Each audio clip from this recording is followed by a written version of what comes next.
Oh, baby, oh, baby, oh, baby. See, it's September now. It was September yesterday, too. But Earth, Wind, and Fire, I could use that right now. I really could. Earth, Wind, and Fire. But we have the Giants game on. As we say, good morning to everybody out there getting out their graveyard shift. All of the overnight dancers who are not making money on a Tuesday night. All the truck drivers, all the janitors, all the carpenters, all the teachers who are back in school. From pre-K to Montessori to high school to middle school to college to JUCO, whatever it is. Good morning to everybody out there, with the exception of Farhan Saidi. Because I'm looking at that crowd from last night. We're going to get the Niners. We got a fun show planned. Trust me, we got a fun show planned. We got Terry Stotts, the assistant coach of the Golden State Warriors, former Portland Trailblazer head coach. He's going to join us at 8 o'clock. Always liked him. Warriors season tickets. Individual game tickets are going to be on sale today. Oh, really? We'll have details for that a little bit later, but we'll have Terry Stotts. I got to take LJ to his first game. Lakers, Bronny. Hold your horses. Anna's listening right now. Anna, you, me, and the babies. Dave Fleming, 850, and I feel bad for Dave Fleming for a lot. Well, actually, I don't. He's got college football. He's able to cleanse himself from what we're watching at Oracle Park. Carpool phlegm today. I just want you guys to talk about me the way you talk about Mike Florio. What does that mean, carpool phlegm? What did he mean by that? Is he just going to be carpool? Well, his son is going into high school. We played against his son last year, third baseman, tall. I mean, this kid's way taller than me already. Good little athlete. I'm not sure what high school he's going to. I think I have a good feel. I don't want to put their business out into the ethos like that. But I'm assuming he is taking his son and another student to school. So he's probably the carpool dad. Oh, so we could talk to his sons then. Yeah. We could get them on the air. That's what I'm assuming. Get their opinions on Kyle Harrison and then Herm Edwards. They played to win the game. Well, he'll join us at 9:20, talk a little Ayuk. And he was a Jets coach for a long, long time. And the ineptitude, I'm still blown away. I went home thinking, they've only played in 25 playoff games? Isn't that crazy? That is insane for all the hype they get. And I feel like we've seen maybe 20 of them. Well, most of them have been since 2000, like I was going through yesterday. Well, Parcells, he's had a couple. Yeah. Obviously, they advanced to the AFC Championship game against the Denver Broncos one year when the Broncos went back-to-back and they beat them in Mile High Stadium, the old Mile High Stadium. Herm Edwards obviously had some playoff runs. Rex Ryan had some playoff runs. But boy, the Jets play to win the game. Oh my gosh, just terrible. Terrible. I was thinking about it last night. I'm watching the Giants game, and LJ's having a rough night. He's just fussy, and I don't know what this is. Just drink the bottle, dude. Go to bed. I don't know what's going on here. But point being is, I see this report from Grant Cohn, and other people were putting this out. He was one of the first, and it was saying like, hey, if the Niners don't win the Super Bowl, Kyle Shanahan and John Lynch could be on the hot seat. And I was like, all right. And look, I know people, when they hear the name Grant Cohn, they get all charged up one way or the other. I'm sure he heard this from a respectable source, and he's putting it out there. And I go, wow, think of what the bar is for the Niners. They have been making money hand over fist. They're one of the best traveling fan bases in any sport. They've got 8 guys making $15 or more million. They're all top 2, 3, 4 at their position, okay? They've got one of the most iconic brands on the planet. Everyone wants to be a part of their fan base. They win every year. Okay, they haven't won the big one. That is definitely something that frustrates a lot of people. Even me, not to cut you off, but just to jump in for a second. I'm a Super Bowl or bust type of guy. I want to make that clear. Yeah. I'm the ultimate. You know me. I'm like, I want to win at all costs, no matter what. But it's a little unfair to say they haven't won anything. They've won division championships. They've given us some great memories, great moments. They put up historic numbers last year, iconic games back in 2019, 2021. We've been to a lot of games. They've been in the mix. I mean, look, everybody's going to say Coca-Cola is the number 1 brand in the soda category, right? Is it? Well, it's just, I mean, I know. I am just like that's the Chiefs, I do like right? some Coca-Cola. You can make a lot of money being Pepsi. Yeah, all right, you can. I would rather be Coke, but it's not like Pepsi isn't profitable too. You know what I mean? And wildly successful. Only one team gets to be the champs every year. No doubt. Like I always look at the Braves, right? And I say to myself, like, okay, would I rather be the Marlins and win 2 championships over a 30-year period and then be literally dog poop every other year, or would I rather be the Braves? I'd probably rather be the Braves. Yeah. But now the Braves had the 1 championship for a long time. Right? Now they have 2, and they've been in the mix, and they have premium players. Absolutely. And so, like, I'm looking at what's going on with the Niners, and I do think that there's some, not that heads are going to roll, but like there's got to be some squeeze here. Hey, if I'm going to give all this guaranteed money, I would like to hoist the Lombardi. I get that. I do. But then I look at the Giants, and I'm like, they are touting, this is last night, touting Bryce Eldridge getting, risen promoted to Double-A. Yeah. And I go to myself, the most exciting player on the San Francisco Giants is 2 levels below the major leagues. With Stein, we're doing a crossover. We're doing a crossover with Steiny and Guru. And Steiny asked you, I'll never forget this. He asked you, what's the most exciting aspect of the Giants? And you said Bryce Eldridge. And I go, a guy in single A. You're excited about a guy in single A. Now, but it a couple hit me years last ago, night watching the broadcast. I was like, they're literally pumping this guy up. I go, this isn't good enough. No, well, again, Kyle Harrison's on the mound. Oh, poor guy. And I heard about Kyle Harrison, and listen. He's just not good enough yet. I'm debating on whether to go to De La Salle this Friday or, because they play Sarah High School this Friday. Where at? Or at De La Salle in Concord. Or what time's that I can game wait. at? It's about 7:30. But they also want to go to that. But 2 weeks from now, they play at St. Francis in Mountain View, which will make the commute a little bit easier for your boy. And that's the 19th or 20th? No, that's the 13th. That's the 13th. Okay. So anyway, I don't want to go there. I don't want to be bashing Kyle Harrison because those are his old stomping grounds. Yeah, we're rooting for him. But Bonte, the reality is, he was touted, Shasky, from a lot of people. This guy's ready to roll. Lefty, flamethrower. He's a can't-miss prospect, blah, blah, blah, blah, blah. This guy, if he's not pitching against the Colorado Rockies, I don't know what I'm getting from him. Last night was an absolute travesty. It made me turn the game off. I started watching Francis Tiafoe in the U.S. Open. I couldn't help it. Kyle Harrison didn't even make it through 3 yesterday. He gives up 7 hits and 6 runs, 3 strikeouts. And Diamondbacks are basically having batting practice last night at Oracle while the crowd, look at the bleachers right now. The crowds are dwindling. I know. That ownership, if you're Greg Johnson, because Bruce Jiggs has had a tweet yesterday saying ownership doesn't even care what's going on. They don't know what's going on. Well, I guarantee you, somebody's watching here saying, look at our crowds in the month of September. And it's not going to get easier. So Kyle Harrison, I don't know what he's good at. I don't know if he's a pillar for this organization. He was not just, forget the Giants, okay? Because the Giants are always going to hype their own. Move them to the side. Keith Law, Bleacher Report. I'm not ripping these people. I'm just telling people who do this for a living. Rank prospects had him for 1, if not 2 years as the number 1 left-handed prospect. Wow. And I'm seeing a young man who right now I just don't think he knows how to pitch. No. He got away with a mid-90s fastball in the minor leagues going 2 and 3 innings at a time. I thought he was born 97, 98. He's not. He's not born 93, 92. He's not Rodon. He's not a power lefty, right? And he doesn't know how to pitch. He doesn't know how to locate breaking balls early in counts. He doesn't understand how to use that fastball command up and down in the zone. He leaves a lot of things up. He doesn't know how to work down and outside. And, the reality is right now, Bonte, he's a subpar pitcher. Now, he's 22, and I like him a lot. I think he's a year or 2 away. Right. I just do. I think he needs a lot of seasoning. And they've already pivoted from Kyle Harrison's the future to let's go all the way down to Double-A. And I guess where I'm going at with this is on the day I hear that John Lynch and Kyle Shanahan could be on the hot seat, I'm looking around and I'm saying, all right, it's been 6 free agencies, 6 off seasons, 6 drafts, 6 international free agencies or to just improve your roster. You've had 6 years to make a bold trade, to do something.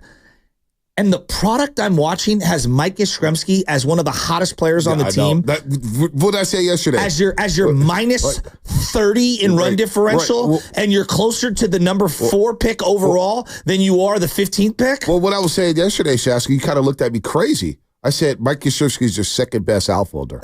And you looked at me, you're kind of befuddled, but my point was Mike Yastrzemski cannot be your second best outfielder if you want to compete and get fans into the seats. People are exhausted from Mike Yastrzemski. And it's unfair to Mike Yastrzemski because I think he's a good pro. I think he's been a really good year. I think he's been a solid Giant. Yeah. Now, we didn't have him as a leadoff hitter. We didn't have him as a third hitter. We didn't have him as one of your pillars in the organization. No. We had him as a 4th outfielder. Now, he's been catapulted to be your second best outfielder. And that's not going to get it done. The Diamondbacks, by the way, because a couple years ago, the Giants were beaten up on the Diamondbacks. I remember that. In 2021, they were 32-6 against the Diamondbacks and the Rockies. Diamondbacks and Rockies. And then the Giants in 2021, they salvaged September by getting crazy hot against the Rockies and the Diamondbacks. Well, that organization has leapfrogged you. You're the fourth. I mean, there's no doubt about it. The fourth best team in your own division. The fourth best organization. The Dodgers, Padres, and Diamondbacks are in a different world than you right now. Now, it's one thing for the Dodgers to be up there in a different stratosphere, but you can't allow the Padres and the Diamondbacks to leapfrog you in this division. And so when it comes to Kyle Harrison, again, I go back to the crossover with Mark Willard. He's like, I'm like, trade him for Shohei for half a year. But I was convinced that, wow, we may have something here. But the fact is, they didn't stretch this guy out in the minor leagues. They only allowed him to pitch 3 or 4 innings. And so now we're expecting him to go 5 and 6 in the majors. In his first full year, he's tanked. Birdsong's tanked. I know. This team is tanked. Meanwhile, Alex Cobb is throwing gems in Cleveland. Who would have saw that coming? I don't know, me. So, you know, my biggest issue with Farhan, I have a lot of issues with Farhan. But you look at the way he yo-yos these guys up and down from Sacramento. And he's been doing it. Matos, Luciano, Schmidt, Tyrell Estrada's a pro. He's having a bad year. He is. But he's yo-yoing this guy. And like baseball, and I learned this from fantasy baseball, you know, because there's you a get consistency factor. Well, you got to have patience. Yes. Guys are going to slump. Guys are going to hit. Guys are going to go through bumps and flow. You know, they're going to go through speed bumps at times, and it's going to be a roller coaster ride. But you have to stay the course. Farhad's trigger finger let me not use that. Now, let me take that I know one what you back. mean. You know what I mean? But he's so quick to just yo-yo a guy back down to Sacramento, or yo-yo a guy out of the lineup, or yo-yo a guy. It's just, oh, wait, today you're going to bat second? Tomorrow you're going to bat seventh. Monte, they've been more dedicated to getting Michael Conforto at bats than any of their young players. If Ramos didn't get the opportunity due to the Jung-Hoo Lee injury, we would never get a chance to see what he is. No, I know. It's wild. And we don't even know who Jung-Hoo Lee is. Well, I was telling Sam, if you ask me right now, keep him or trade him, I'm like, I would try to trade him in a heartbeat. This guy's getting $16 million next year and then $23 million the next 2 years after that, and we have no idea who he is. Is he a speed guy? Well, I saw him steal 2 bases and get caught stealing 3 times. Is he an on-base percentage guy? His on-base percentage was .681. And I guess to me, a very key aspect to where the Giants are at. Oh, they grind back into that game last night. It's the 8th inning. And then I watched Corbin Carroll go the other way, okay, with a beautiful base hit down the line. A young player who struggled for 2 months, 3 months, and they stuck with him. 4, yeah. Okay, they stuck with him, and the average is starting to climb. He's got like 18, 19 he's jacks. Like 235 now. Yeah, whatever. Yeah. But he goes the other way. Then he steals second base because you can't hold runners on. No. And you don't have any speed. And then he steals third base. And then a little, sac fly, and boom, they get that insurance run. That, to me, is the difference for all these good teams right now. The speed, the athleticism, the ability to get an insurance run out of nothing. When was the last time a Giant stole multiple bases and someone executed with him at third base and they drove that run in? I don't know because... It's been decades. I've been begging for speed. You have a park where you can let the speed show. If you get athletic players, we're looking at Busch Stadium and the old Cardinals lineups back. Remember when Matt's offense about 2 months ago? They played beautifully to that turf. We can have this at Oracle Park if you can't attract power hitters. If power hitters don't want to come here, okay, how do I pivot? Because God forbid we blame the ballpark once again for the ballpark this and the ballpark that. How can it be justified as one of the most beautiful ballparks in all of baseball, and yet you can't get players? We have a regime problem. We have a manager like Bob Melvin. I don't even know how to assess him. Who's calling the shots? Does he run the bullpen? What's going on here? Well, I'll tell you, what they need. We'll get we got to get this out with the Giants. This is bad. Well, every day we should spend at least about 20 minutes on them just to show how much of a dumpster fire they are while we go here and go crazy over the 49ers for losing Super Bowls. And the Golden State Warriors have hung 4 banners. And I hear people say, well, Steve Kerr's not that good of a coach. Joe Lacob doesn't want to win. High-level games year after year. They're obsessed with winning. 5 years in, you're talking about Harrison. 5 years in, we've been hearing about Luciano. They put him at second base. He makes 2 of the worst errors. Oh, my God. Now, I don't even know if he gets a throw off on one of them, but the guy's got a brick for a glove. And you know what? That's a disrespect because I know a lot of people who can catch and play infield with a ping pong paddle. Matt Williams being one of them, the great Marine. Yeah. The kid has no position. No. He has not hit a ball into the warning track in his entirety of his Major League Baseball career. Encarnacion, who came out of the Mexican League, has more power than him. So here's where I'm at. Did he strike out 3-4 times yesterday? Yeah, he's not good. He's not that good.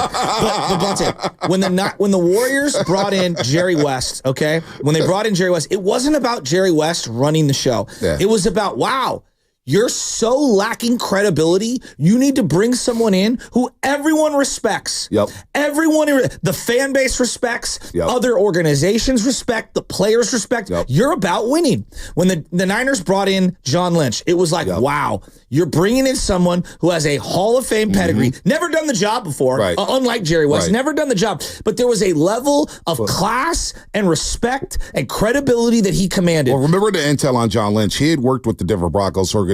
He studied around John Elway. He sat in their front office meetings. He sat in their draft combine meetings and then kind of learned the game. And then with the broadcasting, and that's where Pete Carroll goes, the broadcast meeting was a little strange.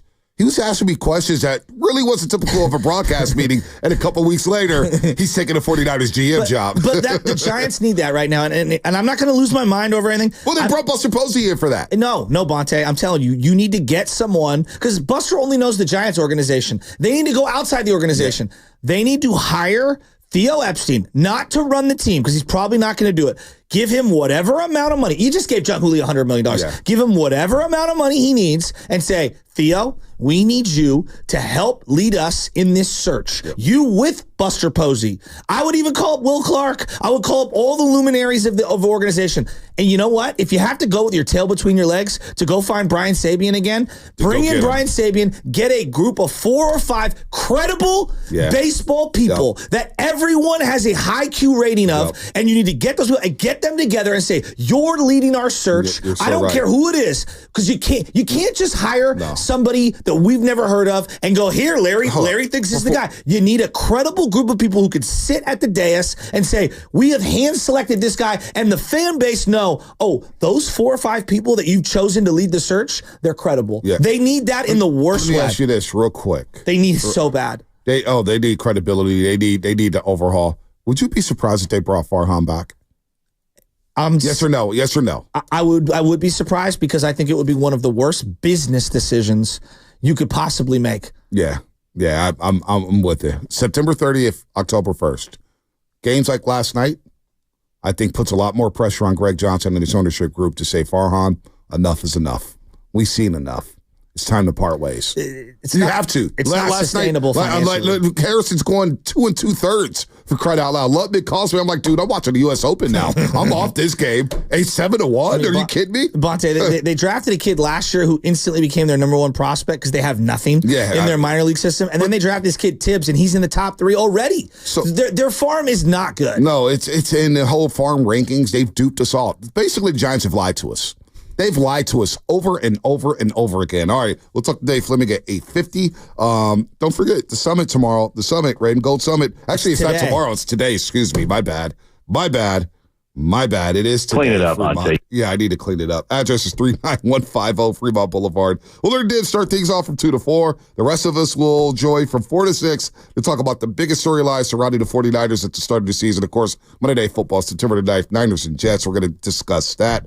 And then you can come and watch as well. Space is limited. First come, first serve. And we got more coming up. Brought to you by Life Source Water Systems. There ain't nothing you can do about it.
All right, hey, check this out. This is San Leandro Mo, and you're listening to 95.7 The Game, the Morning Roast with Bonte and Shasta.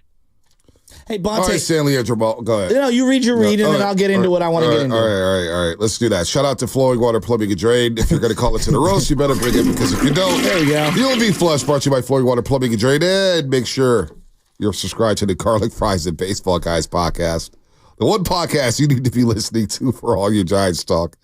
You get more Giants talk on the podcast than you will on this show. For that, that's for damn sure. Flipping will New join us episode available today. today. What was that? New episode available right now. All right, just wait for me to done, and you can drop it. He's so excited. Alex Like, Cobb, dude, I'm reading to read for you, man. Good Lord, Giving you a little assist, teamwork. But you know what? I listened to you guys on Friday. Evan got through every read perfectly. Why are you guys just we would just kill the reads? No, I'm kidding. Say I'm hello not to going Joe to Shasky. sugarcoat it. You can sit here and do a sugarcoat There job. we go. Again, best damn Giants talk in the Bay Area. It takes 5 minutes to get this out. No matter what happens for the rest of the season, good or bad, subscribe today wherever you listen to your podcast. All right, Lubman, we got it out there. New episode today. Lubman, we're going to get into the Niners, but Lub, are you regretting that they didn't trade Snell like I was demanding them to do? They had the best rotation in baseball for 4 seconds. We made it 4 seconds. That's pretty impressive. Yeah, no, hindsight being 2020, yeah, they probably should have moved off of Snell for something like Shasky. What the Marlins got Connor Norby back from the Orioles. Like, I would take a Connor Norby in this lineup I don't right even now. know if Like, he's any good. I don't know what you Yeah. would have gotten from, but like, I don't know, he looked pretty solid this weekend against the Giants. You play devil's advocate because they didn't pick any lane. They didn't buy or sell. No. They didn't pick no lane, so nobody won. If they would have traded Blake Snell, fans would have been tuned out in July. Yeah, but Bonte, I don't think In anyone's August, we wouldn't who's have made- sitting there on a Tuesday like, oh, Snell, the mercenary, is starting tonight. Dude. He's going to pitch another month for the Giants. I got to go see him. Dude, he was NL pitcher of the month. He's been And electric. no one cares. Nobody cares now, but he was must watch though. He gave it he's the most watchable thing on the Giants in the month of August. One thing I've learned about this fan base is that you have to have a lot of homegrown players. We'll support the CMCs Right. and the Trents and stuff like that, but you better have Fred Warners and Nick Bosa's and Right. Deebo Samuels. You better have a Brock Purdy. Like that's what we want. That's what Giants like right now. Elliot Ramos is a homegrown guy and it's taking. I don't even think he resonates yet. But if you give me 3 or 4 of those Elliot Ramoses, now I'm leaning forward, right? And that's kind of where they're at. But that's not what I wanted I to don't get even know into. if 3 or 4 Elliot Ramos has me leading forward. He's struggling a little bit. Well, he had 2 big hits last night. He's he's okay. I mean, I think he'll probably end up with about 75 RBIs. Hopefully, he can get to 25 homers. That might be aggressive. Great. He's got a month left. I mean, do you see the schedule? I saw. Do you see it. the schedule? I The saw it. schedule is treacherous. I know. So without Blake Snell going through the schedule, it would get worse. It would get worse. But you know what? Blake Snell's going to walk. And would you be surprised if Matt Chapman walked? No, I mean, I think the Yankees are going to overpay him. He's got Yankee written all over him. Back 8th in that lineup, he'll be fine. But the cynic Giant fan could say, this is the best thing to happen to the organization. Sure. Because Farhan is going to get the pink slip. Would that be a great day in the Bay Area? Yeah, but who are they going to hire? I mean, like I don't agree care. with you. Just moving off of him. Well, moving off of him is step one. That's a good point. We'll worry about who you hire next. Step one is getting this guy out of here. Yeah. And I don't like doing this. I don't like doing this type of radio, saying fire this guy and fire that guy. I really don't. I just think there's enough evidence he's not good at his job. But 3 years ago, he saw the writing on the wall. This guy's not good at his job. No. He's really not good. That end of season presser last year is starting to resonate with me. With the way he shot back at me out of all the people, it was like, dude, you're not that guy, pal. If I watch another Michael Conforto at bat, it is equivalent to me watching Brian Hoyer play quarterback for my team. It's like, I don't want to see this. I'm not going to lie.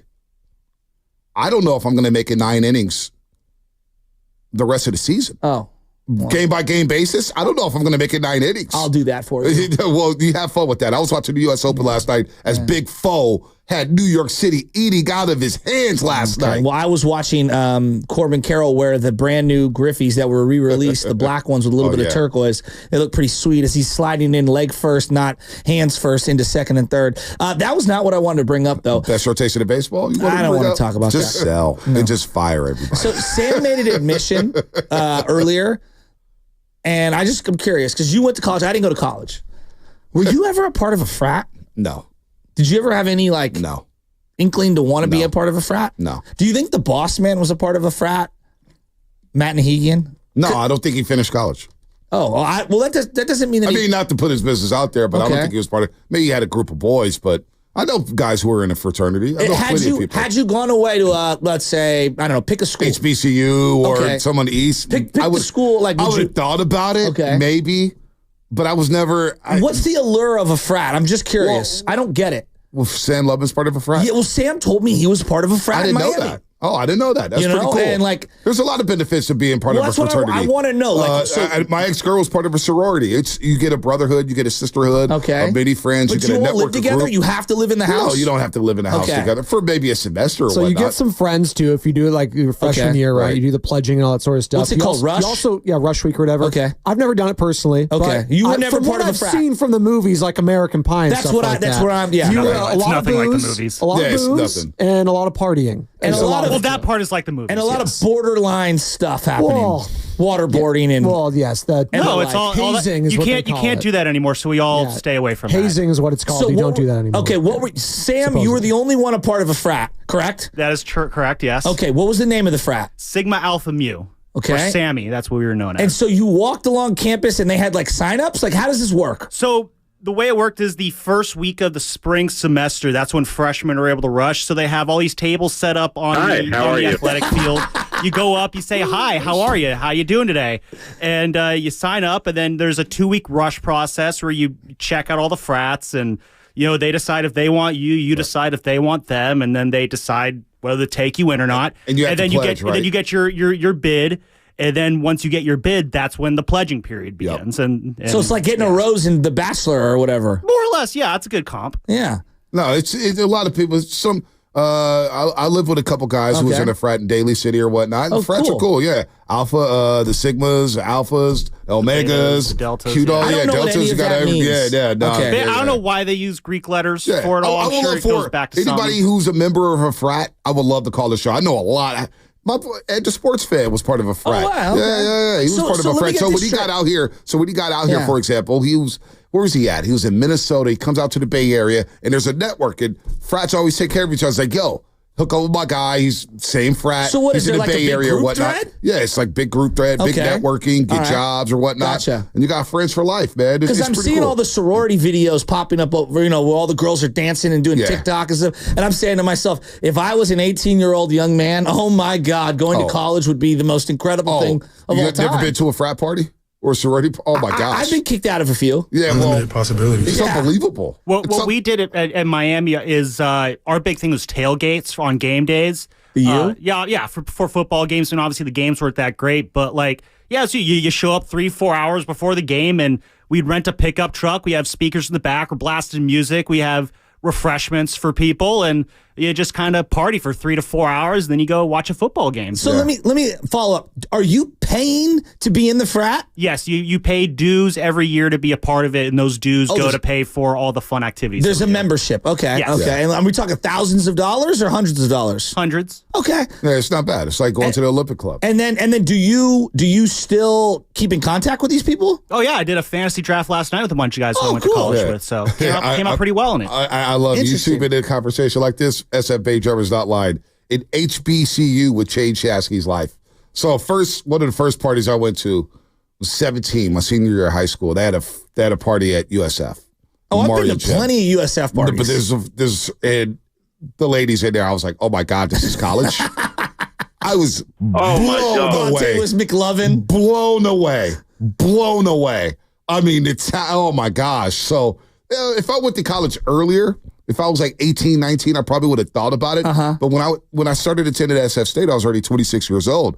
And one of the guys was like, yo, you're not old. You could still join if you want. And yeah, but you don't want to be the old guy. But I didn't want to be the old guy. And I was in a different point in my life. So I was just like, but I respect them all, man. They throw some great parties. Great parties. Happy hump day, people. Happy hump day. What was that about? I didn't know London was part of a frat. I didn't either. Cool. That's what I'm saying. I didn't either. Do you have a tat? I mean, come on, keep it real. Do you have like the Greek symbol tatted on you? Nope, just the Miami logo. Just the Miami logo. You've definitely seen it, so like it's been discussed, I think. All right, we have no clock, so I'm looking at the clock on we my got about a minute screen. left, so. Yeah, no, I see that right now. So join 95.7 The Game at Hardy Park. Let me squeeze this read in. At Hardy Park Friday, September the 6th for the Pettinelli Financial Partners Golf Tournament benefiting the Autism Society San Francisco Bay Area. Go to 957thegame.com to learn more. And presented by ATCO Pest Control, the Bay Area's locally family-owned pest control company. Wow, that's happening. That is happening this Friday. It's this Friday. I've got a pretty packed week. So wait, Friday we got the breakfast. I know. And then straight to Hardy Park? Oh, wow. I got a lot going on this week. Yeah, I think we all do. I think we got a lot going on this month. I love you, look, but maybe take a few things off my calendar so I don't have so much to look at. I'm going to leave that one alone. I lost. I'm out. I'm out. What's coming up on the game brought to you by Fremont Bank, celebrating 60 years of full service banking with no compromises. Bonte, we'll get to the Niners. Brandon Ayuk said something yesterday that I found to be the most refreshing thing I've heard all offseason. I loved it. Did you hear from Big Trent too? Yeah, we'll get into that. Whoa. What do you mean? No. Well, it's just good to hear from Big Trent. Sometimes when you're at a podium, I don't believe what you're saying. Oh, really? Now you don't? Make sure you don't miss that break, bro. Cold hard cash usually speaks louder than feelings. Bye-bye. The economy is rough, and traditional four-year...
Oh, what's this guy's name that I started following?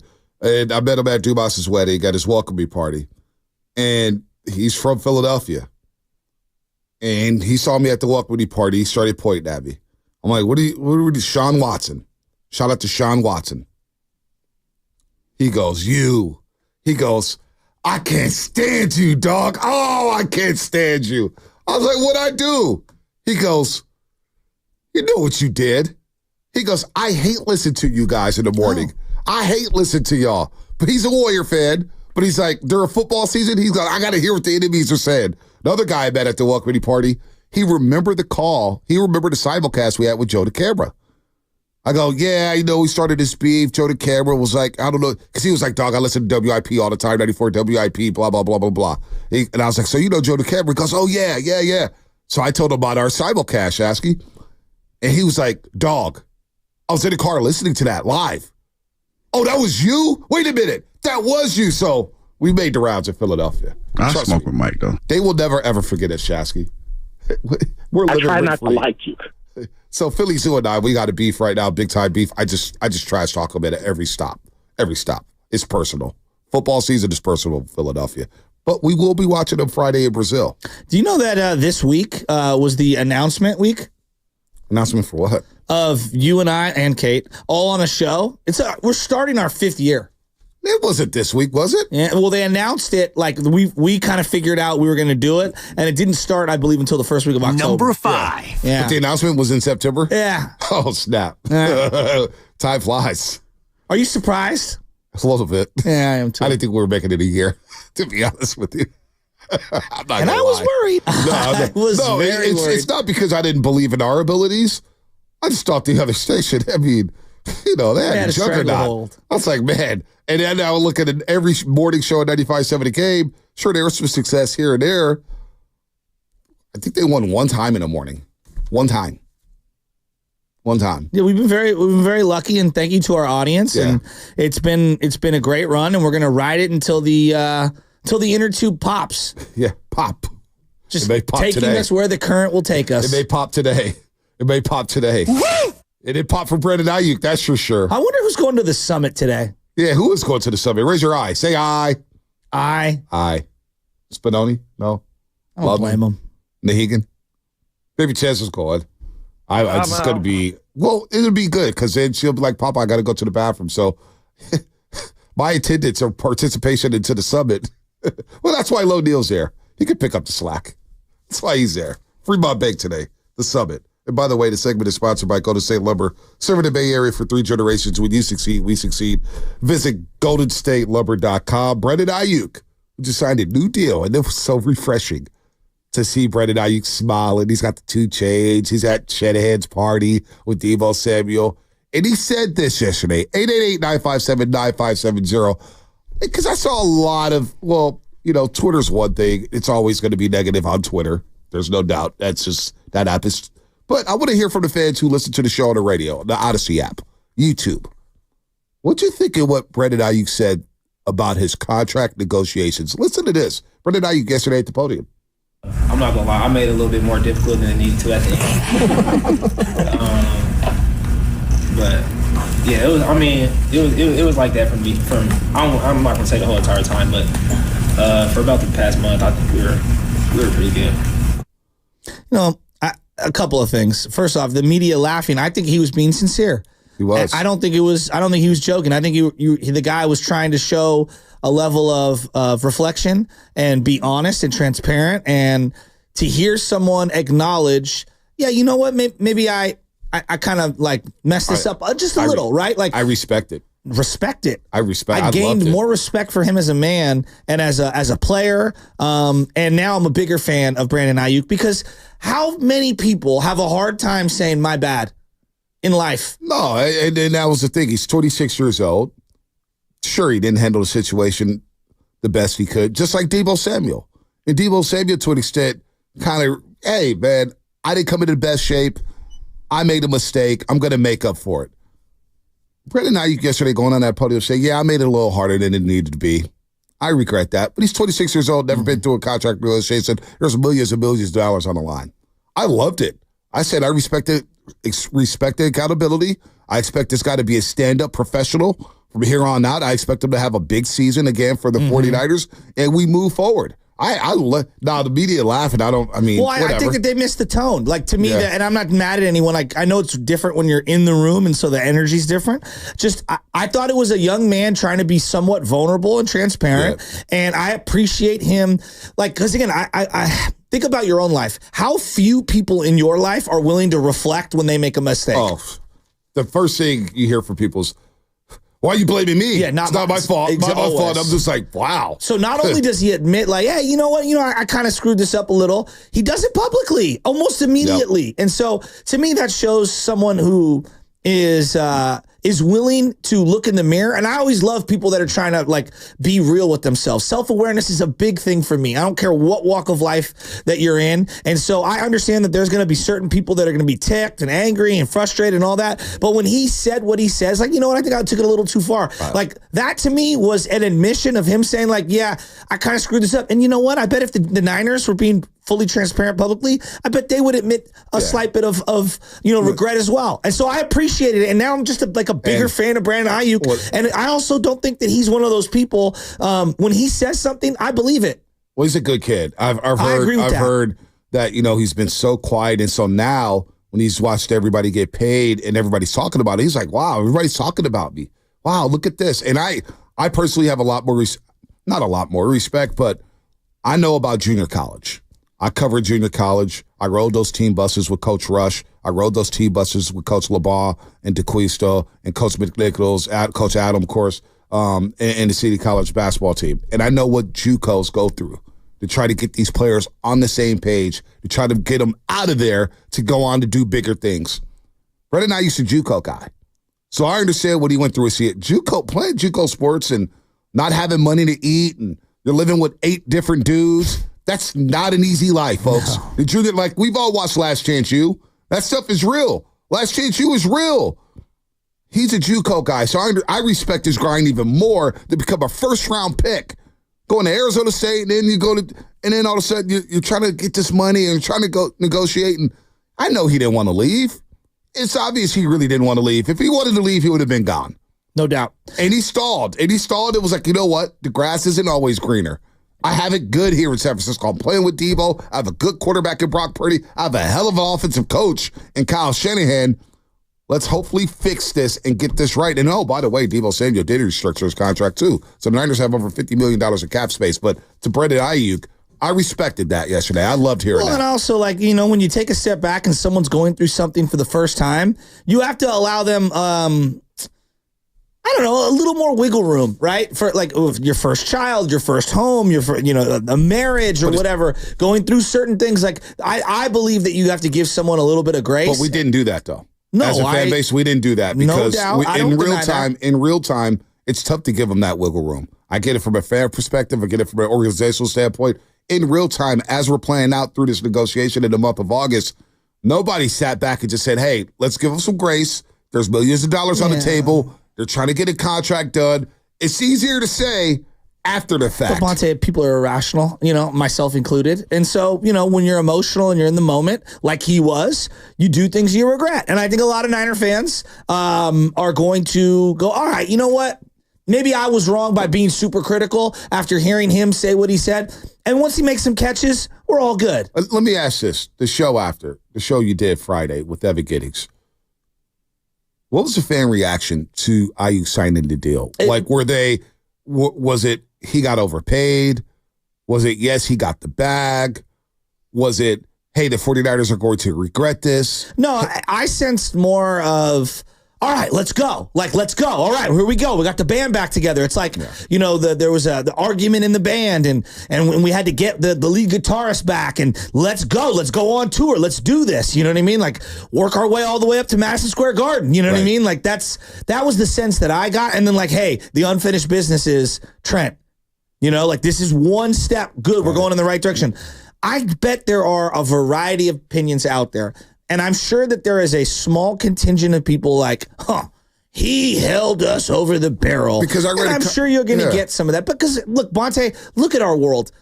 You can't even get one family to all agree on anything, let alone a collection of, hundreds of thousands of fans. Yeah, no doubt. Because I know, my reaction was like, yes. Yeah. We got our guy. Thank God we didn't lose this guy. Yeah. Because, as we go through the contract negotiations and we don't allow that grace to let a contract play out because we're all impatient. That's just the way society is.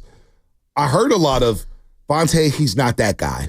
He's replaceable. He's really not top 10. We got the rankings. We got it's really Purdy. It's really Shanahan. We could put Chris Conley out there and this and that. And I'm thinking, what, Chris Conley, Juwan Jennings caught 22 passes, 300 yards. What are we talking about here? And so I didn't know how Friday's show went. I'm just curious because I did see a comment yesterday and I read it on air where they said, when he runs out the tunnel, we're going to boo him at first. And I'm thinking to myself, what the hell are you talking about? I'm just you've been to a lot of games. You really think Monday Night Football, when the music is going and he comes out of the tunnel, there's going to be one fan that's like, number 11, Brandon. And then the whole fans, because this is how they do it. They say your first name and then the fans, Ayuk. And there's going to be that one fan, boo. Right. No, I don't see that. Well, I think there were some people who were like, on my timeline talking about, hey, man, I'm not going to clap if he scores a touchdown. I'm like, what are you talking about? I mean, come on. Where do you you know what I'm saying? Bryce, so I don't know. You're in the moment I don't know. And you're there. I think that person's... I don't know. In the words of Daz, who's somewhere in 8th grade at St. Cecilia's right now, I call cap on that. Yeah, that is big cap. That is big cap. I mean, by the way, you're listening to 95.7 The Game, KGMZ, FM, and AC1 San Francisco, and Odyssey Sports Station, always live on the free Odyssey app. That's the earliest league I've done in many, many months. But Ayuk's back. He's got his buddy. And he reflected. I said, yeah, man, I made it a little harder on himself. Took accountability. Everybody's happy. He's got the contract signed. Now let's go play football. Now we're also happy because Big Trit. Big Trit in the North Face Gucci. He had the North Face Gucci shirt on. I didn't even know that was a thing. I didn't know that was a thing either till yesterday. I was like, damn, is that a Wu-Tang shirt? No, it said North Face Gucci. And he had the Gucci pants on. And because he's struggling for money. I wish you would have brought the dog to the podium too. That would have been next level. The dog might not be able to leave the state after what you told me. That dog, dude, has an ankle bracelet. Dude, that dog looked mad. That's what I was like, boy. But anybody surprised that Trent Williams had a dog, had a mastiff like that, all black? Boy, it reminded me of like Death Row. I would rather him have like a Chihuahua. No, you don't. Be like, that would be more appropriate. Big Trent. I mean, he's about that life. We know that. Ask Richard Sherman. Ask everybody in Philadelphia. That's who Trent is. So he hit the podium yesterday. And he was asked, what compelled him to return to the team? What was it? Was it the contract extension? He got $48 million. We'll break down the details of the contract in just a second. But I want everybody to listen to this. Trent Williams yesterday at the podium. To be real, I felt more compelled to come back after that than anything, because I never experienced that, like in my playing career, to have a teammate, shot, so to speak. So in my mind, I'm like, man, I just want to get back, get around the team. Like Ricky stood out to me because when I popped in for OTAs for the 30 minutes I was here, he did like go out of his way to come and introduce himself to me, in which we was gonna meet each other eventually. But I'm getting there. There's 90 guys on the team, just walking out. I don't really know everybody just yet. So for him to come up and kind of introduce, and I just instantly felt his vibe, and could just feel he's such a genuine person. So as soon as I seen that happen, I'm like, man, I just want to give back. I just want to be, a voice in his ear, let him know everything gonna be all right. I'll be there for the team. All right, so that's what compelled Trent to come back. Now, he got $48 million fully guaranteed dollars at signing. He gets a $25.6 million signing bonus, and he's made $103 million in guarantees since joining the Niners in 2021. He's on track to earn over $250 million in guaranteed money. Now, his agency broke out and put out a tweet, Elite Loyalty Sports. And they were like, it's an honor to do this, blah, blah, blah. 3 years, 82.6, $48 million in signing, 25 signing bonus. So, but he said he felt compelled to get back to the team after Ricky Pearsall and the situation that happened at Union Square last Saturday. Why are you giving me that look, Shasky? Look, that might have been a element. The element was the money. And I love you, Trent, but come on. Like, had the Niners not ponied up the appropriate amount of money, I don't think he would have felt as compelled. That's all I'm saying. And I'm not trying to be that guy. I'm really not. I'm not. You but said it, not me, come man. on. Like, let's call a spade a spade. Hey, man. Come on. Hey, man, listen. The guy spent weeks on weeks telling every journalist who would listen that I got to get right when it comes to the money. And then all of a sudden, now it's not about the money. It's come on. Hey, listen, man. Hey, listen, don't Big pee down my leg and tell me it's raining. Big Trent, that's Joe Shasky, the Flitzer. I'm Bonta Hill.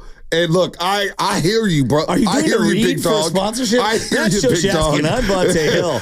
This is flowing water, plumbing, and drain. Listen, I hear you, big dog. You felt compelled. Something happens like that. You probably got up off the couch and said, you know what? The hell with this Texas Longhorn game. The hell with Oklahoma. They beat up on Temple Friday night. I got to get back to Santa Clara and get around Ricky Pearsall. I believe you, Big Trent. I, Bonta Hill, believe every word you said. You don't bust by yourself, Shasky. You see that dog that he came on the private jet with? You want to question Big Trent Williams? He's got the massive like that. That big dog, it was as tall as you.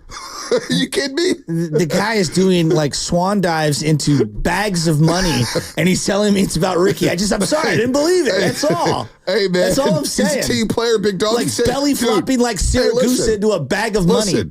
He said it. He goes... At the OTAs, how about Ricky Pearsall at OTAs? Ricky Pearsall goes up to Big Trent. Was like, yo, I got to meet you, man. I'm Ricky Pearsall out of Florida. And Trent's like, wow, look at this young bud. And he said, I felt this vibe right away. I'm not going to question Big Trent. I'm not going to call him a liar. I believe Big Trent. Big Trent do what he does. Got $103 million guaranteed with the Niners in 3.5 years. Elite Loyalty Sports, you want to be my agent? Gosh, they've done him right. Right. Big Trent said, and listen, Kyle Shanahan was at that party Saturday and said, Devo, Brandon Ayuk, what do you guys think, man? Monday Night Football, Jalen Moore, left tackle. People, I don't know if you guys touched on this, but Devo had a story last week where he basically showed Trent Williams' stats. Basically a message to the 49ers, get Big Trent in here. I need my boy walking out the tunnel with me with the boom box. Well, yeah, he's a great wingman when you're the size of Debo and you're going out, clubbing into the NFL. There's no doubt about it. Like, no one disagrees, Bonta, that the Niners are better with Trent Williams than they are with Jalen Moore at left tackle. Like, we all agree. That being said, if you've got all this cap space, I would still bring in David Bakhtiari as a backup. I'm not mad at that. That to me low risk, high reward. I would bring him in all day, every day. Yeah. I don't know why we're not. And I would also look into backup tight ends. Is there anybody out there? Like, where did Logan Thomas end up going? Why did that not work out? I don't know. By the way, Cam Latu, did he get picked up by anybody? Well, I mean, boy, he had to get picked up, you have to actually have hands. he had a rough they showed him missing a block in the preseason game where he just went the wrong way. Somebody, free blitzer came in. It was like, yeah, you're not ready for the NFL. But Big Trent, thinking about Big Trent, what he said, and the dog and everything. And I was watching the highlights of the Cleveland game. I don't know what made me stumble upon this during vacation. I woke up one morning in the Cleveland game, so I was playing highlights. And I forgot about the fight before the game. When Ayuk and Debo gets into it, and Big Trent comes in, and the fight stops. Everyone's saying, yeah, we're not messing with Big 71. We're good. We're good. And you want to sit up here and call cap on Big Trent? I'm not. Hey, listen, man. From afar, listen. I'm gonna. Hey, listen, man. From afar, they're all tapped in, Shasky. Don't you know? Trent's smiling right now, listening to. I know you never believe. Maybe you believe me now after the Draymond episode after Madison Square Garden. They all listen, Shasky. I used to do this thing at night. If you were going on a magical quest to save the world, right? In like a sci-fi movie, what characters would you bring along with you from sports in the Bay Area? Big Trent. Oh, Big Trent is on a very short list. You want to call cap on him? You sure you want to do that? A very short list. Hey, Big Trent, man. I believe you, man. He felt compelled. He said it very sincerely. And you know what? I'm with you, Big Trent. Now let's ride. Let's ride for Monday Night Football. Who was the defensive end that used to play at Oregon and then went to the Baltimore Ravens? The Samoa kid, right? Yeah. He was like my... Nata. Yeah, Haloti Ngata. So Haloti Ngata was at the top of my list, and then I had Steven Adams, obviously, on this magical quest to save the world. Like, we're going to the under-earth, if you will. Yeah, Trent is a part of that crew. Yeah. There's no doubt about it. You imagine Corey Rush right now for the Niners texting us, and Corey Rush is basically the Raymond Ritter of the 49ers. Hey, Vontae Lubman, what about Big Trip Monday 7:30?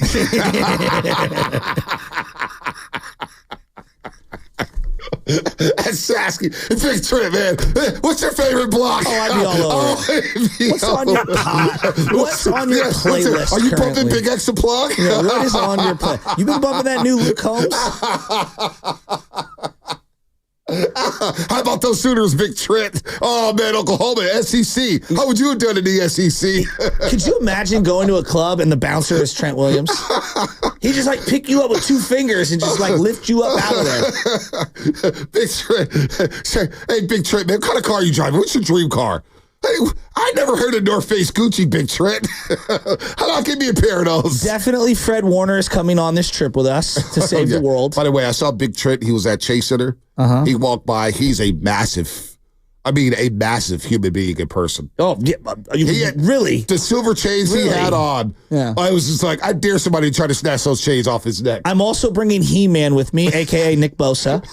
Right? Like, he looks kind of like He-Man if he grew his hair out. Right? I'm definitely bringing those guys with me. 707 said James Johnson. He knows like Taekwondo. Oh, yeah, stuff. but if we were going Bay Area. Oh, Bay Area. Just Bay Area. Just, having fun with it. All right. Like. Draymond's not there? Draymond's not like a loose cannon. I don't know. Hey, I don't know about that. That chokehold out Rudy Gobert. Steph Curry would definitely be there because, like, if we were looking for precision archery from afar, you're definitely bringing Steph. Listen, man. Right? When Draymond had Rudy Gobert in that chokehold, the most underrated thing about that was Karl Anthony Towns trying to come from the back and do it, and Draymond had the wherewithal to tuck his chin in real time. Nobody ever talks about that. My mom goes, he dragged him for about 15, 20 feet. Yeah, I couldn't believe it. No one talks about that because he had Gobert in a chokehold. That's why no one talks about kind of overshadowed that moment there. No, but I'm saying he had the wherewithal when Karl Anthony Towns tried to come over the top, and Draymond tucked the chin like a pro. Dude, I'm definitely bringing Frank Gore. Frank Gore is going to be the navigator on this magical quest. Don't you think that he could kind of navigate the landscape? How about Christian McCaffrey doing that? Oh, yeah. CMC's pretty good. You don't want Shanahan navigating it? Yeah, I don't need to get panicky at the end. Without Steve Kerr? Oh, my God. What? No, it'd be Bochy. Cool hand Luke. It'd be I like Bochy. that. I like that. Cool I hand like that. But the problem is that in this mythical worlds that I've created, Bochy's more of like the sheriff ranch hand who's going after Don Nelson's posse, right? Like that's a whole other world I've created. I don't know what you're talking about here. Doesn't Bochy look like he could be part of the Wild Wild West? Yeah, he could. But Tim Ryan, 510, Xfinity Mobile text line. Yeah, Tim Ryan would definitely be a T-Rock. T-Rock talking about. Did you hear what he said yesterday? He'd be the grizzled old gladiator. Did you hear what he said, T-Rock, with the ponytail? Yeah, he was talking about street cred. Yeah, he was talking about Ricky Pearsall street cred. What up? It was like, bro, what? Yeah, no. Let me just PSA for all the young people out there. No, this is real. This is real. We do have a platform. There's no awards for being the tough guy. If somebody's got a weapon and they're in your face, give them whatever they want. Your life is worth way more than anything. It's not worth it. You're not getting street cred. You're not getting any. Get home safe. Yeah, period. I talked to my older brother yesterday who spent a long time in prison. Ain't nobody proud about street cred.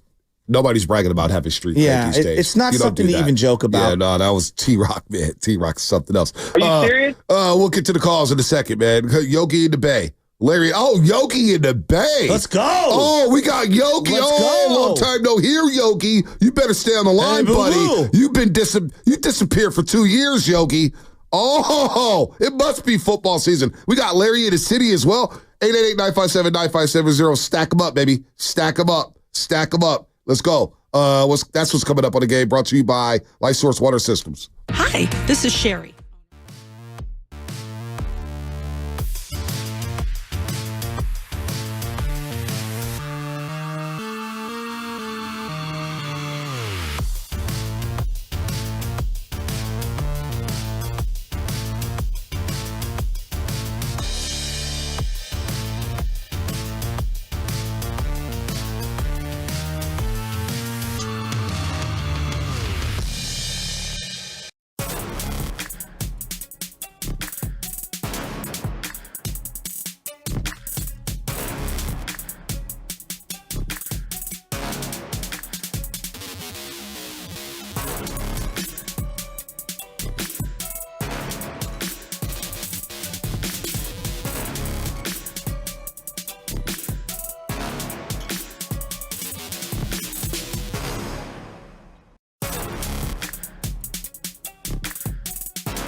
expecting this team to compete for a Super Bowl. Why not? When you got Deebo Samuel, Christian McCaffrey, George Kittle, Brennan Ayuk, this offense on paper looks to be as explosive as any offense since about 1998. I'm dead serious. So I'm excited about this offense carrying the defense early. Then when Bosa does get back, I don't believe he's going to miss Pittsburgh.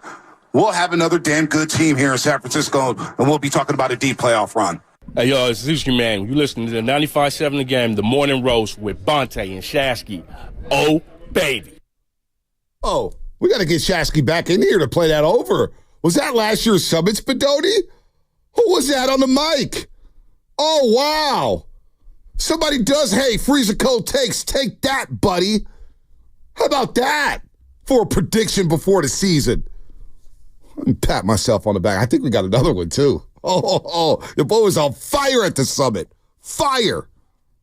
Speaking of the Summit, it is today at Fremont Bank in Fremont. The address is 39150 Fremont Boulevard. Willard Diz will start things off from 2 to 4. The rest of the hosts will join from 4 to 6. Talk about the biggest storylines surrounding the Niners at the start of the season. And you can come and watch as well. Space is limited. First come, first serve. I saw Double March in. I got a fantasy draft. Do your fantasy draft at Fremont Bank, Double March. I'll help you with your picks. You want to win a championship, Double March? Come to the Summit. I'll help you. Now, play it one more time. This is last year's Summit. Is this my opening statement, Spadoni? My opening statement, Shasky. Listen to this. Last season, folks, before we get to Yogi, because I'm coming to you, Yogi, and Larry, last season, opening statement at the Summit. Where were we at? Philwork Brewing House? And where? We were way out there. Where was it at? Not San Leandro. It was the other one. It was in Hayward. No, not Hayward. That was the Warriors one. Was in Hayward. This was Danville. Was this Danville? San Ramon. San Ramon. You're talking about the one. Yeah, San Ramon. San Ramon. Sorry, San Ramon. I'm expecting this team to compete for a Super Bowl. Why not? When you got Deebo Samuel, Christian McCaffrey, George Kittle, Brennan Ayuk, this offense on paper looks to be as explosive as any offense since about 1998. I'm dead serious. So I'm excited about this offense carrying the defense early. Then when Bosa does get back, I don't believe he's going to miss Pittsburgh. We'll have another damn good team here in San Francisco, and we'll be talking about a deep playoff run. I mean, what? Wait a minute. You predicted they would be really good? High-level hate going over here. High-level hate going over here. How about this one? Purdy predictions from last year. It sounded like you really like Brock Purdy. Heaven. I do like happy with Brock Purdy. I've been happy with Brock Purdy ever since he lit up Tampa Bay. We got the videos to prove it, buddy. Here's our opening statements on Brock Purdy. Brock Purdy, what do you think it's going to look like this year? Give me 25, 12, 3,500 yards and stay healthy. That'd be an amazing year. That'd be amazing. That'd be right up there with Jimmy G's 2019 year in terms of, efficiency and staying on the field. Because I think the number one question now is is it real? Can he sustain? Can he stay healthy? If he did what we think he can do, 25, 12, 3,500, they're probably winning 11, 12 games. But what do you think? What are you expecting him to look like this year? I don't know what the numbers look like, whether it's 30 touchdown passes, 25, 20. I don't know. He's not going to turn the ball over much. He showed that last year. Now, there were some Jimmy O-No throws mixed in, but the key number to me was 32.5. And that was the points per game they averaged with Brock Purdy under center. Yep. And that was with Christian McCaffrey, George Kittle. Remember, Deebo missed a couple games. He missed the Raider game, missed the Commanders game. They still were throwing up 37, 38 points. So can they average as an offense 30 points a game? And I think that's a good barometer to see where Purdy's at. If they're averaging close to 30 a game. That means Purdy is throwing close to 4,000 yards and close to 30 touchdowns or running in another 7 or whatnot. So I think he improves off of last year with these weapons. Oh, the boy was sizzling right there.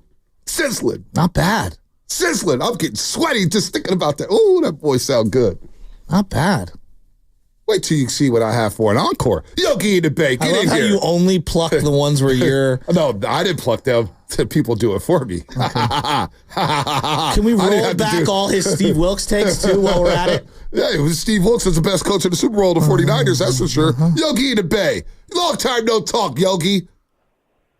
Man, how y'all been, man? Hey, it's been quite the off season. You said it's been 2 seasons and it's only been a few months. That's how long your off season was with Ayuk, or what? And that's how long it was after losing the Super Bowl. Yogi, are you not a Niner fan? No, he's a Jets fan. Oh, you're a Jets Come fan. on. Oh, my God. I remember seeing Yogi. How long of a night did you have last night? Come on. You know me. Yogi, this is why I'm the people's champ. I'm the unofficial mayor of San Francisco. I respect the Bonte. That jumper you got, I respect that jumper, too. Hey, you respect the Hey, you better respect it, Yogi. Hey, listen, man. I know the streets. I know who's who. I do my research. I do my scouting. Come on, man. What you got? What you got for me, Yogi? Week 1, let me know if you're down to bet, Bonte. Jets beats the Niners. Niners don't score over 20, kind of almost like your Super Bowl. And then if we win, me and you get to go to the Warriors game, maybe opening night. Wait, all right? Wait, you want me to buy you tickets for opening night? Yeah, and then if Niners win, I'll buy you tickets. Hey, Yogi, I'm working. I do the pre- and post-game show. Your boy don't buy tickets to the Warriors games no more. Hold on. If the Jets beat the Niners, you're skipping the post-game show, first of all. We're going to go find Brock Purdy because he probably threw 3 interceptions instead of doing anything. No, I got a better I got a better bet for you. All right, I got a better bet. I got a better bet. Put your money where your mouth is. You put your money, since you want to talk you want to talk big money here, Yogi. You want to talk for big stakes. Yogi, I'm ready to put some big stakes right now, I'm Yogi. feeling how you're pressing him. He's sweating. No, wait till I You look like Nick Mullins in the pocket. I'll do this one, Yogi. If the Jets win, I'll get you a Joe Namath jersey. Whoa. If the Niners win, I get a jersey of my choice. It's going to be a Trey Lance jersey. Hey, as long as you're hey, Yogi, as long as you're buying, buddy. As long as you're buying, is that a bet? Hey, we got I'm gonna hold you to that. No, I'm gonna hold you to that. I'm gonna hold you to that. The Joe Namath is a good one. The Joe Namath, Mitchell Ness. I go to Mitchell Ness. All right. Well, yeah. What I need a size? What size do I need, Yogi? A size 20? A medium? Hey, man, I'm 6'4". I don't know what you pushing over there, man. 6'4", 235, baby. Yogi, come on, man. Let's go. They called me the poor man's Tim Duncan in high school. I'll put Brock Purdy in my back pocket. All right, hey, Yogi, it's a bet. What? The Jets win, you got a Joe Namath coming to you. Never heard that. If the Niners win, I get a jersey of my choice. And I already have John Taylor, Ronnie Lott. I got to think about that. Oh, you know what? You know what? Hold on. I already know the jersey. You know what? Hold on, Yogi. Super Bowl ready is going to come week 1. You know what, Yogi? I know the jersey. Right after. I know the jersey. No, Yogi. I want that throwback Ricky Waters. Oh, okay. I want that throwback Ricky Waters. I get a Ricky Waters. You get a Joe Namath. I got you. All right. All right, Yogi. I'll talk. The day after that game, I'm calling in. Don't duck me. Don't duck me, Yogi. Boy's over here cooking. I'm back, baby. I think that was the greatest answer you could possibly have given for what jersey to give you. That was pretty funny. It was pretty funny. Like, Chasky's so pressed with my predictions, hitting balls. Your boy's cooking at that summit. I don't even remember the summit. Yeah. Damn. I might bring you on the quest. You're such a sharpshooter. Damn. You should. You should. Maybe I'll get him 818. Get him a Zach Wilson jersey. Oh, that's wow. I mean, come on. Hey, what? That's not funny? Wait. No. Why? I don't remember Yogi saying that, Zach Wilson would be great. It was funny. It was a funny joke. It's okay. You can acknowledge a funny joke when a bar is dropped. It was funny. You know? You've been high level hating in this segment, man. No, I thought Yogi was coming for the head. What did I say? The barometer, 30 points in cable. Brock Purdy, the Niners' deep playoff run. Bosa will be in Pittsburgh, and boy, was he in Pittsburgh. I don't know if he showed up the rest of the season. Larry in San Francisco. Larry, what's up, Larry? You know, fellas, man, I'm excited, man, because let me tell you something, man. Tomorrow I'm going to watch Patrick Mahomes, right? I feel that. Friday I'm going to hate watch what's happening in Brazil. Sunday I'm going to watch everybody, just hope all my enemies lose, and then I'm going to enjoy Monday night, man. You know, I'm so excited. I just got to tell you something, man. I'm so tired of the 49er fans. Brandon, you just got to go. Jed York sucks, you know, and I'm specifically talking about Grant Cohn, too. But I'm just so tired of it. All the Facebook, Instagram BS that we have for beat writers, man. It's like a 16-year-old girl entertainment or something, you know. You know what I mean? I don't even know where you're going, Larry. Larry, where are you watching the game? How's the taxi driving been these days? Oh, let me tell you something. I ain't watching no game. I'm making money during those times, man, right. Because Uber's off the hook during football games, man, because, you know, most people like me ain't driving during football teams. I got XM radio, and I'm listening to whatever is the best game on the radio. It's your money maker, Larry. Don't ask me to change the station. Well, I tried. Hey, Bonte, Joe, I got to tell you guys something, man. If Donald Trump had Trent Williams and Dre Greenlaw on his team, he would have never got a shot, man. Ain't nobody taking a shot around Trent Williams, and if he did take the shot, Dre Greenlaw would have did what he did to that boy up in when he suplexed. Larry. Listen, we're off the rails. The joke, but it's not. Young man's lucky to be alive. Not appropriate, Larry. Not appropriate. Let's just take a lap. Let's take a lap, man. Can I ask you a question? Which one of your friends dubbed you the poor man's Tim Duncan? I've never heard that. Ida B. Wells Continuation School, where we play pickup every day, and it was like, it was like basically Fillmore High School. Everybody from Fillmore in there. It was like, man, you like the poor man's Tim Duncan. You got that little big shot, hook shot. But who said that? I want to give them credit. Dunaway, Justin Dunaway. Okay.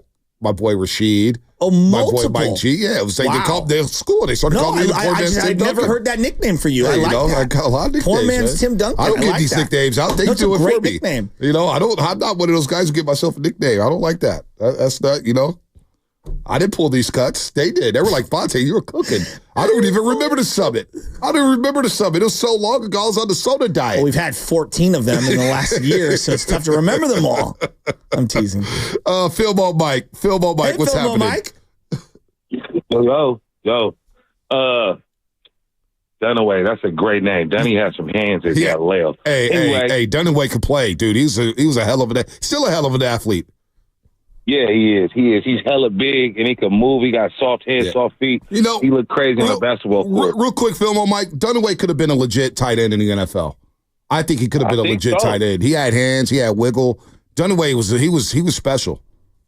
He was sneaky guy. I remember he played, I think, South City. He made a catch, and I seen it on TV when it was on 26 for like one-handed catch, and he kept running. It was sick. Man went off that game too. Yeah, Man was special too. Shout out to Loco Sports. Left Cowboys be going crazy with the throwback footage. I do love those.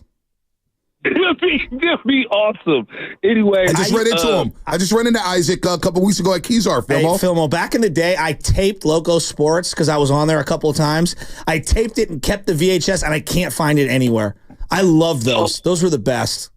That's the worst, man. You can't be losing them old footage tapes anyway, though. Somewhere in my mom's basement. I swear, man, these Niner fans, they sound a little bougie to me. I don't know how you boo somebody that ain't even did nothing but try to get his money. Yeah, it's how wild. you booing somebody that's trying to get their money? That's lame. That ain't being faithful. And then, but the ones talking about, when he come out the tunnel, he hasn't even did nothing. Let him fumble. Let him drop 3 passes. Let him get 6 games in the season, and then something happened. You know what the weirdest time was? When somebody was getting booed. I remember this, and I think I told y'all this before. Deion Sanders went to the Cowboys, and he ended up on the Giants, the San Francisco Giants. And it was a weird conundrum because he got booed, and then guess what happened? He smacked the triple, and everybody started clapping.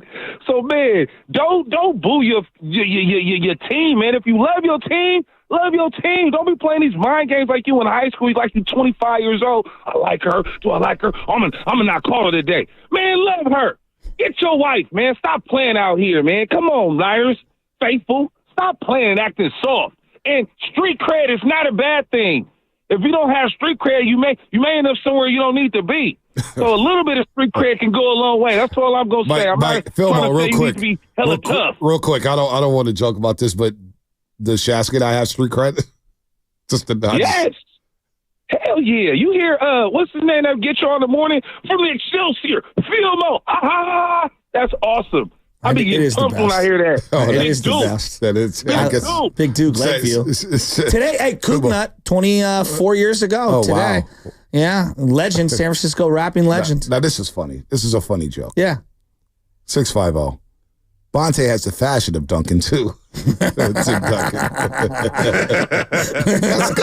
See, that's good. That's a good joke. That's a good joke. By the way, Isaac Leftowich, I ran into him at Kezar a couple weeks ago. Really? Shooting a documentary. He's doing great. Good. I was like, Isaac, man, remember So his daughter is in college now, or just graduated college. But after we won Turkey Day, that is me in the middle of the picture holding up his daughter. He goes, dude, really I had the photo. I'd never forget it. Blah, blah, blah. Cool. So he's doing great. He had great footage on that Balboa SI game, the playoff game in 95. Yeah, the Ollie Thomas game. Yeah, it was really good. I remember this one time he came out. It was Reardon on the grass field at Reardon versus Sacred Heart. And I got a hit off of, I think his name was Devora from Sacred Heart, down the line. Anyway, it was like the slow-mo part of, you know, they would do the slow-mo. Ball coming down the line, right field line. Local Sports? It was the best, right? And then my little brother, right before they went to commercial, Local Sports is way past cool. It was him and all the other little rugrats out there. You know when they would get all the little brothers and sisters? Yeah. Local Sports is way past cool. And it was like you were a celebrity, dude. Oh, I remember I made it one time and I got clowned the next day at Washington High School. Why? I don't know, man. It was all bad. It was all bad. I had some bummy fit on and they were like, oh, that's the dude, Local Sports. Oh my gosh. That was a great show. Let's go to... The only thing more iconic than that was Hits from the Bay by Greg Wallace Avenue. Late night, Hits in the Bay. Channel 29. You know exactly what I'm talking about. That was right after late what is he doing now? What? What is he doing now? Greg Wallace Avenue. I've been searching for the Greg Wallace Avenue Hit from the Bay, those old tapes. Dude, he used to have everyone on there. Who's the guy who does the...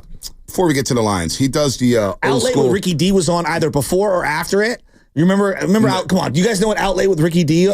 My God. You don't know what that is? Well, these guys are like 25 years old. Dude, public access was the best. Spadoni and Lubman had cable TV growing up. They didn't have Channel 29. Access. They didn't have channel. He's in Monterey. They don't get Channel 29. And Lubman, he was living in Concord getting ready for Los Lobos High School. You think Lubman was watching Channel 29? Dude was probably, what's the hell of that group that he played? His top 5 music selection? I never heard of that group. By the way, we never did my top 5 music selection. There's a reason. No. Yeah, I don't know why. We've all heard the same 5 Jay-Z songs. No. I got Big X the Plug. I got DMX. I had some heat. I had some Taylor Swift songs in there too. You know, some song on Blessman today here, I'll play for you. But who's the guy? Dreads SF. They asked me to come on their podcast. Drex. Yeah. This is a song. Fog Mode. I was bumping snitching music this morning. What were you bumping? Sabrina Carpenter. I don't know. Listen to this. It's called Espresso. It's really good. I heard it in Okay, it's a banger. I was bumping that. I was like, wow. And Chess and I was dancing to it yesterday at the coffee shop. It was great. Chris in Dublin, let's go. What's up, Chris? Chris in Dublin, what's happening? Hey, thanks for taking my call, guys.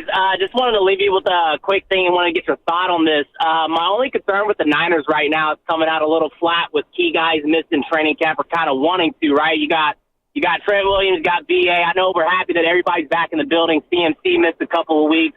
But I wanted to get your guys' thoughts on Niners coming out a little flat, maybe not getting hot till maybe even the second half of the Jets game or even like a couple of weeks down the road. What's your thoughts on that? Thanks.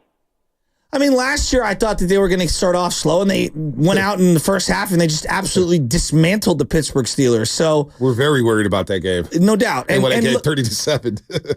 I don't know if the personnel is better for the Jets than it is for the Niners. Like, I don't know. But I do know that Robert Saleh, I think, has a better familiarity with what they're going to want to do. But they've got the full band back. And I expect them to score points in the first half. But I don't know what to expect from the offense of the Jets. That's the biggest question mark for me. Like, Garrett Wilson and Aaron Rodgers, how many reps have they taken together? Yeah, I don't know. Mike Williams and Aaron Rodgers, how many reps have they got? Yeah. I know we're all worried about Purdy and Ayuk, and that's fair. Like, hey, they didn't really get the chance to work together this offseason. How much has Aaron Rodgers been able to, with the torn Achilles and recovering from that, been able to work with those two receivers? Where's his mobility at? Where's he at? Where's his mobility at? Breece Hall. Can they shut down the run game? Now, I'm worried about Breece Hall, man. He's a home run hitter. The guy can run the football. And there may be some similarities between him and McCaffrey, something we'll get to a little bit later. But, boy, that is a great question. And Mike Williams, too, from the Chargers. We're not talking about him opposite of Garrett Wilson.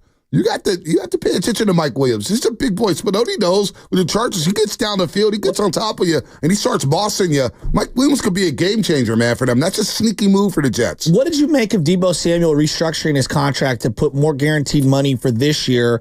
I guess essentially making it easier for the Niners to keep him moving forward. I don't want to get down the road. I don't even know if it means that he's going to be back next year. I don't know what it means, to be honest with you. They opened up some cap space, which is great. They got $50 million in cap space currently. So I think they're positioning themselves in case somebody becomes disgruntled or there's a midseason trade to be made, the 49ers will make that trade to fit it into their books for this year. Now, as far as Debo next year, I don't think he guarantees anything. Don't you think, though, that Debo's a very important, really good player who's beloved. There is a Frank Gore-like vibe. When he's on the field, just things feel so different. Well, they said it all the time with Brock Purdy, Jacksonville. Debo's back in the huddle. I felt comfortable. Yeah. The Cleveland game, our game plan was catered around Debo Samuel. Green Bay game, boy, Debo is a big part of the game plan. Debo's the tone setter. He's walking out the tunnel with Big Trent. You know, it's time we put some respect on Debo Samuel's name and what he means to this organization. When it stashed Rob Guerrero's like, yeah, he's not an all-time Niner, I kind of sat back and said, what?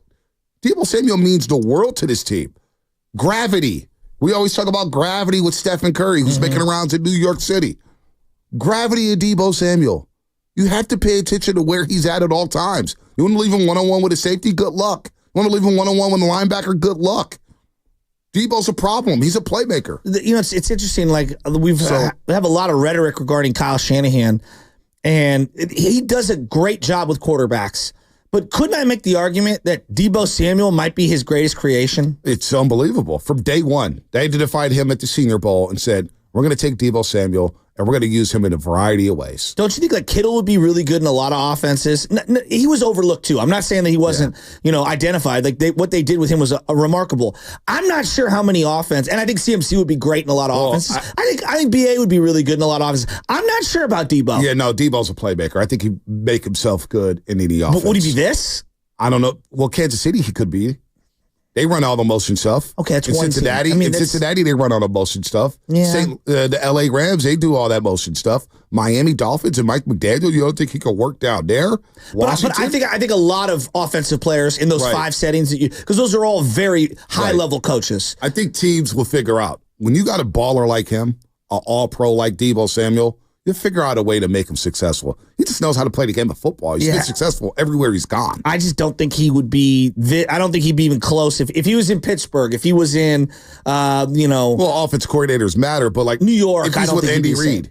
He's with Andy Reid. You don't think he'd do this? But Andy's great. You're like, right. So you need offensive minds. Need offensive minds. Debo, Detroit. You don't think Debo would be good with Ben Johnson and Jared Goff and Sam Laporta and that run game and the physicality that they play with? Oh my gosh. I think Debo will be a guy. I think we're underrating Debo in that aspect. Guy's a good football player. He's a good football player. You figure out a way to make him work in this offense, and I think he can make any offense work. Let's go to TC in Sacramento. TC, what's happening? Hey, TC. Bonte, Joe, what's up? What's up, TC? You fired up yet or what, man? Week 1's here, baby. Let's go. Hey, listen, week 1 is here. Listen, man, the boys stood on their business, man. They got their chicken, man, and I like that. That's what I was talking about. That was my main thing. Listen, TC, I'm with you on that. They got their chicken. Now it's time to play ball. Now it's time to play ball, and let's go get it, y'all. Listen, this is it, Joe and Shasky. There ain't no 2 or 3 more years for. Listen, this is it, dog. We all in. They pay people. This is it, man. We got to make it happen. Week 1 is here. Let's get it. Let's get it, TC. Short and sweet, TC. That's what I like, short and sweet. Verducci, El Dorado Hills. I love TC, man. He's one of one. Verducci, what's happening?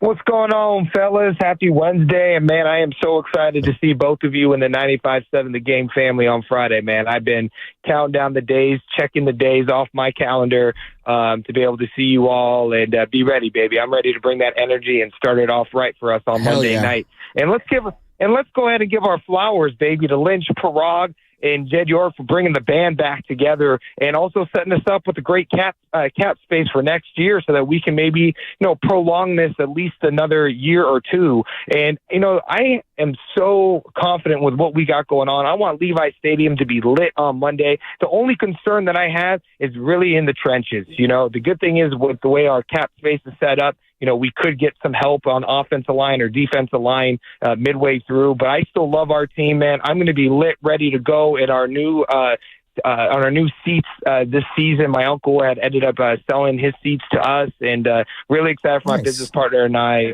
to be there on Monday night. And I'm excited to see you both. And Faithful, let's go, baby. Wake the hell up, baby. It is go time. It's our season. No excuses. Let's go. I love that. I can't wait to see Verducci on Friday. I love his energy. What's so funny, Shasky? What's up? I'm super excited. I think Niner fans are going to be hate watching all weekend. There's nothing like when your team is on a Monday night and you're a really good team and you're waiting for the whole season and you're sitting here like, ooh, Seahawks lost. Ooh, the Rams lost. Ooh, Arizona lost. One win and we're at the top of the division right at the beginning. It's just, I live for week one. Will the hate watching for the Chiefs be at an all-time high starting tomorrow? Like how much of a Lamar Jackson fan are you tomorrow? Yeah, but even if they like lose that game. Well, it's always going to sting because you lost to them twice. It doesn't matter, but you want to root for them to lose. Right? I'm rooting for them to not make the playoffs. No, that's where I'm at. Also, you're a Raider guy this year. You want the Raiders to win the division. Gardner Minshew. No, he wants Bo Nix to win. Oh God. Jim Harbaugh. Interesting article about Jim Harbaugh trying to change the culture with the Chargers. That was on ESPN.com the other day. In terms of hate watching the Chiefs, see, I'm not going to hate watch them. I'll sit back as a neutral fan. I'll be in awe of Patrick Mahomes, and I'll be taking notes.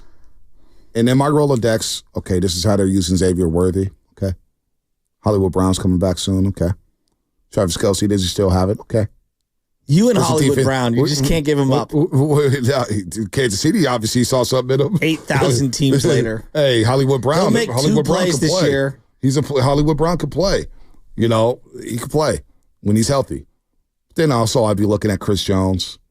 I'd be looking at how did they replace L'Jarius Sneed, who went on to Tennessee.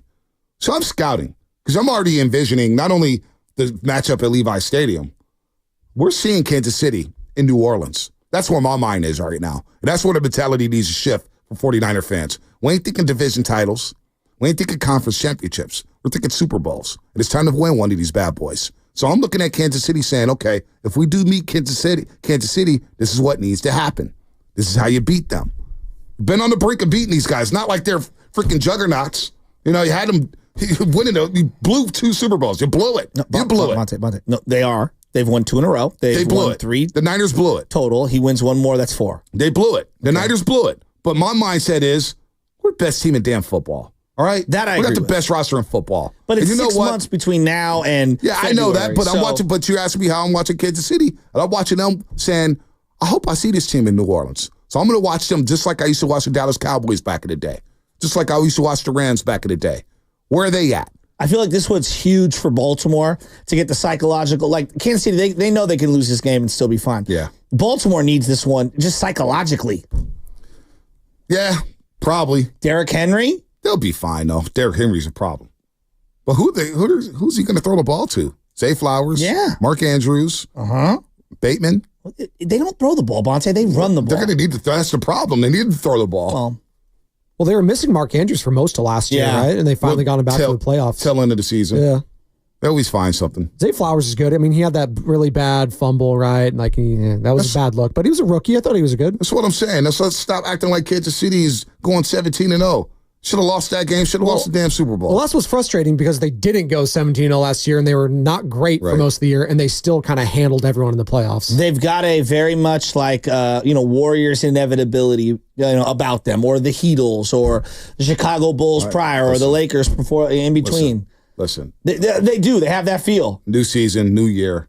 The healthy scare tactics. I'm going to tell you right now, I need another team to knock them off. No, I don't care. I want, you know what? I'm like Jerry West. Just win, baby. If the Niners beat, say, the Houston Texans in the Super Bowl, sure, I'll be happy. Stop it. I'll be happy. Just stop it. But it's going to feel different. It's like Jerry West. When they beat the New York Knicks, when Jerry West beat the New York Knicks in the final, sure, he was happy. He's got that one ring, but it wasn't the Celtics. I need Kansas City in the Superdome playing the 49ers in February. I need to play them. I need to play them in February, and I need to beat the Chiefs. I want the Chiefs in the Super Bowl. I want them. I want them bad. If it ends up being them, so be it. But I want anyone but them. I want the Chiefs.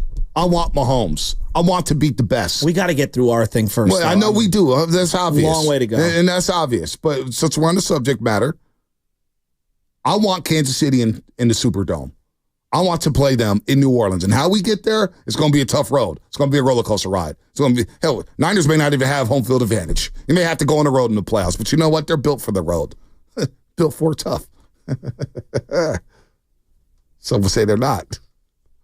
I say they are. So the hell with that. The hell with being scared of Kansas City. The hell with being scared of all these football teams. When the hell did we start being scary around these parts? Got Ayuk, got Debo, I got McCaffrey back. McCaffrey's on the practice field now. Oh, Aaron Banks, he's back on the practice field. Big Trent's got his Mastiff. He's out here in Santa Clara. It's go time, man. Can I ask a question, though? Go, please Didn't you have a take a little while ago that basically was something to the effect of, I want the Niners to lose in the NFC title game rather than face the Chiefs? That was off-season content. We were struggling.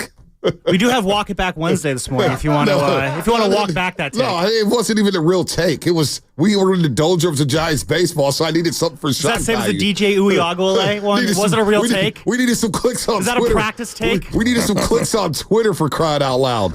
Jesus Christ! I will take for clicks. You actually think that I would want to get to the NFC Championship game and lose the NFC Championship game? You guys are out of your minds. Well, that's what you said, and you, Bonte Hill, will never lie to us. No, well, that's a lie. Well, now I don't know what to believe. Are you lying about what you're saying right now? This is so confusing. Not lying. I was lying about being in an NFC Championship. If I'm in an NFC Championship game, hell yeah, I want to go to the Super Bowl. You kidding me? Bonte Hill, will never lie to you ever again. We needed content. We were struggling. God forbid I hear Shasky talk about Jorge Soler not hitting the cutoff. Or actually, he didn't play the field for the Giants. Never played the field once. I know, not for the Giants. God forbid I had to listen to Shasky talk about another Michael Conforto at bat. We know what the result is. A strikeout or a ground out. Or a pop-up. Oh, who's this? Oh, Bryce Eldridge. Yeah, they're interviewing Bryce Eldridge right now. Dude, that's the future. Back to Niners. Shut up. Terry Stotts joining us at the top of the hour. Terry Stotts, assistant coach of the Warriors. He's joining the Warriors. His second stint as an assistant coach of the Golden State Warriors. It's going to help refresh the offense of the Golden State Warriors. Here's my thought. Like, we've been in such a, just knocking on the door and can't get through. I don't care who they get it against. It could go, like, they could beat the Texans, and it would feel sweet to me when it comes to the Niners winning a Super Bowl. But if I had it my way, I'd be like, yeah, let's wait on the Chiefs for the repeat. Like, let's win one first, and then I'll worry about conquering Mahomes. Oh, man. If you asked me, put the Colts on the table. Let's play the Colts. Shanahan's never beat the Chiefs. Is that game at Levi's big for the Niners? No, because it's like the Rams when they beat the Rams 8,000 times in the regular season. You got to do it in the playoffs. What if the Chiefs go to Levi's and just skunk the Niners? I wouldn't be surprised. Oh, come on. Mahomes is one of the greatest players ever. There ain't nothing you can do about it. I mean, look, he's the one guy that strikes fear into you, right? Like, where you almost feel like there's nothing, like, no matter what the score is, you could be up 3 touchdowns, 3 minutes to go. You're like, he's still got another chance here. I mean, right? Like, he's that guy. I mean, they bottled him up in the Super Bowl as best you could. You got the turnover. You got the inefficiency. You stuffed the run game. Yeah. And they still won. Yeah, because Steve Wilkes did his job that day. Offensively. But Baldy broke it down, and that's where it kind of comes back to Brandon Ayuk. The Kansas City Chiefs treated Brandon Ayuk like he was the number 1 wide receiver. They doubled him. They shadowed him. They bracketed him. Did it all. Baldy's breakdowns. Check it out at Baldy NFL. When Ayuk signed, and that was new footage too. I was like, wow. So I wasn't just, people don't like to listen to us. We never played the game, so we're not quote unquote experts. Baldy broke it down like, look, this is how Kansas City game playing the Niners. He took Brandon Ayuk out the football game. So how did we get Deebo Samuel back in the football game? How did we get Kittle into the football game against Kansas City? That's the problem. You got Kittle in here blocking against Kansas City. We talk about Kansas City like the season. We got the Jets. I get it. But we're on the subject matter. We got Kansas City. We'll get them this year, Shasky. Trust me. We're going to get them. I'm going to ask you this one. Purdy had a magical season last year. CMC had a magical season. Kittle has had a magical season where he went for an all-time tight end record for yards. Debo's had a magical season. We've seen Bosa have a magical season. I give you the wand, and you can give any one of these guys the magical season. Who's the one you're giving it to? It's got to be Bosa. I need a magical season from Bosa. It's on him. He's got to carry this defensive line. Number 97 has to live in the backfield. I can't go another offseason with the Raider fans telling me that Max Crosby's better. I can't go another offseason with people in Cleveland hit me up in DMs talking about Myles Garrett. He ain't no Myles Garrett. I need Nick Bosa to have a magical DPOY type of season. This is his time. This is his time. What about Purdy? Purdy's going to be fine. I got the utmost confidence in Brock Purdy, Shasky. Honest to God. I got no worries about Brock Purdy. I can't believe it. No regression worries at all? No, not. No protection worries at all? No, Brock Purdy's going to be fine. I got no worry. I can't believe what I'm saying right now, but I do believe it. I wake up every morning thinking about the quarterback saying, I got no issues with the quarterback. We got our guy. Yes, yeah, I think I might give him the magical season because if you have a magical quarterback season, it almost guarantees your team's going to the playoffs. And you're going deep. It almost always coincides with that. So you're giving him the magical season? I think I would, yeah. I think I would. I think they can overcome a down year from CMC or any of the other playmakers. If Purdy has a magical season, that means probably multiple guys are humming on offense. Yeah, I need Bosa because I need that defense to step up. I do believe Brock Purdy's just going to pick up where he left off last season. Like Raider preseason game, just watching just the calmness, him navigating the pocket. I'm like, Brock Purdy's fine. Yeah, but they need to protect him. Like Jalen Moore. Every quarterback needs to be protected. You know what I'm saying? His jersey was so green. It's fine. Got a little dirty. Got a little hit. He's ready to roll. Let's go to Manny and Dumbarton before we get to the injury report and Terry Stotts because tickets, folks. Get your Warriors tickets. Manny on the Dumbarton Bridge. What's up, Manny? Always good to hear you guys in the morning on the way to work, man. Always get to be in a good mood.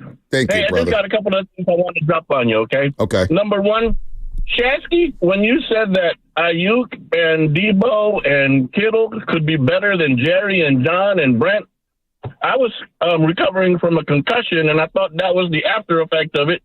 So I just wanted to clarify that that's not the case. Now, number two, Bonte. At first, I was ready to say Bonte's tripping, man. We're never going to get past the Chiefs. They got our number. But then I thought about it, and this is where I'm going to leave off. How many times did it take us to beat the Cowboys to get to the promised land? Twice. How many times have the Chiefs beaten us? Twice. It's our time, baby. Let's go. Manny, have a good day, fellas. I like that confidence. I like it. And here's what's the Niners had these guys down 10 in the fourth quarter of Super Bowl 54 with Jimmy Garoppolo playing quarterback. Shanahan got tight. That's where it comes down to Shanahan in late game. When it comes to late game magic, Shanahan needs that magic wand. He needs to get it from somewhere, somehow, some way. Yeah, Kansas City held them 19 points in regulation last year. Should have won that game. You blew both games. You had control of the game. Now it's just about getting over the top. Now, it's a long process to get back there. It's a long road ahead, folks, and it starts with the New York Jets. So we'll get into the New York Jets. We got Flynn coming up at 8:50. We got Herm Edwards coming up at 9:20. We made it through the first 2 hours. We got 2 hours to go. Terry Stotts coming up on the other side. But first, the injury report.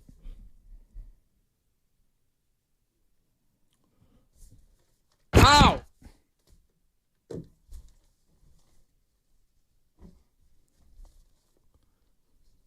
That's why I need everybody to cheer up, Buttercups. Cheer up, Buttercups. Chris McCaffrey's back. He's back at practice, Shasky. CMC's back. Come on. I'm fired up to see what he can do this year. Oh, my gosh. He's back. Calf injury was never considered serious. Again, they told us a couple weeks ago that if they had a game on Sunday, he'd play. He'd play. Calf injury is never considered serious. More precautionary to keep CMC out of practice in hopes of keeping his legs fresh for the regular season. Oh, my gosh. He's going to be ready to roll. Banks is back to Spadone. Ayuk's back. Trent's back. We'll get Greenlaw back at some point. Hufanga's back. Nobody's talking about him. What's he got? He's a big year for Talanoa Hufanga. I thought they missed a lot of tackles in open space without him on the field. The boys are back, baby. I think the Jets are coming all the way to the West Coast to beat the Niners on Monday Night Football? The New York stinking Jets? Hell no. Hell no, that ain't happening. Yogi, I need my jersey. Injury report brought to you by Boxer & Gerson, North California's premier workers' compensation law firm, helping get your workers get their lives back for over 40 years. What's coming up in the game? Brought to you by Fremont Bank, celebrating 60 years of full-service banking with no compromises. the one and only Terry Stotts, new assistant head coach of the Golden State Warriors. He's going to join us next at 8 o'clock, and we got some great news when it revolves around the Golden State Warriors. Oh, you better get to Ticketmaster right now, because now you can start to buy individual game tickets. Warriors.com. You better get there now. Have more details on the other side here on The Roast. Get her.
morning. Good morning. Good morning to YouTube, Twitch, and, of course, the Xfinity mobile text line. Some great news here. We're going to veer off of football for just a second and get to know new assistant head coach of the Golden State Warriors, Terry Stotts, of course, a longtime Portland Trailblazers head coach. And, of course, he was an assistant way back when in 04 and 05. So we'll still see if he has some Bay Area knowledge. Of course, he's been down there a lot with those Portland Trailblazer teams, having some great playoff moments against the Warriors, although they came up short every single year. I don't want to remind Coach about that. Now he's on the winning side here, of course. But also today, big day for Warrior fans. If you're looking for tickets, how about this? Beginning at 10 a.m. today, single game tickets will become available exclusively for Warrior season ticket members.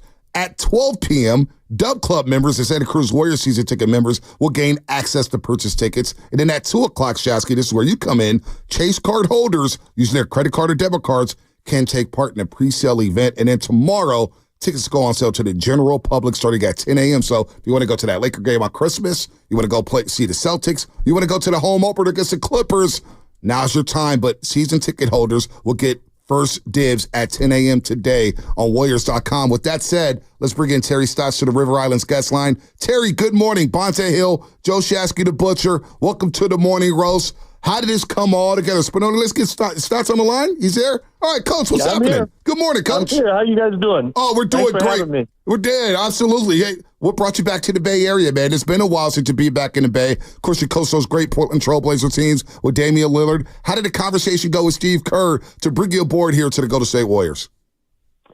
Well, you know, when Kenny got the job in Cleveland, obviously he was looking for somebody, and it just kind of came about pretty quickly. I think there's a little bit of a mutual admiration. I've always obviously appreciated what Steve and the coaching staff has done with the team. As you mentioned, thankfully that we were on the losing end of a few of those. There were some good series, but they had our number. But you know, good conversations with Steve. He kind of reshuffled his staff a little bit, and hopefully I can bring something to the table. Coach, watching Steph Curry, now that you get to be on the bench with him, did you see what he did you had to have seen what he did in the Olympics. Wasn't that special? Well, yes, and he's had so many special times. You know, a lot of them were against us as well. But you know, he's remarkable, and I'm glad I'm going to be on his side of the court instead of the other. But you know, he's an amazing player. I've had so much respect for what he has done in the league for the Warriors, how he's conducted himself. It's just he's been so good, and I'm glad to be on his side. And Coach, you're watching that "I'm Back" game. Remember? Why you got to remind Coach like that? Because he's gonna hang up the phone. Look. No, I'm kidding. You know, look, it sucks for you on your end, but like it was one of the great moments of the guy's career. I mean, what are you thinking when this guy's coming back? He's not even starting the game, and then he scores more points than anybody in an overtime ever. I mean, that's one of those signature like there's just nothing you can do moments, right? No, I don't think anybody's figured out what to necessarily do with him. It's just, like I said, he's had so many special moments. And, you know, I go back to the multiple series that we had, even though we got swept twice and only got one win, we felt like we played them competitively, but they always found a way, whether it was Steph, Clay, Draymond, they made the plays. And, you know, that's just a sign of a championship player and championship team. No doubt. Terry Stotts here on the River Islands guest line. Don't forget, season ticket holders. You have a chance to purchase individual game tickets today beginning at 10 a.m. Also, Shasky loves the Emirates NBA Cup mini plan. Shasky loves the NBA Cup. Today at 2 p.m., you'll have the opportunity to purchase tickets for the NBA Cup. Of course, Dallas is in that group with Klay Thompson coming back here. So, Coach, what do you remember about the Bay Area, man? It's been so long since you lived here. You know, probably the best memory I have of the Bay Area, that was Mike Montgomery's first year as coach with the Warriors. And, you know, we were struggling. It was, you know, we weren't really a good team. We had a lot of young players. We had some vets. But really, that was the beginning of the Baron Davis era. And when we made that trade for Baron at the trade deadline in February, things just turned around. And there was so much excitement in the arena. We were selling out. We were out of the playoffs, but we were selling out, and people were excited about the next year. And just getting Baron just changed the whole complexion of that season. But, you know, it's a lot different now. I'll be living in San Francisco instead of out in Walnut Creek.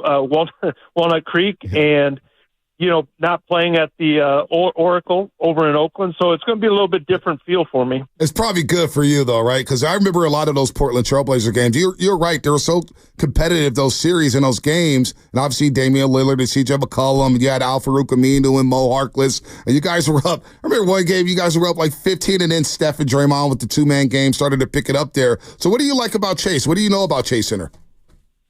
Well, it's a first-class arena. You go in there, I haven't been on the Warriors side. I haven't been to their locker room or their practice facility. But obviously, what they did for the opposing teams was just a first class. And I've said before, the Bay Area fans are incredible, and I've always said that.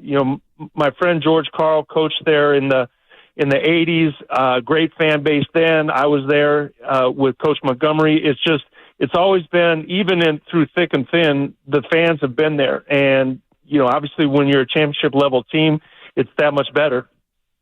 Coach, you were on that 04-05 Warrior team, and there's some names. You were referencing some of them. You worked for Chris Mullin at the time. Bonte works with Chris Mullin. How has Mully changed over the years?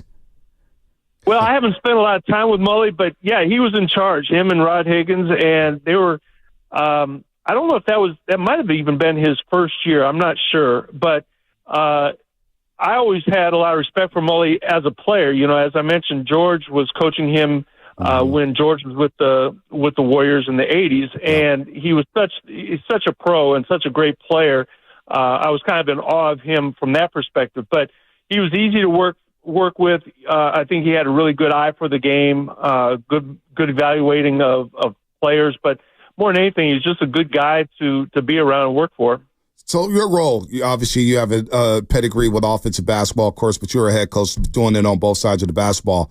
What are some of the tweaks, or maybe you can't give that away here, but what is you see with this current roster now? You have some youngsters in Brandon Podziemski and Jonathan Kuminga and, of course, Moses Moody and Trace Jackson-Davis. You have Draymond Green, who you coached against a long time here. Offensively, what do you want to put your fingerprints on when it comes to these young players to get the best out of them? I've had some conversations with Steve about it, and really, I don't want to take away from what they've done so well. They've been such a good read and react team. They move well without the ball, and incorporating some of the new players. Well, I think Buddy Hield will be great in it. Kyle Anderson will be great in it. D'Anthony Melton. I think the new players will come in and fit well. Getting the younger guys comfortable with moving with and without the ball, setting screens on ball, off ball. Freeing Steph up a little bit more if we can. He has a knack of getting open anyway. But, my biggest thing is not to change too much of what they've done, but I think Steve wants to tweak some things, do some things better, throw away some things, and I think that's what this next month is going to be for. Man, we're pretty fired up, man. Like the Warriors, it was a tough year last year. They got to get back to the playoffs, and everybody's fired up. I think these young players are going to take a big step forward, and I'm excited to see you working on the bench with Steve Kerr. We've always loved you from afar, Coach.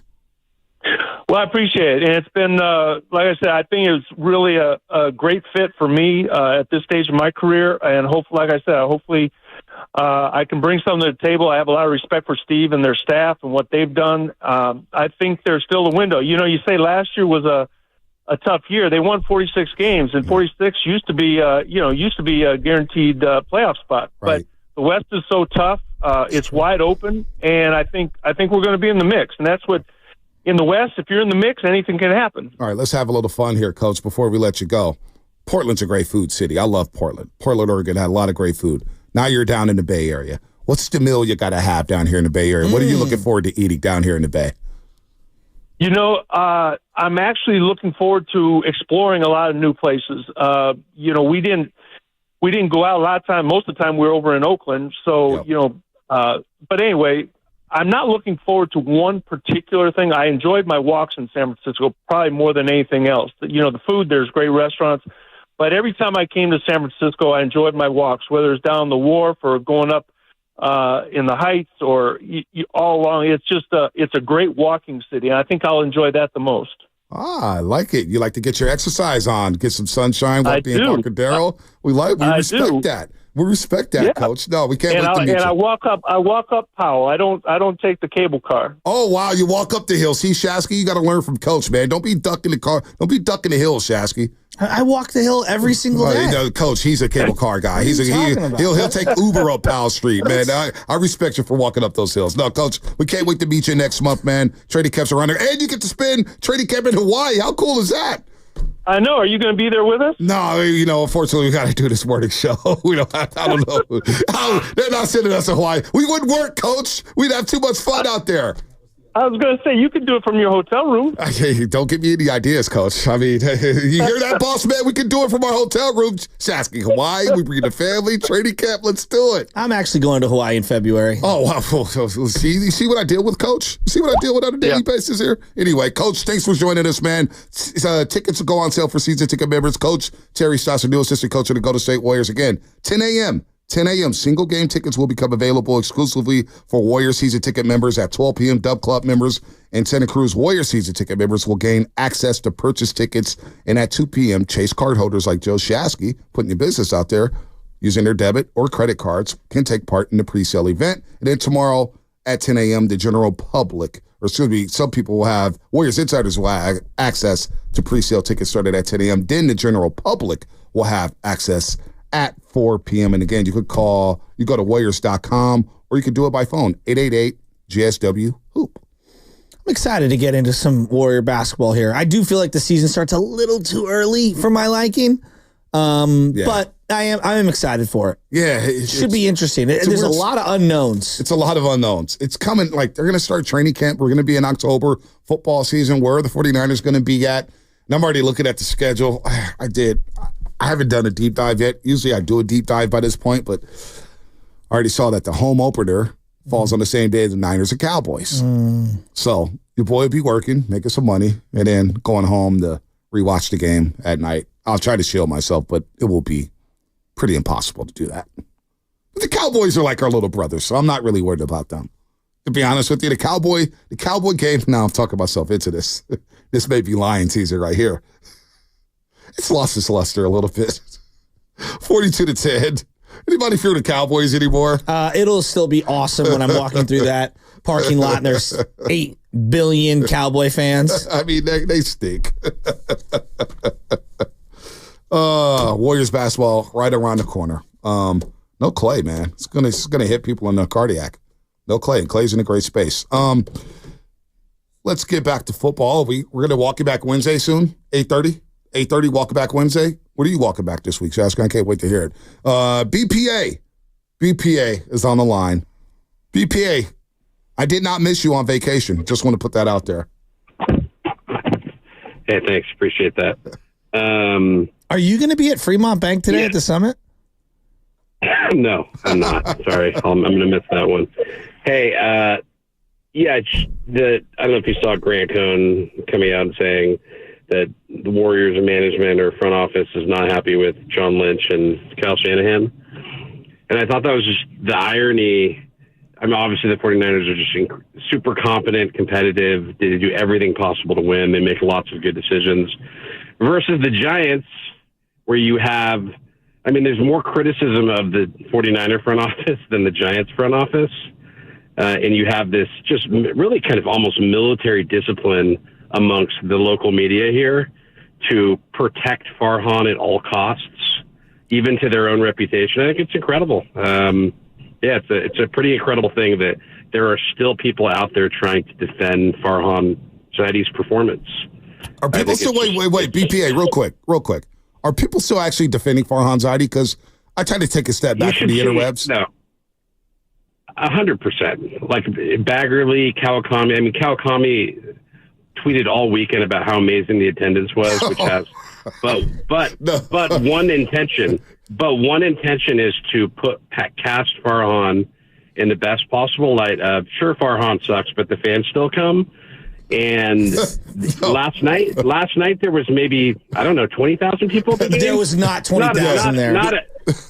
There was not a lot of people there. No. Not a lot of people at the game last night. And did Kawakami talk about, no attendance last night? Wasn't Steiny bragging about the attendance? Not to throw him under the bus. Wasn't he bragging like, boy, there was a lot of people at the yard? It was Labor Day weekend. Nobody had nothing to do. Hey, we all know the people who are tight with local ownership case. So, anyways, well, you know what? It's interesting you bring that up because I do want to real quickly I respect him. No, not Calvin. I didn't see that. No, but I respect him. I did hear Steiny bring up the attendance. Rhetoric from him. There's this new rhetoric from him. Like, well, I mean, if you follow, there's a lot of logical moves and blah blah. I don't get paid to tic-tac-toe the logic. Okay, if I'm a fan, like either I'm in or I'm out, and the results are good or they're bad. It's very simple. That's the beauty of American sports. Either you win or you don't. And right now the Giants aren't winning. So all of your thought, like great example. Okay, Bonte, I understood the logic of trying to draft Trey Lance. Yeah, it didn't work out. It didn't work out. Okay, they moved off of him. The only way that the 49er brass has kept their job is because they've been winning and they've been wildly successful. It's not about the logic and the thought process. And like, this ain't a tech company, dog. Like, I'm sorry, I'm not trying to go IPO here and have people buy in. What I'm trying to do is results driven. How much have you sold? Are you winning? Period. It's very results driven. That's the beauty of a meritocracy when it comes to sports in the modern age. Do you win? Yes. Is the business model good? Yes. Well, both of those are no's for the Giants. But I look at the Niners, and both of those are yes. Yep. So the Niners could do all this crazy stuff with holdouts, and this guy's angry with money and blah, blah, blah. Hey, as long as you win, we'll all shut up. And we're all going to show up, and we're going to have our pom-poms out, and we're all there. I don't give a flying rip if it all makes sense on paper. Because on the field, I'm watching a team that can't hold runners on. They can't play defense. They don't hit. They can't hit with runners in scoring position. I'm sorry, you're wrong.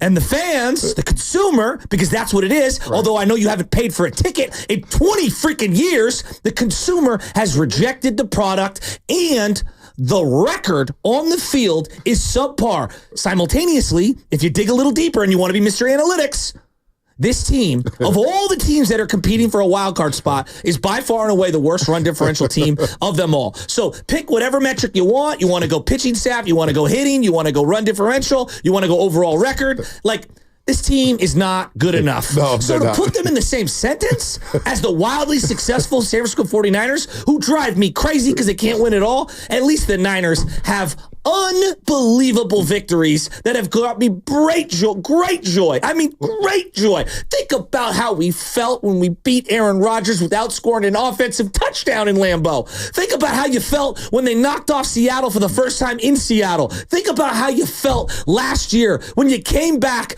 down a gazillion points to Detroit in the second half, and Ayuk makes the butterfly catch. And you're putting the Farhan era Giants on the same. Get out of here. Who's doing that? I don't think nobody in their right mind is putting the Giants on the same pedestal as the 49ers and or the Golden State Warriors. Because let's not forget, the Warriors actually won championships. 4 of them. They went to 6 finals.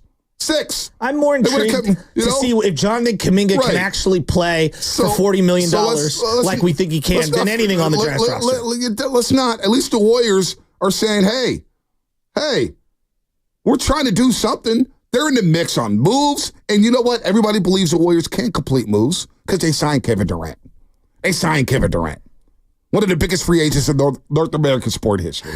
All right, so the Giants thing. So I did hear Steiny say this. I don't know about Kawakami. I didn't look at Twitter. I was kind of in and out. He's just been defending all the moves, and I'm just tired of it. You've lost the war. The war is over. The war is over. Done. Farhan's cooked. It's over. September 30th, October 1st, he's gone. You lose, it's over. Just admit, take the L, hang the L, stop blocking people, shut up, take the L and wear it. No, he needs to take the L and wear it. Stop defending him because you get him on the podcast. It's kind of driving me nuts. And I respect you, Tim, but you're wrong on the Giants. You're wrong. You're wrong. We were right. Farhan stinks, okay? Their most important player is a 19-year-old who just got elevated to AA and went 0 for 3 yesterday. You're wrong. It's okay. All right? You can write a critical piece about one of the teams. I know you're trying to book someone to be a guest on the pod. You're a journalist first. I'm a hot take artist, not you, okay? I'm the one who has opinions. How am I crushing the teams more than you? You're supposed to be objective. Cook, Shaq. No, I'll tell it to his face. Keep cooking. It's driving me nuts. You want to defend the Niners? Go right ahead. They've been unbelievably successful. You want to defend the Warriors? They got 4 championships, for crying out loud. The Golden State Warriors. 4 championships. And they beat LeBron. I mean, okay, you want to defend them? I get it. What have the Giants done to make you earn their loyalty? Just because you got Greg Johnson on the podcast one time? Frisco Shasky. Here.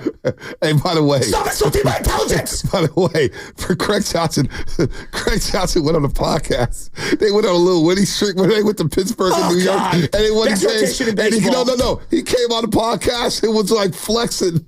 He flexed so hard. And I'm like, dude, you couldn't even get Buster Posey on the private jet to announce that he was part of the Owners League group. You did it over at Grady Zoon. Everything the Giants do right now is small time. It's small time. Again, the Sacramento Shuttle has been shuffling players back and forth. I'm telling you, they missed the boat on the Amtrak sponsorship. They missed the boat on that one. I mean, gosh, Luis Matos has been to Sacramento more than Casey and D'Lo. He's basically got a house up there. You ever heard the Master P song? Everyone from the Giants needs to just lay low for a little while. Just lay low. No. Lay low till October. Clear the decks, and then I'm ready to talk to you. They can't lay low. I'm done with laying low on this. Farhan's got to go. We're going to have Fleming on at 8:50. We're not going to put him in that position to say fire guys, but I'll tell Fleming here at 8:50 today. I say, Fleming, they can't go on with this regime. This is just how I feel as a fan. And look, I don't spend money on Giants tickets. Listen, I love having the press credential. Now, I do spend money on Niners season tickets, and they're worth it. But the Sacramento Shuttle Giants, it might as well be the Sacramento Giants. They might as well be. Casey Schmidt, back and forth, he's got no confidence. I mean, Tyrone Strada. I was told he was a legit second baseman. He's back and forth to Sacramento on the Sacramento Shuttle, right? And then I did hear Steiny yesterday for a little bit. I think he even came in while we were done with our show. They came in. It's like, the attendance is up. The attendance. Labor Day weekend always has good crowds. Well, no, always have good crowds. There have been some fans out there. It's been some fans here and there, but we got nothing to do. We're waiting for games. The Warriors, I'm telling you. I'm telling you. I think there's a direct correlation.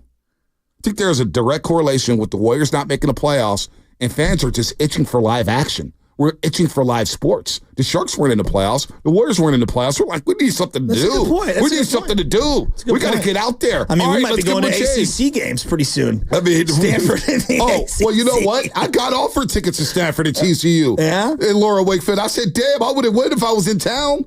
I would go to a Stanford game all day long over a Giants game. Listen, how are you still defending this? No, I don't know who's defending Farhan. I don't know who the hell's defending Farhan. If you're defending Farhan, call us right now. I would love to hear from the Farhan defenders. He's got no Q rating. He's got no pizzazz. They've got no direction. Bob Melvin, and that Bob Melvin hire that I was very critical of, look at the Padres. What the hell was the problem with San Diego last year? Bob Melvin may be a nice guy, but it looks like A.J. Preller ain't the problem.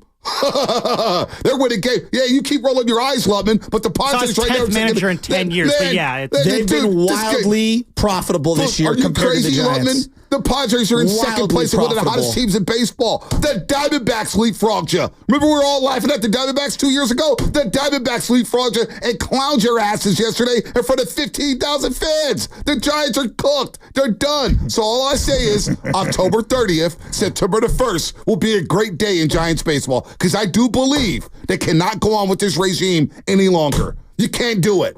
I tuned out after the third inning. Patrick Bailey's best swing for the last 3 months was a push bunt down the line. A push bunt down the line.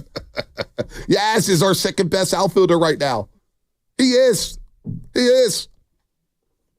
All right. Welcome Back Wednesday coming up. Brought to you by Fremont Bake. Great Red Chasky. I was waiting on that one. Wow. I was fire. Celebrating 60 years of full-service baking with no compromises. He is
Oops.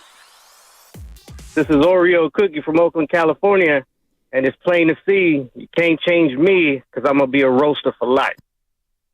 That's a sick drop. That's a sick drop by Oreo Cookie. Sick drop. Evan Giddings, what's up, baby? What's up, Evan? Wake up. Football's back. Speaking of football, the Red and Gold Summit is today. Fremont Bank in Fremont. 39150 Fremont Boulevard. 39150 Fremont Boulevard. We'll learn this from 2 to 4. Then the rest of us will join the game from 4 to 6. Lo Neal's going to be signing autographs, taking pictures. He'll probably get on the mic as well. And you can come and watch. Space is limited, but you can come and watch. For free. For free. First come, first serve. First come, first serve. So, sorry, I got to hang up this FaceTime as Mama is brushing Chestnut's hair and they're having a little fight because she wants her hair done one way and Mama said we don't have time for that. And there you go. Don't have to deal with that. Being a girl dad is interesting. Way Back Wednesday coming up. Shasky, what's up, man? You fired up today. I like this, Shasky. This is Shasky I'm talking about. Look, this is the reality is this. Like, I'm a big, equal opportunist, all right? Life is very much about credits and demerits. That's what I've learned in my life, right? You do a bunch of good deeds, I kind of think you're a good person. You know what I mean? Like, you do a bunch of dumb stuff, I kind of think you're a dummy. Or there's some crooks doing good deeds, too. Well, yeah, I mean, there are complicated individuals. There's some con artists out there. Right? Like, Tony Soprano's complicated, right? Like, I freely admit that. He's not a great guy. But, look, the Niners. Now, Grant Cohn is reporting, and he's got his sources, and I believe his sources. Everyone's supercharged when they hear the name Grant Cohn. He's there every day. You know, I'm sure he gets a lot of messages, and I'm sure he gets a lot of intel. And he puts it out that, hey, John and Kyle, they might be on the hot seat if they don't win it all this year. And by hot seat, I don't even know if he knows what he means. Pressure, maybe they lose a little bit of control. Maybe we should just get him on then and ask him what he means. I don't know, but I believe Get him on, because I don't know what he means. Like, honestly, if the Niners don't win the Super Bowl this year, Shanahan and Lynch are going to get rolled out of town? That's so, okay. Honestly, let's sit back for a second. I think it's more this. Okay, instead of Shanahan having all the control over every aspect of the organization, maybe you bring in someone from the outside to have a little more influence and you lessen his influence. Doesn't mean he's gone, right? It just means instead of overseeing every department, you're only overseeing certain departments. So it's like the Niners, Shanahan and Lynch right now are sitting in recliners with massages. Well, you get to the airport, they got the little massage chair. I sat in one in Philadelphia for 45 minutes. I never sat in one of those. No, they're unbelievable. Okay, I'll take your word for it, yeah. But that's what Shanahan and Lynch are sitting in right now. Okay, but if they don't win the Super Bowl, they're going to be on some damn hot seat? Well, come on, man. Let's pump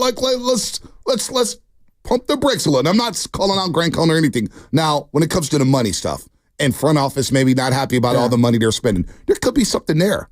There could be something there because the Niners, because Jed York, what other streams of revenue do they have? Leeds United? Well, they spend a lot of money for that, right? To be an owner in the NFL, it's wildly profitable. You're getting $400 to $600 million checks every year just based off the television deal, right? That doesn't include all the money that you're making on gate days. So it's wildly for every owner, but in particular the Niners. So for the 49ers, they're getting playoff games. Yeah, they're going to host the Super Bowl. Absolutely. They're going to host the World Cup games. I mean, business is booming in Santa Clara. I go to that team store, and it is packed. But if you were running a business, and it's easy for everyone to say, just keep reinvesting. If you think you could still win 11 games and shed a little money and keep it in your pocket, you'd be surprised how many people. I'm not justifying. I'm just saying you'd be surprised how many people will do that. They do. But Jed York's running the show. No, he's proven that he's going to put money onto the team, right? Look, I've criticized Jed till I'm blue in the face, but even at some point I was like, all right, I tap out. Jed's been really good. Look, the guy's been to 3 Super Bowls. He's doled out over $400 million in guarantees over the last 5 years. But I also but Shasky, just hold on because I don't even. You can go ahead and talk. I'm not going to give this any. I'm not going to give it any legs. I don't even want to waste my breath on this. Honestly, when it comes down to it, I'm a bottom line type of guy. If the Niners don't win the Super Bowl, you're telling me Lynch and Shanahan are going to be on the hot seat? I don't think that is asinine. No, I don't. That is some of the dumbest things I've ever heard in my life. I don't. And they just signed extensions in 2023 anyway. So all of a sudden, Jed York's gonna, you know what? We're spending too much money. You didn't win a Super Bowl. You're on the hot seat. Let me clip you and be on the hook for more money to pay you while paying another coach. That is silly as hell. No, it's not. I don't think it's hot seat like that. Do people really believe this? No, I don't think it's hot seat like that. But if you don't think that you'd bring in someone else to kind of influence some of the decisions and lessen some of your power, like that I believe. Like, think about any company, right? Like, Bonte, you're running, just hypothetically, you're running, a plumbing business, all right? So if they don't, hold on. Before you get to this analogy, hold on. Before we even go any farther, Lynch and Shanahan have put together this roster, which we all consider the best roster in football. They've got 8 guys making $15 or more $1 million. They're awesome. They're an awesome top 100 team. players, Yeah, all awesome pros team. galore, Awesome Pro team. Bowlers galore. Yeah, they're awesome. And they've had one of the best rosters basically the last 3 years. And they've been to the NFC title game for the last 5 years. And if they don't win the Super Bowl this year, let's bring in an outside influence to switch things up a little bit. No, not switch they things lose up. a game. They're losing Super Bowls in overtime. I'm just saying lessen the control. Like right now, Shanahan probably runs almost every aspect of the Niners. How's that worked out for the 49ers? They've been wildly successful. Yeah, so why would we want to take control from Shanahan when he's basically cooked this thing? Let's remember what it was like before Shanahan. I'm well aware of what it was like. Let's remember what it was like. I also understand owning a business and, being forced to like pony up guaranteed money over and over and over again every offseason. That's what happens. Well, that's what happens. What I'm saying is there are a lot of other owners around the league that would say, all right, well, show me my Lombardi. Like, I do understand that. I'm not saying they're running them out of town. There's just a little pressure. Like, hey, guys, I need you to deliver. Guess what? There's pressure in all the pro sports. Of course. You don't think Steve Kerr's feeling pressure? Bonte, you don't think Bill Belichick won 6 championships and they ran him out of town? Right. You know what I'm saying? After a couple of bad years. So after a couple of bad years. Anyone can get ran out. So I mean, like, but I don't believe they're going to be fired. That's where I'd say it's way too far. No, like lose a little bit of control. I don't even know what that looks like. I'm just saying I understand if I'm ownership. It's like, guys, come on, we got to win one here. That's a different conversation than you're going to fire someone. Yeah, there's like 80 freeway exits before I get to firing you. Jed York, they're trying to win one. Of course they are. They've gone to 2 Super Bowls. And this is me, the ultimate Super Bowl or bust guy. And it was tough for me to talk 49 football all season. I still haven't gotten over Las Vegas. But now I switched gears and I'm ready to roll against the New York Jets. I'm ready to kick the Jets' ass on September the 9th. And I can't wait for that. I'm ready to kick their ass and then go to Minnesota in the trap game, beat Darnold, and then play the LA Rams, setting up an NFC West showdown in week number 3. That's where my mind is right now. But they spent wisely. They've kept their premium players. The players who are all pros. That's spending wisely. You're keeping your players here. How many premium players have they? They made the trade for Buckner, bad move. They made the trade for Trey Lance, bad move. They've been able to draft and replace and replenish while the stadium's full. Sure. They're getting soccer games galore. They spent, if anybody has to spend widely, maybe Jed York and them shouldn't be spending $200 million on a new scoreboard. You know what I'm saying? So Monte, the irony is I agree with everything you're saying. Yeah. I think it would be a very penny-wise, pound-foolish decision to move off of either John Lynch or Kyle Shanahan. They're wildly so. Now, if they go 9-8 this year, and then next year they go 7-10. All right, well now we can have a different conversation. Okay, but they're coming off they were the number 1 seed last year. Again, they're 54-29 in the regular season in the last 5 years, while switching quarterback galores. They had 3 different quarterbacks, for crying out loud. But there's also an element of like, and again, I'm just saying, like, if I'm running the business, if I'm running the team, I'm saying, like, guys, why is it back-to-back years? If I assume that Jed isn't involved in the day-to-day, why is it back-to-back years? Our high-priced guys are all waiting till the very end to get paid. It didn't do us any favors last year. Like, come on, we gotta switch up our business model a little here. Well, that's a different conversation. And that's on Jed and Parag then. Well, that's on Jed and Parag. I don't know how much Jed's involved. It's got to be on Parag because IU came to the table shortly after the Super Bowl trying to get a new deal. Do you think that Parag does? I agree with you. It is on Parag. But do you think that Parag, for the most part, does what Kyle and John are looking for him to do? He runs the books. Yeah. He's a financial guy. He's the analytical guy. And it's not lost on me. It's not lost on me what Tim Kawakami told us a month ago on this show. That Parag, agents reach out to the Niners. We're talking to Parag Marate.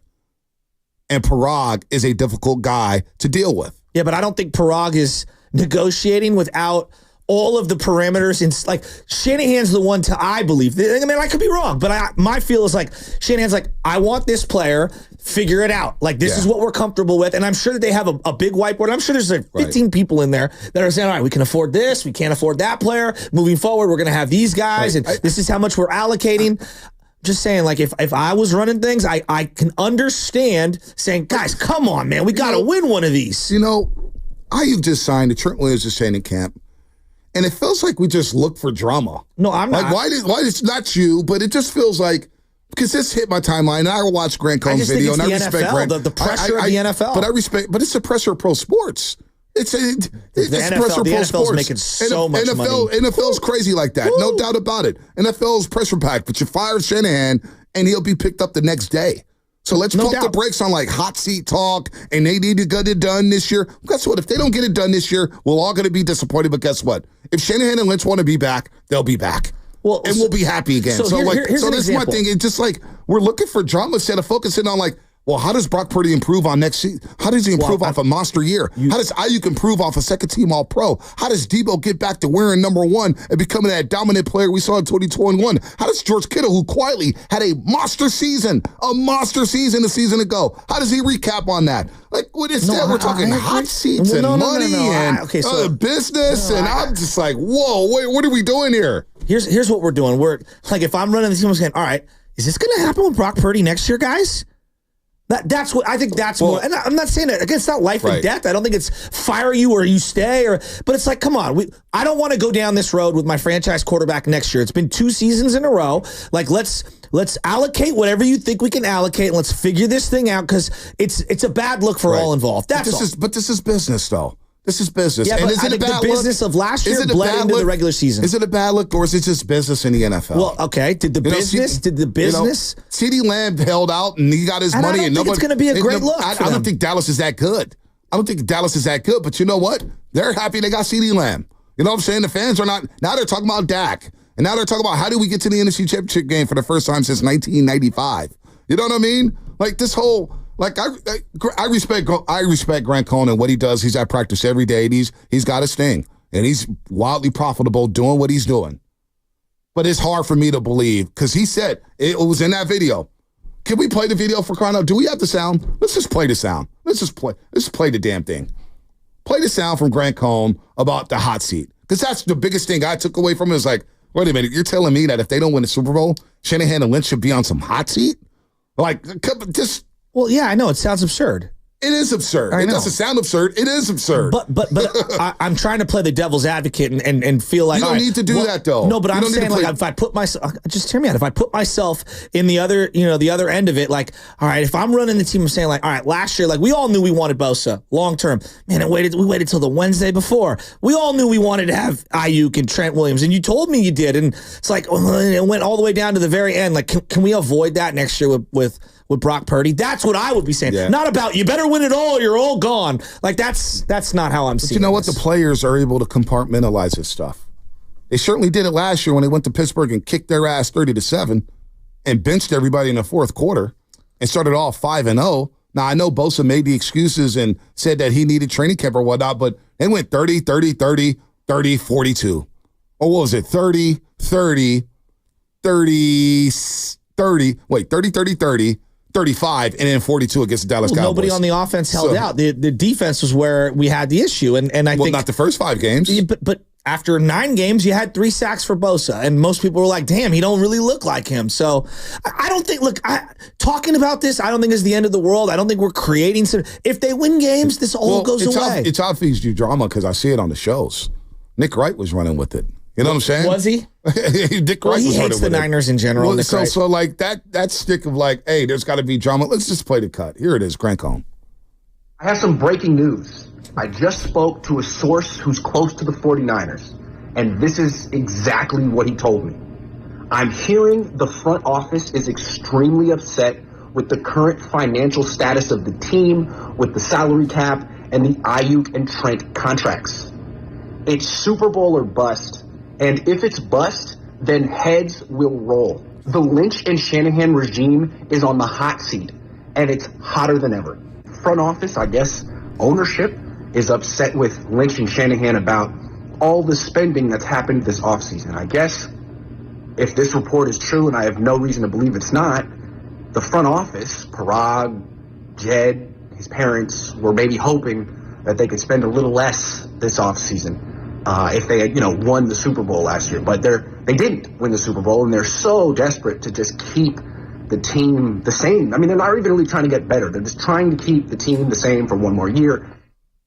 Interesting. I don't think anyone's heads are going to roll. I was just thinking maybe a little bit of control from Kyle would, maybe John gets more control. Maybe it's somebody else comes in and has a little more control. But it sounds absurd when you say that heads are going to roll if they don't win the Super Bowl. But they lost in overtime to Patrick Mahomes in the Super Bowl. They didn't finish fourth in the NFC West. I know. They lost in overtime in the Super Bowl. Now, again, Andy Reid was awesome, and then he had a couple of down years, and then the door started opening up for conversations like this. Harbaugh, there was a lot of I need an extension stuff, and they didn't give him the extension. Then they went 8-8, and it was kind of cemented before that, but it was different. We haven't even begun to come close to that. That's why I wouldn't mind having Grant Cohn on, because he said he heard from his source who was hearing from another source. And then, he said that, Kyle brought the same team back. They didn't get better. Well, I think Dominic Puni makes the team better. I think Malik Mustafa makes the team better. I think Jacob Cowing makes the team better. You know what I'm saying? Well, I think D. Winter is playing a little bit more, and his experience he's going to get with Dre Greenlaw out is going to make the team better. This goes back to Renardo Green is going to make the team better, Shasky. So I don't even believe that. Jordan Mason is better this year as a running back. So I don't even believe that aspect of it, saying that the Niners are just, hey, they just brought back the same damn team. No, they got better. I think they're better. I think they're a little better. We'll see about defensive line. I think Leonard Floyd's an upgrade. I don't know in the middle. Armstead was a solid player for them, but he was hurt. Right. So that's hard to, we'll figure out. I don't think you're better early on without Greenlaw, but we'll see, right? We'll see. But I think the area that I keep coming back to is if you're mad about the cost of players and all that, that's the cost of doing business at a high level in any sport. I look at the Yankees payroll, and I look at the Warriors payroll, and I look at the Lakers payroll, and now the Nuggets went flying over. Just look around sports. There's a thing called the cost of doing business. If you want to have avocado on the menu, avocado is going to fluctuate in price point depending on what time of the year it is. If you're going to have prime rib and your name's going to be House of Prime Rib and beef prices go up, that's the cost of doing business, unfortunately. And so if the player price point goes up, my argument to them would be hey, this is the cost of doing business. So what's holding them at a high level? At a high level. This is the cost of doing business. You're absolutely spot on with that. And with Jed having any other way, when he looks at his team stores and he looks at the jerseys in the crowd, and he looks at the sold-out stadiums. And then, here's the better part. Here's the best part about it. When they go on the road. I mean, they're one of the most popular teams in sports. Go look at the Las Vegas takeover. Yeah, it's crazy. LA. In the preseason, they took over Allegiant Stadium. What about SoFi? What about Tennessee, Nashville, Tennessee, first preseason game of the season? Everybody knew nobody was playing in that game. Look how many Niner fans were there. Yeah. So you think Jed, honestly, when we take a step back and look at everything, Jed York's mad about, I got to spend a little money. He's making dollar after dollar after dollar after dollar. The Niners are a cash. Look at the hat you're wearing. Look at the hat I'm wearing. I just went to the team store. We spent $1,000 as a family. But the one thing he doesn't have is the Super Bowl. So. They got to get the Super Bowl, which is really hard to get. Yeah, no, think about the Giants. We're going to have Dave Fleming on right now. Look how long we waited for the Giants to win a World Series. Waited our entire childhood, and boom. Years. You know what I'm saying? But we're still coming. Dusty Baker wasn't on some hot seat from 97. Oh, wait, you don't win. You know what I'm saying? Well, no, it didn't end well. It didn't end well, and they lost the World Series. Yeah. And he moved on. It was time to part ways. But come on.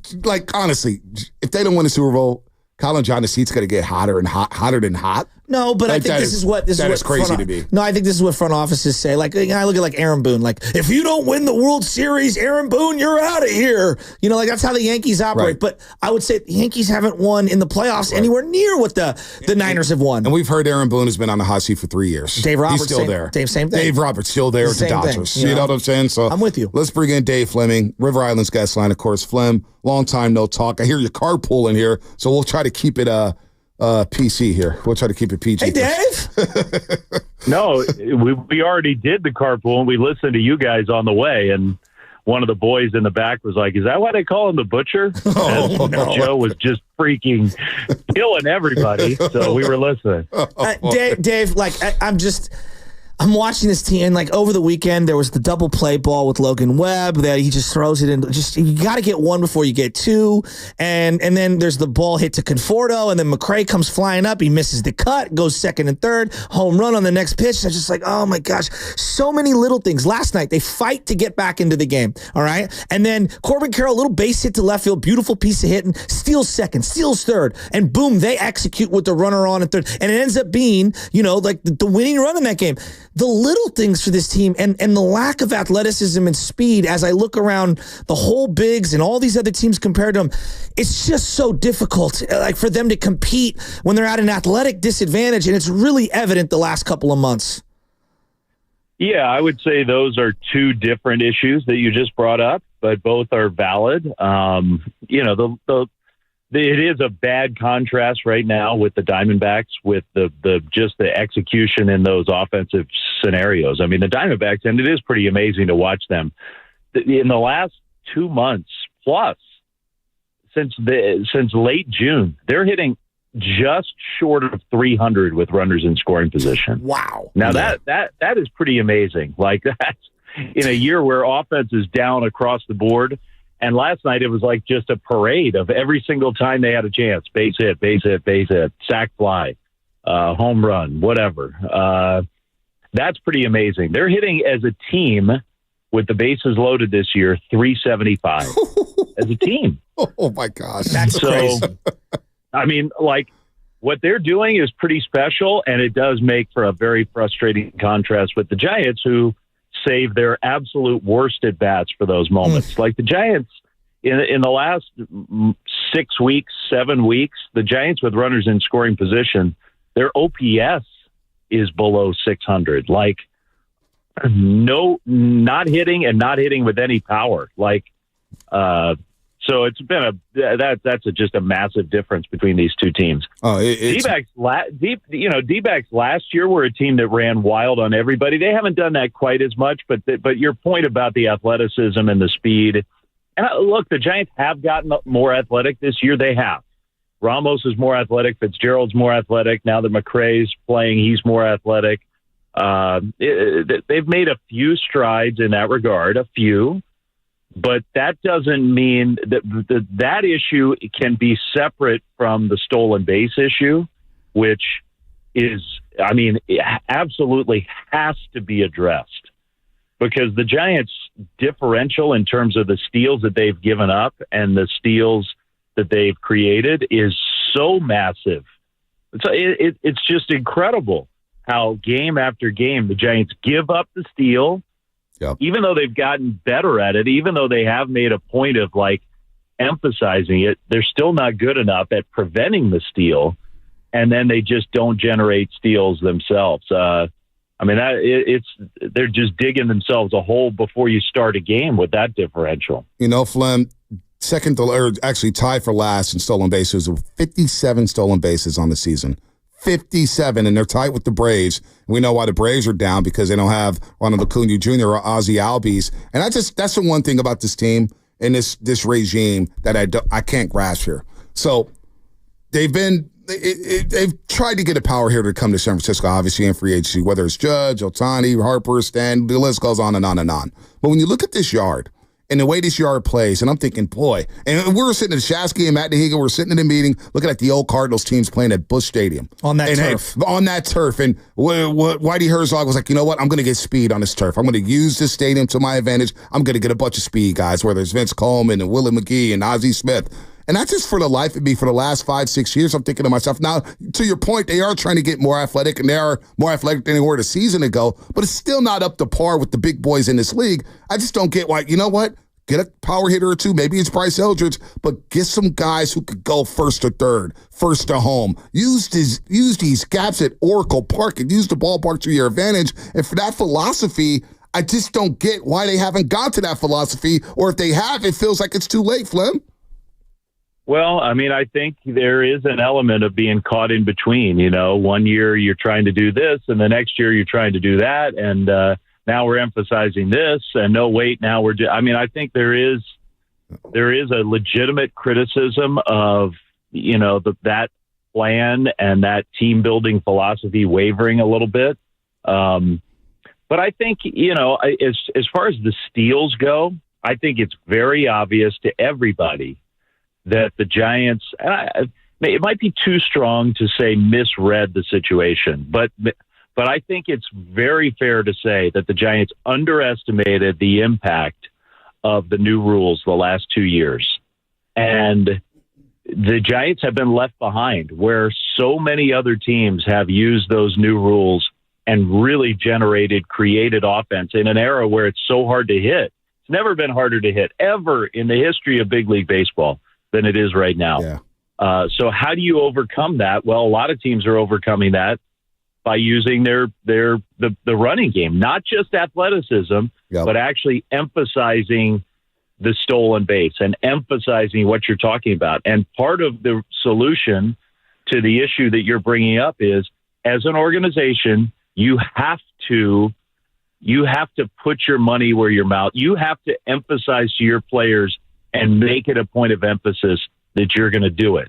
And that this franchise right now has not done that. And that's a fair criticism to say that I think they have underestimated the impact of the new rules the last 2 years, and we're seeing other teams take advantage of those rules. It's a good point. And to add to that, the lack of patience is another issue, Flem. I call it the Sacramento shuttle. Guys are going back and forth to Sacramento left and right, and it just feels like Luciano, he may not be a good player. We don't know. He's struggling right now in the field. He's struggling. Yeah, he's struggling in the batter's box, but it just feels like that runway to just let these guys play.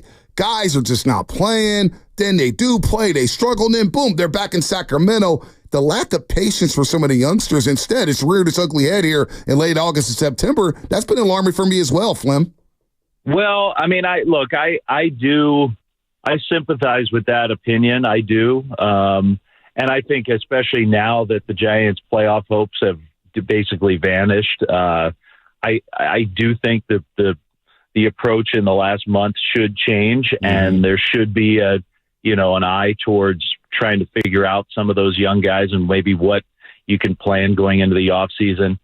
But I have a hard time being real critical of, like, this is the big leagues are a performance league, man. Mm-hmm. And so young guys get a chance. And if you're thinking you're a playoff team, and the Giants at the beginning of this year and for all of this year have definitely thought we are a playoff team. They invested, they paid the money, they wanted, that was the goal, was to get.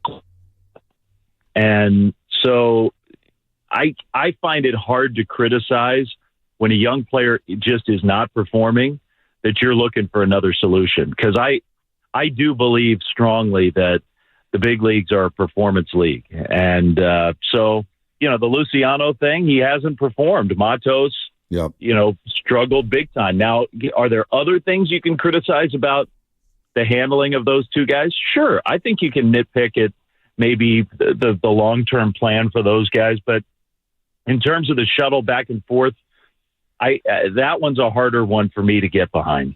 All right, we got like a month or so left in the season, and there's like so many guys I got to pepper you with. Just give me a sentence or two on each of these guys with a month left to go in the season, and I will just rat-a-tat-tat these as fast as we can. All right. Last night, Harrison. Kyle is definitely running on fumes right now, and the final part of the month is going to be managing some improvement and some more game experience with just taking the burden off. Camilo Duval.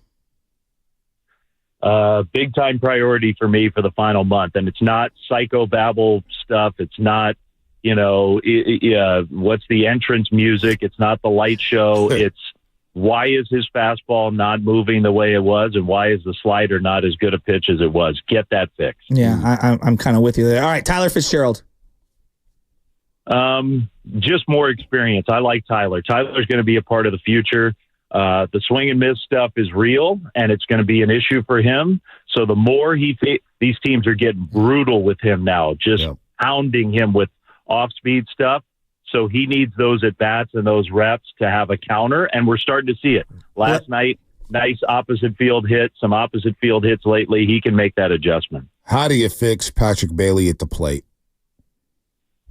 I'm not qualified to answer that. I wish I were.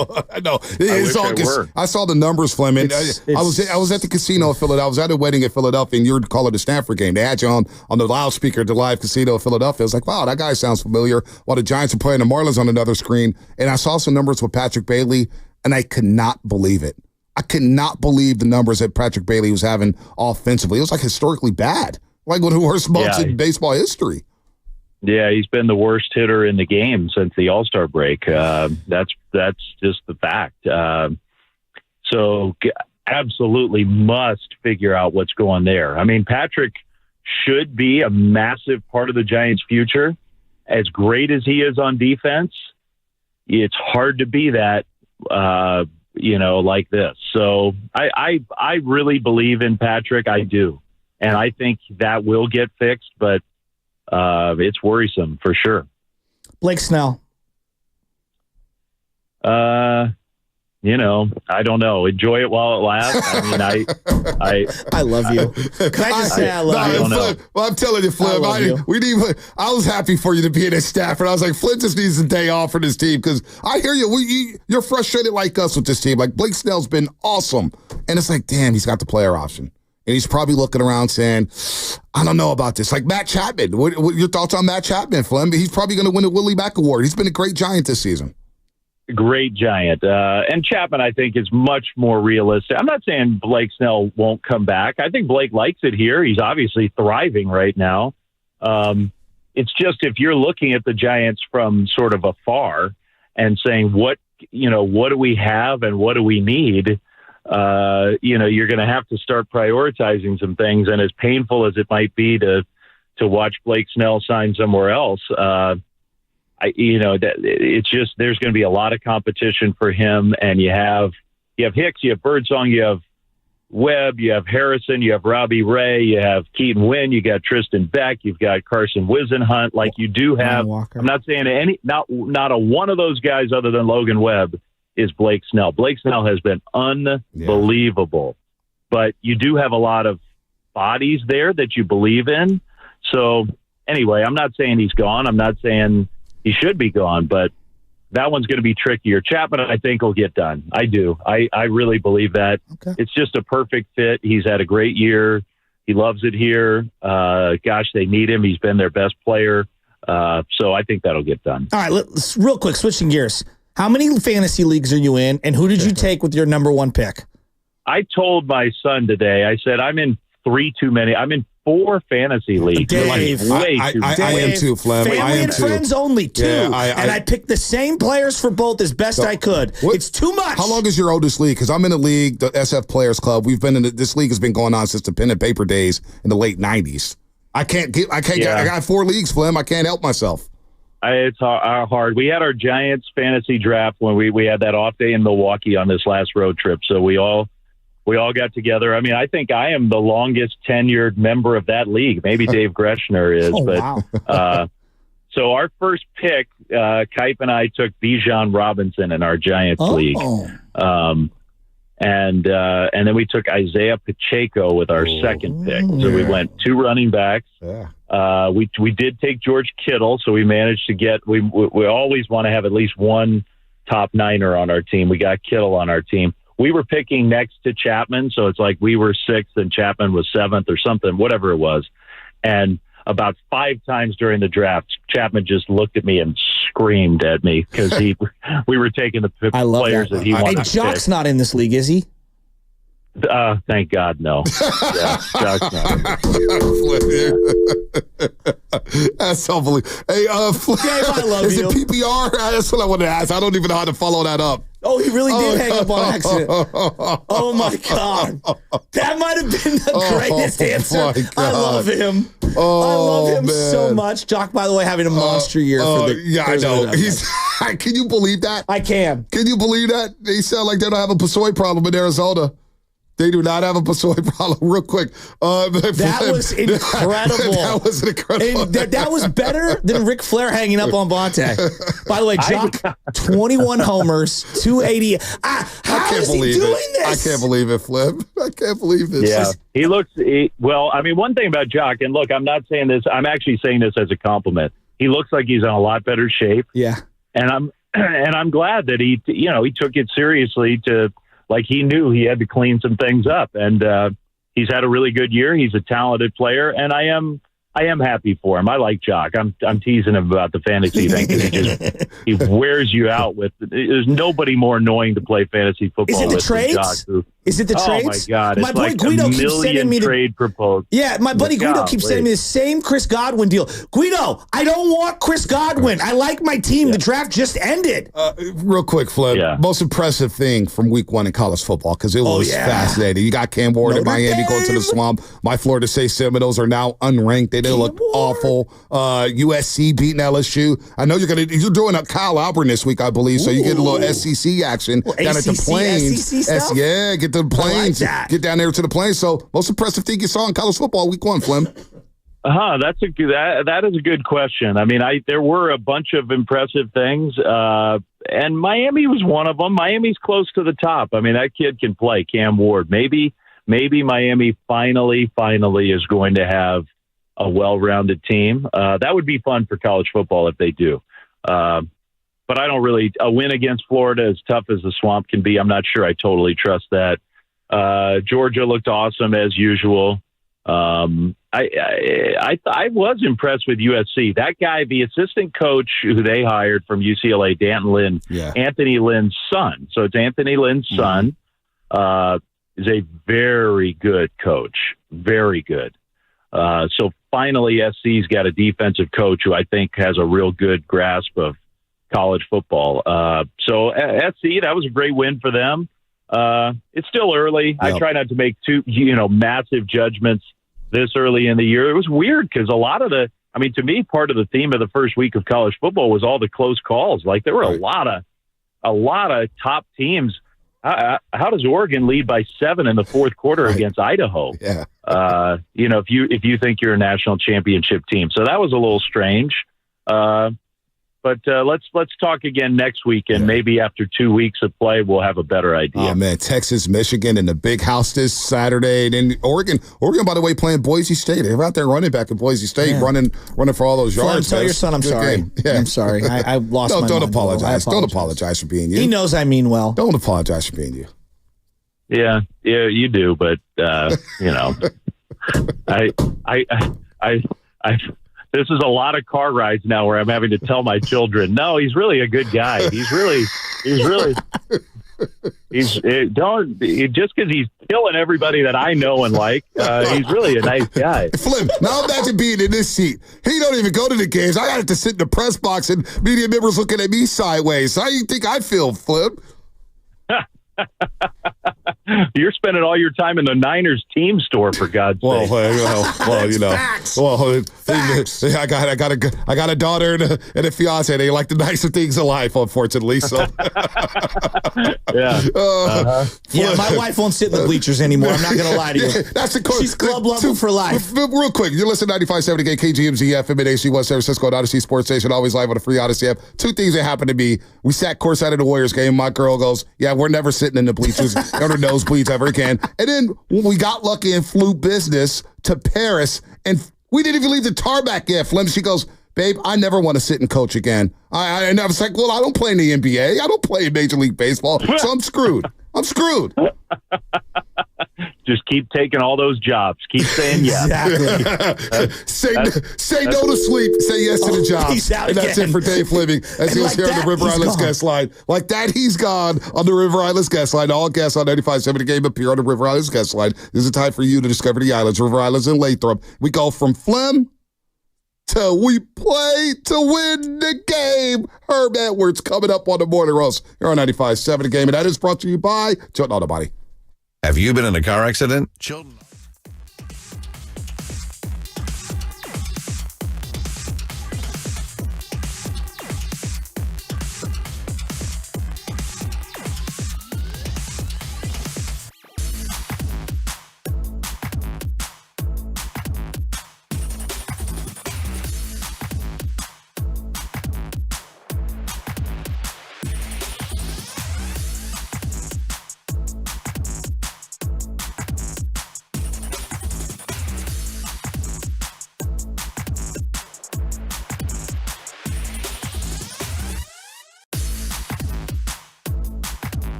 Adam, it's too much for me.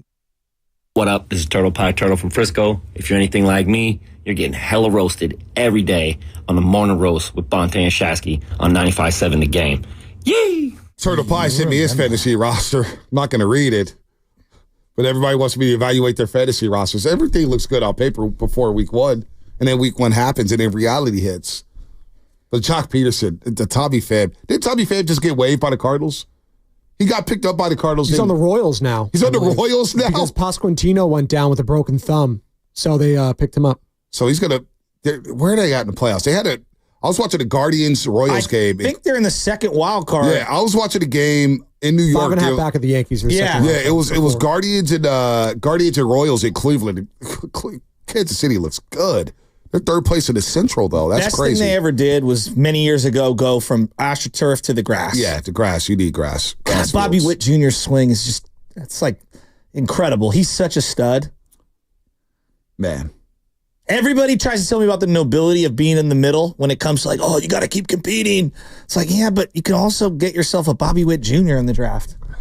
Well, hopefully Eldridge is that guy for the Giants. He better be. He better be. Orioles, they're rolling. The Orioles, no, that's another prediction. We want to do that way back Wednesday. Catcher's struggling. Oh, my boy, Allie. My boy, Allie, yeah, he was struggling. You going to say his name or? Allie. Everybody knows who Allie is. That Gunnar Henderson got with the Orioles last year. Aldi Rutschman, who we're going to see in the home run derby. If you think about it, Ayuk and Debo. I hate you. Juwan Jennings on third down. George Kittle. You got Ute Juice. Mm-hmm. You got CMC. It's all bad. Allie, 258 batting average. Does have the HE Jack, 72 RBIs. Santander's having a hell of a year. Yeah, 39 homers, 91 RBIs. You got Gunnar with the 34 and 83 RBIs. And he's been stuck on 34. I mean, he's basically been in that position for a while. He had almost 30 at the break. I know. Mountcastle was hurt. Now he's coming back. They got a roster, though.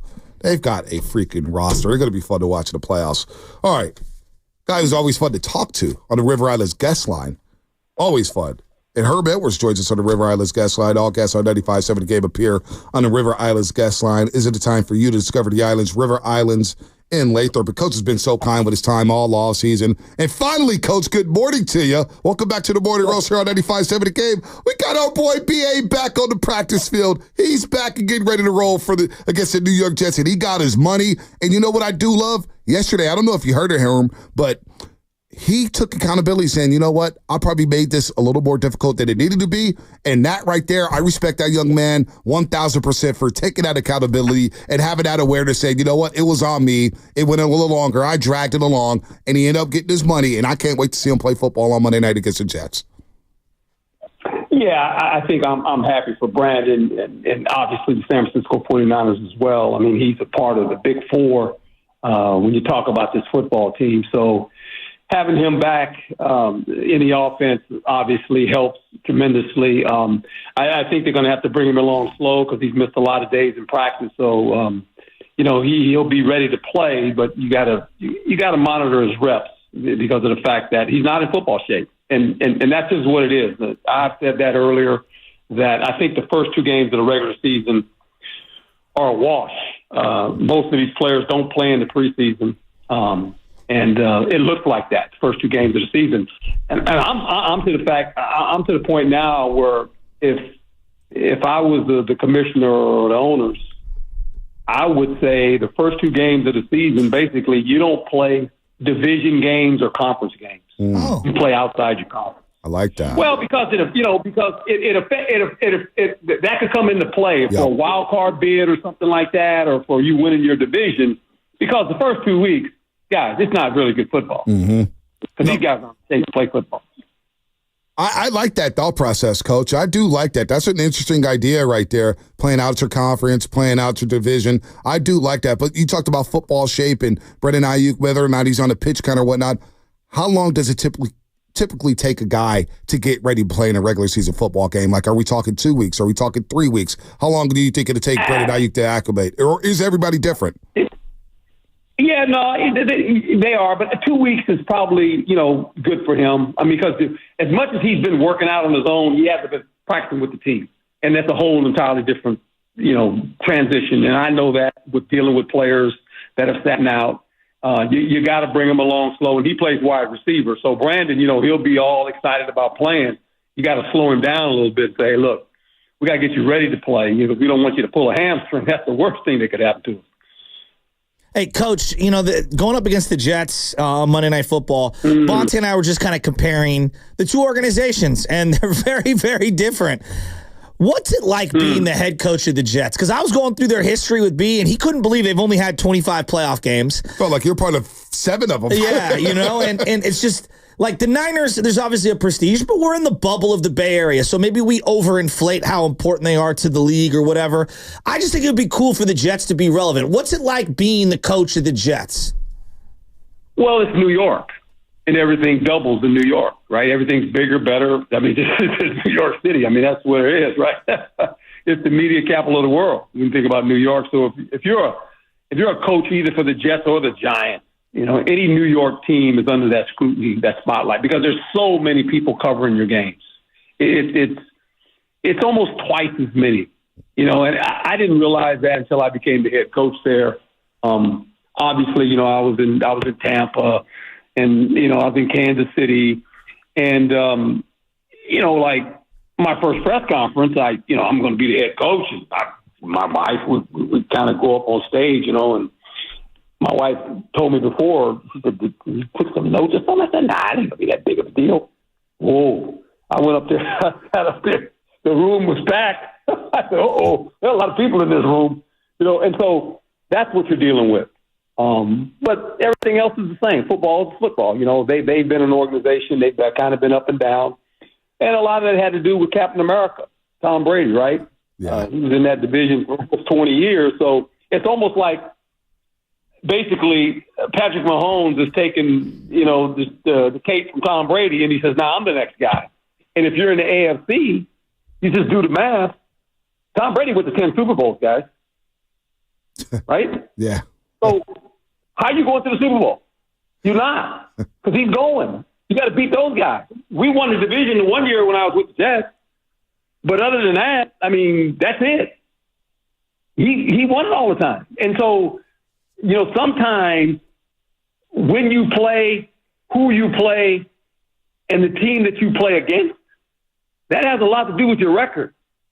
And for 10 years, for almost 20 years, guys, those New England Patriots, they were rolling now. Right.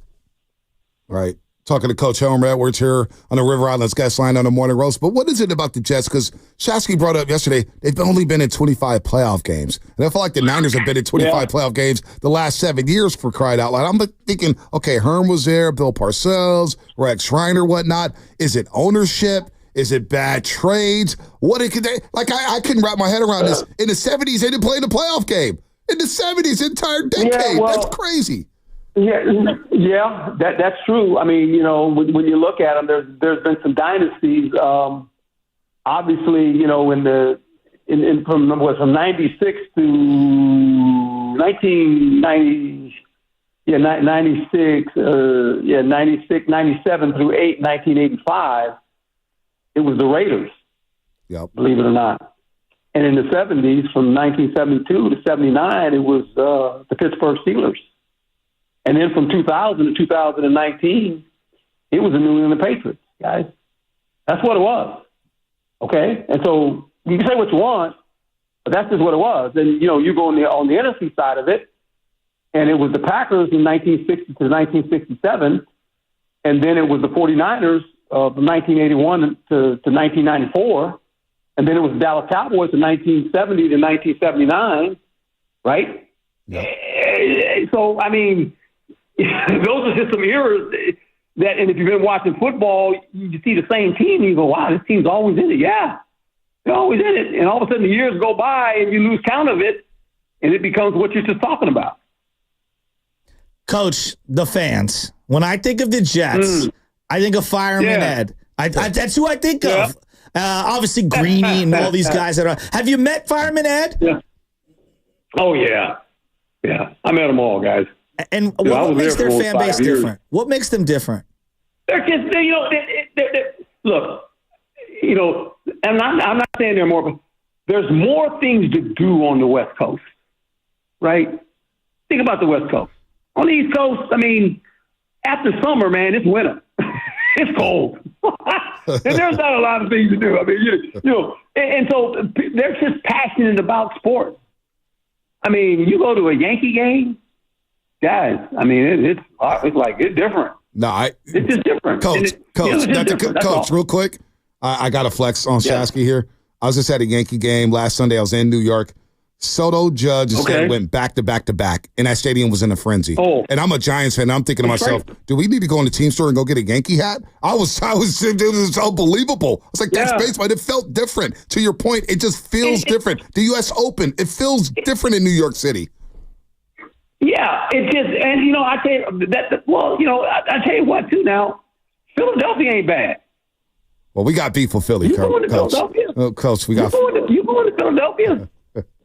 You know, you walk into that place, it ain't no nice place either now. No, we know, Coach. We walked in with our Niners gear on a couple years ago in the NFC Championship game, and it wasn't an experience we want to write home about or talk about anymore. It's just, and I'm from the West Coast. I'm like you. I grew up on the West Coast, and I can remember when I went to the Eagles, I was like, ooh, this is different. This is a different kind of fan base. This is different. In a good way, not a bad way, in a good way, but it's just like, oh, okay, I see. I get it. Right? Coach, how do you prepare for Aaron Rodgers when he hasn't played in a couple years and he clearly hasn't played with this personnel? Like, if you were in the coaching staff, like how are you preparing for these guys? Well, I mean, obviously, you know who Aaron Rodgers is. I mean, he's very talented now. He's 40 years old. What is his movement skills? And I think if you're 49ers, I mean, you got to, when you come at him, you got to come at him right in his face and make him move a little bit. Because if you let him sit in the pocket, guys, he can throw it now. He can throw it with the best of them. And this game is always personal for Aaron Rodgers, guys. Yep. I mean, it is. I mean, when they drafted Alex Smith and didn't draft him, he's always kind of been, Aaron Rodgers is one that kind of holds grudges every once in a while. So you don't say. Game for him, right? It's a big game for him, right? I mean, it's like, and for Coach Saleh, Saleh knows the program. He grew up in the program. He gets it. He understands this offense. He practices against it, every day when he's a coordinator there. So he gets that part of it. It's always big when you go back to a team that you once coached on, and you're going to play them, and you play them on the road, big-time game. And, they've struggled the last couple of years due to the quarterback situation. Now they have Aaron Rodgers. They have a big-time defense, guys. They have a top-5 defense now. Yeah. This will be a good game because San Francisco will be tested. But here again, San Francisco, the thing they have going with them is like the Kansas City Chiefs. They know how to win close games. They win close games, guys. That says something about the personality and the players. When the game gets tight, their eyes don't get too big. They just believe in what they do, and they stick to the script. And eventually, that pays dividends for them. And certain players, certain teams, when they haven't been in moments like that, they don't handle those moments very well. And we see it all the time in sports, guys. And the 49ers are built to handle those moments. And this is why they've been so successful. And that's their success. I mean, there's a lot of, we always look at the final, like, what's the record? But I always look at, that one, they won 11, 12 games. I said, but some of those games were one-score games, guys. It wasn't like blowouts. Well, that's the difference. When you get in them one-score games, them tight games, it's like, how do you react to that? And the teams that can overcome that are the teams that generally come out of the season with double-digit wins. Wow. Well, we're up against it, and there's so much I want to ask you because I was doing some research on you when I knew you were going to come on. I had no idea that you had this thing where you didn't watch the Super Bowl unless you participated in one, and you broke the streak, I guess, because you obviously work for ESPN, so you had to watch it, which is crazy. Yeah. And I actually respect it. I respect the hell out of it, but I was going to ask you something about the Jets and just Breece Hall. How good is Breece Hall? How good? Because I don't think a lot of people understand how good this running back is as a home run hitter. When you watch him on tape, what pops out to you, Coach? Well, he's very explosive, and he can catch it and run it. you know, and when he hits the crease now, guys, you better get ready because he's on the safety. I mean, he's in the back end of your defense when he hits the crease. You know, great balance, great contact balance. Very good football player. You know, this team will now get a lot of exposure with Aaron Rodgers. And if they win games, obviously they'll be on a lot of big-time games, you know, during the course of the week. And you'll see this football team. They're very talented. I mean, they got a chance to win the division. They do. I mean, they can play with Buffalo now. They can play with Miami because they have a quarterback. Coach, always good hearing from you, man. We'll do it again soon. Can't wait for Monday Night Football. What's your schedule like at ESPN so we can check out more of Herm Edwards? We always love listening to you, Coach. Well, I'm on the airplane tomorrow morning, boys. I'm live and in color, man, the next 4 nights. After all these games, I'm coming on. Cannot wait. Cannot wait. Coach, thanks for the time as always, brother. All right. Thank you. Appreciate you Thanks, both. Coach. Anytime. Coach Homer Edwards, former Jet, chief coach, assistant with the Tampa Bay Buccaneers. I did not know this. I was just doing a quick dive. He had a tradition of not watching the Super Bowl until he participates in one. Did not even watch his friends Tony Dungy and Lovie Smith participate in the Super Bowl when the Colts won, or when the Colts played the Bears, I should say. He had a tradition. Dungy had that same tradition with the exceptions of Dungy's victories in both Super Bowls that he had. So Edwards broke that tradition when he had to serve in capacity as an analyst for ESPN. But also, I was thinking about this as we were doing the interview. I didn't even want to bring this up, but I definitely crossed my mind. The Ricky Pearsall situation, Union Square. If I'm not mistaken, didn't Herm Edwards have a little situation in Kansas City as a head coach, if I'm not mistaken? I could be wrong there, but they had a situation where a player basically killed himself, I think, in a parking lot. Jovan Belcher? Yeah, Belcher. There you go. And I'm not, was Herm the coach then? I believe that was Romeo Crennel. Was that Romeo Crennel? Okay, Yeah. I'm glad I didn't bring that up. I'm glad I didn't bring that up. I believe, and I'm not to get all, but I believe he murdered his girlfriend and then went to it the was bad. facility. It was bad. It was bad. I'm glad I didn't bring that up because I was a little confused during the interview. I was like, "Whoa, was that Romeo or was that Herm? Was that Romeo?" Because Romeo took over for Todd Haley. That's right. Todd That's right. Haley. That's right. Remember, he was the quarterback whisperer. Boy, him and Roethlisberger. Who's least the quarterback whisperer? Gase? Adam. I was going to say Adam Gase. Yeah. Took the words right out of my mouth. What is he doing? He's on the Staring at the 33rd team wall? now. The 33rd team. Have you seen that? Like they. Yeah. With him Matt Patricia and Bill Belichick. Yeah. 33rd team. Remember the Niners were flirting with Adam Gase?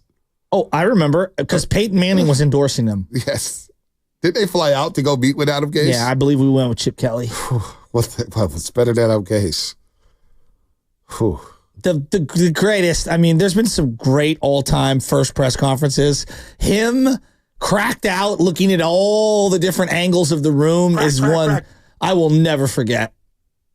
Sirianni's was bad. Dan Campbell's was bad. Tom Campbell's actually bad. really good. I like Dan Campbell's had me We're gonna fired up. bite a kneecap? Yeah, no, Dan Campbell had me fired up. We're gonna bite it. He was setting the tone in Detroit. Sirianni, we're gonna make difficult things to comprehend be easier to comprehend. He was all over the place. He was all over the place. Not a bad coach. Been to the playoffs every year, though.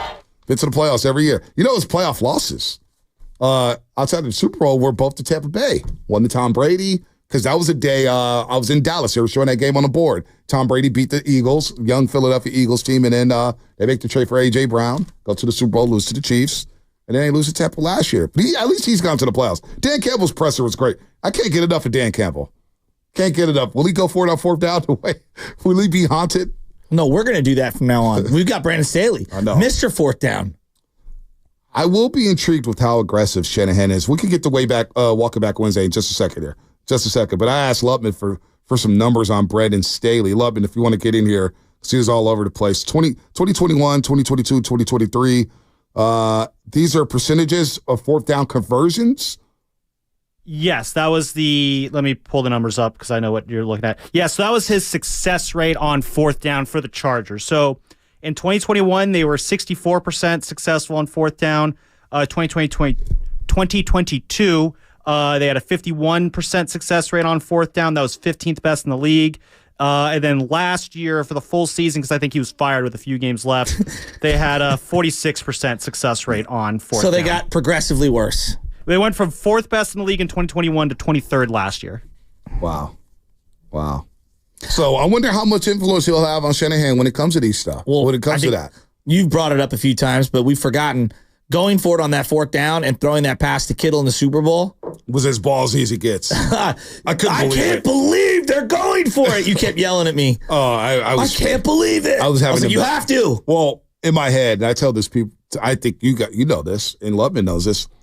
When the 49ers didn't score after intercepted Patrick Mahomes, in my head, I was thinking, okay, so how are they going to lose this game? How are they going to lose this game? I never thought, once that moment happened, they didn't score.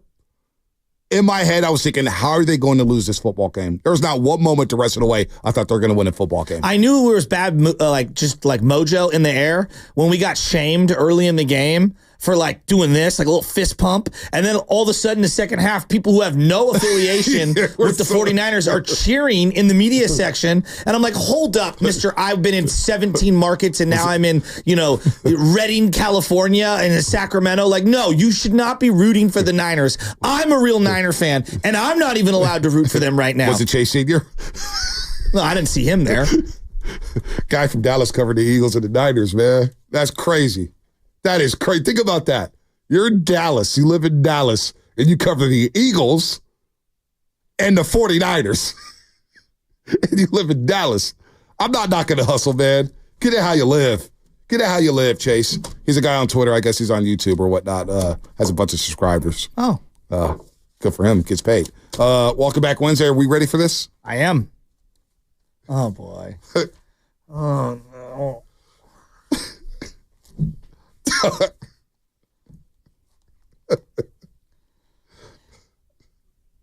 Oh, Jesus.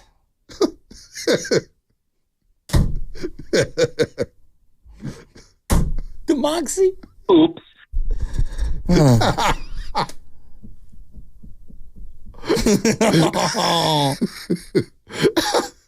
He's got the Jays. He's got the chase. Speaking of which, real quick, Shasky, remember when Jimmy walked out the tunnel in Philadelphia and we're right there and I'm like, Shasky, Jimmy doesn't look hurt. No, look at those Jordans. He didn't have a limp. He had a strut. He had a strut with the smile. He made Raj Mathai look jealous. When I watched Raj Mathai walk out onto the NFL field at Candlestick, I'll never forget it. Raj was doing sports at the time. He was in a $12,000 suit. I'm not kidding. And he strutted onto the field. And I was like, God, I've never seen someone strut with that kind of confidence in my life. And Raj, I mean this with all love. Oh, yeah. All love. You're not lying. Raj has the confidence of a 7-time Super Bowl champion, Tom Brady. Dude, I'm telling you. And that's the way Jimmy walked out onto that field. You are not lying about Raj, and we love Raj. I love Raj, man. He's kind of like a mentor now. He listens to the show. He's a good friend of the program. Is he a friend? Does he like my material? Oh, he loves you. I think. Good. Doesn't he follow you on Twitter? Yeah, he does. I feel like I made my dad. Yeah, there you go. If he follows you on Twitter, you made it. Yeah. I'm not going to lie. I get nervous when I get interviewed by Raj. My head starts, I'm like, man, this is Raj Mathai. Mama, I made it. But, dude, you're not lying. The confidence he walks around in, it's unreal. The way he moves, the way he commands a room, the way it's next level. A teleprompter can't hold him down. No, he doesn't need a teleprompter. He's like the young Jeezy of anchors. He's the ad-lib king. Let's go around the room. Who's ready to walk back something? Jimmy Garoppolo, where are you walking back this week? Here's what I'm walking back. I'm walking back the fact that I didn't think that the 49ers could get a deal done with Brandon Ayuk. I'm walking back maybe some of my criticisms regarding how Ayuk has handled things, because when I heard the young man yesterday basically admit that, you know what, there's some things that I wish I would have done better, and I'm paraphrasing here, he gained a lot of respect from me, and I think that the Niners gained a lot of respect from me for getting the deal done. I really thought they were at an impasse. Middle of last week, I was like, there's just no way this guy's going to play on a 5th-year option. And so I was critical all offseason of all parties, and I think everyone now, in retrospect, realized that they kind of had some missteps, but I didn't think a deal could get done. Yeah, I really did not think a deal could get done. I was wrong, and you know what? I tip my cap to the Niners and to Brandon Ayuk. Good job. I walk it back. I did see your tweet on vacation. It made the rounds. Which one? The one with Ayuk. Yeah, I don't think it's getting done. He's gone. I was like, damn. And then you know what? I'm not going to lie. I finally broke when I was watching it. We were on our way to the U.S. Open. We're getting an Uber ride to the U.S. Open that night, and I was watching Shanahan and Lynch. And they're like, Yeah, we hope he's on the field. If not, then I was like, oh my gosh. I was like, dire. At that moment, I was like, that's what I'm saying. I said, damn. They're about to. He's not playing for the 49ers. That's what I the thought. next day. So I'm with you on that walking one. it back. I was wrong. And congratulations to the Niners and Brandon Ayuk. Let's make sweet love for the next 4 years. You know what, Spadoni, Lubman, Shasky. In football heaven. It made freezing cold takes. My quarterback evaluations have been questioned. A lot of people say when Bonte Hill likes a quarterback, go the other way. Ooh, you've got the kiss of death? Well, I did say Dak was going to be better pros than Mariota and Jameis Winston. Nobody thought that in Mississippi State. I hit on that one. Kind of hit on Jordan Love, right? Well, freezing cold takes got me. It got me. Zach Poff actually had the worst take. I love how you can't even admit your fault. But I tweeted back November 7th, 2020, after DJ threw over 400 yards against Notre Dame as a Clemson Tiger. Now he's a quarterback of my Florida State Seminoles. And I tweeted back on November 7th, 2020 at 8:03 p.m. I believe DJ could be a top 15 pick in the 2021 NFL Draft. Hashtag Clemson. Zach Pofton tweeted and replied, I'm not even lying, but I think he would be the number one pick over his teammate right now. And then I replied, woo, because I was on that trade. I couldn't be more wrong. Florida State's now unranked. I think DJ's going to be working at Enterprise after college, where he's going to be selling insurance. He's cooked. It's not a good quarterback. I was wrong. I walk it back. Can I also add to that? Dabo, you must be pretty good at your job. You won 11 games with DJ. Think about that.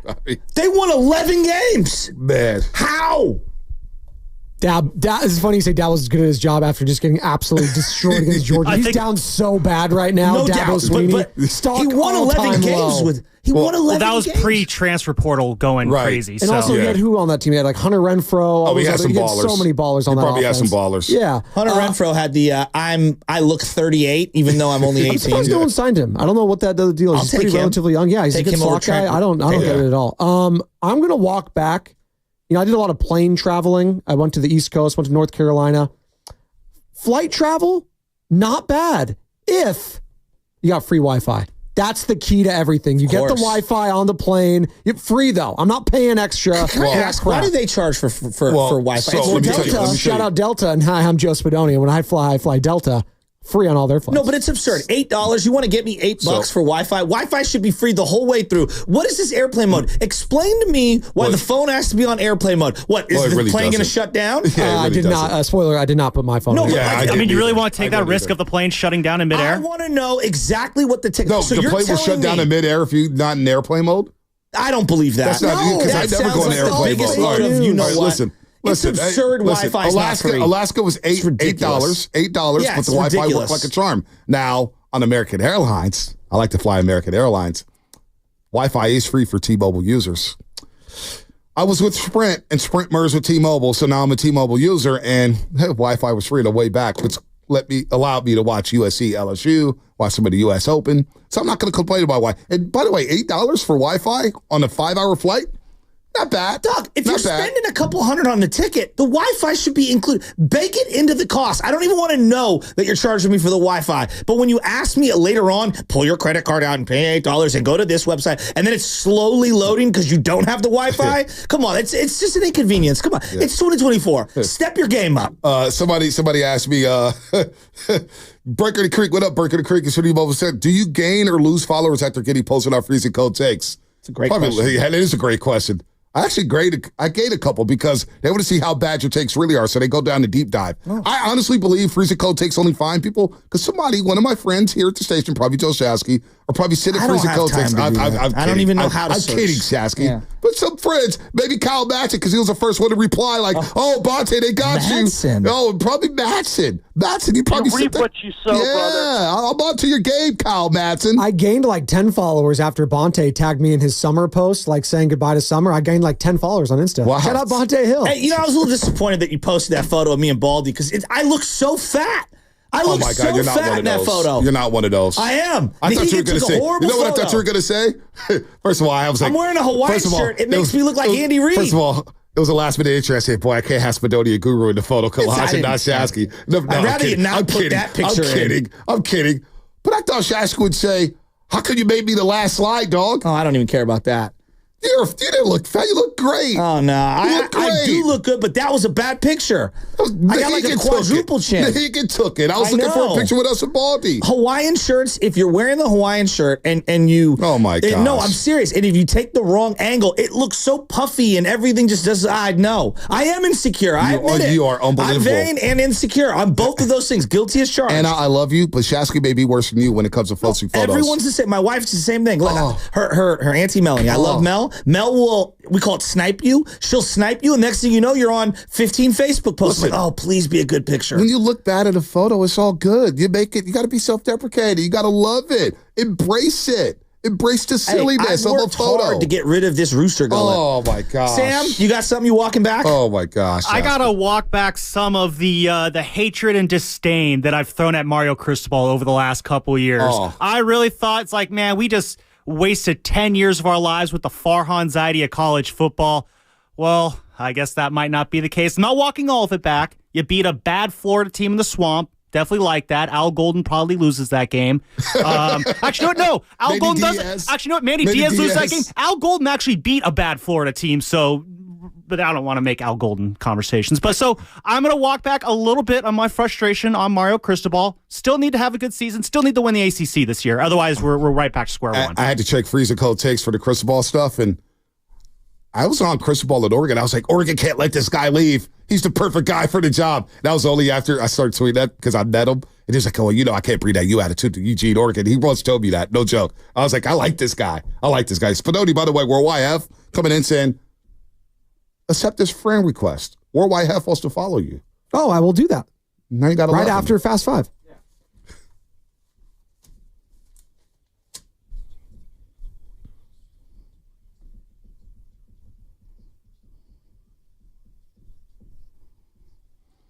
Welcome back Wednesday. It's fun. We got some bad takes, boy. We got some bad takes. This is what I say. It's like, when you're Rambo in the middle of the jungle and you're like, pulling an Arnold Schwarzenegger, come and get me. And you're just firing off takes like you got the machine gun going. Like, yeah, you're gonna miss. I can't believe you're complaining about a photo. I can't get over that one. What? You're unbelievable, man. You're unbelievable. But you know what? You're right.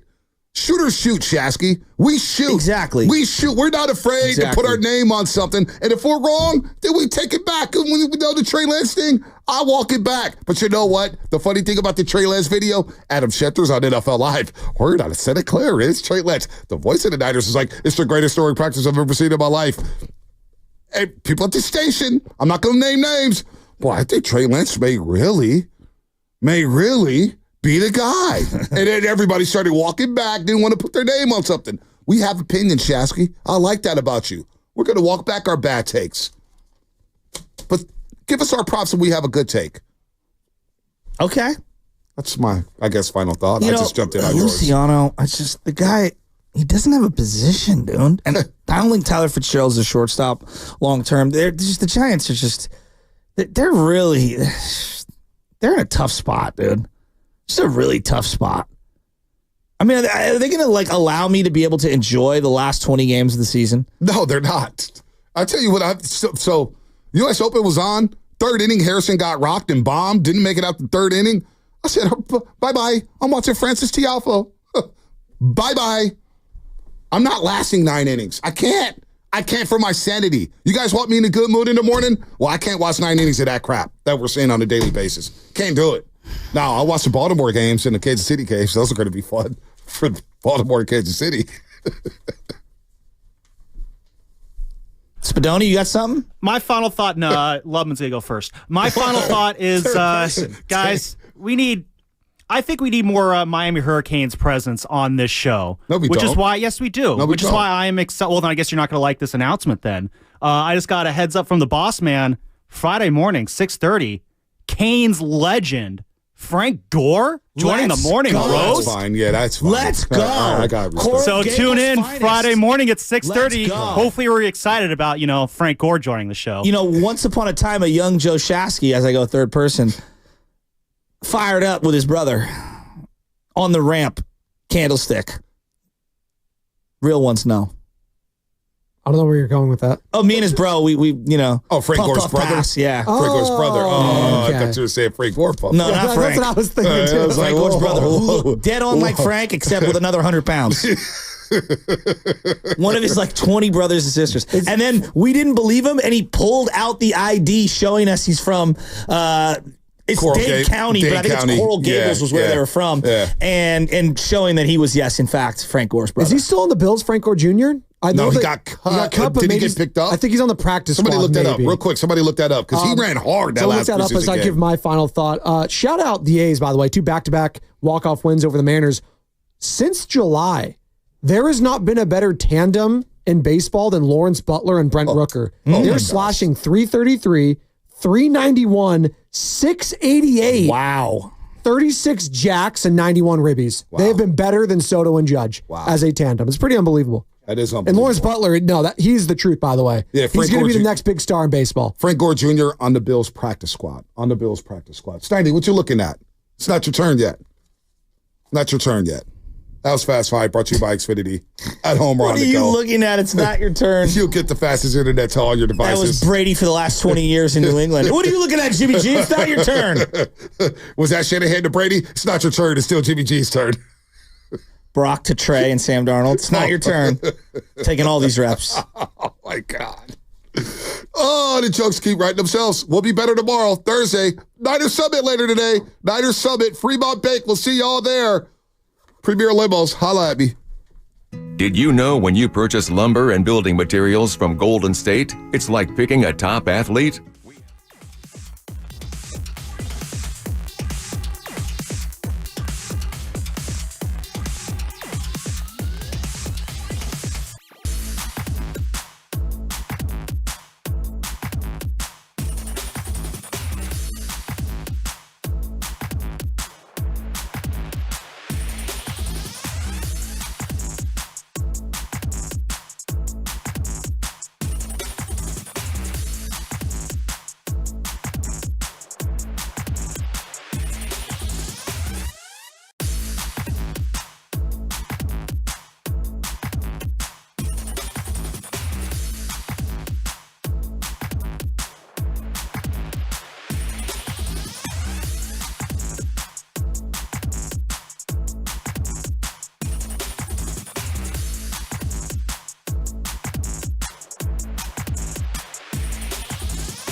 I'm mentally invested. Don't tell me to pray and you don't say what for.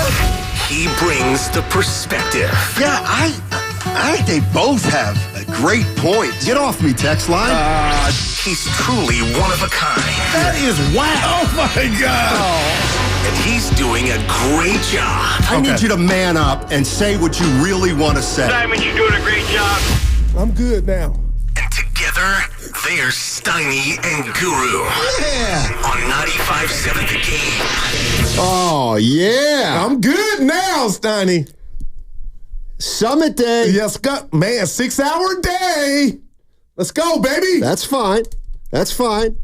We got the Summit today, starting at 2 o'clock with Willard and Dibbs at Fremont Bank. Dibbers. Stop by, say hello. First come, first serve.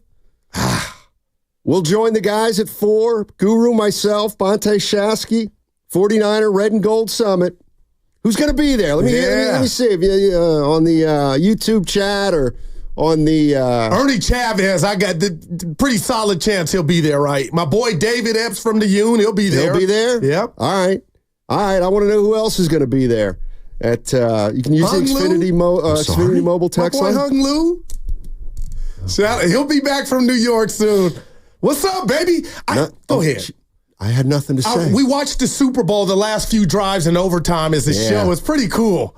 I wish it was taped, but sometimes you make me think about the fan I am. And there's never been shame in my game on how I watch and compute and digest and process sports. I'm not ashamed. But Steiny, watching that game again, it was a reminder that the Niners were right there to have their Super Bowl victory, Kyle's first one. And it just doesn't get old talking about how close they got. It might for 49er fans. I'm not blaming anybody, but the bottom line is they could and should have 2 rings under Kyle Shanahan. And that's why tomorrow in Kansas City, Baltimore and Kansas City symbolize the season is back. Steiny, I'm juiced like an addict. Okay. I just had to get that out. I'm ready, wherever you take us. What do you think it is about football that makes people absolutely crazy? You don't mean that. Yeah. No, I do. We only get it once a week. Imagine the best feeling you guys have out there in your life. Thursday. You only got it once a week. We get it 3 times a week.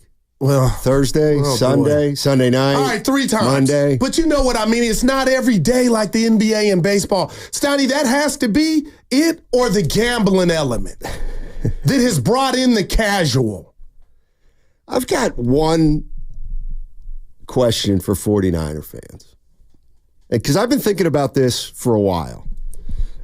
This is from, I believe, May. All right. Okay? I'm going to play some sound from Steve Young. Steve. And then I got a question for 49er fans. Because I don't know the answer. And I don't know that Guru knows. I don't know that any of us know. But I got to ask the question. And it's going to be a painful one. But I think there'll be some growth from it. This is Steve Young. You may have heard this before. You may not have. But it's where we're going to launch the show today. It's pretty interesting to me. Last year, the Rams are down. The whole division's down. Seahawks are down. The Cardinals are way down. You know, in the playoffs, you play a Packer team that's been middling the whole time. You got an upstart Lions squad. You're like, that's how we get to the Super Bowl. And then you play a down year Chiefs team. Like, of all the times that you're set up to do it, that was it. But since the Ravens at Christmas, I mean, we just weren't the same. And, you know, we held Patrick Mahomes to 19 points. You could have told me, look, Patrick Mahomes won't score 3 touchdowns. We're not going to win that game. Like, you know, you're not going to walk over the Packers. We're not going to walk over the Lions. Like, things were haywire from Christmas on, and that's why last year was the time with the best roster in football to go get it done. And the fact is, it didn't happen. That happens. It happened to me. I get that. But now next year, I think the Rams will be better. I think that Marvin Harris will make the Cards better. The Seahawks will be better. The Lions will be. The Packers will be better. Like, it's going to get better, and we're probably not. I don't know if we'll get better, but hopefully we stay the same and still beat the rank and file with this amazing roster we have and the way that we are innovative. We deploy the guys on offense. Then yeah, great. What just happened was a big miss. It was too bad. Damn. Okay, so if last year was a big miss and it was the one time you were going to get the Chiefs, but you couldn't get it done. And now this year the Rams, Steve Young says they're going to be better. The Packers will probably be better. Detroit's pretty good. Facts. I have one question for 49er fans, and it'll gauge your optimism. And it's this. Why are the 49ers going to break through this year? What is the reason? What gives you the hope? What gives you the belief that the San Francisco 49ers, after not getting it done against what many feel was a beatable Chiefs team, what will be different this year that'll allow the 49ers to win a Super Bowl? If that's the way it goes down, why? What is going to be different about this team this year, this time? And what's the difference right now between where they're at and where they were at 1 year ago today, embarking on a season after losing in the NFC Championship game? 888-957-9570. Want to hear from you. We're going to build up to the summit today. We're going to have a lot of fun. We're going to listen to some sound from last year's summit. But that's my question to 49er fans. How confident are you that this is the year they're going to break through? And if you think that, why? 888-957-9570. Goo, how would you answer that if I said, what's going to be the reason that the 49ers break through this year as opposed to, let's say, 4 out of the last 5 years? I know it's Steiny and Goo going on 7 years. I don't want to, blow my load before the summit, Steiny, and who knows if that question is brought up, but I'm excited about it. But I'll say this, execution, because I got to be careful here. I don't like how the Niners offseason went.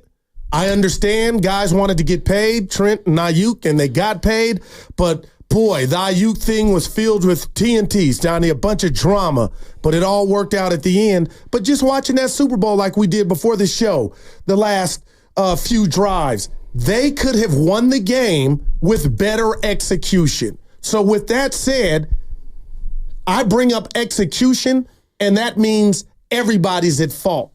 So to answer your question, I'm assuming the playoffs, you handle your business, get back to the NFC Championship game, and if you get to the Super Bowl, better execution will have you with a ring and a parade here on Market Street somewhere in the city, Stoney. So that's where I'm going, execution. You say what to that? That's not a bad one. I mean, I get it.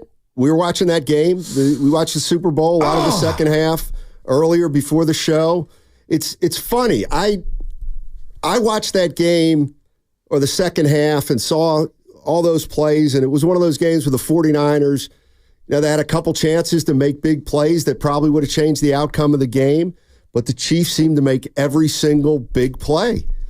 Every single big play. But the one thing that I noted, and I told Evan this as we were watching it, and you too, I was looking at that game and seeing Mahomes make big plays, and then you see the 49ers get a field goal in the overtime and stall out.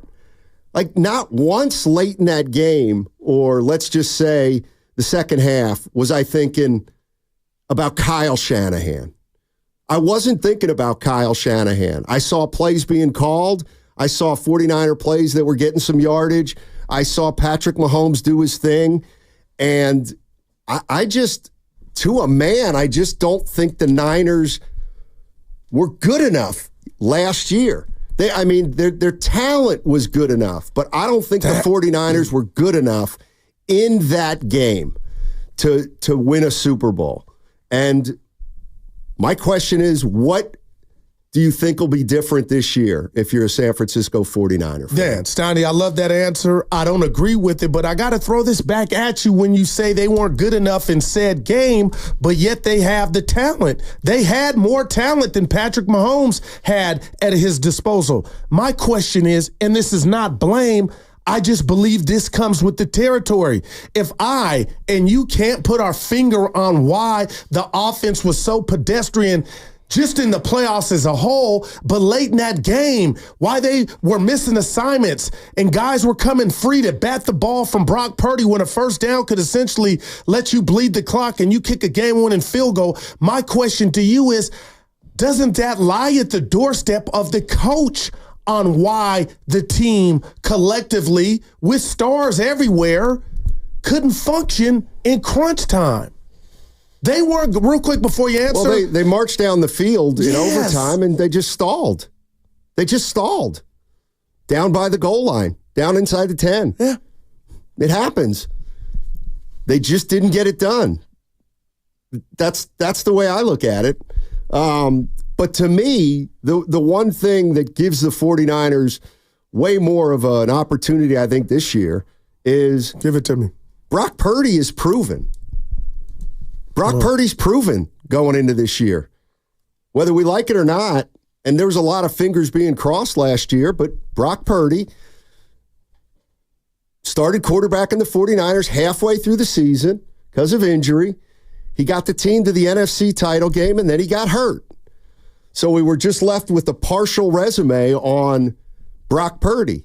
But he goes through another 17-game season, gets to the Super Bowl, has a lot of success, and I think he's going to be a better quarterback this year than he was last year. Not that he wasn't good last year. He was very good. Yeah. But if Brock Purdy is better than he was last year, to me, that would be the difference with the San Francisco 49ers. I mean, when I look at this roster, Christian McCaffrey, okay, we know what he's going to do. Brandon Ayuk, we know what he's going to do.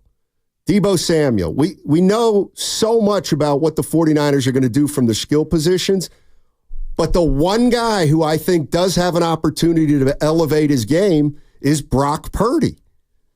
And if he can do that, then maybe they can break through. That's the one thing that I see where the 49ers have room for growth. But Steve Young even said it. He goes, I don't know if the next year's team or this year's team's going to be as good as last year's team because of age, et cetera. And the division getting better. Exactly. If you believe that, which I do.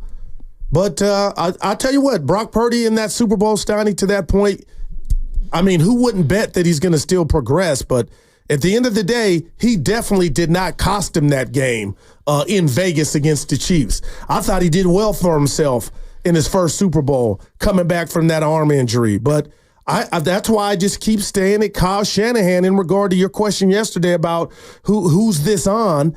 And you're right. I feel confident in everybody you mentioned. It's got to be Kyle in the sense, Steiny, that in crunch time on 3rd and 2s, there are no breakdowns on the offensive line.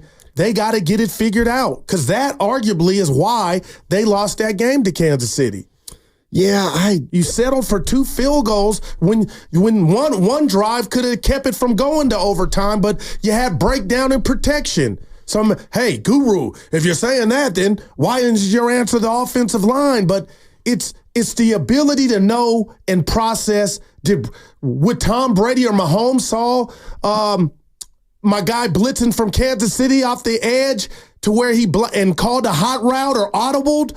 I do have those thoughts. I don't know, but I'm still with that, not blaming Brock. I'm just like, Steiny, Brock is here. And he did it, like you said, when he took over for injury and then came back with a bionic elbow after it had surgery and got him to the Super Bowl. Yeah. Like I ain't saying you're wrong. Well, but the way I look at it is, this is the Super Bowl we were talking about last year. The Super Bowl. And you said, well, Brock Purdy, I don't think he lost you that game. I agree. I don't think he lost him that game either. But he didn't win it either. And Patrick Mahomes won the game. Like he's won a lot of games over the course of his career. Yeah. And so if Patrick Mahomes is still out there and he's doing his thing, and the Chiefs are a year older, but that's a good thing because they have younger players, then what is going to change this year, do you think, 49er fans, to get this team over the top? And you know what? The other thing about Steve Young that's interesting is he was honest. Maybe we're focusing too much on the Super Bowl. instead of the last 5 games of the year or the last 6 games of the year. Now you're preaching. They lose to the Ravens. They go into Washington. They win 27-10. Then they play the Rams in a game that they don't play a lot of their starters. They didn't play well against the Packers. At all. They didn't play well against the Lions. At all. And the Chiefs beat them. Like, the one thing, and I get it, they had their chances, but if you really, really think about it, the 49ers did not play their best football at the most important times last year. And I don't know why, Steiny. I think a lot of it has to do with the opponent. The opponents are better. So how do you get over, or how do you beat 3 or 4 good opponents in a row, which is what they're going to have to do to win a Super Bowl? But Steiny, to that point, Green Bay got hot at the end, but they came in as the last seed of the playoffs, and they were on the road in the rain and gave you a scare. Right. So the 49ers were not playing well. What Green Bay's doing, they're going to be playing well enough for us to think they could win a Super Bowl. And what's scary to me about that, your assessment, I don't know why. I don't know what happened. But yet they were minutes away, or a play or a first down conversion away, a third down conversion from winning the game. I mean, I'm looking at some of their wins this last year. They beat Tampa Bay, they beat Seattle. I thought Dallas was their best win. They beat the Eagles, they beat Dallas. No, Philly was their best. My bad, because Philly still hadn't fell off at that point. Arizona, the other thing, they averaged 40 points a game against the Arizona Cardinals last year in 2 wins. They hammered the Giants. They beat the Jacksonville Jaguars, who had won 5 in a row at that time. Yeah, but come on. Yeah. Well, maybe there were some, and that's why I don't know where Wilks is at. Evan, maybe you can help me. I forgot what staff he's on. But I'll say this. You talked about Arizona. They beat them by 40 points. In one of those games, Arizona, I believe it was on the road, ran for 232 yards on the Niners. Like, yeah, you won by 40, but maybe that was a sign that we were just like, we omitted from our mental Rolodex thinking, yeah, it doesn't mean anything. But then we saw Detroit gash the Niners in a half. We saw Green Bay and Aaron Jones, almost break one to end the game. So, no Greenlaw, a first-year defensive coordinator.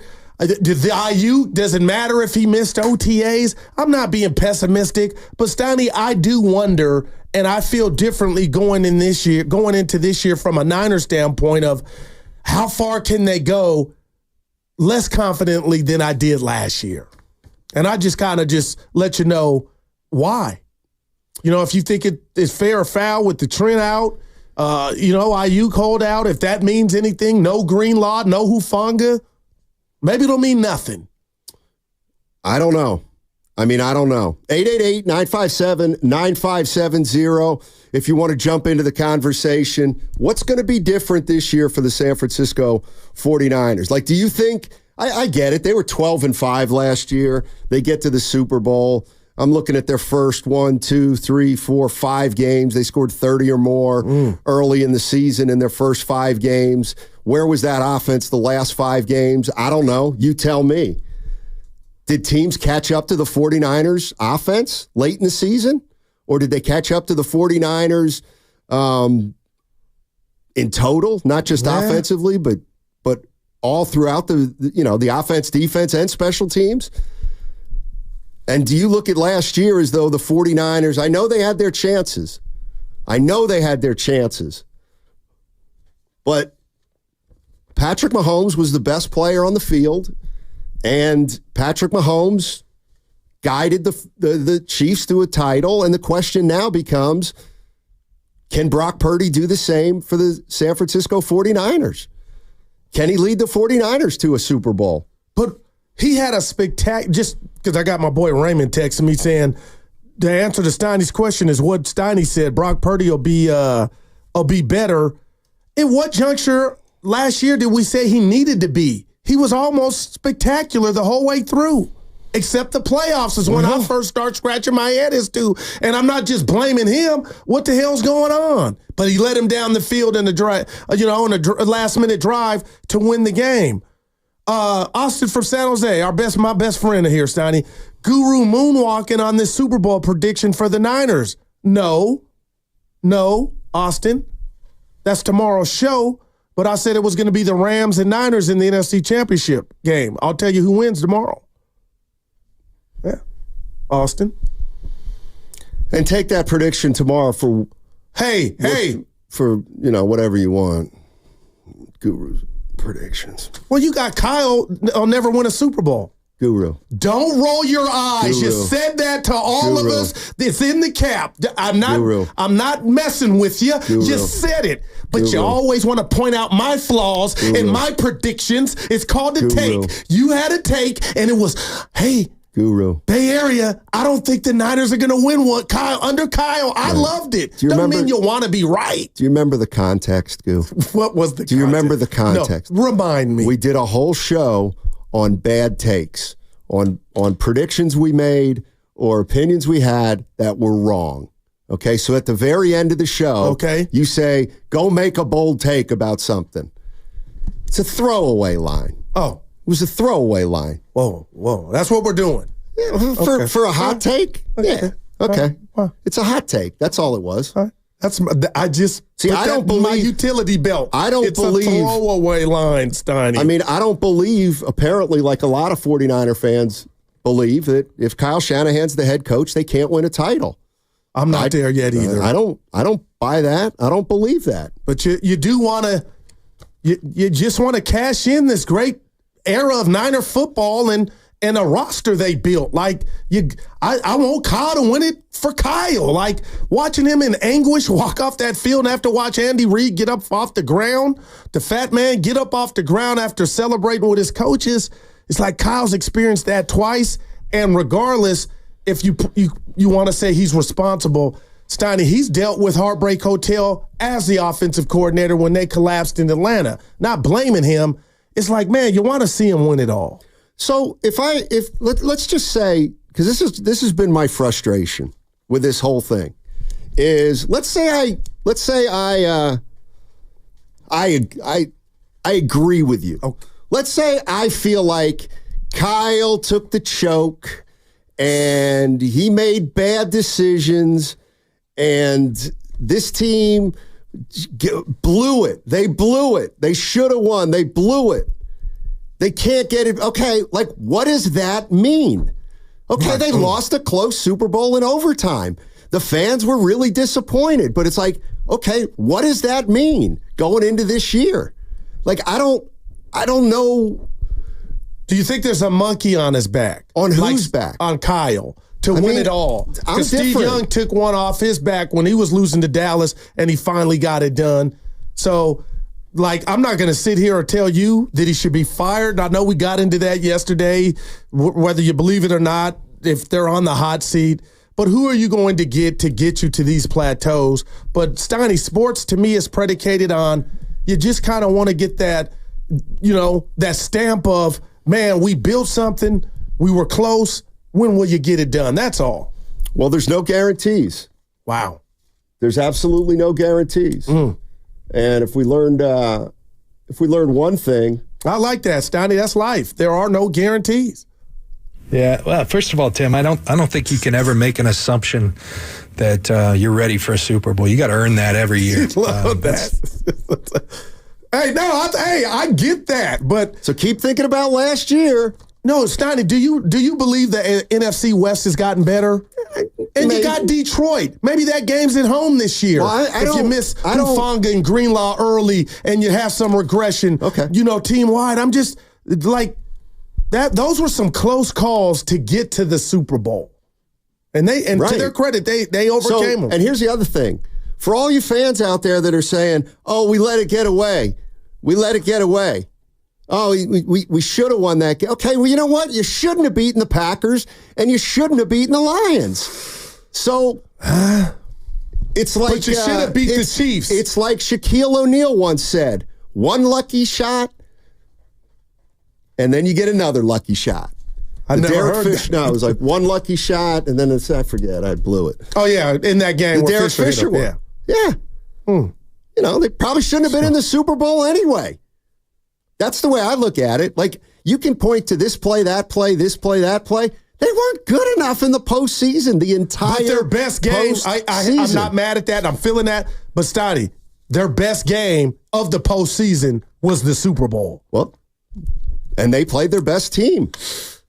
Nobody thinks you might think the 49ers blew some opportunities, but you all don't think the 49ers deserved to win that game.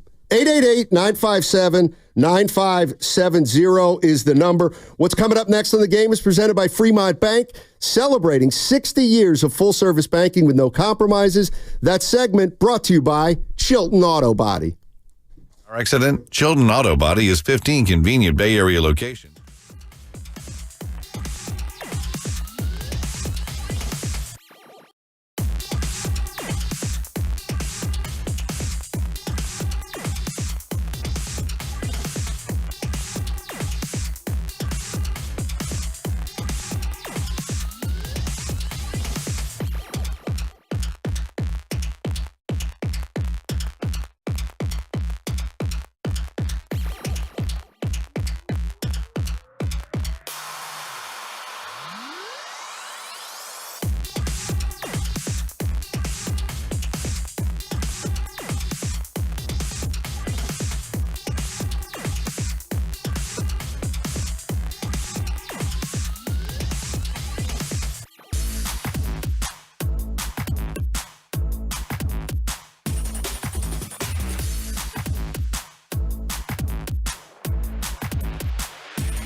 Ladies and gentlemen.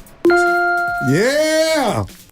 The Red and Gold Summit later on this afternoon starts at 4.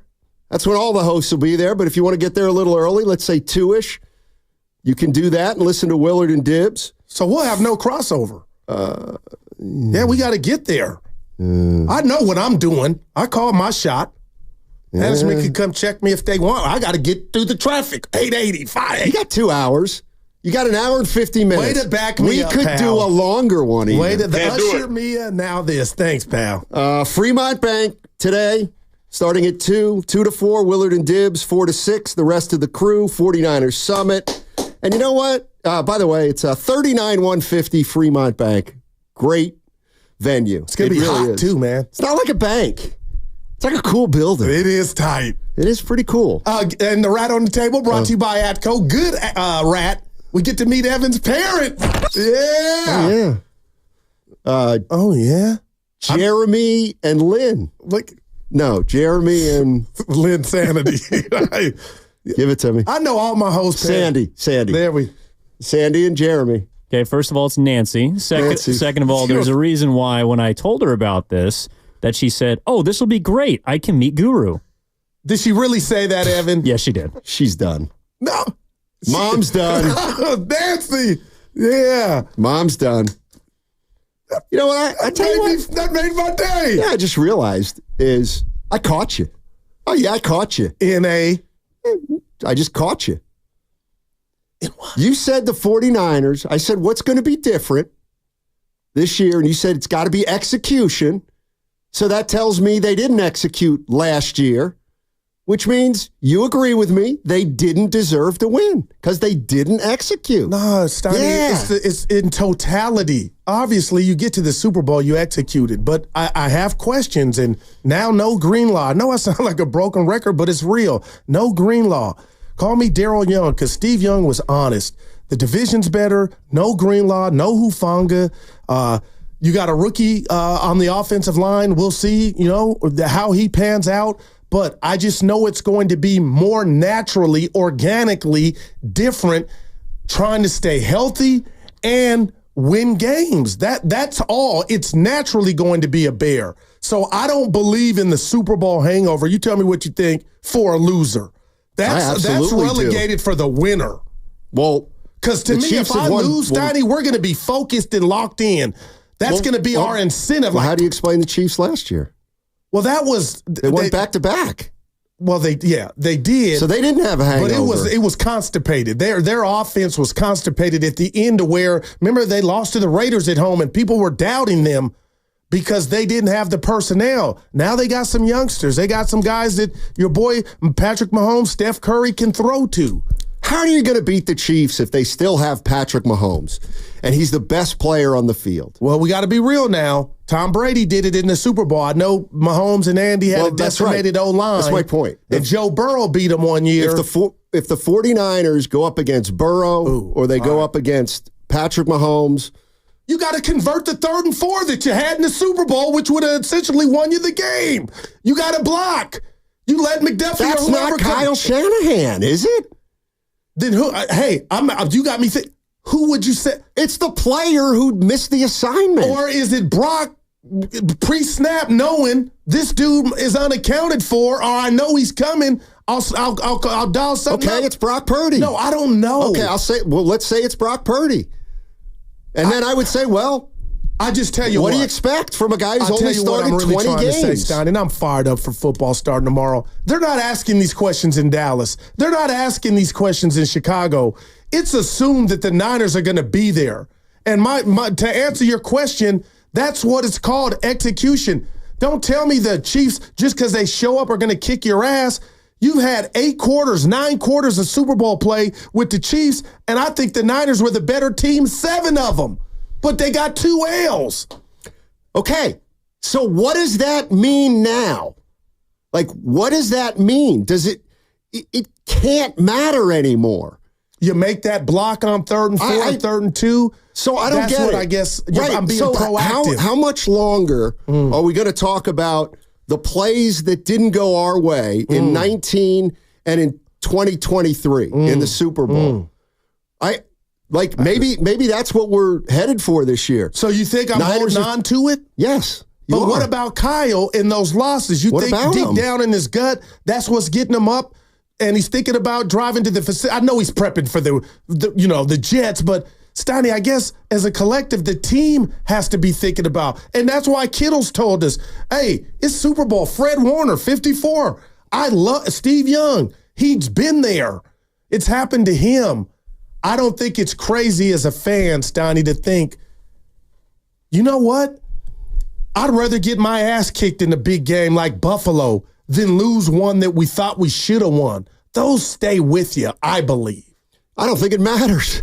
I don't think it matters. If you lose in the Super Bowl. And the 49ers, like, the one thing, they didn't play. I don't know, man. They just did not. If you look at that team, throughout the playoffs, they didn't deserve to win a Super Bowl last year. So how can they be better in the playoffs than they were last year? And it's not just the Super Bowl game. It's the Packers, Lions, and Chiefs. You take those three games, the 49ers did not look like they looked the first 15 weeks of the season. Why? And how do you change that? Question. How do you change that? We'll be joined by Matt Barrows from The Athletic, Steiny. I believe that's what time, 11? 11 o'clock, Matt Barrows. We can ask him that. From The Athletic. Or I will. I'm just curious. Ask him what? Just why they looked so pedestrian last year offensively in the playoffs.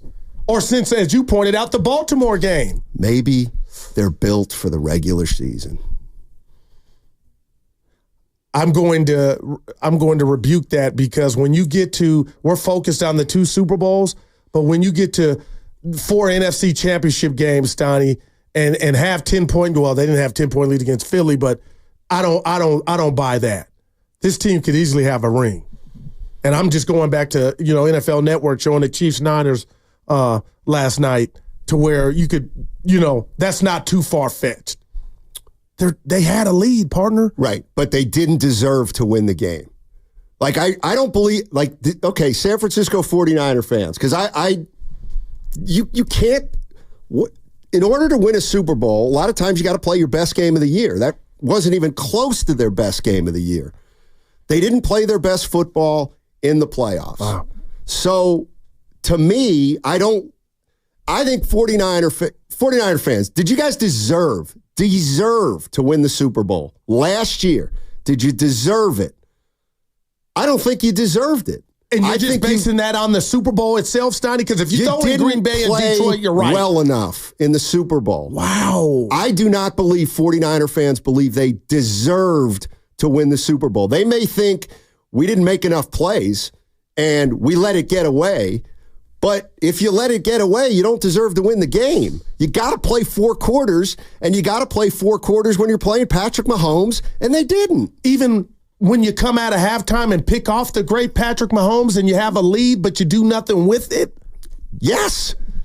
Kansas City's got a defense, too. Did anybody think that Kansas City's defense might be better than the Niners? Wow. And the other thing is, maybe the reality of the situation is when you get deep into the playoffs or you get into the playoffs, you better have a stud quarterback. A big boy stud quarterback. Are you ready to say the Niners have that, or you need to see more from Brock? Well, they didn't have it last year. Brock Purdy didn't make plays last year that, to me... But he was in the MVP race up until I'm talking about the big games. I'm talking about the playoffs. Right. You know what? If you guys are going to just talk about Super Bowl, we got to win Super Bowl, then you know what? To hell with the regular season. 12 and 5. That's how I feel. So what? Who cares if you went 12-5? It's about winning a Super Bowl. But Steiny, that's not, I know you take it as a bad thing or somebody being, feeling, what word am I looking for? Entitled? But those are good things when you're like, wake me up when the regular season's over, when you have a team that is getting so close like they have, but can't get it done. Okay. Now, don't get me wrong, a win against the Jets Monday night. Quit crying about it, for God's sakes. Come back, lace up your cleats. What goes away once the season starts? No, it's not. Oh, yeah, okay. Seriously. Okay. We're going to come in here and process and digest what we saw weekly. But in the end result is, okay, yeah, we'll have that real conversation after the term paper is turned in. You're going to bring up the Super Bowl all season long. I'm not saying you shouldn't. No, but I don't think I will. Yeah, you will. And so will other 49er fans. I'm Uncharted. Like, I really, once the season starts, you kind of put that to the side. That's what the offseason's about. Well, like, we're days away from me saying, he always do Emmanuel Sanders. Like, that's done. No, it's not. I think when the Jets kick off, we go all in on the season. And then when the term paper is finished, and that's the finality of the season and how it finishes, then we add that to that conversation. That's just me. You think I'm Uncharted? You're going to bring it up all the time. Steiny, this team, they've gotten so close before.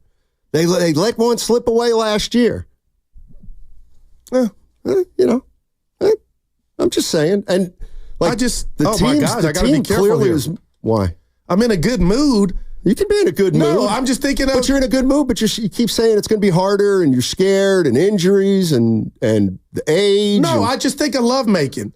And you talk about your last lovemaking session opposed to your best session you ever had or your worst. It's always the recent. And that's what the Jets symbolize to me. And then the game after. You focus on the last session. So I will not bring up the Super Bowl, Steiny. Of course you will. That's preposterous. I'm shocked that you think I'm going to do that during the season. That's what this I'm shocked that you think you won't. Oh, I know I won't. Okay. I'm not programmed like that. It's the last session that we discuss. So after harping on it all summer, it stops on Monday. Right, because you got a new season. Okay. Okay. I'm shocked. No, okay. No, I believe you. I'm Uncharted. No, I believe you. Really, I do. Johnny's in San Jose. Johnny, do you believe it? You believe Guru's not going to talk about the 49ers letting it slip away between now and February? No, because Guru is always taking new information every day, right? He's always reassessing. New. So, keyword new. That. Yeah. Keyword. Oh. Wow. Yeah. What do you got, buddy? I do believe that the Niners deserve to win that Super Bowl last time around. Wow. I think without a fumble from the best running back in the league, without a missed opening field goal, without a punt that hit our coverage guy, the ball did not bounce our way that game. And they scored enough points. I don't know why it always comes down to the offense. Why do we not put any on the defense? We had a lead going into the fourth quarter, the last two Super Bowls, and our defense choked. So why is it always on the offense? Why is it always on Kyle? I don't believe that. Can I say something to you? I like it. The defense kept the Kansas City Chiefs out of the end zone on the final drive of regulation that got you to overtime. So to say the defense let you down, I see it a total different way. They picked off Mahomes after halftime, and what did the great Niner offense do? They punted. They punted, Guru, but they also missed a field goal that would have won them a Super Bowl. Moody missed early. Oh, wow. I appreciate you guys. No, thanks, Johnny. Appreciate the call. Yeah, like the defense, that was their best Christian McCaffrey fumbled in the Super Bowl. He did. And Kittle was running material and didn't fall on it. He fumbled deep in the Chiefs' territory. But I'm going you. That's why you don't win Super Bowls. No doubt. All right. Period. But the old Steinmetz I know says, Guru, that was in the first quarter. It doesn't matter. And they built up a 10-point lead after that. Right. But it doesn't mean that opportunity vanishes. Christian McCaffrey fumbled in the Super Bowl. Right. Kittle didn't fall on that ball. Yeah. Moody missed the field goal. Bosa gets beat twice by Mahomes. Oh my gosh! How is this on Kyle Shanahan? And I'm not saying he doesn't bear the responsibility that any coach would bear in a Super Bowl loss, but look at this weaponry. Look at the core eight that everybody loves: Purdy, McCaffrey, Kittle, Ayuk, Debo, Trent Williams, Bosa. They didn't have none of them had a great game. None of them. Wow. So how do you get them to play better in the postseason? I don't know. I think the players got to step up. That's just me. But I hear you. The other thing is that whether you like it or not, you were playing Mahomes. See, and he is. Michael Jordan. You said it yourself. You're watching it. Steph Curry. No doubt. Okay, then take it light, bro. You just lost to Patrick Mahomes. No biggie. But I'm going to try to get back there next year. The Cavs came back on a Steph Curry-led team down 3-1 because they took advantage of opportunities. Right, and they also got a player suspended. And the 49ers were whole last year. They were whole. I'm not, again. No, hey, Steiny, I love this conversation. I don't think it's going anywhere, but I'll just double back to you thinking I'm going to bring this Super Bowl back up once the season starts. I'm not. I just want to throw this question to you and Niner fans. And I know we got the summit coming up. I can't wait. Do you think I'm the only guy in the Bay affiliated with the Niners or at 95.7 The Game that's concerned about one Christian McCaffrey's calf barking before the season starts? Do you think that's just me needing somebody to talk to? That's you. You're not concerned at all about that? It's football. It's football. He said 2 weeks ago he could have played if he needed to. It was all precaution. All right. I mean, look, they're going to suffer injuries. Every pro team does. So, a lot of people, Veggie Delight on the YouTube chat, brought to you by First NorCal Credit Union, Stoney. It's on the players. Kyle did miss a block. I tend to agree with that. Jonathan's in San Leandro. What's up, Jonathan? How you doing, man? Hey, just getting in on my lunch break. You gave the bait, and I had to take it, Stoney. I'm sorry. You used the word deserve. Yes. What do you mean when a team deserves to win the Super Bowl? And I know I don't think we the term deserve, but I'll let you answer that, and then I'll go from there. I don't think the 49ers played well enough to win a Super Bowl. They could have won it if they got a break or two or made a play or two, but they didn't. And if you look at the 49ers season in total, that game against the Chiefs was completely average. They played a completely average game, at least on offense. Brandon Ayuk. Yeah. Okay, that's my answer. No, I understand, and I totally agree, Steiny. I'm a big fan of yours, and you have made my sports point of view. You have altered it to a way you think quite a bit, and I love it. I think the variables inside of that game were, the key things that, Brandon Ayuk didn't really come with it. There were some, missed blocks, and I know the holding, whether you believe it or not, when you really do look at it, there were some holding calls that weren't called. I get that. And then let's not even talk about overtime, because just the fact that, we didn't even know the rules going into remembering the rules, maybe, if you will. And I guess, here I am. I'm full circle. I guess, no, we didn't deserve it, because we didn't win it, but I do think we deserve to have been there because of our wins, whether they were close, far, in between. I do think we deserve, though. But again, this offseason, though, the way that this team has been coming across, I'm sorry, guys, for taking this time. No. I just don't think we're really going into a deserving season the way we've acted during our offseason. I know a lot of guys like Kittle, who thank God has been Super Bowl or bust, but some of the actions, they stink. Oh, that's a 4. Steiny, you're a big fan. Young Whale saying to me on the YouTube chat, so Steiny, if the 49ers win the Super Bowl, would they have deserved it? Yes, because if they won the Super Bowl, they would have made at least a few more plays. And they had the plays. Like, we could just talk about 5 that happened, So when I look at that, I just focus on that said game like, wow. And Steiny, our guy Austin San Jose, one more. Steiny, it wasn't just about, he didn't say Steiny, wasn't just about Mahomes. Give the Chiefs defense some damn credit as well. And Kelsey showed why Kittle is not in his league. I don't agree with that. Of course not. But they feature Kittle. I mean, Kelsey. Kelsey. How many times do we see Kittle drop balls? We don't. And I'm not going to keep, I didn't tell you that's what I did Friday. I left you at the cafeteria. I went on the, boy, I just getting old, man. I feel bad. No, seriously, somebody come slap me right now. slap me for what I'm doing. It was a podcast, right? Yeah, I can't remember the name. And they just put the video out. Can you talk while I look at it? What kind of salesman am I? Come on, Goo. It's the summit. I'm put too much pressure on myself. Hold on, Steiny, talk. That is sad, man. Evan, what's he trying to remember? The name of the podcast. They were great to me. Hall of Fame? Oh, is it the Happy Hour podcast? My guys went on Friday. We had a great conversation about the Bay and the Niners. And I said,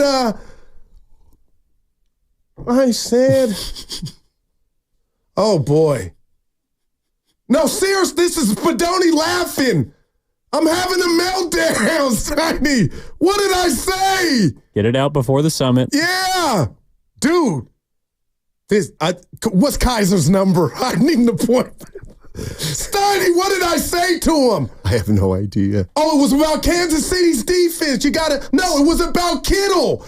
The great John Taylor told Bonte and I at the Bay Area Sports Hall of Fame event last year, Steiny, this year, that he wants to see Kittle featured more in the passing game. It's tough to feature a lineman in the passing game. I'll give you a 3. Let's go to David Hayward. What's up, Dave? Oh, boy. Shout out Happy Hour Podcast. My guys.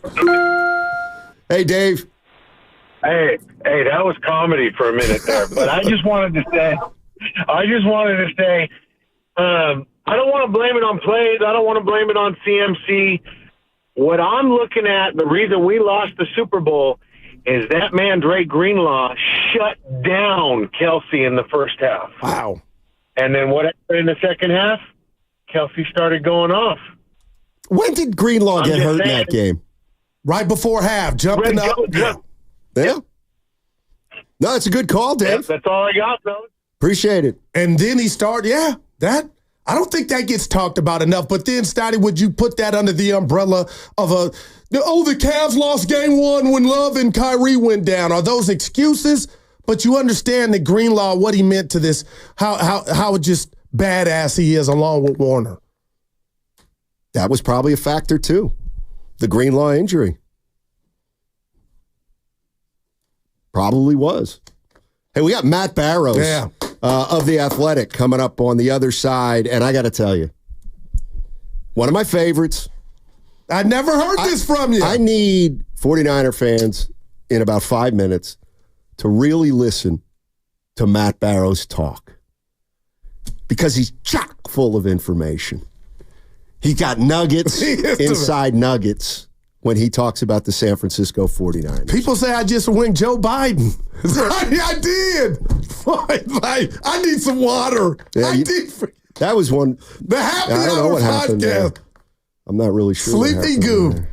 But boy, kind of left me a little bit speechless. you just loved it all. Let him keep drowned. Well, I mean, I couldn't tell you.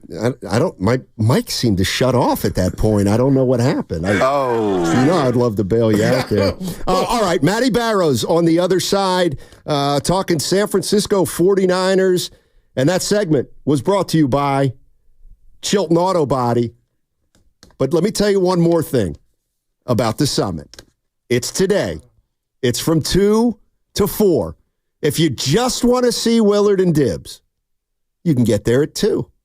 But if you want to see the 6 of us, one of the best starting 5s in basketball with a great 6th man, then you show up at about 4 o'clock and you'll get to see Team Dynasty with Goo, myself, and Shasky, of course, Bonte, and then those 2 guys in the afternoon that we love so much. Low Neal, too. Oh, that's right. Low Neal.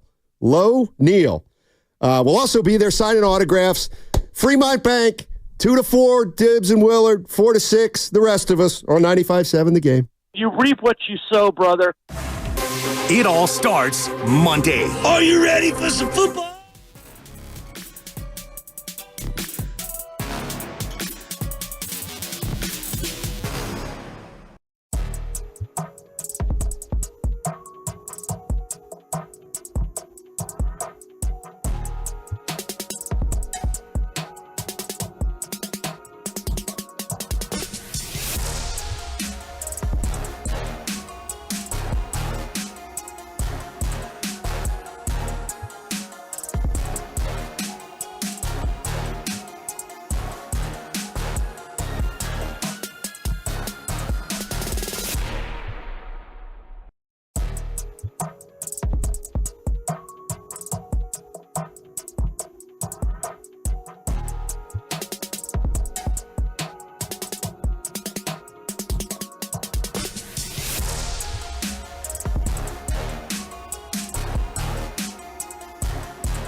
Now back to Steiny and Guru. Take it away, Steiny. All righty, let's get right to it. All guests on 95.7 The Game appear on the River Islands guest line. Isn't it time for you to discover the islands? River Islands in Lathrop. We're joined by 49er beat writer Matt Barrows of The Athletic. Matt, thank you so much for joining us. Really appreciate it. And let me start with this question. How can the 49ers be a better team this year than they were last year? Well, they spent the offseason bulking up two spots that were big weaknesses on this team last year. One was cornerback. We know about the travails of the third cornerback last year, and that's a deep spot this year to the point where we don't really know who that third cornerback is, but they've got a lot of options. And then the second is that you'll remember at midseason they had to go shopping for not one but two defensive ends. Yep. They weren't getting any heat off the edges. Certainly not opposite Nick Bosa. And so they addressed that. I don't think that they addressed that to the same degree that they did cornerback, but Leonard Floyd is probably their best bookend for Nick Bosa since D Ford was here in 2019. So those are two big areas where they should have improved. And of course, they hired a new defensive coordinator in Nick Swanson, someone who's really familiar with this Pete Carroll-like defense that they've been running since 2019 as well. So taken together, you would think that this defense is going to be markedly better than it was a year ago. Matt, keep doing your thing. I'm a fan of your work, and I got one problem. I can't let go of the past. And last night, NFL Network was showing the Niners Super Bowl in Vegas against Kansas City for the second time. And I came in and I told Steiny, you know what? Since the Baltimore game last year, Matt, I just felt like the Niners offense as a whole and the team was just a bit different. And that's why they barely beat Green Bay and Detroit. And I know they did. Kind of had their best game against the Chiefs in the Super Bowl. But, Matt, if I were to ask you, why did the Niners offense, why was it pedestrian in the postseason? How would you answer that? I think that they went into a malaise. I mean, they really circled that December 2 game in Philadelphia, given what had happened the previous postseason. That was their regular season Super Bowl. Let's put it that way. And then, the rest of the month, they won some games, against the Commanders. And then the season finale was that nothing game against the Rams. And I just think that it went into neutral a bit. And you saw that against Green Bay. I think that they were, talent-wise, head and shoulders better than Green Bay. But they barely came out of that game with a win. And then the next week, of course, they fell behind to a Lions team, which is good. But again, I think they're a far cry from the 49ers as far as talent, and it needed that second half burst. And I agree with you. I thought that they had sort of remedied that by the time that they played the Chiefs, that they were going at full tilt in that game. But, I definitely kind of felt that, was wondering, certainly during the Packers and Lions game, what is happening with this team? You picked the wrong time of the year to kind of sleepwalk through the first half of both of those games. Matt Bowers joining us on 95.7 The Game. He's joining us courtesy of the River Islands guest line. Matt, I know you've covered the 49ers for a while now, and I'm just kind of curious about, as somebody who's been in the locker room, year after year after year, how do you assess kind of their togetherness or their off season? Obviously, I'm talking about Trent Williams and Ayuk, and now the latest thing with Ricky Pearsall. Is there any way to tell in real time whether this could affect the 49ers or not? I mean, I would say that their togetherness is as good as any team that I've covered. I mean, the Harbaugh teams absolutely had that in 2011 and 2012. I mean, they were as Jim Harbaugh would put it, a band of brothers. And I think that it's a similar brotherhood on this team. And you saw that in the Ricky Pearsall incident this weekend. I mean, I had a whole bunch of officials making a beeline for the hospital as soon as they heard what had happened. They got Pearsall on the phone on FaceTime from his hospital bed so that he could make an appearance at this party. Just talking to the players yesterday in the locker room. Obviously, they were affected, deeply affected by it. An incredible roller coaster ride on Saturday afternoon. But I'll give John Lynch credit for kind of building that camaraderie, that culture, that togetherness, and you feel it. And there was definitely an excitement in the locker room on Tuesday. Trent Williams had arrived.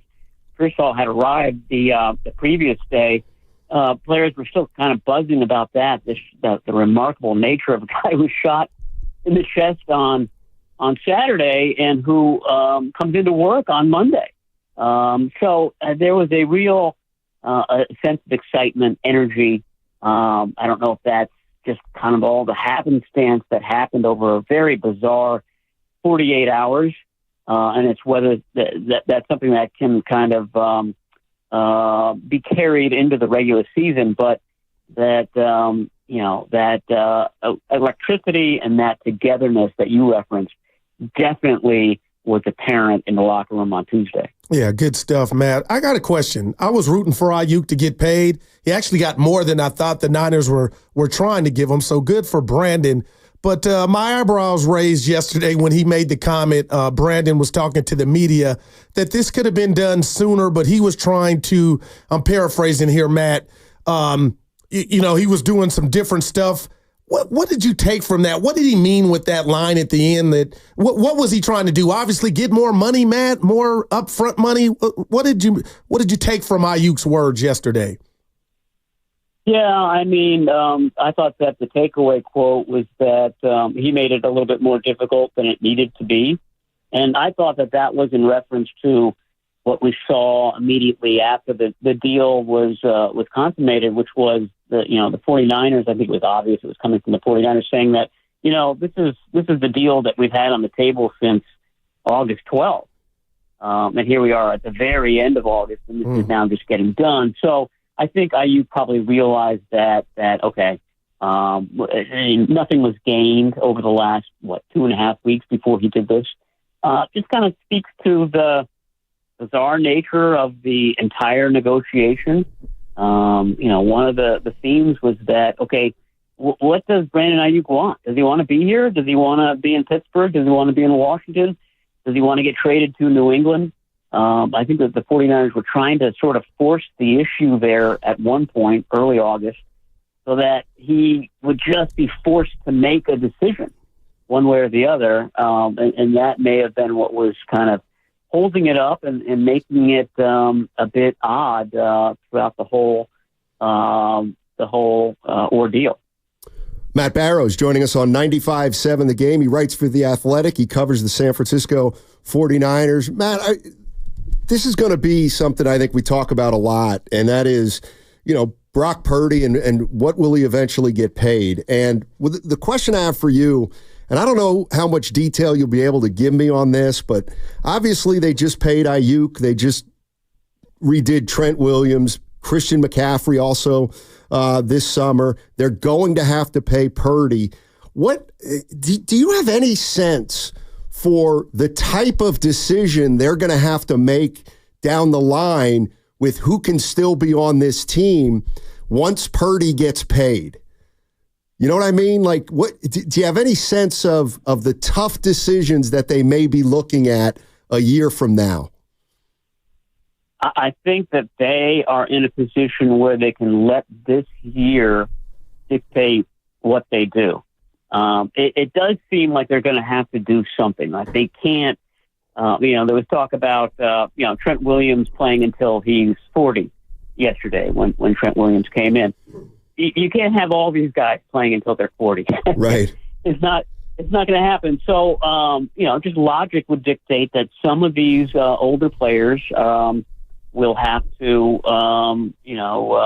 hit the exit at some point. Like I said, I think the season will dictate a lot of that. Some of these guys are scheduled for free agency. Dre Greenlaw, Charvarius Ward, Diamador Lenore, Talanoa Hufanga. Some of them will not be back. The 49ers will let some of them hit the exit. Aaron Banks is another one. That's one I feel pretty confident in saying they're not going to go out and pay Aaron Banks a lot of money, that he's probably going to exit via free agency, just like Lincoln Tomlinson did. They don't pay guards a lot of money. And, by the way, they've got a really good-looking one in Dominic Cooney right now, who played left guard in college and is playing right guard this year. But to me, it seems like the 49ers have earmarked him for left guard all along as the heir apparent to Aaron Banks. So that's just one. I have a hard time thinking that they're going to be able to re-sign Charvarius Ward. That's two. They've drafted a lot of young linebackers over the years. So Greenlaw, to me, is a question mark. So that would be three. I think that they would love to get Hufanga and Diamador Lenore back. If I'm Diamador Lenore's agent, though, I'd love to see him get to the market and see what he can fetch. He's a guy that is poised for the kind of season on defense that Brandon Ayuk had on offense last season. Had a very, very strong offseason, spring, summer. Probably was the best player in camp. So, again, 17 games are going to kind of point the 49ers to some conclusions on who they can keep around. Matt, I'm always telling my partner here, tomorrow's not promised. You look at how blessed, you mentioned it, Ricky Pearsall was with the situation he went through and came out of it healthy over the weekend. But I refer to Kyle Shanahan on days as a genius. He can scheme them with the best of them. I know this. And then there are days, Matt, where I criticize his play calling, like the 2019 Super Bowl, the last drive. Since 19, the Niners are up there outside of the Chiefs better than any other team in regard to winning. And I want Kyle to win it because he deserves to. But how do you watch this quest that Kyle is on with this brilliance, but yet getting so close, no cigar? And now you got the contract, the money, all those things. Matt, how do you watch and process this quest from Kyle? I mean, it's all set up for success. I mean, you can't, you can, take a magnifying glass and find a couple of cracks on this roster, but it's the best roster in the league.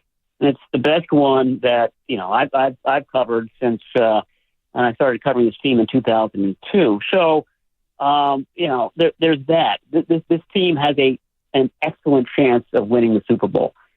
Luck always is a huge factor in this.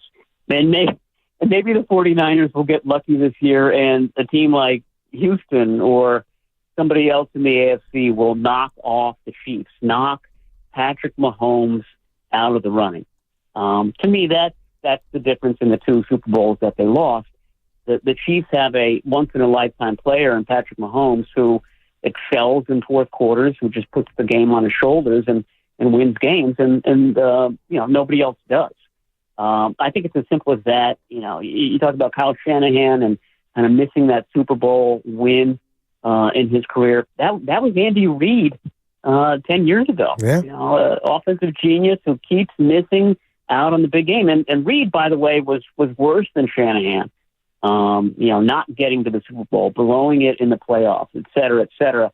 And now he's the most vaunted head coach in all of the land. You need to get lucky sometimes, and Reid certainly got that luck when the Chiefs drafted Patrick Mahomes. Hey, real quick, Matt, do you think this, I want to make sure I heard you right, do you think this roster, this year's 49ers team's better than last year's? I think so. I mean, I think, you can argue about it. Like I said, the blatant weakness last year was that third cornerback spot. That bothered them throughout the season. They started Logan Ryan at nickel cornerback in the Super Bowl, a guy who was on a Disney cruise in November of last year, and that ended up being critical at times. So I think that they shored that up.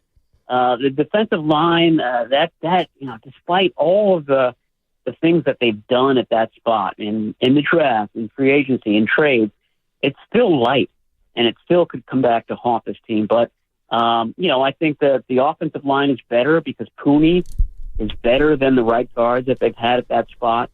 There are a few other places. Tight end, I can't say if that's better or worse. Running back potentially could be a weakness if Christian McCaffrey ever gets hurt. But these are all things that any team, throughout the history of the NFL is going to have to deal with. I think it's as good or perhaps better than last year's squad. Fair enough. Hey, Matt Barrows, thank you so much. Appreciate it, man. Anytime, guys. Talk to you soon. Yes, sir. That's Matt Barrows. And all guests on 95.7 The Game appear on the River Islands guest line.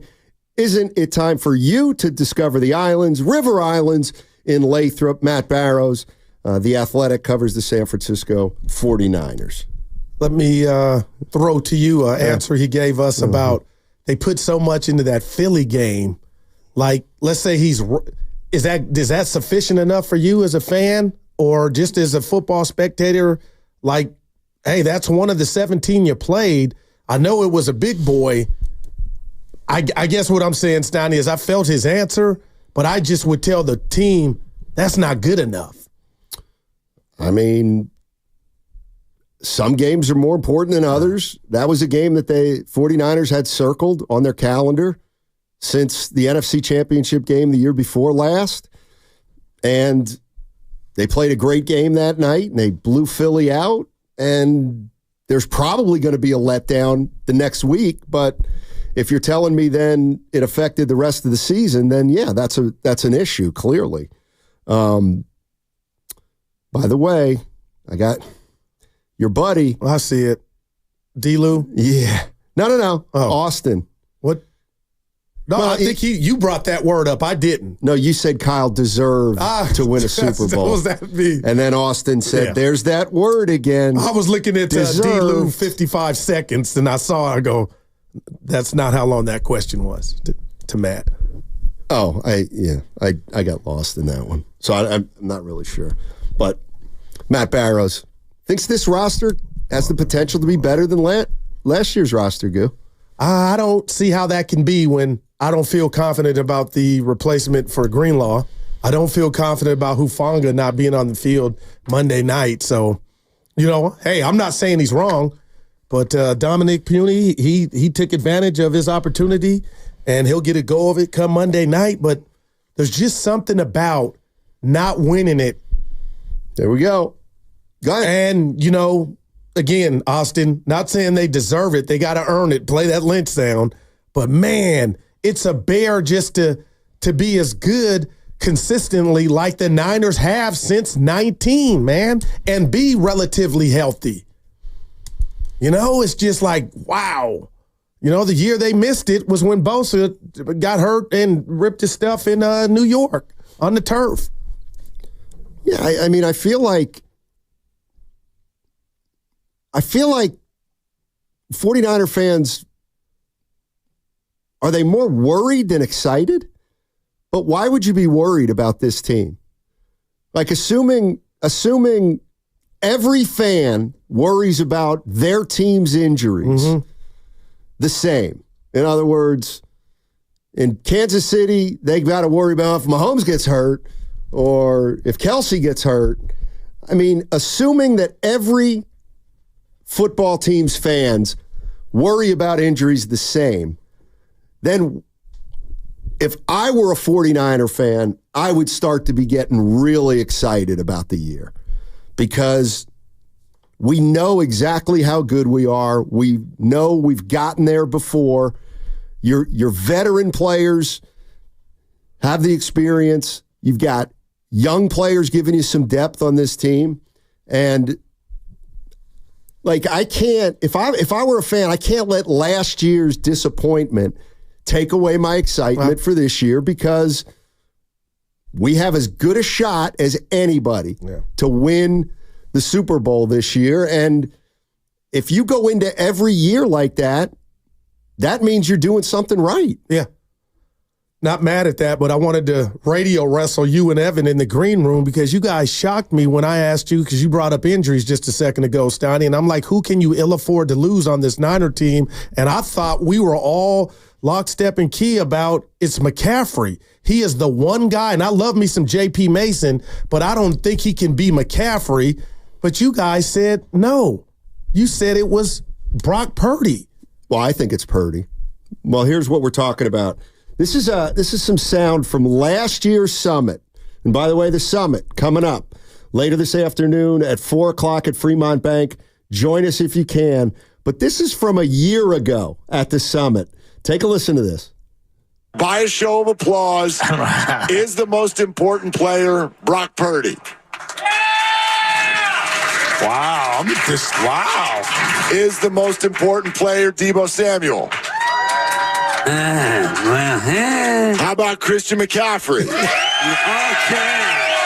Whoa. Wow. Nick Bosa. Voice. Wow. George Kittle. Fred Warner. That felt like McCaffrey 1, Purdy 2, Bosa 3, Deebo 4, Kittle 5, Warner 6. All right. 888-957-9570 is the number. Who is the most important player on the 49ers this year? If that crowd reaction from last year's summit proved or showed that most fans think it's McCaffrey, is it still Christian McCaffrey? I don't think it is, and I'll tell you why on the other side, but I think it's Brock Purdy. But who is the most important player on this team? If you're a San Francisco 49er fan, who needs to have the biggest year among all their players? And we can talk about that on the other side on 95.7 The Game.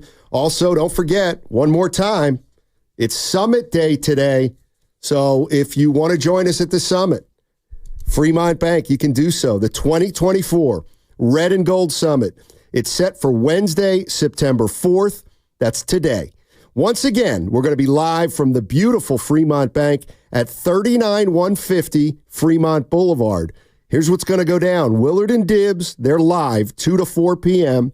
And then all the hosts are going to join from 4 to 6 p.m. We're going to get you ready for another football season. We'd love for you to come out. Lorenzo Neal is also going to be in the house, one of the greatest fullbacks of all time. You can get a picture with Lowe. You can get an autograph from Lowe. If you want, I'm sure he'll have a lot to say from 4 to 6 also. 888-957-9570. Who's the most important Niner to their success this year? That's what we're asking. All right, download the Odyssey app directly from our QR code on both YouTube and Twitch, brought to you by First NorCal Credit Union for a low-rate auto loan. Apply online or just ask for First NorCal financing at the dealer. It all starts Monday.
to. Yo, this is John Spider Sally, 4-time NBA champion, and you are listening to Steiny and the Guru on 95.7 The Game.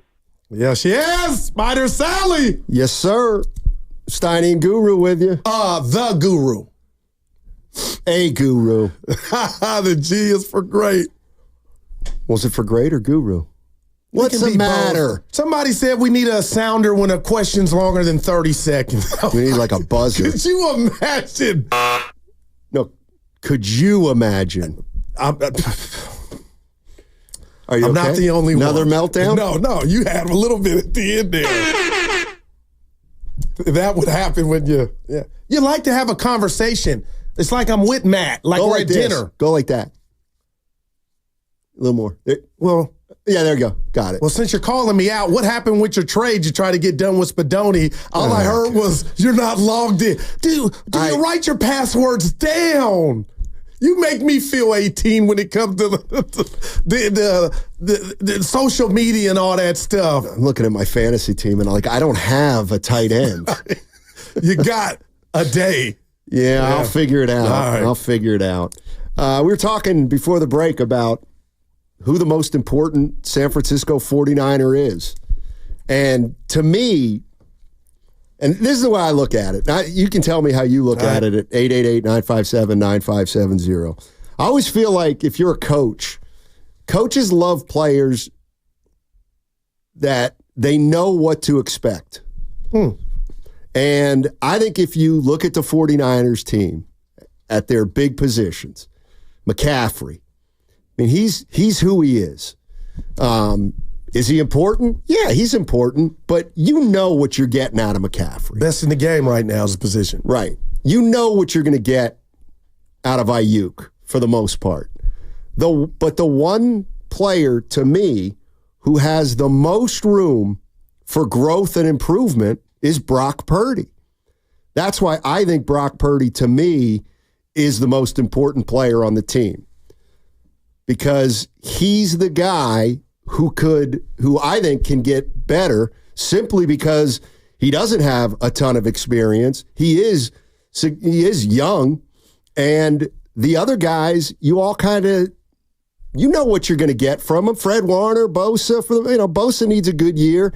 He needs to back up that 10.5 sack last year with maybe twice as many, but I still think it's Brock Purdy. I think he has the most room for growth, and I think if he elevates his game to the next level, then I think this team can obviously win a Super Bowl. I'll say this to that, man, because I know how you feel. What if he's reached his ceiling? And Brock has been so phenomenal. He's proven it's good enough already, Steiny. So I would argue he hasn't. Because he hasn't broken through. And I know he's only had 2 years. When we say can't we, because Kyle's lost the Super Bowl, the Niners have lost the NFC Championship when Jimmy was here. But why, when we talk about Brock, he hasn't broken through when in reality they haven't, or Kyle hasn't broken through with two different iterations of the Niners? Well, what if I just said simply that in the 2 Super Bowl losses and in the 2 NFC Championship losses, their quarterback play wasn't good enough. Their quarterback play needed to be better in those monster games in the last 4 or 5 years. But they were good enough to get you a 10-point lead. Right, but you couldn't finish because now their for a variety of reasons. Yeah, but what about the defense? Bosa last year in the Super Bowl, crashing down on 4th down twice. Do you think that it's acceptable for a team to score 22 points in 5 quarters of football and think you're going to win the Super Bowl against a Patrick Mahomes Chiefs team? To me, the 49ers scored 22 points in 5 quarters. I mean, their offense has to be better, and to me, it starts with Brock Purdy. 888-957-9570 is the number. And, you brought something up just now. I want to ask 49er fans about it is, well, what if Brock Purdy has reached this ceiling? And I guess my question back to you, Goo, would be, why would you think a quarterback who's entering his 3rd season wouldn't continue to improve. Now, I got to be careful here. I'm not saying he's not. I'm just saying he set the bar so high that he may have got to it this quickly. And I believe from everything that I've watched, partner, what he is now is good enough. I don't blame him for that loss. Okay, like, let me be literal I could be here, wrong, though. and he can. You can't, on the one hand, kind of rip the Niners for not getting it done, but then also say Purdy was good enough. Like, he wasn't because they didn't win it. Yeah, but Steiny, I said to you, he wasn't the problem many of days. What was the problem? What was the problem? The O-line blocking, missing protection, fumbles,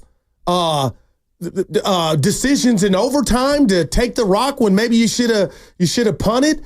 I told you, and you can back me up, many of day, Brock Purdy actually played better than I thought for that stage. And to be in that position with a 3rd and 2 or 3rd and 4 with a first down before overtime can pretty much bleed the clock. Like, I thought Brock Purdy, again, not MVP, Steiny, but Brock Purdy he showed me something.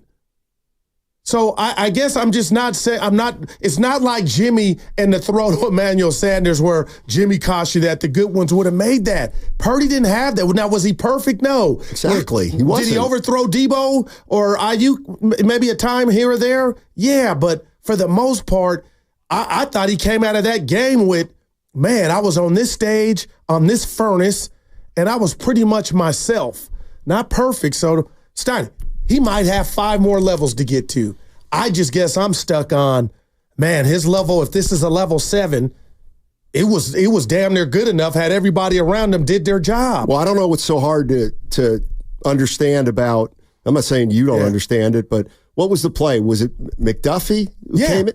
Well, Brock Purdy's quarterback 20 games. He didn't pick it up. And you could be totally right. Maybe he picks it up this year. You could totally be right. Like, that's, to me, the play, a play that maybe he can get better at. How do you think Kyle would answer that, or Andy Reid, if they saw that play, whose responsibility that is? You know what I mean? Like, would a more seasoned Tom Brady or Aaron Rodgers sniff that out, or Mahomes? I don't know. Well, again, like, you're talking about 3 of the greatest quarterbacks right now when you say that, and maybe Brock Purdy will be a great quarterback at some point, but can we really expect Brock Purdy to make that play now I hear you. in his career? And that's kind of what I'm getting at, and what I think is one of my themes is that if you really look at it, they weren't good enough last year against the Chiefs. Like, Brock Purdy, maybe he was a little too inexperienced. I know he didn't make mistakes, but he also didn't make a bunch of big plays either. And Patrick Mahomes, he was just okay for Patrick Mahomes. But when the chips were down, he made all the plays he needed to make. And maybe Brock Purdy, with experience, will just play a little better if he gets there again, and that could be the difference. Let me ask you this, and I feel you on that. So we just had Matt Barrows on from The Athletic, and he was great. But Steiny, he said something, and he had a fastball on it, some mustard on it. In his opinion, this is by far the best roster in the game, and it's been that way. So doesn't pressure just come with that, regardless of any sport, when you look at a roster, and I'm trying to think of some of the greatest teams that hadn't won, where you're like, man, that was just, what happened? I think of the OKC Thunder early on, Russ and Ibaka and the rest of the gang. But I guess that's why when I come in here and say they should have one, Steiny, it starts with the core of what they built, John and Kyle. Everybody can see they got more talent than everybody else. I don't necessarily, I don't buy that. So that's why when you said Mahomes this morning, and I'm not saying I love me some Mahomes, Steph Curry, but Steiny, Mahomes wasn't on defense for the Chiefs. I know Chris Jones was, but you know what I mean? Like, the Niners could have had their way had they executed. And I don't know why they didn't. But it started against Green Bay. It started against Detroit at home. So, I'm sitting here saying, and a lot of people are comfortable saying, well, the Niners will be right back. And maybe some are like, I don't know. But I want to find out at the core, and maybe I won't, Steiny. Maybe the summit will bring it to our attention. But what happened to the Niners in the playoffs? They didn't play well against great teams last year. the teams they thought were really good weren't as good as they thought they were going to be, Dallas and Philly. So maybe when they beat those two teams, they thought that they were beating the cream of the crop in the NFC, but they weren't. They weren't. We might be onto something there. Will's in Marin. Hey, Will, what's going on, man? Hey, guys, thanks for taking my call.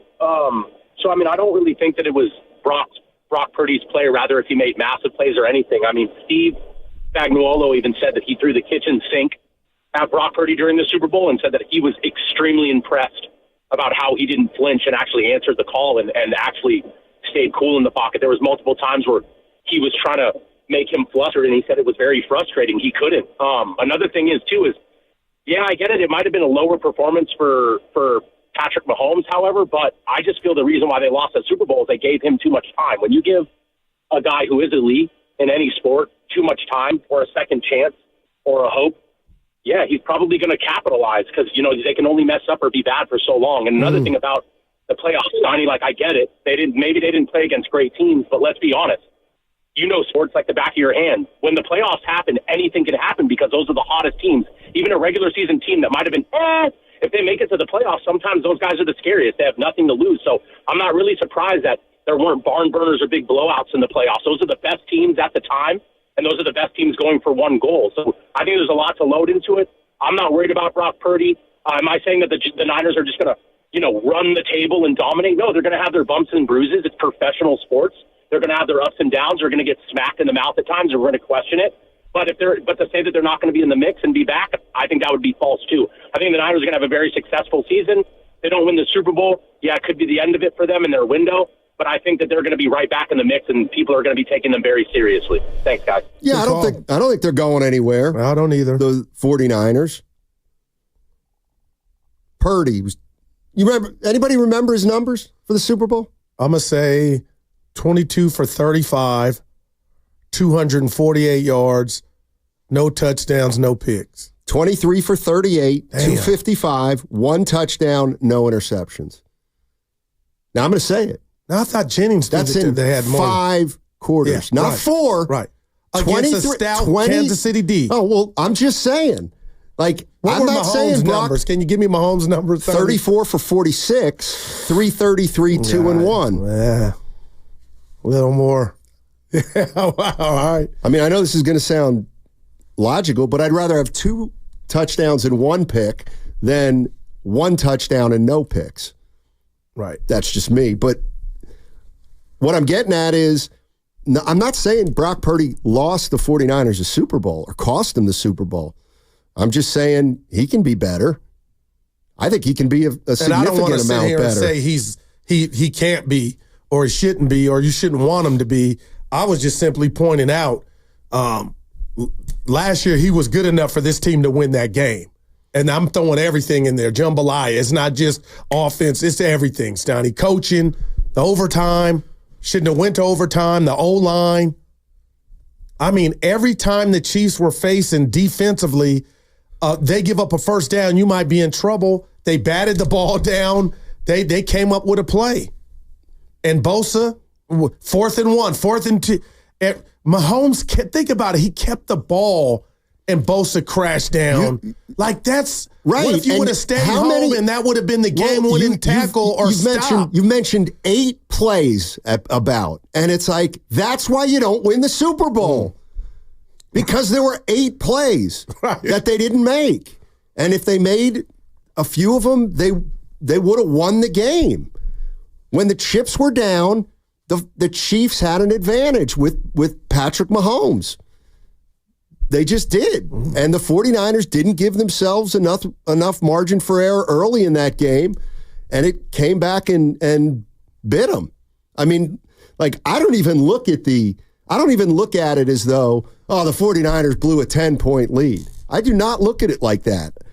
I look at it as the 49ers held the Chiefs to 19 points in 4 quarters, and the 49ers, couldn't score 20 in the 4 quarters of football. And had ample opportunity to do so. Exactly. Interception after halftime. So you can show me all the numbers you want, but Brock Purdy was only able to help his team to 19 points in 4 quarters against the Chiefs. You've got to score more than that to beat the Kansas City Chiefs in a Super Bowl. Yeah.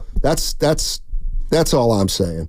And now we're sitting here, if you're into this, hey, when's Kyle ever going to get the monkey off his back? And Evan kind of slowed my roll or told me to slow my roll this morning without, I don't know if he realized it, like just assuming you're going to get to the Super Bowl, but we're in the midst of a dynasty.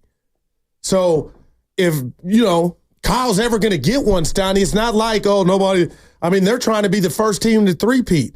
So the Kansas City Chiefs are. You kind of just hope the Niners or Kyle have not blown his best chance to win one. From the 510 on the Xfinity Mobile text line, Steiny, why can't I say the difference was Reed versus Shanahan? You can.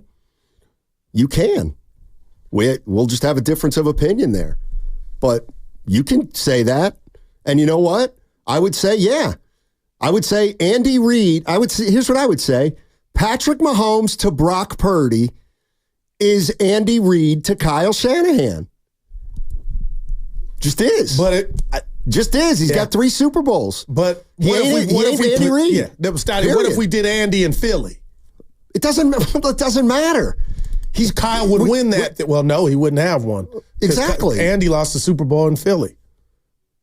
Yeah, I mean the other thing is like what he did you got to take the whole. Because Matt pointed that out. Matt Barrows pointed out that his record was worse than Kyle's because they had went to the Super Bowl and multiple NFC Championship games in Philly and didn't get it done.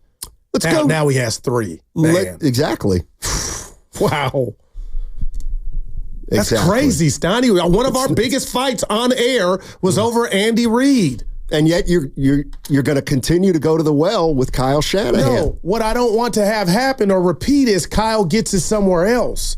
Well, but if he gets it somewhere else, he gets it somewhere else. There was some news yesterday that a lot of people were offended by or thought was just slop up on the wall about if Kyle's on the hot seat or not. My point with that is, let's just take Andy in Philly. All that success, what would ever make him lose his job?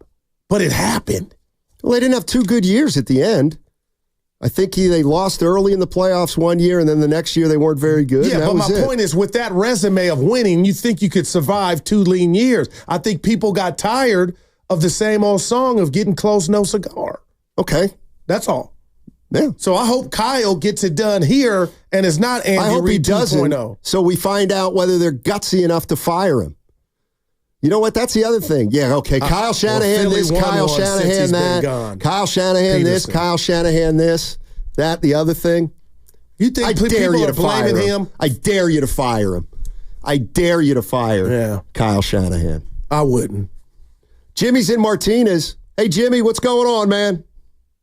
Hey, guys. Just killing it as usual, but Steiny, come on, man. What? Shanahan is the most successful coach outside of Reid, who Reid didn't come close to what this guy's done here when he was in Philly. Now he looks like Bill Walsh and Joe Montana. Getting back to the game, though, which I have not been able to – I can't bring – 5 times I've tried to watch it, and I haven't even started it. I still have not seen it. I can't. Because if you think about it, my opinion is both of our offense and defensive lines were compromised. They just were banged up. Armstead was banged up. Feliciano, all these, the offensive line was not 100%, and we still went to overtime, and we still should have won. But if you think about it, at the end of the season, going into the playoffs, we got through Green Bay somehow. Somehow we get to Detroit, and then the Super Bowl starts, and that's the best the Niners looked, and then McCaffrey fumbled the ball. Now, we got the ball back. We went ahead, but I felt like a juggernaut was about to plaster Kansas City at that point. That was the Niners in full tilt, kick-your-ass mode. And I love McCaffrey, and I know he probably thinks about it every night when he's falling asleep. I mean, he's like the baddest-ass little dude on the planet. But, man, I swear, that just froze my heart when he fumbled that ball, and they did come back from it, and they still should have won. Yep. I think it was injuries on the line, man. That's what I think. Hey, Jimmy. Jimmy, hold on. You still there? Yeah, I'm here. Yeah, no, I think you might have misunderstood. I think Shanahan's a great coach. And I think the people that say he can't get it done or he gets, he takes the choke, that I can't stand that. I think, and what I said is, oh, you don't think he's a good coach? Go ahead. I dare you to fire him. Go ahead. You think I dare you to fire Kyle Shanahan. I mean, he'd have 15 job offers by tonight at 5:00. Exactly. I mean, that's not happening. Him and Lynch, these guys, they're quality people. The whole team, it's a team you can be proud of. I mean, Ricky Pearsall, my God, talk about dodging a bullet. I mean, literally, I got chills right now, and I've been in a lot of stuff, real bad stuff in my life, real bad, and I can relate to that. And the idea that kid is going to be able to play, and he's walking around, and his family isn't in mourning right now, man. You're right. You got to enjoy every day, everybody. Yep. You guys are killing it, you guys. Ooh, Steiny, love you guys. Good stuff, Thanks, Jimmy. man. Appreciate it, my man. I don't want to turn anybody off, Steiny, but God is good. And the Ricky Pearsall situation. Yeah, he's okay. I told Evan in the green room, I felt so bad. I'm older than Evan. We can tell. And I say, Ricky could have been paralyzed. Yeah. Evan goes, he could have died. And I just gave him a bro dap, like, thank you for hammering at home. But he's like, Steiny, man, the luck and the goodwill that was shown to him. Was Andy Reid ever going to win a Super Bowl in Philly? Yeah, why would you? He lost to Tampa Bay like 2-3 times. Why wouldn't you think he wouldn't? Because Mahomes was never going to be an Eagle. Oh, wow. I don't know the answer to the question. Like, Philly's fan base don't play. I think they're more hardcore than out here. So, hey, he won. He got us to the Super Bowl. But, I think they get tired of that, Steiny. And they did. I don't, you said the last 2 years were bad. But, man.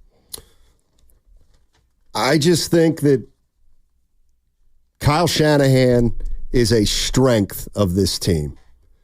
A big strength of this team.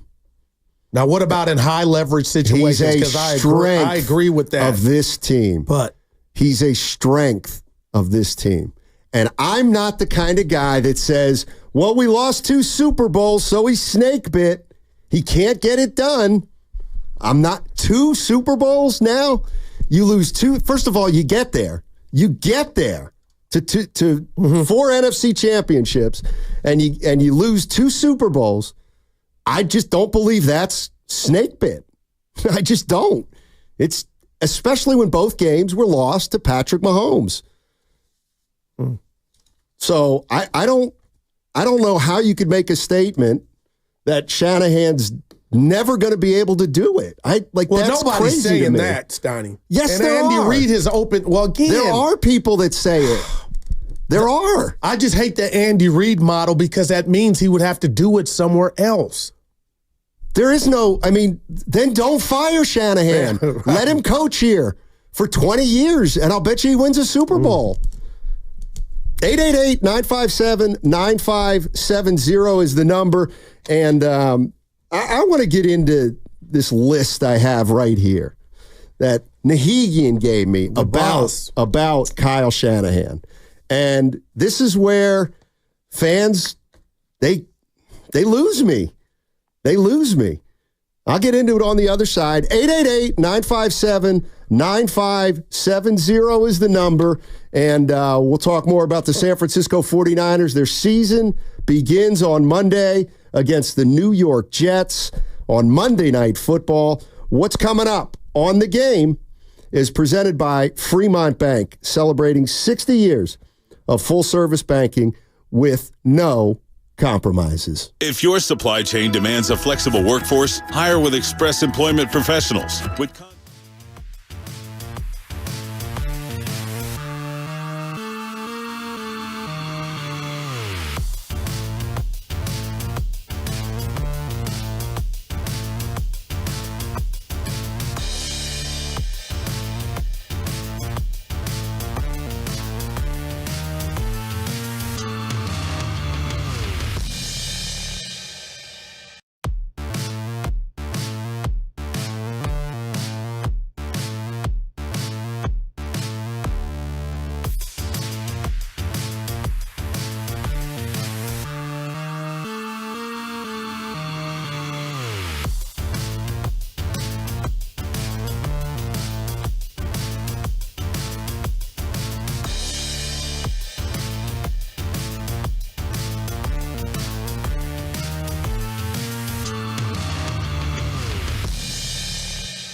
And I'm not going to keep. I didn't tell you that's what I did Friday. I left you at the cafeteria. I went on the.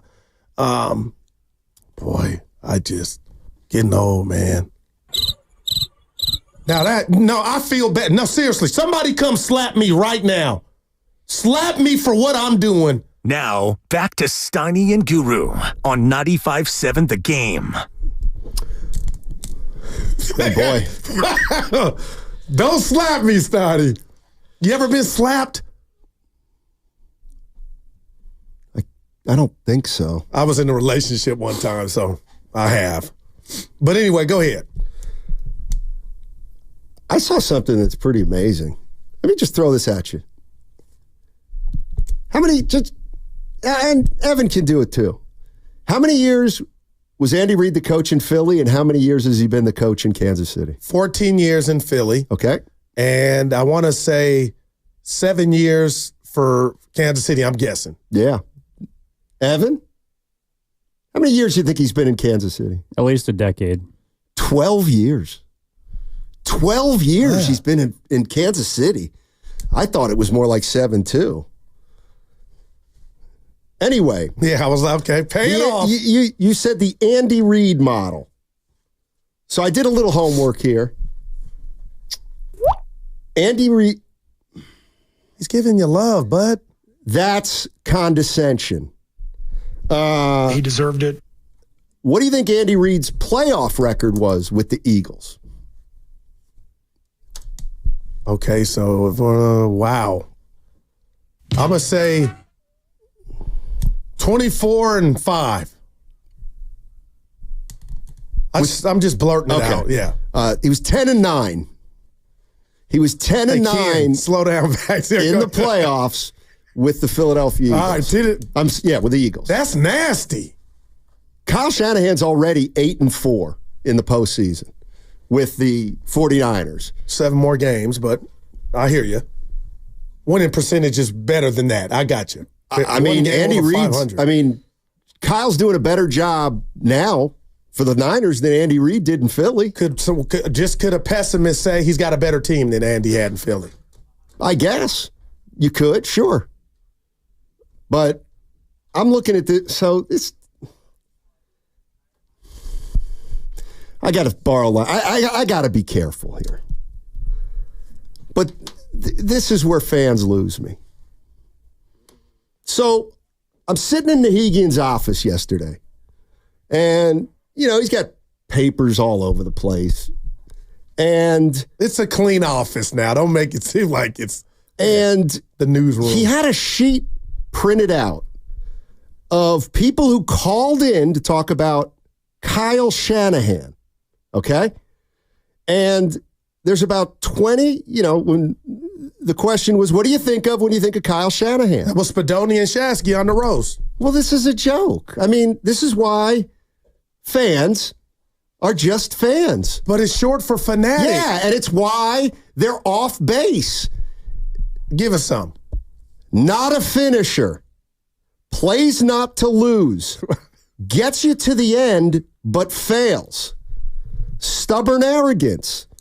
Damn good coach, but an entitled rich kid vibe. Aging football savant. Overrated. Oh my God. 3/4 coach.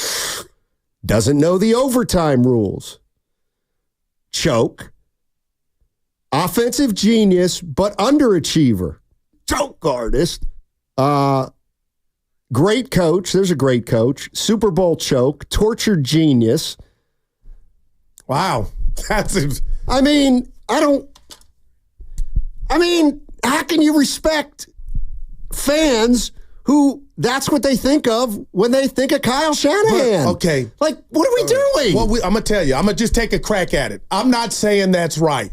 But remember what I told you, Norm, my pops told me. You can never judge the next person's feelings. So if that's how they feel, that's how they feel. Now, you disagree, but you talked about it last week. We did. Not a lot of fans, but they're out here. The Shaskys, the Bontes, the 49er Frankies have seen all the Super Bowls, so they were a part of that regime and fanhood or fandom that saw the Niners go 5-0 in Super Bowls. So what about now, Steiny, that they're mad at the state of the Niners, the fact that Kyle is the poster child or he's front and center because he's the head coach and they feel like he's the reason. They blow past why he's the reason you got there. But they blame him as the reason they lost. What about that? That's stupid. That's stupid. All right. Like, Kyle Shanahan has proven that with pretty good talent, he's going to win with it. But I guess now it's win it all. And do you have a problem with that? I have a problem with people who are so short-sighted and so simple that they don't think a coach is good until he wins a Super Bowl or until he wins an NBA title. And that, to me, is a joke. If you had a head coach draft right now, Shanahan may be the first pick. He may be the first pick by people who say, well, I'm not going to pick Andy Reid because he has Mahomes. I don't judge Kyle Shanahan losing 2 games to Patrick Mahomes and the Chiefs. Okay, what about losing the NFC Championship to Matthew Stafford? Great you had coach. a 10-point, and I'm not saying he's great coach. But Stoney, we're focused on the 2 games. What about the games that they could have been to 2 more Super Bowls? Give me a game they lost when they had the better quarterback. Give me a game the Niners lost when they had a better quarterback than the other team. But why? Never. Yeah, but why are you caping up for? That's a choice. That's a Kyle Shanahan choice. No, So he hasn't had the. You paid Jimmy Garoppolo and identified him as the next guy. You think he thought Jimmy Garoppolo was as good as one of the top 5 quarterbacks in the league? No, you had a chance to get Tom Brady and you scoffed at it, and so you got to dance with who you brought. What I'm saying to you, Steiny, is I can't feel sorry for Kyle and his quarterback when they picked that quarterback. That's all. And then you pick Trey Lance, who ended up being nothing. So if you're gonna go down there and say he was up against it, I guess what I'm saying, Steiny, is they handpicked Jimmy. And they paid him handsomely before we found out what Jimmy was going to be. And they got you to the Super Bowl. I'll say it again. And by the way, Lynch made the trade. Yeah. Okay. And I'll say it again. Name me a game that Shanahan's lost when he's had a better quarterback than the other team in the playoffs. It hasn't happened. And that's why, to me, when we look at the San Francisco 49ers, that's why Brock Purdy, to me, is the most important player on the team. And the reality of the situation is, as far as I'm concerned, is like Purdy's going to have a good regular season. I think he's going to have a good regular season. Well, we don't even want to start taking that for granted. But yeah, I'm with you. I would bet that. But he's got to be better in the postseason. He's got to be better. But what about everybody? He had a quarterback. What about Debo? Debo did nothing. Fine. Kittle did nothing but go to the locker room. Well, then why are you blaming Shanahan? I'm not. No, Steiny, it just goes in the file. Oh, okay. Right. If your kid keeps getting sent home from school. Quit crying about Shanahan. No. If I can't stand that. Oh, Shanahan can't win the big one. But he's a genius. He can't be both. Like, live with him or calling plays and being the leader of men are 2 different things, and he's choosing to do both, Donnie, so he can be better at one than the other. And you mentioned, I hadn't said it forever, lemon booty. I think in high leverage situations, guys that are as smart as Kyle maybe sometimes get in their own way. I'm not saying that happened last year in Vegas. No, but you're saying it. No, like, that's the thing. 2009, I can differentiate. 2019 and last year's Super Bowl, Steiny, besides Kyle doing the overtime thing, that's where I put it his doorstep. That wasn't 19 coaching decisions and play calling, to me. I don't think last year was either. It was greatness. Damn. Patrick Mahomes is greatness. Brock Purdy last year was not greatness. And neither were any of the 49er players. We saw Kelsey get behind Fred Warner on that on the crossing route on a big drive to convert a 3rd down. Dave's in Fresno. What's up, Dave? How you doing, man? I had a separate thought, but while I was on hold, I was listening to you talk, Steiny, and I have a different approach. Okay. So you're you seem to want to defend Kyle, and that's fine. And we lost because of the greatness last year. But correct me if I'm wrong. Didn't we have greatness held to 3 points at halftime yesterday? I mean, at the Super Bowl? You're correct. What didn't we have greatness held to 3 points? Where was the greatness on our offense? All we had to do was our job. The defense did their job on quote-unquote greatness. Right. So don't give me that, bro. Don't give me that. And, and I would hope Kyle has a lot of success. Last time I checked, they do these top 100 players in the NFL. I think we have the most. Man. I think we had like 5 in the top 30. So I would hope he has success winning. So, yeah, is he a good play caller? Sure. But at some point in time, were you this mad when they got rid of Harbaugh? What do you mean? Well, I was. So he got fired. I don't see all the people defending Harbaugh like people that want Shanahan gone. It's not the same. I don't get that same energy. And they both had similar success. They both went to Super Bowls and NFC championships. I just think people gravitate towards Kyle because when we hired him, he was a hot commodity at the time. He was a hot candidate. So we are honing in on that. We're holding on to that, and we don't want to be wrong about that, And, do you want to go back to the Tom Sula days? Well, who says we got to go hire Tom Sula?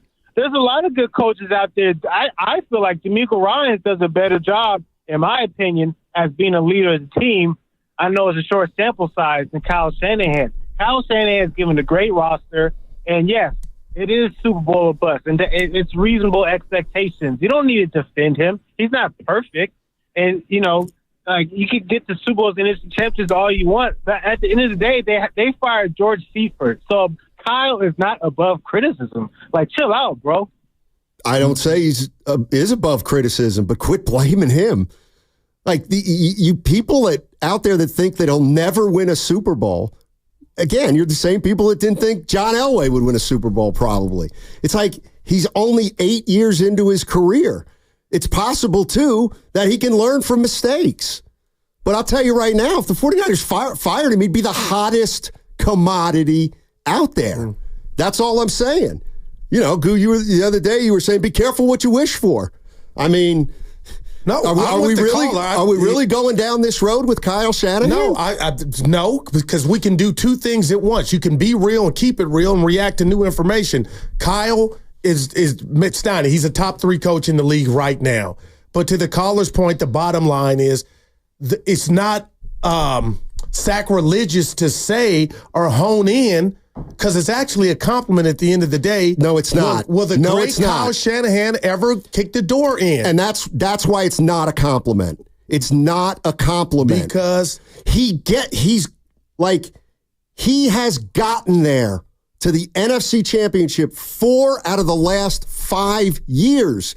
Like, people would, it's almost like when you judge a coach, you judge it, you hold it against the guy for playing in the last game of the season. And a coach who goes 9-8 and misses the playoffs, we don't even talk about him. Kyle Shanahan has been unbelievable the last 5 years with this team. Yeah, with an unbelievable roster. You know what? So it has me believing. But they don't have a great quarterback. They don't have a great quarterback. How about if I just said that? But we're months away from that quarterback that you're deeming not great getting 50 or 40 or 60 million. Okay, but how many, do you really think that you should, Kyle Shanahan? You got to win, Steiny. That's... Okay. And real quick here. No, you don't have to win. You don't have to win. You have to try to get there all the time. Right, but we've all said, and experts have said the Niners roster has been second to none for buku years. Okay, let me ask you a question. So now we got to start asking if somebody else was driving the ship, would you had beat Kansas City in the Super Bowl where you had Kansas City held to 3 points at halftime. So you think another coach would have gotten it done? I'm starting to wonder. Oh, okay. That's all. All right. And there's nothing wrong with that. But at some point, partner, this roster, and he was part of the reason it was built, you got to kick that door in, damn it. Look, answer me a question. Yeah. If quarterback is the most important position in all of sports, how the hell can the 49ers have the best roster in football? That other team's got Mahomes.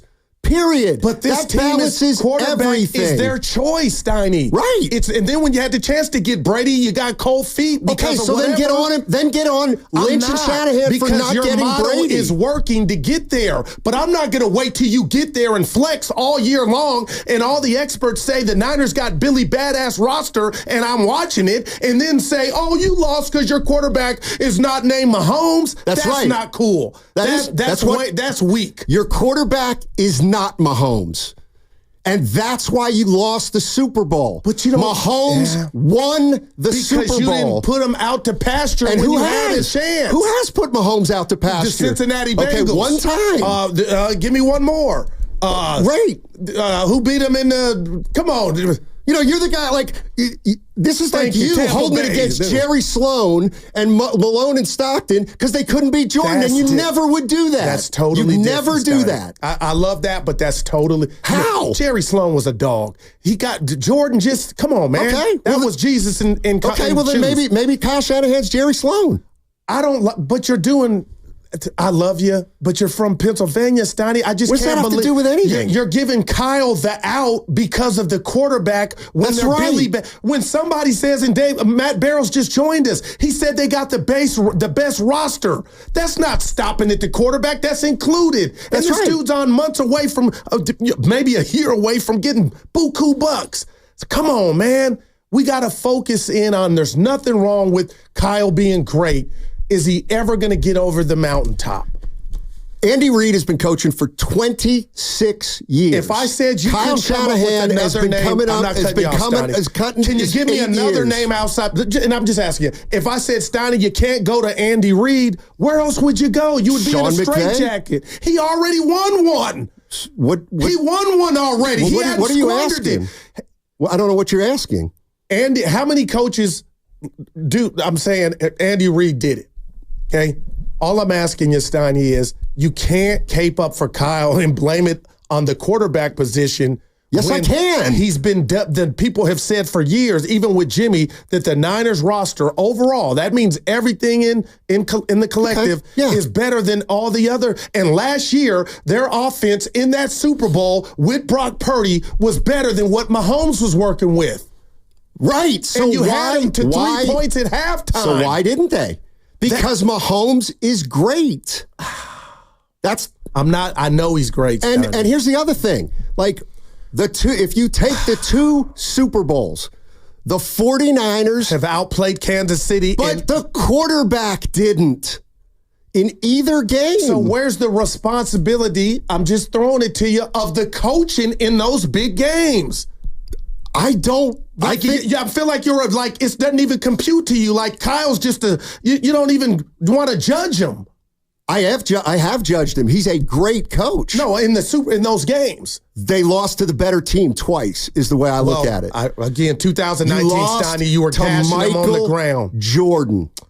It's easy to say that, right? But when you watch the game play out, you had more than your ample opportunities to win. Right, and they didn't. Because Mahomes made the plays. So Kyle Shanahan and his team, I'm just throwing this to you, not knowing the overtime rules. The more I think about that, if you would have told me that was a question before we saw it, the world, I'd have been like, hell nah. The one team players that are going to know the rules is Kyle the Jedi Knight Shanahan. So that right there is, he's not perfect. But Steiny, his team didn't know the rules. Okay. I'm not saying that's why they lost. Jump on that. Okay. Well, jump on that. I'm not, because I don't feel like that was more serious. That went into them losing the game more so than not being able to block. I'm just saying, when I watched that Super Bowl back, the second half, I watched the first Super Bowl in 19. To me, Kyle Shanahan wasn't the reason they lost those games. The reason they lost those games was because they ran into a team that was better, with a quarterback that was significantly their quarterback outplayed our quarterback. You're going to tell me that Jimmy Garoppolo in the first one had nothing to do with them? They had Mahomes and the 49ers had Garoppolo? Well, Jimmy was almost on his way to MVP early on, and they had a 10-point lead, and then Kyle was the conductor of the play calling on the last drive, which everybody will say, Steiny, was questionable. It was wrong. I won't say it. I don't think it's questionable. He called a play. It didn't see, here's what I don't do. He went away here's from what the I don't run. Here's what I don't do. Okay. When a coach calls a run and it goes nowhere, I don't say he should have passed. And when a coach passes and it's incomplete, I don't say wrong decision. He should have run. It's a decision. It didn't work. Consultant in the creek. What's up, consultant? Steiny, this conversation is so frustrating. Why? I mean, you are 100% right. And I think this is unwinnable because you're using logic, and everyone that says otherwise is obviously using emotion, because there's absolutely no facts that could somehow say that Shanahan isn't not only a great coach, but one of the greatest coaches the Niners ever had. Look, here's the thing, right? I think it's flawed logic. It's the same kind of people that say, for this only reason, they say Montana's better than Brady, not because they'll point out, hey, I like the way he played or whatnot, but they'll say, oh, because he went undefeated in Super Bowl. But that same logic means, oh, yeah, by the way, he lost more NFC Championship games than Brady. Brady at least made it to the Super Bowl and then lost, whereas Montana didn't even make it. It's that same kind of logic here that people are talking about Shanahan. The guy is unbelievable. Like you said, he's taken us to the NFC Championship game 4 out of the 5 past years. And by the way, this is not about, is he above reproach? Of course, anybody can be criticized, every single person. But I think the catalyst of this conversation was the first thought that those people that you mentioned called in about was something negative about Shanahan. Right. I don't understand how it can be the first, second, or even the 10th thought. It's got to be like 15 because you got to nitpick a single play in a 21-game season when they're going to the Super Bowl to say, oh, I didn't like him do that one thing. So sure, criticize that number 15th on your list. But anybody that's coming on these airwaves and talking about Shanahan as in, oh my gosh, the first thought in his mind, he's not good because he hasn't won quote big game in 6 years is ridiculous. And one last thing, Steiny, look, the NFL is king in sports talk radio. The 49ers are definitely one of the kings of the NFL. And it's because of Shanahan. Because we've seen what happens without Shanahan and Lynch, right? We see that we're out of the playoffs in October, and no one is talking about NFL in San Francisco come January. But thanks to Shanahan, thanks to Lynch, the team they've assembled and the job they've done, we're talking about the 49ers well into March because we're just so excited about them. And last thing, to Gruma's point about being a player's coach, a leader of men, we just heard Trent Williams say yesterday that throughout his entire process, probably what's considered the second best player in the NFL, is saying he considers Shanahan a close friend, and they were able to keep business and personal aside. Shanahan knows how to lead men. You don't get to the NFC Championship game 4 out of 5 years. All right, thanks, consultant. Yeah, the only thing is when I was reading down, and that would be my point. Of course, you can criticize Shanahan, but these are the first things you're saying about him. I agree. These phrases should be like the 10th thing we're saying about Kyle Shanahan. That's all I'm saying. All right, 888-957-9570. I see a lot of people on hold. We're gonna jump into that conversation. What's coming up next on The Game is presented by Fremont Bank, celebrating 60 years of full-service banking with no compromises. Amazon Pharmacy presents...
Dude, I just busted in his office this morning. The door was closed. It was all bad.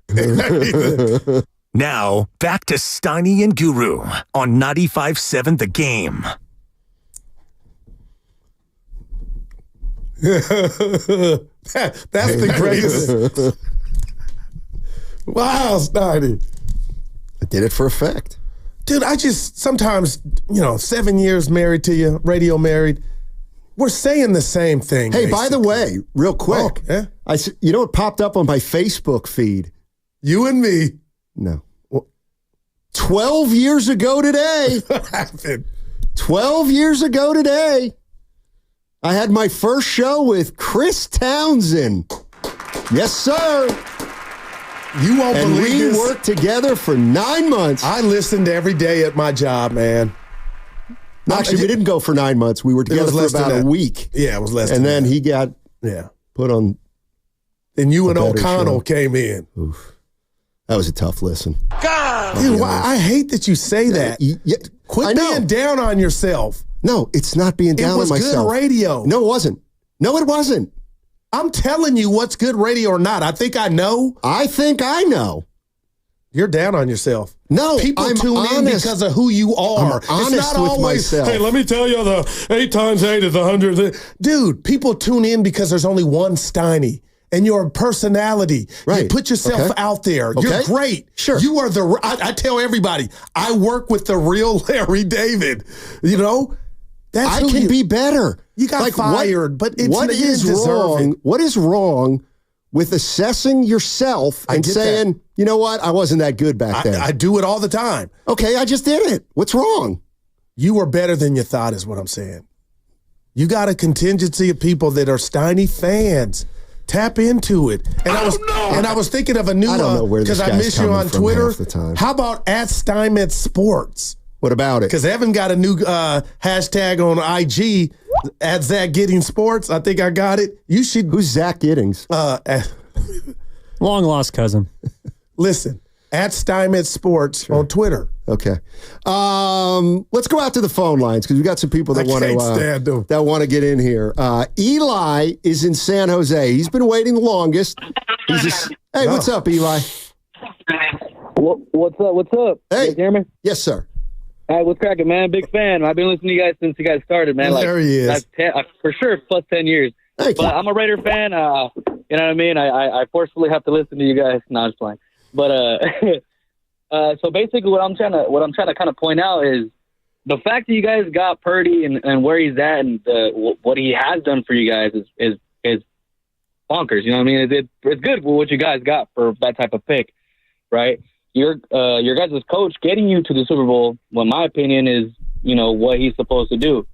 What's very lackluster is your guys' defense. Through the whole season, I'm a Raider fan. It hurts me to even say it, but I'm like, oh yeah, then these guys are for sure. They punched the ticket. They're going to win the Super Bowl, 100%. This defense is crazy. The defense, especially during the playoffs, was like, I'm like, who is this team? Yeah. I was like, what is this? I'm like, you guys are secondary. You guys are defensive line. I'm like, Bosa and all these big names and all these people who you guys are paying this offseason. And in my opinion, you guys are digging yourselves into a hole for the future. But I mean, if it's to win a Super Bowl, your defense is the one that's responsible for your shortcomings. I mean, the Raiders, I'm just saying it on my perspective, the Raiders beat the Chiefs. That's a miracle, right? But it's possible. The defense is the one that beats the better teams, in my opinion. I just want to kind of know if, that's kind of along the lines of what you guys think as well. Well, I'll say this to that, Steiny. I thought the offense was stagnant throughout the playoffs, not the defense, even though they got taken behind the shed in 2 games, but got their act together. And you're going to laugh. I thought they were pretty much dominant to hold the Kansas City Chiefs team in the Super Bowl to 3 points at halftime. I just feel like offensively, had they shown up, the Niners offense and Kyle, maybe they win that game with no overtime. That's all. That's all, man. That's the only point I'm trying to hammer home is I get Mahomes is great. I love him. I wouldn't take anybody over him. But don't tell me what I saw was a lie. And for 2 quarters, 30 minutes of great football in Vegas, we were out there They were holding Patrick Mahomes and that offense to 3 points. Okay, then why weren't they scoring more? And that's the $1 million question. Well, I don't think it's the $1 million question. And I would look at it as though, the 49ers did a great job. How many points did they have at halftime? 10. The Chiefs? 3. 3 points at half. Okay, so that means they scored 22 in the second half. Yeah. Niners scored nothing in the third and got an interception to start the half. Did nothing with it. Let's go to Brian in Seattle. What's up, Brian? How you doing, man? Hey, Townie. Good. Sorry, I wanted to say that you mentioned Townie. Yeah, I did. appreciate that because, my favorite show, not after you guys, was Townie and Zachariah, the old late night show. Yeah.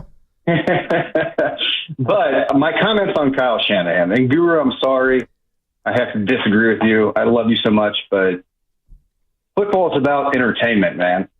And what matters in a TV show is consistent excitement. If The Sopranos was just judged on how it ended, people wouldn't like it. It was a consistent entertainment. That's great. Yeah. Like while winning the Super Bowl is important, Shanahan consistently delivers a thrilling, successful team year after year. That's what I'm here for, man. And maybe I'm a minority. I'd rather have 20 years of the best show and maybe it didn't end the right way, as opposed to all I can expect from my coach is to get us there year after year and make me entertained all year round. Because the lows are awful, but I just think about how the entire season I'm having fun. I'm going to bars, I'm meeting people. That's what I care about. I want to have a good team, and that's what matters most to me. No doubt, and I appreciate the Sopranos reference, but I'll throw this to you and Steiny.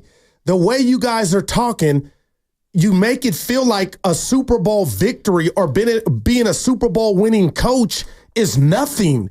We all understand, Kyle's great at his job, but there's nothing more prestigious than when you win a Super Bowl and cap off a team or an era that you built. And that's all I want for Kyle. But all you guys keep calling me and telling me, hey, this is cool, it's fun. You got to step back and reflect. Without a Super Bowl victory, that keeps you from propelling up, monster steps in flight, Steiny, of being one of the greats to ever do it.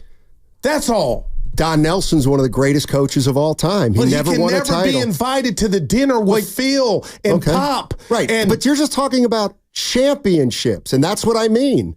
I'm going to do this. Okay. First of all, Tim, I don't think you can ever make an assumption that you're ready for a Super Bowl. You got to earn that every year. Okay. That's I totally agree with that. For 4 out of the last 5 years, Kyle Shanahan has coached a 49er team that has been Super Bowl caliber. You don't come into a season and just claim that. You have to be 0-0. You have to go through a whole season, and then you have to win some playoff games and be there. And you think I'm kidding, but I don't know right now if this is a Super Bowl team. But they probably are. Yeah, they probably are. But the journey to go from 0-0 to the Super Bowl, to me, he gets no credit for. It feels like, and I just don't understand that. Wow. When we look back and say, and the Baldingers of the world and everybody else out there, Steiny, all the guys that follow this great sport, when you can step back from afar and say, you know what? That Golden State Warrior team with Steph and Durant, it's pretty damn, you know what? You're not going out on a limb to assume they're going to go deep in the playoffs. You're almost looking at this Niner roster that way. So when you keep getting close, not just the Super Bowls, partner, the NFC Championship games, because those losses take a lot out of you, it's almost, that's a given. And I understand, proceed with caution. It could change with one injury. But what you can't change is history. And the last 4 years, the Niners have either lost in the Super Bowl or the game before the Super Bowl. So, Steiny, you're really not going out on a limb when you say, hey, I'm really nervous about this season from a Niner fan perspective, because you know you got a damn good roster, and most likely you're going to be playing in that Final Four game to see who goes to the Super Bowl. Yeah, and there it is. Like, honest to God, I think that's what it is. Like, you just said it. They should be in the Final Four. Okay, so let's say they get there. He gets no credit for that. None, because you believe they should be there. And so, okay, well, now it's a 4-team tournament. Bob's in San Francisco. What's up, Bob? How you doing? Hey, Bob. Hey, I love you guys. Hey, thanks. I'm going to agree with Guru. I'm going to leave with Guru. He eloquently pointed out how important it is to win a Super Bowl for a NFL coach to have his legacy continue. I really agree with that, because when people remember the Monsters of the Midway and Mike Ditka, if he had won that Super Bowl, right? No way. And they're considered one of the greatest defenses of all. But that other caller kind of stole my thunder. Every quarterback in the last couple of Super Bowls had the lead. The defense gave up the lead. So let's just be real about it. All right? The defense wins championships. How many times we heard that cliche? And it's still true. So if the defense falters, is it really the offensive fault? Maybe they could have scored more, for sure. Yeah, I believe this last Super Bowl, the offense definitely didn't do what they should have done. But the defense wins championships, and that's what made those other Niner teams so great. Anyway, thanks, guys. I appreciate the call and love. I'll say this to you, Steiny. Yes. If I'm a Niner fan listening to you right now, and let's just say you're right about this, what you put out there, if you're really telling me the Super Bowl, the difference between winning it is the name on the back of the jersey, well, I got news for you.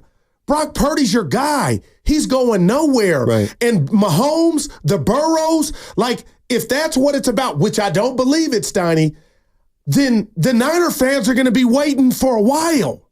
No, not necessarily. But you guys don't look at it realistically and look at it this way. Brock Purdy last year became the 49ers starting quarterback. How old is he? 23? Yeah, he was amazing. 23 years old, okay?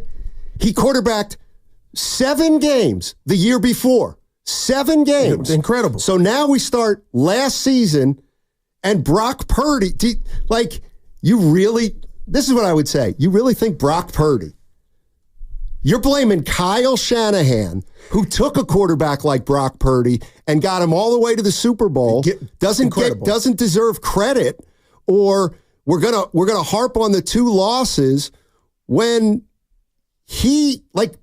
maybe Brock Purdy was too young to win the Super Bowl. Maybe he's too inexperienced last year to win a Super Bowl. It had nothing to do with Kyle. It had to do with, how the hell's a guy who played 20 games at the pro level going to beat Patrick Mahomes? Well, they wasn't going to happen. Steiny, they were a 3rd and 4 away from converting that, and that would have happened. But, so it's not impossible. Of course it's not impossible, but maybe he wasn't ready last year. All right, what about Jimmy? What about Jimmy? Jimmy stunk. Come on, Goo. I'm on, not here to tell you Jimmy is Vince Lombardi. My Johnny Unitas. Steiny, when you sat down to watch that Super Bowl that year, you thought you were about to watch Ali Frazier from everything. It goes through the computer. The Niners were at a disadvantage at the quarterback position, but the Niners were a monster. Nobody watched that game thinking, oh, Kansas City's just going to roll because of Jimmy. I watched that game thinking the Niners got a damn good chance to win the Super Bowl. Well, of course. And they almost pulled it off. Okay. But at the end, when you want to double back and say Jimmy wasn't going to win that, it's easy to say that now. I'm not saying. But in real time, it was, dude, that was excitement city. Of course it was. But now when you look back at it, it's like, what was the game? Oh, shoot. I think it was the Brady game. Who'd the Buccaneers play in the Super Bowl? The Chiefs. The Chiefs. Yeah. Right? And it was... How many years did Mahomes win a Super Bowl by that point? He had one. Okay. So it was like, what happened after the Bucs won that Super Bowl? People said, man, what were we thinking? What were we thinking not believing Brady was going to win this one? I still believe that way. Like, that'll never die for me. Exactly. And that's the way I look at Mahomes versus Garoppolo and Mahomes versus Purdy. That's just the way I look at it. But when those teams had Michael Jordan on it. But then, Steiny, I guess I'm having problem doing that, Bud, because you feel like you make the Super Bowl feel like it was just a quarterback competition. There was more to it. It was coaching. It was special teams. We saw a fumble. And so, you know what I mean? It's not just who has the best quarterback. Okay. Right. We got to watch the game. How about this? But here's the bottom line. People don't want to hear it. Brock Purdy's relatively inexperienced. He's just inexperienced. He got you to overtime. If I can give him people credit, you're talking about non-credit. Great. He got him to overtime. And then what happened? He only got 3 points. And it wasn't all his fault. I'm not saying it was, but maybe if he was better, they would have won the game. Like, it's got nothing to do with Brock Purdy's talent level. It has to do with the fact that the guy is young. He's young. What has a rookie quarterback ever won the Super Bowl? Has there ever been a rookie? Was it Roethlisberger? Was he a rookie when he won it? He got there. No? I'm just saying, like, that's why when Steve Young said last year was their best opportunity, I don't think it was. See, I think this year's just as Brock Purdy should be better. He should be better. But it's not about that. What I took from Steve Steiny is his health. It's good luck. And I think we're overlooking the good luck that Kyle and the Niners have had since 2019. Well, then you should be more thankful. And outside of 1 year, and that's why you think I need to go to Napa State Hospital, because I'm worried about a calf barking from a guy that's 28 years old, a running back that carries a heavy load like that and hadn't got tackled, and his calf is barking. That's what I'm talking about, Steiny. At some point, I don't believe fans are like you. I don't believe 49ers fans. So you think I'm the only one looking at the Niner team? I listened to Bonte and Shasky today, and they're saying stuff like, we got our full squad. Let's go, baby. We're going right back to the Super Bowl. We're going to have a great year. This is the year. You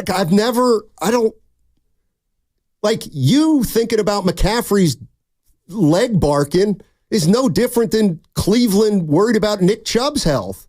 Of course injuries can crop up. But I don't necessarily believe that people go into a season listing all the things that can go wrong. Yeah. BJ in Pleasant Hill. What's up, BJ? How you doing, man? How's it going, gentlemen? Hey. Long time listener, first time caller. Guru, I'm sorry, man. I'm gonna have to disagree with you on this one. It's okay. I am lifelong Niner fan, been through the good, bad, and the ugly, and I think these are some of the most exciting years that I've been a part of. Look, Shanahan, while he has his blemishes, he does get us to the big dance every year. When you look back, you mentioned Andy Reid, you mentioned Sean McVay. How did Andy Reid do with Donovan McNabb? Pretty damn good quarterback, didn't make it to the Super Bowl, didn't win the Super Bowl. How did Sean McVay do with Jared Goff? Pretty decent quarterback, number 1 overall pick. It took Matthew Stafford to get him over the line. And so my thought is, I agree with you, Steiny. I think that we underestimate that was Brock. Last year was Brock Purdy's second year, first full year as a starter. This is his first full healthy offseason. You have to believe he's going to improve. I believe he's going to improve. But to think that Shanahan is in the hot seat, if they didn't make it to the Super Bowl this year and he were to get fired, dude, I would probably sell my season tickets. Yeah, right. I mean, that's ludicrous. This is the most exciting, fun team, both on offense and on defense, that we've had in generations. So I agree with you. Yeah, nobody's on the hot seat, but Steiny, I'll say the hot seat of greatness. As good as Kyle Shanahan is, if he had a Super Bowl ring punched in, we're talking about him being the next Bill Walsh. You know what I'm saying? Okay. We're looking at the Chiefs now with 3, as young as Mahomes is. They might catch New England. Like, and they, hey, they might, but it's exciting to look at it from that spectrum. I just want Kyle to finish what he's already shown us, how close his team can get. Maybe his team can finish. Right. Okay, this is the difference and between you and me. to that caller's point, real quick, Donovan McNabb and Andy Reid went to a Super Bowl, lost to the Patriots. One Super Bowl they went to. Yeah. Who's a better coach, McVay or Shanahan? I'm going to say McVay because he beat Kyle and he has a Super Bowl victory and he's gone to 2. Right. And I would say Shanahan because I guarantee you if you look see, this is the thing. Okay, the Rams beat him in the playoffs. But the 49ers beat him 6 straight times, I think, in the regular season. That means nothing. Okay, that's the point. Okay, that's the point. That's my point. Or would you take the one win was to punch the ticket to the Super Bowl? I asked who the better coach was. Better coach. I think Shanahan is a better coach than McVay, even though McVay beat him 1 game in the NFC Championship. And then went on to win a Super Bowl. Great. And beat Joe Burrow. Great. Who's been more consistently a good coach? Who's had more? Well, what if I'm not caping for McVay, but if we're going to do that, what if McVay had Kyle's roster since 19? How many Super Bowls would he have? Probably 0. He took Jared Goff to the Super Bowl and then identified Matthew Stafford as somebody that could get him over the top. They facilitate that trade and then win a Super Bowl. That's all I'm saying. Well, and all I'm saying is if Kyle Shanahan's record against McVay is 10-2, but he's got a Super Bowl, well, then okay, that's the way you judge the coach. So in other words, just judge coaches by how many Super Bowls they've won. Stoney, they both been to 2, and McVay's won 1. Right. And then when he got there, he beat Kyle. Coming back from a 10-point deficit at home. Right, and that's what I mean. I just told you that how many did they win in a row against the Rams? Was it 6 or 8? Like they didn't lose to him. Right. But that's the thing. He gets no credit for that because everyone just expects that the Niners will be great and just expect that they get there. Well, what if I were to say it's easier to coach in a regular season game than a playoff game? Okay. And I'm not caping for McVay to say he wasn't trying to win those 6 games, but darn it, Steiny, I would trade that in a millisecond. So McVay would have a Super Bowl with the Niners? I believe so. I believe he's that creative offensively. I don't at all. I don't at all. So what's he leave to be desired for you, McVay? Because I think he's just as creative offensively. We've seen that as Kyle. I think they're rivals. Kyle has beaten him more. But what's his record in the NFC Championship game? 0-1. That's the thing. Is equal he's to 0-1. And that's the point. That's my point. McVay is better than Shanahan in your mind because he beat him 1 NFC title game. That's the thing. If Super Bowls are the judge, I'm never gonna, and I'm not saying I'm gonna win it anyway, but Shanahan's going to lose every argument if it comes down to Super Bowls. But I'm talking about 3 straight years at 12-5 with Purdy and Garoppolo at quarterback. The guy's a good coach, I think. No, Steiny, of course, but he's created his own standard, Kyle, and I'm just judging him to that. And I feel like you think I'm blowing or people are blowing past giving him credit. You are. I think you are. I think what he's done the last 5 years has especially been pretty impressive. I get he hasn't won a Super Bowl, but not everybody gets to win a Super Bowl. First things first, knock on the door every year. Yeah. And the one thing why would you, after, this is his 8th year as a head coach. I mean, he's a great coach, man. Right. Did Andy Reid have a title after 8 years? No. Okay. And we went through this whole thing with Andy Reid. And it cost him his tenure in Philly, though. That's fine, but he won 3 Super Bowls. He was a great coach. Somewhere else. Doesn't mean he wasn't a great coach. And that has nothing to do with anything. If the 49ers want to fire Shanahan, they can fire Shanahan. You know what? He may win somewhere else.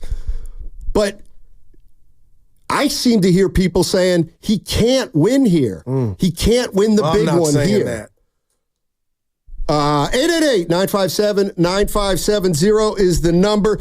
Tell you what, that segment was brought to you by Safeway. Head to Safeway this week for these digital deals. Sweet corn, 27.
Oh, hey, Stain. I listen to you a lot, except when my wife's in the car, then it's music. Now, back to Steiny and Guru on 95.7 The Game. All right, we're getting close to Summit time. Red and Gold Summit. It is set for today. Give me the meat. Today, once again, we're going to be live from the beautiful Fremont Bank at 39150 Fremont Boulevard. Willard and Dibbs will be live from 2 p.m. to 4 p.m., and then all the hosts join from 4 to 6. We're going to get you ready for another football season. Come on out and join the fun. It is open to the public. First come, first served. And I'll say this, too. You can join 95.7 The Game at Harding Park. Friday, September 6th, the Pettinelli Financial Partners Golf Tourney. Benefits the Autism Society of San Francisco. Go to 957thegame.com to learn more. It's presented by our friends at Atco Pest Control, the Bay Area's locally family-owned pest control company. Let me ask you a question. What's your favorite? I think I know your favorite hobby right now. Golf. Yeah. And I got limited knowledge of the sport, but I do know about reputations. So I'll bring up a guy's name, Greg Norman. Okay. The Shark. Yeah. What was he known for? Because he was a great golfer. But what was he known for? Well, interestingly, he's known for not cashing in on majors, but he's won majors. He's won majors. Yes. Oh. He didn't not win a major. Right. He But just I think didn't win his as many as legacy people think. is the choke job. Because for me to know that he choked, you know what I'm saying? Hold on. You're going to compare an individual sport. Greg Norman playing an individual sport against an entire field. And you're going to compare that to Kyle Shanahan, who's a coach of a football team. Like, I don't see that. It's not the individuals, it's the result in regard to, and Kyle's in the third inning of, is he ever going to win one? Okay. My only point is, Steiny, time and time again, I feel like you're blowing past me giving Kyle his flowers. And it's a fun thing. All I want to do is see him get it done. And Steiny, right now, we can't predict the future. He's had great chances and opportunities. His team, again, he's not catching or throwing or blocking. But at the end of the day, I do start to wonder when people tell me you said it was the third inning. Right. Third inning. That's all it is, you just said. But I could be wrong, and it could be the sixth here in San Francisco if some reports are correct and there's pressure and they don't win. Do you think that's true? I don't. Okay. So he's not on the hot seat. But I just say he's on the hot seat of greatness. I'm just wondering, to put him up there with Belichick Andy Reid now and Jimmy Johnson. Like he doesn't leapfrog Belichick because he gets one Super Bowl. Tom Flores, Tom Landry. So let me ask you this. Pete Carroll. If we were doing a talk show in 1973, you would say that you would be ripping Don Shula right now. Okay, wow. All right. You would. Because he lost his first two Super Bowls, Don Shula. Okay. And then he coached 25 more years and he won a couple. And that's, like, I think that's the part that gets me is if you're acknowledging it's the third inning for Kyle Shanahan, then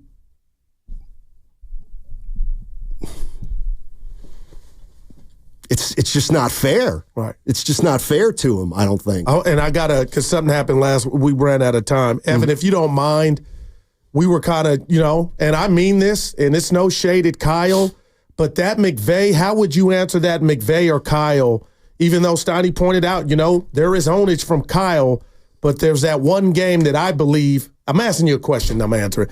How would you answer the McVay or Kyle question being how Steiny posed that to me? I think Sean McVay's a better coach, but it's not just, it doesn't have to do with just one game. I just think he's a better coach. Now that shocked me. I didn't know that.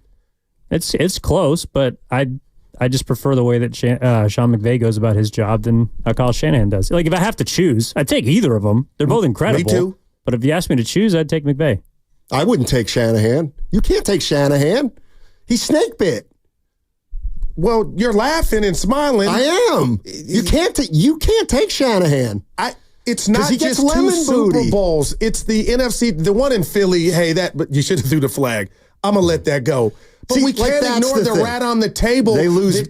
They finish the game like that in and of itself. They finish the game without a quarterback, and you're bringing up a play in the first quarter. Had you thrown the flag, Brock might not have got hurt. The whole game would have been different. That's just my world. You throw that flag and that play's wiped out, we could be talking about Brock with no surgery. They lost by 24 points. That to me is part of the unfairness. Like, and I'm not saying they're unfair, but like, really?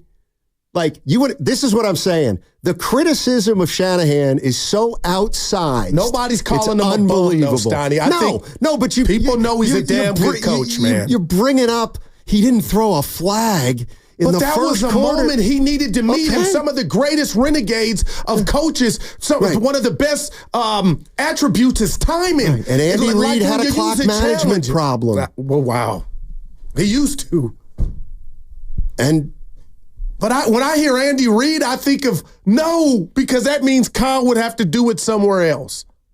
Let's go to Austin in the city. What's up, Austin? How you doing, man? Hey, nothing much. I just want to say this about the Niners and the Super Bowl with Jimmy G. I feel like they got cheated. Man, you can't beat the team and the referees and the league when the league is trying to find the next best jersey, the name on the back of the jersey, which is supposed to be Pat Mahomes, even though Tom Brady was still playing. But they're trying to find that next best man to run the league, and that's what the league was doing to the 49ers. They cheated the Niners. You can sit there and watch about 10 minutes of flags that was not thrown against the Chiefs. But as soon as the 49ers make a play, they throw a flag on the 49ers. But what about the Chiefs? Y'all can't sit there and say that the Chiefs just cakewalk through the Niners. The league don't want the Niners to win the Super Bowl, a defense to win the Super Bowl. They don't want Jimmy G. Hey, Jimmy G got a ring, just like Trent Dilfer and Baltimore got a ring. They don't want that. They want the high power offense, the high power quarterback, or whatever the case may be. But what y'all think about that? The Niners getting cheated in the Super Bowl. Hey, I'll say this, Austin. He asked Steiny. I'm Mr. Conspiracy Guy on all kind of subject matters. I don't think there's one there. The Niners are a storied franchise. I don't think the NFL would have minded them winning. And I'll say this to you. I saw in 19 Bosa held more than 4 times. They didn't call it. What are you going to do? Let's go to JD in San Francisco. What's up, JD? How you doing, man? What up, fella? Hey, man, I'm with you. I'm with you a little bit on this one, Steiny. And Goo, you're right too, right? I think what we tend to look at with Kyle is, I'm with Steiny on this, is as a fan, what more can you ask for to have a competitive team every single year, right? Like, we've all played competitive sports. You was happy to know that every year your team had a chance to potentially win it. And I think for the casual fan who's probably never played sports or anything like that, and I'm not saying this about all of them, but they don't understand how hard it is to consistently win at a high level. And you hear about guys say this all the time in the NFL and across all sports. They're like, dude, it's not easy to consistently win at a high level. And I think we tend to discredit Kyle because, again, yeah, he hasn't won it, but I parallel that with Saban in college. Saban won 3-4 titles, and it's like the minute that man doesn't win one, the ship's like sinking, fire Saban, this, that. So it's like, as a fan, what do you want? Do you want consistency, and do you want your team to still be in it every single year with a chance to win, in which we've done since Kyle has been here? Or do you want that one-off that kind of happens, like, okay, we can solidify his career and be like, all right, well, he won one. And I think it's kind of unfair to Steiny's point that we're trying to shade Kyle and make it seem like he's not good to a certain extent because he hasn't knocked on that door. It's like the guy's been consistently winning for us every single year. And my second point is, like, we know decades are defined by certain teams winning. Like, you go through any decade of sports, it might be 1 or 2 teams that win that entire decade. I'm pretty sure there's other teams within that decade thought they were going to win, but it doesn't always end up happening that way. It's like you get a one-off, but it's not always the thing. Well, yeah, it's hard. It's hard to win a Super Bowl. And that's why I hope you don't think your partner or anybody else out there is taking it for granted. When you get there, that's why you want the best, obviously, result. because you can't just assume, and you can play your John Lynch to Kawakami answer, that they're going to get back. That's all, Steiny. And to me, there's no you can say, hey, Goo, why do you love sports? You didn't ask, but if you did, Steiny, even since a kid, the ultimate is to win a championship. Right. And not everybody gets to experience that. Right. And there are greats who never won titles. Coaches and players. What about Kyle Shanahan's record against Sean McVay is 9-4. But he didn't win the game. You know what I mean? Yeah. No, I guess I'll just flip it on you and say, would you rather have the 9-4 and that one loss be where it was at? Or would you rather be 4-9 and have the victory? That's a good question because the 4-9. Well, that's a good question because had the 49ers lost those games to the Rams, they might never have made the playoffs in the first place those years. Didn't one of those years they get in on the last play of the game at Seattle? I'm just... that was for the division, but yeah. Right, but that gave them... Right. Had they lost those games to the Rams, they wouldn't have made the playoffs that year. Mike in Oakland. What's up, Mike? Hey, guys. I'm just listening, and I'm not a Niner fan, but I'm a fan of the game. And the Raiders, for years, John Madden, as great as he was, it took him like 10 years to win. He was so close so many times. You know, and people have forgotten about that, man. Winning the Super Bowl was tough. They had to go through Miami, Pittsburgh. Those teams were great teams. So sometimes you just run into a team at the wrong time and too many times. But eventually the 49ers will get over. That's just my opinion. Thank you, fellas. Have a great day. Appreciate the call. Thanks. 888-957-9570 is the number. Talking about Kyle Shanahan. Choke artist. Never win a big one. And we can talk all we want to. We're blue in the face. We have no idea, no earthly idea what this season that starts with the Jets Monday night here, how that kicks off this season. Steiny, this could be the most difficult season of them all. You know what? We've got a winner. Thanks. I mean, I'm talking about on the Xfinity mobile text line. Good Lord. This is a winner. This is brilliant. You know what's harder than winning a Super Bowl? Tell me. Getting there. I love it. Okay. I love it. You see what he's saying there? Because it's going to take you 18 games to get there. Mm-hmm. Oh, they lost a couple coin flips in the Super Bowl. Don't hold it against them. But it was Mahomes. It was Mahomes. So don't even show what you had. It was Mahomes. You held him to 3 points at half. Offense, do something for me. And that's my forte. That's Purdy's not good enough. If I'm Kyle. Purdy wasn't good enough. I don't buy that. Well, I don't buy that. Well, then why didn't they win? The offense didn't show up. Offense. Who's responsible for the offense? The quarterback. No, Kyle. The quarterback. Who's responsible for the quarterback? You expected Brock Purdy to beat Patrick Mahomes in a Super Bowl in his first year. See, all that first year as a starting quarterback. Yes, it does matter. Steiny, the game went overtime. And they had a chance to kill the Chiefs, and they didn't. And you know execute. why Mahomes won in overtime? Tell me. Because he had more experience. No, because Bosa kept flying off the edge, diving, and they tricked him. Banana in the Patrick tailpipe. Mahomes has played enough football to know that he could get Bosa to bite there and get a first down, but Brock Purdy didn't pick up a blitz, maybe because he's only played 20 games. Let's go to Antonio in Oakland. The town. What's up, Antonio? Hey, what's up, guys? Hey. Yeah, I'd rather have Shanahan over McVay because he just beat him more times at the end of the day, and it's very difficult to go to the Super Bowl, man. I don't know why my Niner fans, they act like, you know, Jim Harbaugh won 3 Super Bowls, and Kyle Shanahan, he's been in last place every year he's been here. I don't know why it's like that, but at the end of the day, man, Shanahan, we trust. He's going to get over the hump eventually. He got the team to do it.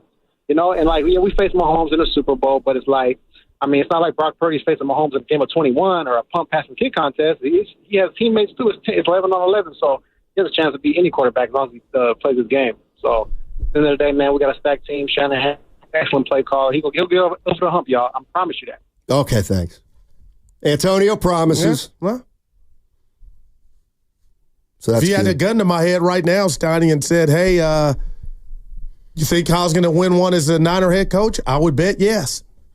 But you just wonder, and we don't know, nor do we control, when that, has that best opportunity happen? Will he even get back to a Super Bowl? I guess what I'm saying is, I would say, don't take this the wrong way. Didn't you learn anything from Andy Reid? Making a judgment on him after 8 years, 10 years, 12 years. Right. Do you not think that coaches can't improve? Do you not think that coaches... Of course they can. Okay. So... Niner fans don't want that model here because when you tell me... The point is you didn't think he was a great coach because he didn't win a Super Bowl. But I argued with you that day. I called him Greg Norman. I called him a choke. Right. And I bypassed him doing what... But Andy why? Reid was why did you do that? Because on the big stage, he couldn't get his Philly team, who I thought had some great talent, to the promised land. Maybe he improved his clock management skills over the course of his career. Yeah. Or he got a guy named Patty Mahomes. Yeah. Or he got a guy named Patrick Mahomes. Do you think I don't think Andy Reid wins a Super Bowl last year with the 49ers. If Kyle Shanahan had the Chiefs, I think they would have won. Now, that's interesting. Wow. I think maybe, is that 3rd and 4, something to Debo? There were plays where I'm watching McCaffrey in motion on 3rd and short, and I'm like, why is he not getting the rock? I don't know, but he's so brilliant offensively. That was enticing. Let's go to Lamont. Lamont's in Oakland. What's going on, Lamont? How you doing? Hey, what's up, fellas? So just want to say this real quick, man. So Steiny, what do you? I'm confused because it's like kind of speaking out to both sides, because at one minute you blaming the team and Purdy for not getting the Super Bowl, but then at the same time you saying that he's a great coach. So what is he great at? I'm confused. What is he actually responsible for? It doesn't sound like he's responsible for anything in this conversation. I haven't heard one thing he's actually responsible for that we're vouching for him getting to all these Super Bowls. And my thing is this. The reason why we're discussing it is because he's getting so close. If he wasn't so good, we wouldn't be discussing how close, the reasons why it might not be happening, right? And so I don't think it's fair to kind of just say, we're discussing it like he lost it. Well, if they weren't getting this far, there would be nothing to discuss, right? We wouldn't be able to talk about how close they are. But the other thing, too, is that let's just say, let's just entertain the fact that he doesn't have a quarterback, all right? Who picked the quarterback? Trey Lance. It was a blown draft pick a couple years ago, right? Jimmy Garoppolo. These are decisions that he made, or is that out of his hands, too, and that's just Lynch? What is he actually responsible for then? I'm confused because we're vouching for him in some way, but, I'm not saying I think he's a good coach, but can we pinpoint what you think he's responsible for? Because it seems like everything is not his deal. That's all. I'll tell you what I'm trying to figure out. To me, what he's responsible for is taking over a team after Jim Tomsula and Chip Kelly, tearing it down his first 2 years, and then being super successful for the next 5 years with the exception of 1 year. That, to me, is what he's done here. What were they under? 1-15? They were 1-15, and I get it. Maybe Chip Kelly was a terrible coach. Probably was. But that and here's the other thing. I guess I would say to this, I feel like you all are trying to have it both ways by trying to maintain that Kyle's a great coach, but just holding it against him that after 7 years of coaching, he hasn't won a Super Bowl. After just 7 years of coaching. See that? I would say, man up and just say you want him fired. No, Stoney. Exactly. It's not that. It's insulting that you think that. That's how I'm taking it. There's a difference between good and great. And I think I'm in your mind, it's a Super Bowl, period. No, End of story. About when you're on the highest leverage of situations that you can tap in to what makes you good. That makes you great. And unfortunately, for whatever reason, you're blaming the players, but Kyle is responsible for the players just like a parent is responsible for their children. And if you raise good kids and they're successful, 9 out of 10 times, the parents get credit for doing a great job. And if it's the other way, and I'm not saying it's always that way, then the parents are responsible for not doing certain things. Steiny, it's assumed that Kyle is getting the credit for being good. People want to know, why is he not capping it off? And I would say, it's early. To even say he's not capping it off is a freaking joke. That's what I would say. So you don't judge him in the Super Bowl then? There's no critique? Not yet. I look at Kyle Shanahan as a guy who's in his 8th year as a head coach. But I can look at you right now and say he may never coach another Super Bowl again. That's right. So he might not. So we got to focus and coach and critique him on that stage as if he may never get back, because that's a reality. Some not only never get there, some may not get back. Right. And you think a guy who's never gotten there is a better coach than a guy who gets there and loses. Like, I get that. I don't agree with it, but I get it. Kyle. Right. So I'm critiquing all day long about him on the biggest stage. You're not critiquing 12-5, 12-5, 12-5 the last 3 years. You're critiquing one game. Well, it's 2 now. And that's what you do. Like, 2 games. 2 games is your sample size. Like, I don't think that's fair. I don't. That's all. You are special, man. I don't think a guy is snake bitten because he's lost 2 Super Bowls, not to mention to a guy who is going to go down as one of the greatest of all time. Doesn't mean they didn't have a shot at it. But I think it's one of those things that in 10 years, we'll look back and be like, how did we think that Purdy in his 2nd year was going to beat Mahomes in the Super Bowl? Like, I mean, he's Jordan, essentially. And that, you know what? And that is another part of it. I do look at, they lost 2 Super Bowls. You're damn right. To me, it matters that it was Patrick Mahomes. Well, I'll tell you this. How would history have been written, Steiny? And how would we look at the Chiefs had the Niners had Kyle beat Andy on that stage twice? And I'll just say this. Well, he Forget didn't. the status That's my of Tom Brady beat him. They dominated Andy and Patrick Mahomes in the Super Bowl. Okay. Now, I know there were injuries, but that happened. It's not like they can't lose the Chiefs. Of course it's not like they can't lose, but Mahomes has won 3 Super Bowls his first 6 or 7 years in the league or whatever it is. And the 49ers are using a quarter. I got to go. We got Summit time coming up in 4 o'clock. If you want to get to Fremont Bank at 2, you can. 4, all the hosts join, and that's when the fireworks start. On 95.7, the game. You just never know what's going to happen at 1:40.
Guru, I love you. I love you. Oh, no. Now, back to Steiny and Guru on 95.7 The Game. Mike Ditka, great coach? Yes, sir. Because he took the greatest team in football that's ever been, and they won a Super Bowl. He just did what he had to do. Well, he didn't have I love Jim McMahon. Shout out BYU. He didn't have the best quarterback, but they got it done. But they had something special. Yeah. That team might have been the greatest team in history. Defensively. Well, they also had maybe the greatest running back in history, didn't they? Shout out Walter. Yeah. Mm-hmm. Ken in San Francisco. What's up, Ken? How you doing? How you doing? What's up, fellas? Hey. Listen, I just wanted to bring two things to the conversation. The first was particular to you, Steiny. How do you view Shanahan after having been called a genius? How would you view his performance compared to Marv Levy, who was in the Super Bowl 4 years in a row? I mean, what do you want me to say? I mean, that was 40 years ago. Do you want me to say he's not as good or he's better? I'm not sure. No. I don't know. We're talking about when we talk in terms of being, an adequate coach or being a genius like he's been referred to, how would you compare the two? Because Levy did go to 4 Super Bowls in a row, and how's he remembered now? Well, he's remembered as a guy who lost 4 Super Bowls, obviously. Is he viewed as an exceptional coach, a good coach, or? I think he's a real good coach. Yeah, he's one of the greats, I think. I see. Okay. And the other would be particular to those of us who were native San Franciscans. It's really painful to view the 49ers in the current state that they are because we're basically viewed right now, I think, like the 90s Bills. Like how so? After having lost 3 in a row, it's kind of painful after having a franchise that was the state of the art through the 80s and even through the 90s. To have lost 3 in a row after being 5-0, the first team to go 5-0, and now having to digest 3 in a row is kind of painful. I got you. Yeah. I got you. So Kyle's paying the price for Jim Harbaugh. Well, he said we lost 3 in a row. Right. That was one of them, but Kyle's lost 2. Right. Yeah. But I get what he's saying, Steiny, because he sounded like he was old enough to know, we had the good times when we won when we got there, we won, and now it's been, 3 in a row. Not all Kyle's fault, but you do wonder, like Steiny, I guess, if you really wonder, how long are they going to be great? If you really doubt that Kyle Shanahan can get it done, can win a Super Bowl, why wouldn't you fire him? And if that's what you really think. Well, we're not there yet. Exactly. Because he's only been the coach for 7 years. He's 44.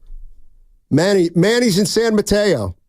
I've just seen this done too many times, and we end up looking foolish with guys that we say will never win it, and then they end up winning it. Manny. What's up, Steiny? What's up, Good? Thanks for taking my call, guys. So look, I'm going to say before I make my point that I don't think we could find a better coach than Kyle right now unless Bill Belichick came out of retirement. But I will say, last year's Super Bowl, last season's Super Bowl, I don't put that on Kyle. That was just, like Goose said, we held him to 3. Our defense did our thing.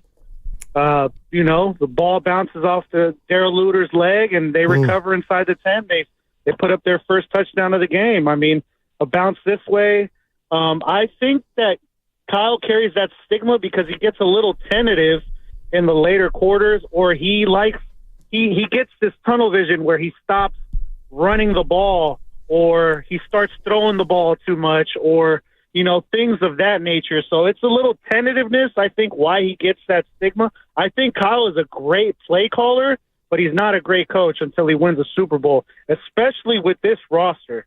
And I will say that if this year, barring any catastrophic injuries to any of our star players, with this roster, I don't care how hard it is to get there, and you got to go through the regular season and playoffs and all that stuff. If he can't get it done this year, I can't defend him anymore. And that's all I got to say, guys. Thanks for taking my call. Well, it doesn't sound like you're defending him at all anyway. Well, he's saying Calipari's down. He one and done. But That's again, strong. I Come can't on defend. now. I can't. If they don't win it this year, I can't defend him anymore. Well, that's him. I'm even not saying that. But all it is if not now, obviously it wasn't, if not when or way back, just when will it happen here? Because you talked about it, the disease of me, the sacrifices, the talent that you're going to lose because you can't pay everybody. Well, that's the other thing. All that's coming. Like even there, And you we said, actually seen when will they win it? Like when you say, when are they going to win it? It assumes you're going to win it. Like I wouldn't even ask that question. Like you might not win it. There's a lot of teams that don't win it. There's a lot of coaches that don't win it. And I'm not saying we should be happy with that. But the mere fact that we're saying, well, when's he going to win a Super Bowl? Well, who's to say he's ever going to? I don't know if he's going to or not. Well, yeah, nobody wants to hear that, Steiny. 49er fans. Yeah, I mean. Everything is based on assuming they're going to be a player. It's starting this year. Well, let's let the year play out. What if they don't have any injuries and they're just not very good? Oh, man. Then, again, I don't know how much you would have to see or when we could honestly look each other in the face and say, you know what, Goo? They probably had their best chance to win one with this current team roster. And maybe he'll have another iteration of the team in 2 years, in 4 years, in 6 years. Steiny, we're just saying now is the time. Yeah, they got a good shot at it this year. But they'll be next year and next year after that. And again, like to me, I look at Kyle Shanahan. He's coached for 7 years. Right. He's been a head coach for 7 years. And I think his success has been off the charts. And I'm not, 2 losses in a Super Bowl, just the way it goes sometimes. And I'm not the making NFC Championship losses. And Kyle Shanahan, I've never really understood this too. It's it doesn't matter if Kyle Shanahan is a better coach. He could win the Super Bowl this year and say, that was my worst coaching job in my tenure here as the 49ers. I don't think I did a very good job. But if they win it, he's in a hole, you could say and mean it. Right. But the bottom line is what the world will do with that win is put you somewhere that's prestigious. I think he's somewhere prestigious right now. I think he's one of the best coaches in the game. Is he a better coach than Mike McCarthy? I would just say this to that. One of them is a Super Bowl winning coach. So I'll leave that. I'm never going to disrespect a guy or gal that's won a chip to somebody that has had an opportunity and hadn't. But right now, there's an obvious answer to that question. But when it's all said and done, Stoney, what would we be doing to Mike in the game of football or sports if we were to say Kyle's a better coach than McCarthy and he's got a Super Bowl victory? Well, I think he is a better coach than McCarthy. I don't if your list of the greatest coaches starts with it's a Super Bowl list of victories, but by coaches. I don't necessarily think that's how I would rank coaches. I mean, it's I think Don Nelson's a better coach than Joe Mazzulla. You know what I mean? I just do. And yeah, Mazzulla won a title last year. And he hadn't been coaching hardly at all, so right. Some people might double back. I'm not saying I feel that way and be like, dude, how do you get that? Is that personal? Is what personal? You saying that Don Nelson's better than Mazzulla when he's won a chip and he's fresh in his career. Well, I would say, when did Don Nelson ever have the best team in the NBA? That's how But that's the one thing about this Kyle conversation, Matt, is he's riding the fastest horse. You think so? What do you mean I think so? Everybody's talked about the Niners roster being top tier. I mean, come on, man. If we had $1 for every different person, we just had Matt Barrows on. He said it. They've been the best team. Said it. They've been one of the top 2 teams Since in the 19. NFC. Right, but they can't get by Kansas City. It's the Kansas City Chiefs. Well, they can't get past the Rams. in the championship game. They can't get past the Eagles. Okay. So it's not just the Chiefs. Right. Yeah. 7 years into his career. 888. Oh, no. We got a crossover next? We got the crossover next. Yay. What's coming up on the game is presented by Fremont Bank, celebrating 60 years of full-service banking with no compromises. That segment brought to you by Chilton Auto Body. Football's back in a brand new show.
my lab. Now, back to Steiny and Guru on 95.7 The Game. All righty, it is crossover time, and we welcome in from Fremont Bank in Fremont, California, the home of tonight's summit, Dan Dibley, Mark Willard.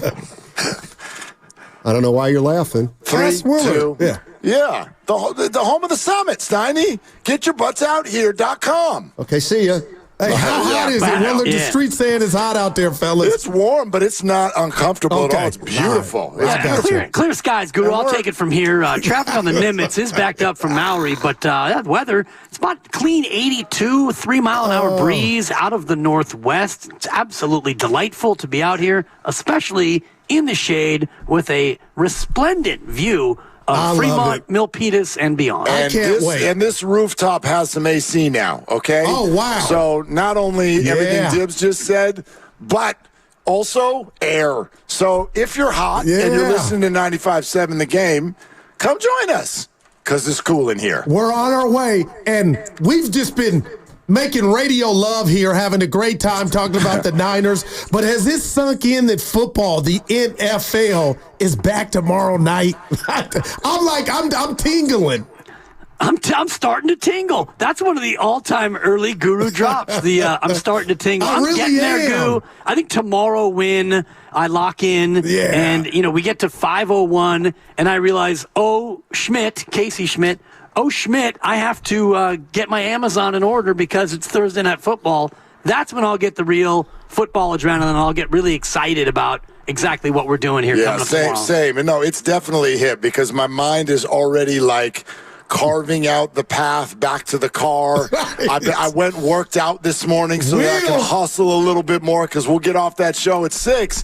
And then you got to get somewhere. You got to get somewhere to watch this thing. So And then Friday, Willard, we got a game in Brazil. Of course. We got a game Thursday and Friday and Sunday and Monday. And pretty soon it'll be all 7 days of the week. I have no doubt. 20-game schedule and 7 days of football.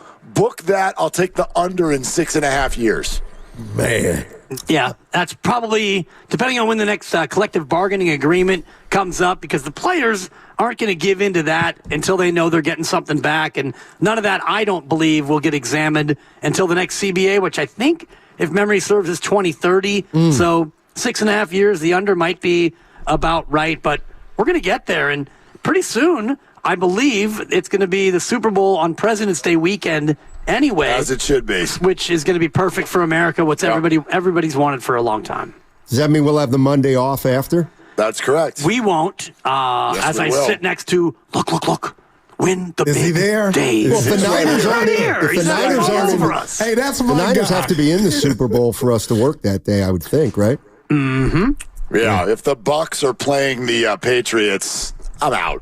Yeah, exactly. I'm out on Tom Brady revenge game. Exactly. Can I tell you, I know it's about football, the summit. We're on our way, crossing the Bay Bridge. We'll be there soon. I'm juiced. But can I tell you last night why I wanted to throw an egg at my partner if he were next to me? All day long, my man, I walk in, he talks about the Giants and their attendance, and I turned that bad boy on. And there was, come on, I was like, Steiny, miss me with this, man. That spoke, a picture's worth 1,000 words. 23,000. Exactly. There was not 23,000. Well, first of all, there was not 23, and if there was 23, that represents their worst home crowd in about 4 years. Your best way to catch a fly ball last night was to dress as a seat. So, listen, the point that I'm so glad you brought that up, because the conversation we had yesterday, Steiny, is what it's actually about. Your facts that you had are facts, but I don't think that they're the ones that are going to matter in the end. I think it's now. The fact that September's here and the fan base started by sending a message last night that they have given up. They're done. They're done. They're absolutely done. I really think that's gonna land in the ownership office for sure. Wow. Well, it can land all at once, but until you exact some change, and the change may involve the president of baseball ops, because the baseball are not opping at a very high level. They are again around 500. They are again dull and, Steiny hates when I use this word, but I'm going to use it. They're flaccid, Steiny. They are flaccid. They're droopy, and that's not the kind of product. They're sagging, Steiny. If I can continue down this road until you interject, I've got 5 or 6 more. It's not what you want down there at 3rd and King. No, not right now. But I think what we found out is that what do you think? The season's 80% done. 85, It feels 101% done. So for 80% of the season, when the Giants were scratching and clawing, they averaged 33,000 fans, and now fans are smart enough to realize, I don't think we're going to get it done. And so now, there may be a dip, which you expect from a team that's fallen out of it, but what a great 80%. Yes. What a great 80%. We've had, actually, I would argue, the best weather summer that we've had in I don't know how many years. Man. Yeah, it's been gorgeous. Heat wave. And look, we've talked about this before. I'm someone who, in the middle of June or July, I can go have fun at a game, even if the Giants are in 4th place. But what matters is when the rubber hits the road, and that's this time of year. And so, look, I'm not saying this decision's going to get made or that decision's going to get made. I just think that what you're going to see this month is going to land with a thud on Greg Johnson's desk. I don't think that that's going to speak very well of where we're at. And, oh, by the way, the early returns on moving Marco from short to second, glove still doesn't work. I'm almost feeling sorry for the kid. I'm like, that didn't just happen on my TV, did it? But I'll say this. You could call me jealous. You could call me envious. We watch baseball and what's going on in other cities. But right now, who are you coming to see in a Giant uniform, one? And then watching the Dodgers, who may not win it all, but they're blockbuster. Mookie Betts hitting a 3-run homer after the intentional walk to Ohtani. Yankees blew a game to Texas, but the question, guys, is when is that coming back to the Bay? Well, it's going to have to be drafted or traded for, because it's pretty clear that your players who are free agents have not made this choice. And you could say Carlos Correa did, but they didn't close, and he moved on, and so did they. And Jung-Hoo Lee is exciting, but he doesn't bring that thump. And you watch the Yankees, and it's Aaron Judge chasing 60, and maybe he'll sniff 65, and it's just Shohei Ohtani doing his thing, and it makes it even more of a gut punch with each passing day. I don't know how you guys feel. I think that the Eldridge thing is almost a trigger for people right now. Like the fact that go back to April and what people were at least hoping Giants baseball to be. If you had said then that on September 4th, the player people would be talking about the most is a guy who is a career 0 for 3 at AA. That's brutal. That is brutal. That is absolutely brutal. Based on all the names they brought in, all the money that they spent, all the hope that was sitting there at the beginning of the season. For us to all be talking about Bryce Eldridge and it's right now too, Willard, is brutal. Hey, I'll say this. I don't know what mechanism about my personality gives this off, but I walk in this morning and Joe and Bonte are leaving, and I go, the Summit, and they go, Gooey, we know you're gunning for MVP. That hurt. I've never gunned for MVP, but early odds, Dib, who you have being the MVP tonight? Because Steiny's had it. I've never had it, but I'm not into that. I just want to have a good time with my bros. You are you, and so because you are you, you're always a threat for MVP. I'm not one to talk when other people are talking, so you can take me out of it. It's not Warrior talk, so Steiny's not a factor. Willard tries to do his John Stockton. He'll distribute. Don't think he's a threat. Two-way Bonte, I don't think can go full flambe, especially with the Niners and NBC Sports just signing a recent extension of their partnership. So I think all arrows point toward Low Neal. Low Neal makes his appearance. I thought he was going Shasky. Low Neal. Well, Shasky. It was a great setup, Goo, and I'll take a 4 for my setup. I pump fake myself. I would pick Shasky, too, if he had any energy left. I don't know if you heard his Giants rant this morning. I'd be shocked if Joe's got a voice by the time he gets here at 4 o'clock. He lives it, man. That was some energy. So he doesn't think they're going to make a run? He don't want him to make a run. That's how hurt he is. A run for the border, maybe, but not in the standings. Well, Okay. Yeah. Steiny, you sound like you're saving up your energy right now. Yeah, he's hanging in there. I can see you yawning on YouTube. Yawn too. Partner, that's my Yeah, you all right? One I had one fewer cup of coffee today, so that. And also today is traditionally a golf day, so there is the emotional, depression of not having the 309 at Carica. Well, you've also been holding down the fort here for 4 hours. I've been listening, Steiny, and you've been look at it. You've been going to battle with those anti-Shanahanigans. They just don't get it, Mark. They just don't get it. I don't get it either. Championships don't matter. Well, hold on.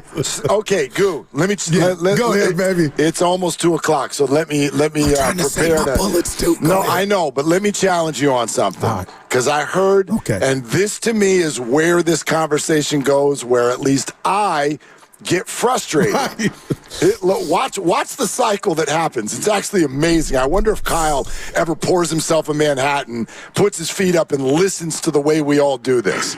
So you start with, Steiny, your point, great coach. Like, here's the playoff record. You get there every year, 4 and 5 years, all of that, right? And Goo, you respond with, I love, Steiny, your point of, has he ever lost a big game where he had the better quarterback? And Goo, you respond and go, isn't it his fault that he doesn't ever have the better quarterback? And then a caller will call in and go, of course Kyle Shanahan wins games. He's got all the good players. And I'm going, do you hear yourselves arguing at the same time that Kyle's to blame for what's not on his roster, but doesn't get credit for what is on his roster?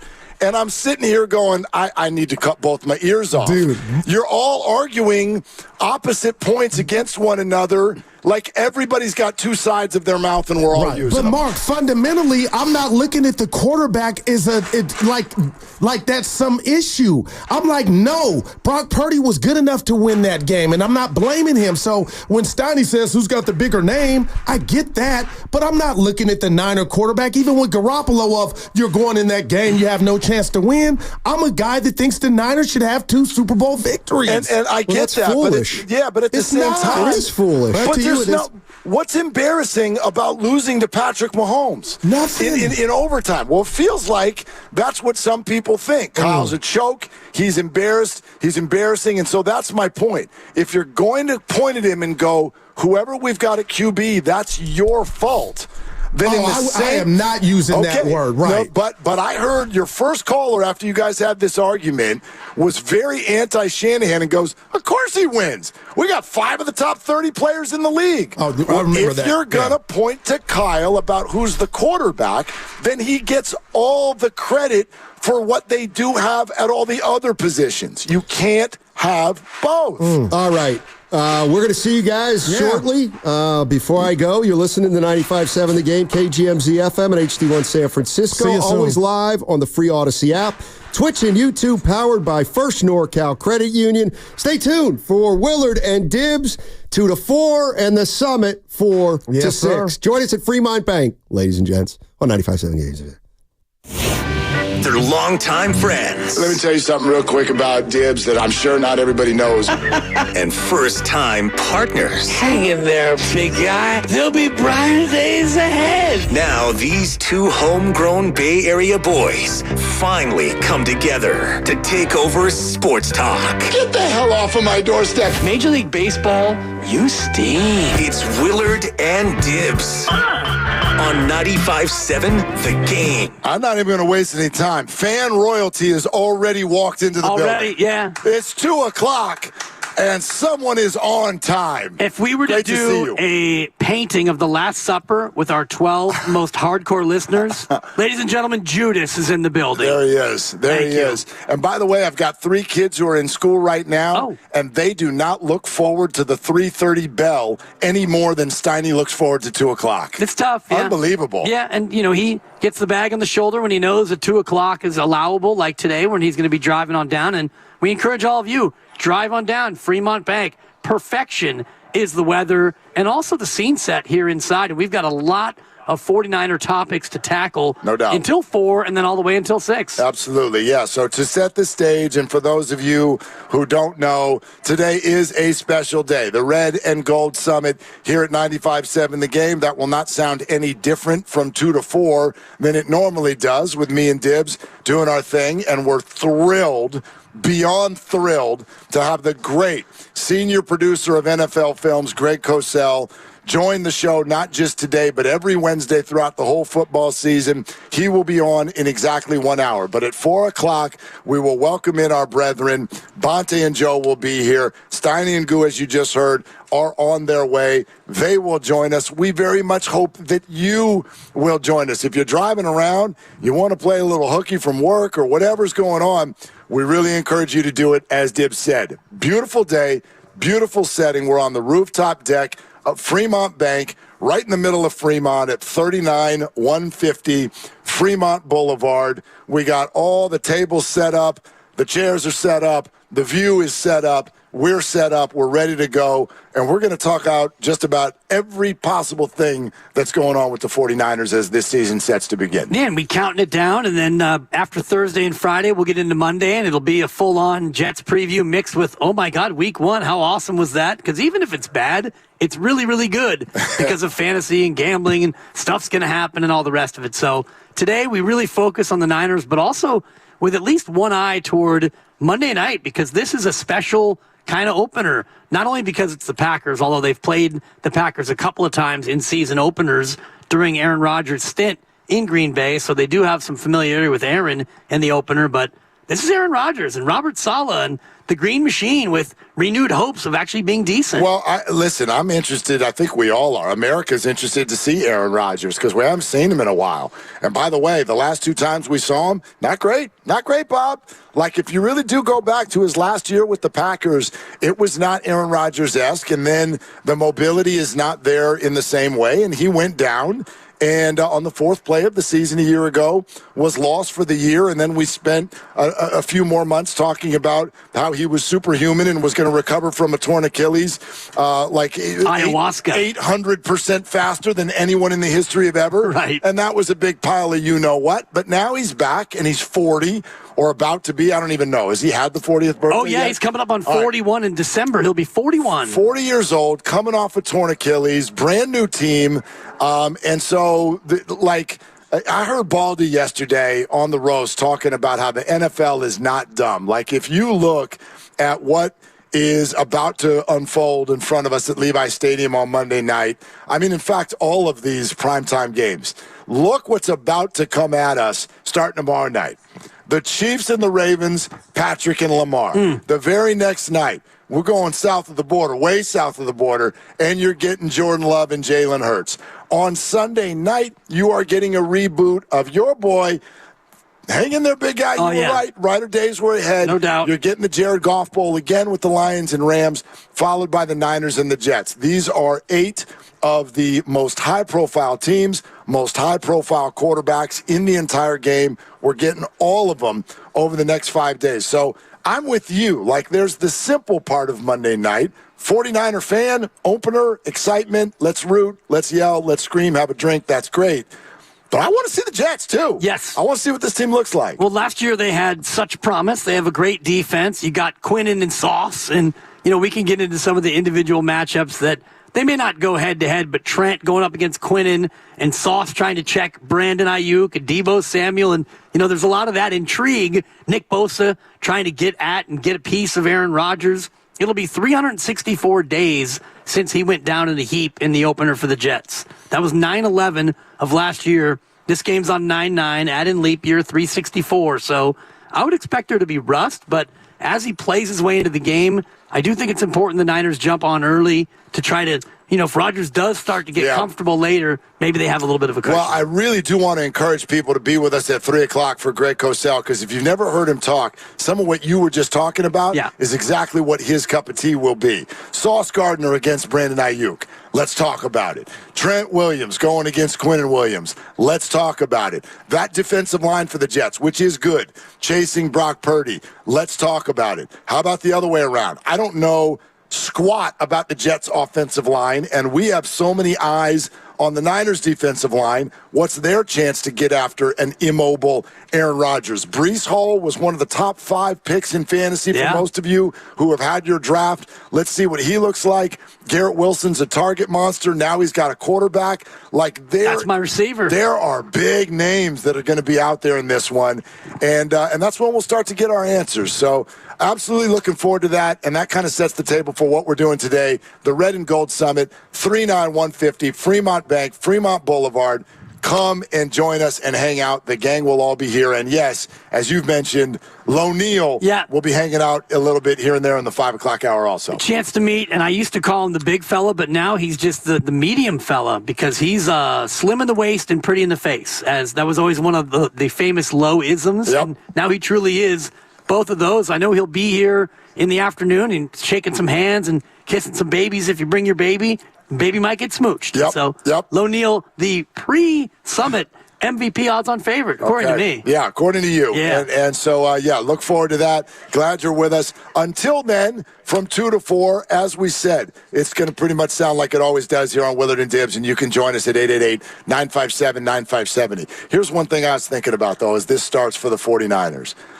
Unfortunately, I do think it's going to be one of those years where it's hard for us to get our eyes and our ears off of certain things that we don't really want to be thinking about. And that's how I would sort of characterize the way the offseason has been. We want to just enjoy 49er football, but it has become very difficult. Yeah. And I would say for 3 main reasons. Can I guess them? Go.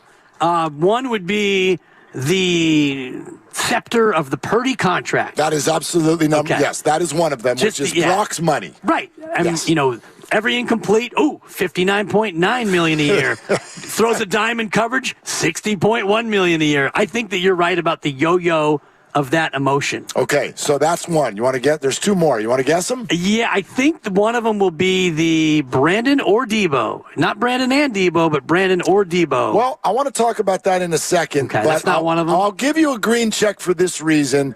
I think it's just green check? The residuals of the offseason that has been, which is all the contractual stuff, and therefore what that means now when people go, all's forgiven, all's good, we don't care. That's true until Ayuk drops one over the middle, until Trent Williams gets beat around the edge, until one of them, I don't want to say it out loud, but, right, if one of them gets hurt, the problem is where we've been, it has the specter of affecting where we're going, because even though people say all is forgiven, it's going to be on their mind.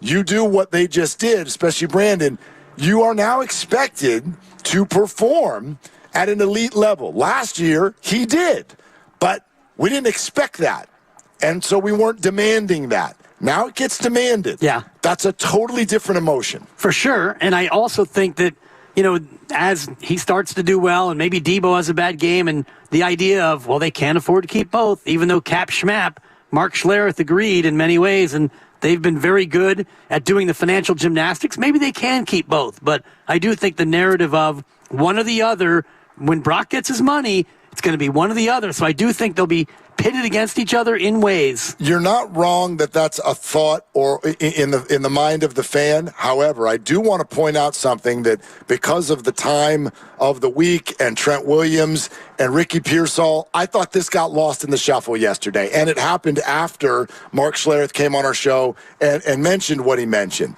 But the Debo Samuel restructure, to me, is actually the biggest story of the last 2 weeks. It's not Brandon signing. It's not Trent showing up. It's the fact that Debo Samuel restructure makes it more expensive, significantly more expensive for the 49ers to cut him after this year. And I think is a sign that what I worried about openly last week is not going to happen. And that is that the 49ers are not going to move on from Debo Samuel at the end of the year. And they are going to try to do this for at least 2 more years with both. And with Trent Williams, too, hopefully. And if George stays healthy and Christian, if you can keep this together, I do think that gives you the best chance. As long as they're healthy and still productive, this is a good team. And this is where I battle between, and I'll come up with your third one in just a second. I just can't wait. A quick thought about Super Bowl hangover and how everyone Super Bowl hangover. That's it. You can't go back. I think you have a hangover when you drink too much, and in this case, when you lose too many players or guys get hurt, then you're going to have a hangover. If you have a good team, or in this case, with the hangover analogy, you drink a lot of water, you can ward off the hangover and you can still be good in the morning. Yeah, you know me. I don't buy too much. I think the Super Bowl hangover thing is actually like quirky math that we've used to build a narrative. The idea that someone doesn't make the Super Bowl the next year or even doesn't make the playoffs is not this thing. It's just life. It's really hard to make the Super Bowl every year or even every 4 years or whatever. So the likelihood when everyone goes back to the starting gates is that you're not going to make it. It is very high likelihood that the Niners are not going to the Super Bowl this year.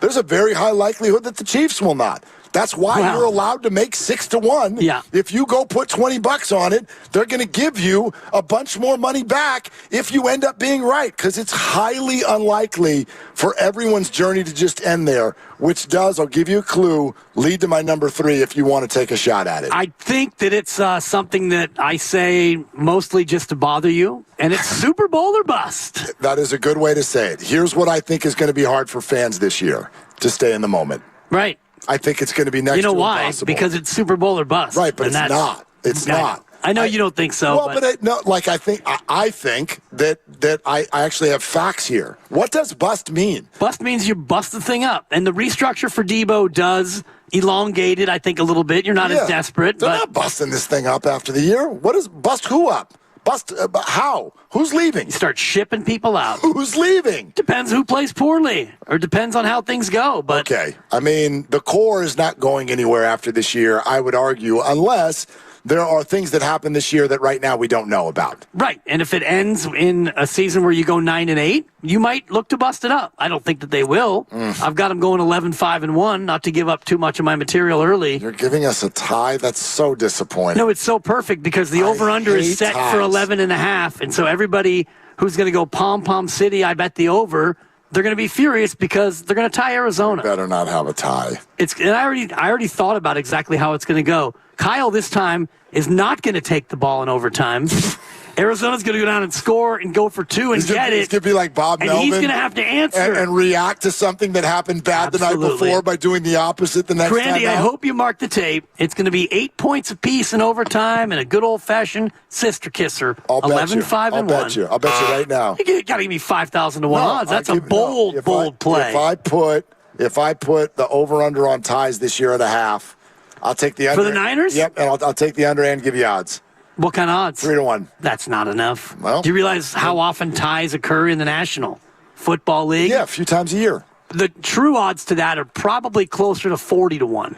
Well, I'm not giving you that. Well, I'm not taking 3-1, so we're at impasse. Negotiation sensation. I'm going to hold in. And I'm holding out. So anyway, yeah. You can't hold out. You're the talker on this show. No, but that's need you. Like, and actually, like, we'd love to talk to fans about that today. 888-957-9570 on, do you think it's going to be difficult to sort of navigate those things this year? And that is the frustration of the offseason, the Super Bowl or bust moniker, and then I already forgot Brock my first Purdy. one. Oh, Brock's money. Brock's money. Brockster's millions. Brock's money. I don't want to think about any of that crap on Monday night when we're sitting at the game watching this thing. I just want to be a dumb football fan. Okay, and I appreciate you wanting that. I want to have a dog and a beer and yell and scream and root and cheer. I don't want to worry about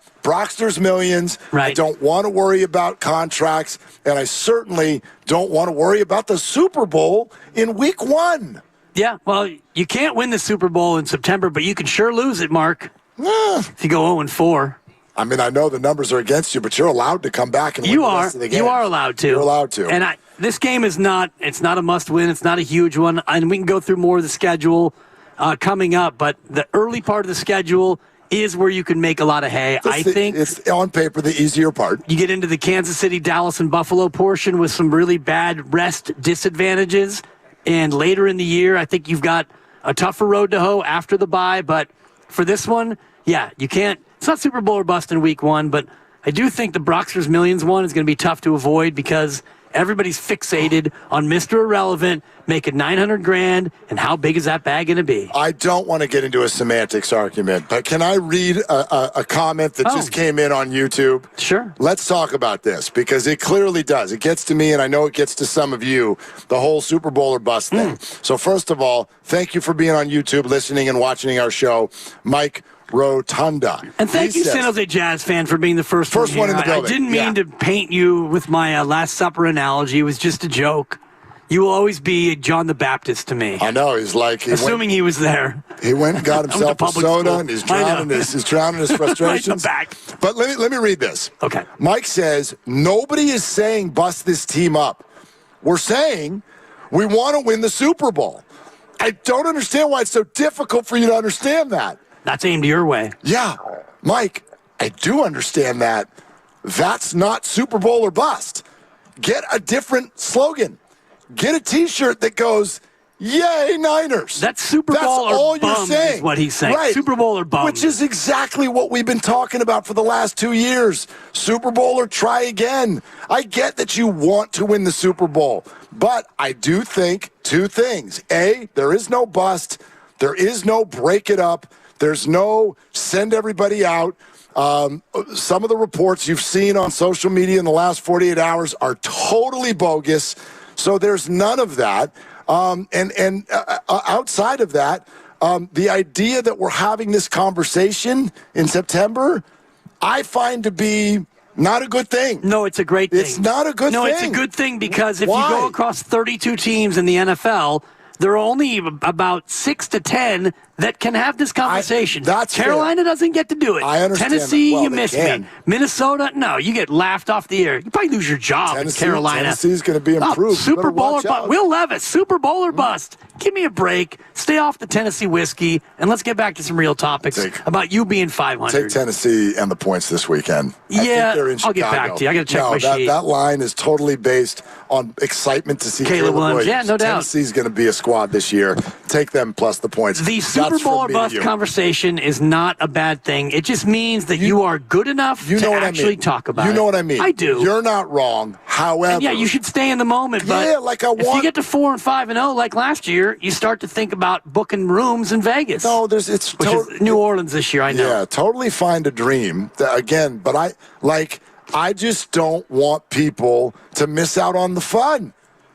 Don't miss out on the fun. Like, this is a football season. I don't want to be thinking about February. You know what happens in February? It gets depressing. They stop playing football games on TV.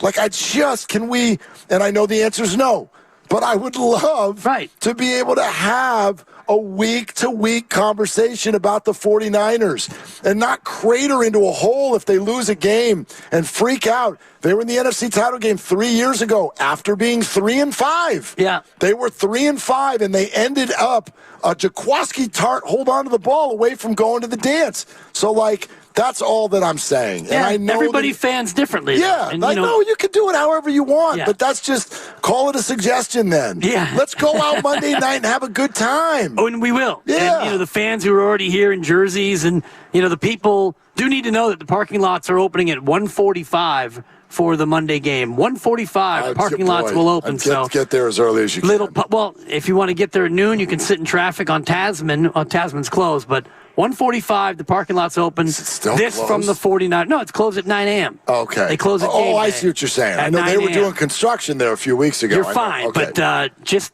fans will love it. Fans will be in the moment. If you're out there, you're going to love the game, the tailgate, the post game, and all the rest of it. And then you wake up the next day and you're going to feel a certain way about talk trash to your buddies about, we're 1-0 and you're 0-1 and we're going to the bowl. That's the nature of it. That's all good. Again, I presented these things as three things that people are not going to be able to avoid. Right. So they're unavoidable, but I'm sure as hell going to try because Brock's money is going to work itself out. What happened this offseason has already worked itself out. And then the idea of January or February, that's sort of where we get to that phrase that was used so poorly in Philadelphia for a long time, which is trust the process. And I really, really do.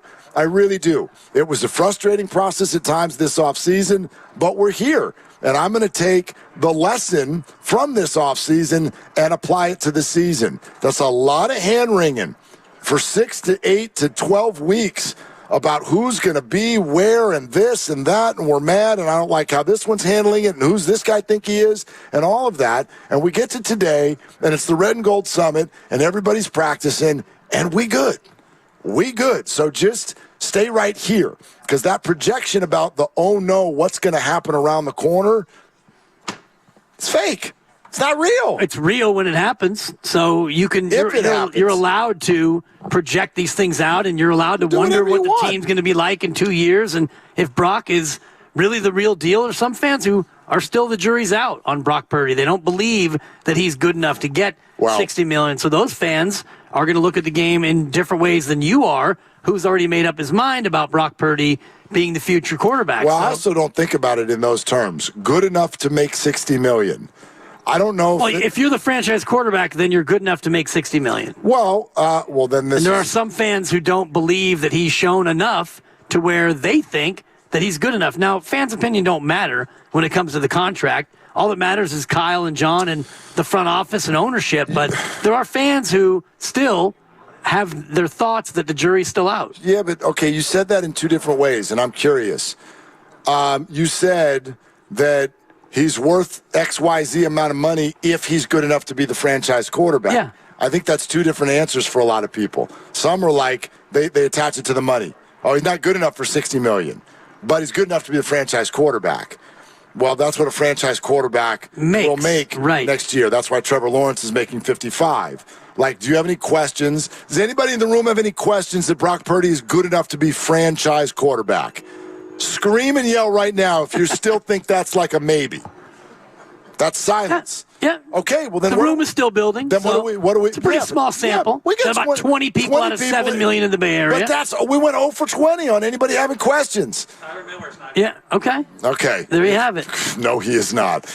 Yeah. I didn't say the majority of fans. I just said some fans. So when you're talking about just living in the moment, there are fans who are looking at this through the lens of Brock Purdy's future as, is he the guy or is he not the guy? Did you see that he got another huge endorsement? No, I didn't see it. Yeah, it's for like Western clothing.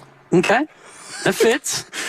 But immediately, and to my point, first social media response I saw to this today, and sorry, did I spit on you? No, it's okay. Is your watch okay? Yeah, I got to wear a poncho next time. It's like being at a Gallagher show. First social media response I saw to his new deal was, oh, now he's going to take less money on his contract from the 49ers. Right. Just like Tom Brady did, because he's going to have endorsements out and about. Tom Brady did because his wife out-earned him. So we can put that on the table right away. We don't know. No, we do know that. No, we don't. do know that. We don't know that that's why he took less. We do know that that's a mathematical fact that Giselle was the top earner in the household. But we do not know that crossed Tom's mind when he did what he did. I would imagine he did what he did because he understands that doing that makes your team better and he wants to win. Now, Brock is not in a position yet where he does that, and that move is almost unheard of in pro sports. Steph Curry just signed for $62.9 in an extension. Did Jalen Brunson just do it? No, Jalen Brunson took every dollar. That's his first bag. No, he didn't. He took a little less, yeah. Yeah, he took a little less. But Tom was taking a lot less. Not really.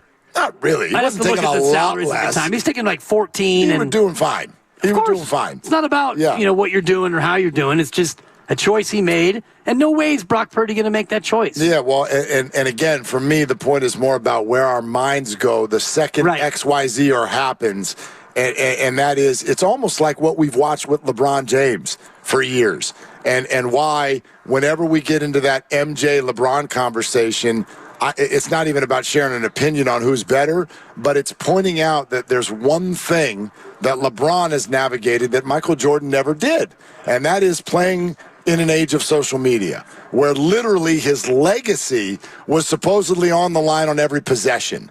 And that's what I do worry about that with Brock Purdy this year.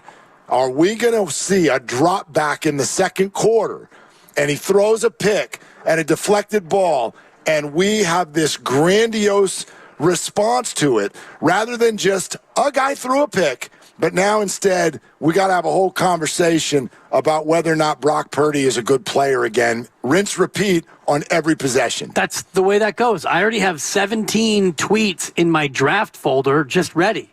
And by the way, I'm going to text you after every drive with just a number.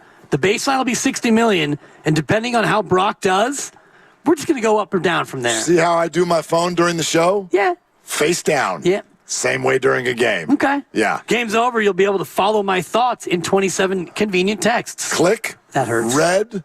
Swipe. I'll just save it for the air then. I'll walk you through it drive by drive. All right. Join 95.7 The Game personalities at Harding Park. It's coming up this Friday, September 6th. Pettinelli Financial Partners Golf Tournament benefiting the Autism Society, San Francisco Bay Area. Go to 957thegame.com to learn more. Presented by ATCO Pest Control, the Bay Area's local, family-owned pest control company. Okay, now you can make a bunch of noise. All 20 of you. Let's go. See? Yeah. See, they're there. Crowd's building. They're there. Yep. Fremont Bank, 39150 Fremont Boulevard. It is the Red and Gold Summit. We're 90 minutes away from the gang all getting here. We're 30 minutes away from Greg Cosell stopping by with absolutely incredible information on the individual matchups in this game between the Niners and Jets. Taking your calls till then, 888-957-9570 on Willard and Dibs. Have you been in a car accident? Chilton Auto Body has 15 convenient Bay Area locations to help restore your vehicle to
Now, back to Willard and Dibs on 95.7 The Game. No, let's play with that right now. Let's talk about what it sounded like at the summit last year. Grandy, pull those up because this is I think kind of sets the table for what this event is all about. Okay. Red and Gold Summit, those of you just joining us, 95.7 The Game, annual Red and Gold Summit. We're at Fremont Bank here in the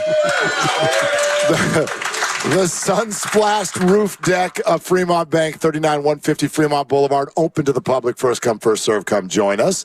But what that means, if you're new to the whole process here at 95.7 The Game, is you'll get Willard and Dibs until 4, and then from 4 to 6, the gang is all here. Bonte and Joe from the Morning Roast will be here. Steiny and Goo on their way over as well, and we will just roundtable discussion the entire thing. And there's a couple of things that we wanted you to hear. And especially because Steiny and Goo were having a lot of a conversation about Kyle Shanahan today. Yeah. And so we did a little bit on the crossover as well. Fun to go back in time a year ago and listen to what the crowd was feeling at that time. Sure. About certain players and coaches with the Niners. So, Grandy, set these up. Is this the first one is about Shanahan and just kind of a round of applause based on thumbs up or thumbs down? That's exactly what it is. Yep. Okay, so let's hear that. What kind of noise are you feeling right now for Kyle Shanahan?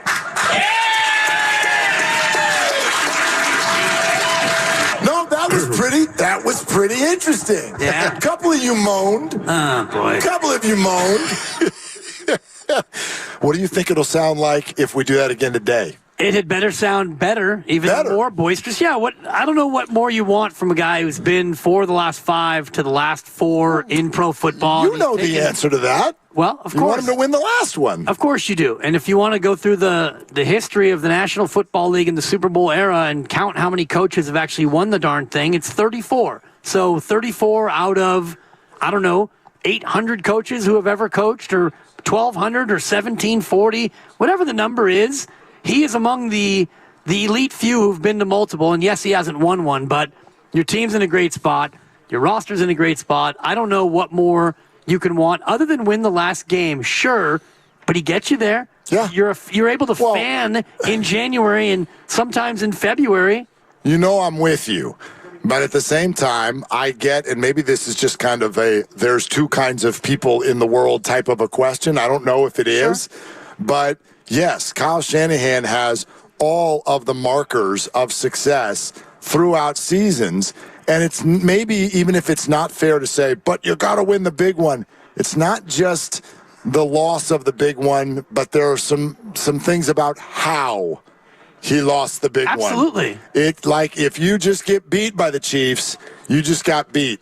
But both times he's gotten up there against the Chiefs, it's a double-digit lead in the Super Bowl. It's a fourth-quarter lead, and then it's wonky overtime decisions, and then a public sort of thing about did he even know the rules of overtime?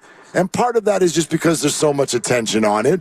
But, again, devil's advocate here, that's where the anti-Shanahan fan, I think, is coming from. I get it, and it's the same thing as Steve Kerr when we talk about his rotations, and the guy's won 4 chips, and now he doesn't get a gold medal, but he coached the team to a gold medal, and yet all we were talking about is his rotations, and turns out maybe Halliburton and Tatum shouldn't have played because you won the last 2 games. So it's easier to criticize than it is to praise, and what Kyle Shanahan has done for the better part of his tenure here is completely overhaul a roster, install a unique scheme that is effective, get the players around him that will be able to run the scheme, get his team to buy in to sharing the ball and not being egomaniacs about touches and catches, and win at a very high level. So if you want to look at the last game and say, well, that you have to be able to win that game for me to really like you, well, then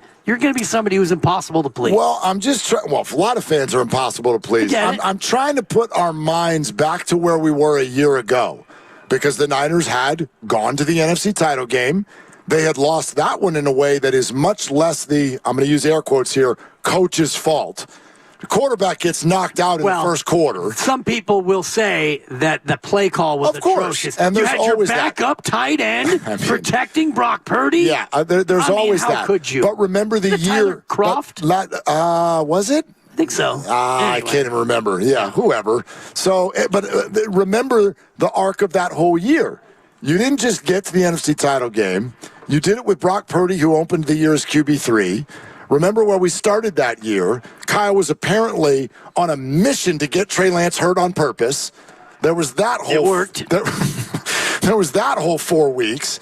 Then there was Jimmy Garoppolo walking out of the back of the end zone in Denver. And remember preseason there where Jimmy's on the kiddie field and the tweet where oh my God, they're keeping him. All of that stuff had happened that year, but it seemed to recover because in comes Brock and you're like, what? I mean, the season was supposed to be over as soon as he got the keys and you ended up in the NFC title game. So that reaction that we heard was coming off of that. You're arguing that this year's sound should be even better? Absolutely. Okay. Because of what he did last year and what he did following that year with Brock Purdy getting healthy. He brought in Darnold for insurance, and then Brock gets healthy, and we weren't sure if he was going to be able to go from week 1 until about midsummer, and then he was on course, and he was on pace, and everything was building toward them being good, and then they were good, and they started out 5-0. And even after the 3-game losing skid, including the scheduled loss, and I've got one to share a little bit later. I shared it yesterday. You shared it yesterday. I'll share it again. Yeah. But even after that, you go 5-3, you recover and just lose the 1 game on Christmas, and then the who cares game in the end, and then you win 2 games and you go to the bowl. So I don't know how you can look at what he's done just the last 2 years with all the adversity you're talking about. And some of it was self-inflicted. The whole Trey Lance thing, he didn't have to go out of his way to do that. And then that blew up in his face, but he got rescued by Purdy. And the rest of it, back-to-back years, you were able to do things that usually teams aren't able to do. So I don't know how you don't cheer for Kyle Shanahan today. I appreciate you looking at me while you were talking, but you couldn't see certain members of our audience here when you referred to a scheduled loss really started shaking their heads. They did not enjoy that at all. Can I give you 30 seconds on scheduled loss? Do whatever you want. You're one of the hosts of this show. Well, normally I'm on a tight leash, but it's a field trip. Well, it's like don't nod to that, Nahigi. I'm in a good mood today. Go ahead. I appreciate it. You may speak. It's like the third grader at a field trip who's just out of control. That's kind of how I feel today. They have 4 games against teams that are coming off a bye, including Buffalo, when the Niners will be on the road the previous week in Green Bay. Buffalo will be chilling on a bye. The Niners go to Green Bay, then to Buffalo. Buffalo will be on a 14-day rest. The Niners will be on a 7. When you look at the schedule, that's set up to be a loss. That's a scheduled loss. I'm giving them the L. I feel like you... Sorry about that. ...put too much importance on people coming off of a bye. Isn't it odd that when we get to the playoffs, teams coming off of a bye is considered dangerous? You're going to be rusty. But when it happens in the regular season, you give them an automatic win. Not automatic. Kinda. Well, it just you bring it up a lot. Well, I bring it up because the previous week to the Green Bay game, they face Seattle, rival, and Seattle's coming off a bye. So that schedules out to be a difficult game. Difficult game, Lambeau in November, Buffalo in December off a bye.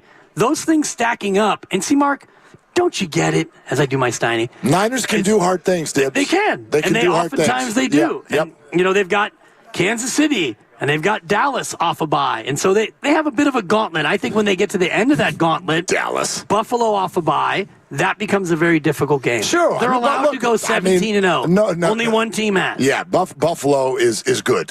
Going to Buffalo, I don't care if they played the day before or they haven't played for a month. Going to Buffalo is going to be hard. Going to Green Bay is going to be hard. They've got Dallas. They've got Kansas City. That's totally fair. If somebody does want to look at the Niners win total, and I've been asked this question, would you take the over or the under?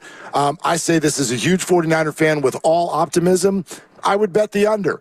And that's solely because of math and historical data.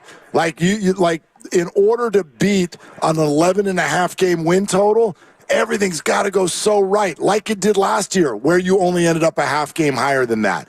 But this year, the schedule is harder. We don't even know what the injuries are. Like, if you're asking me, is it more likely that they end up with 11 or less versus 12 or more? I do think it's more things can happen that would lead it to 11 or less. Agreed, especially when you look at last year when, from a health standpoint, and I was thinking about this on the drive down, if I graded their health status on a scale of 1 to 10, 10 being nobody got hurt, nobody had a sniffle, 1 being, oh my God, it was a decimated roster, they probably were at a 7.5 or an 8. And the big point off of that is Dre Greenlaw in the Super Bowl. Yep. Because if Dre Greenlaw doesn't get hurt, I believe they win that game. He was playing like an absolute madman. He was a problem for Kansas City.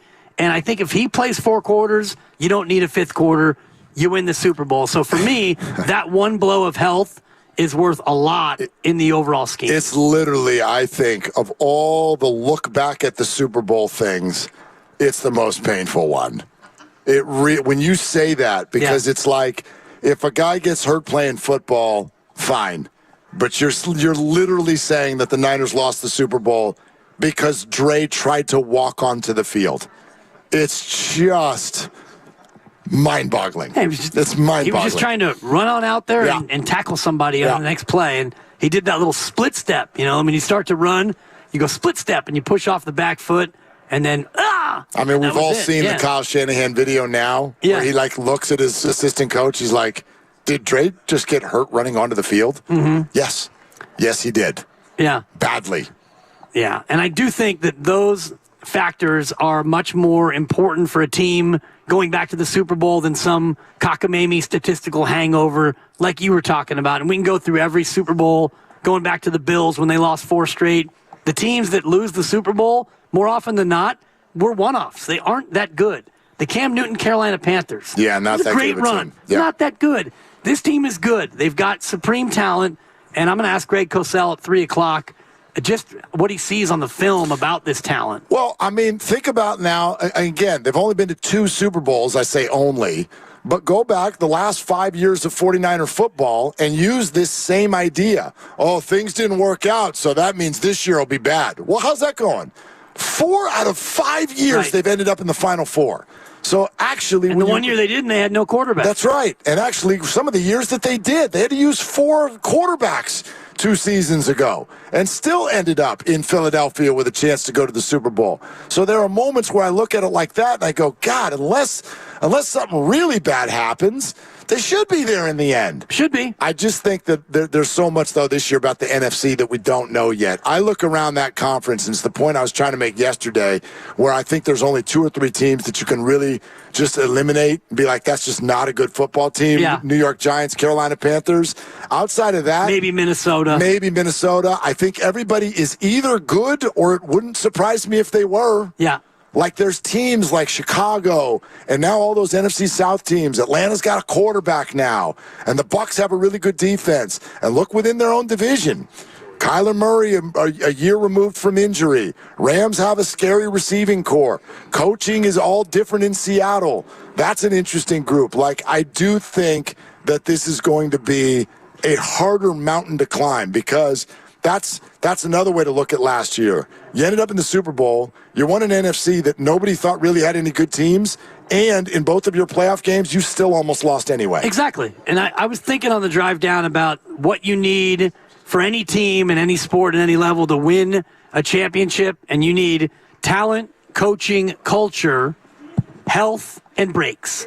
Last year, just in this conversation, they got some breaks. And you know, winning the number 1 seed in the regular season, that's not a break. You earned that. But the 2 teams you did beat, you beat a Green Bay team that was young and having their first little taste, and you beat a Detroit team that had a head coach who was kind of self-immolating a little bit. And so, any other breaks when you say that? The last break you didn't capitalize on. Which was? A down year Patrick Mahomes. If you want to talk about Sky Moore and a rookie Rashee Rice and a defense that was good, but not like the monsters in Midway now. Like they're in the other conference, so I don't worry about anyone in the other conference until late in the year. But if I were an AFC team, yeah, I'm with you. I'd be really bummed that the Chiefs won last year.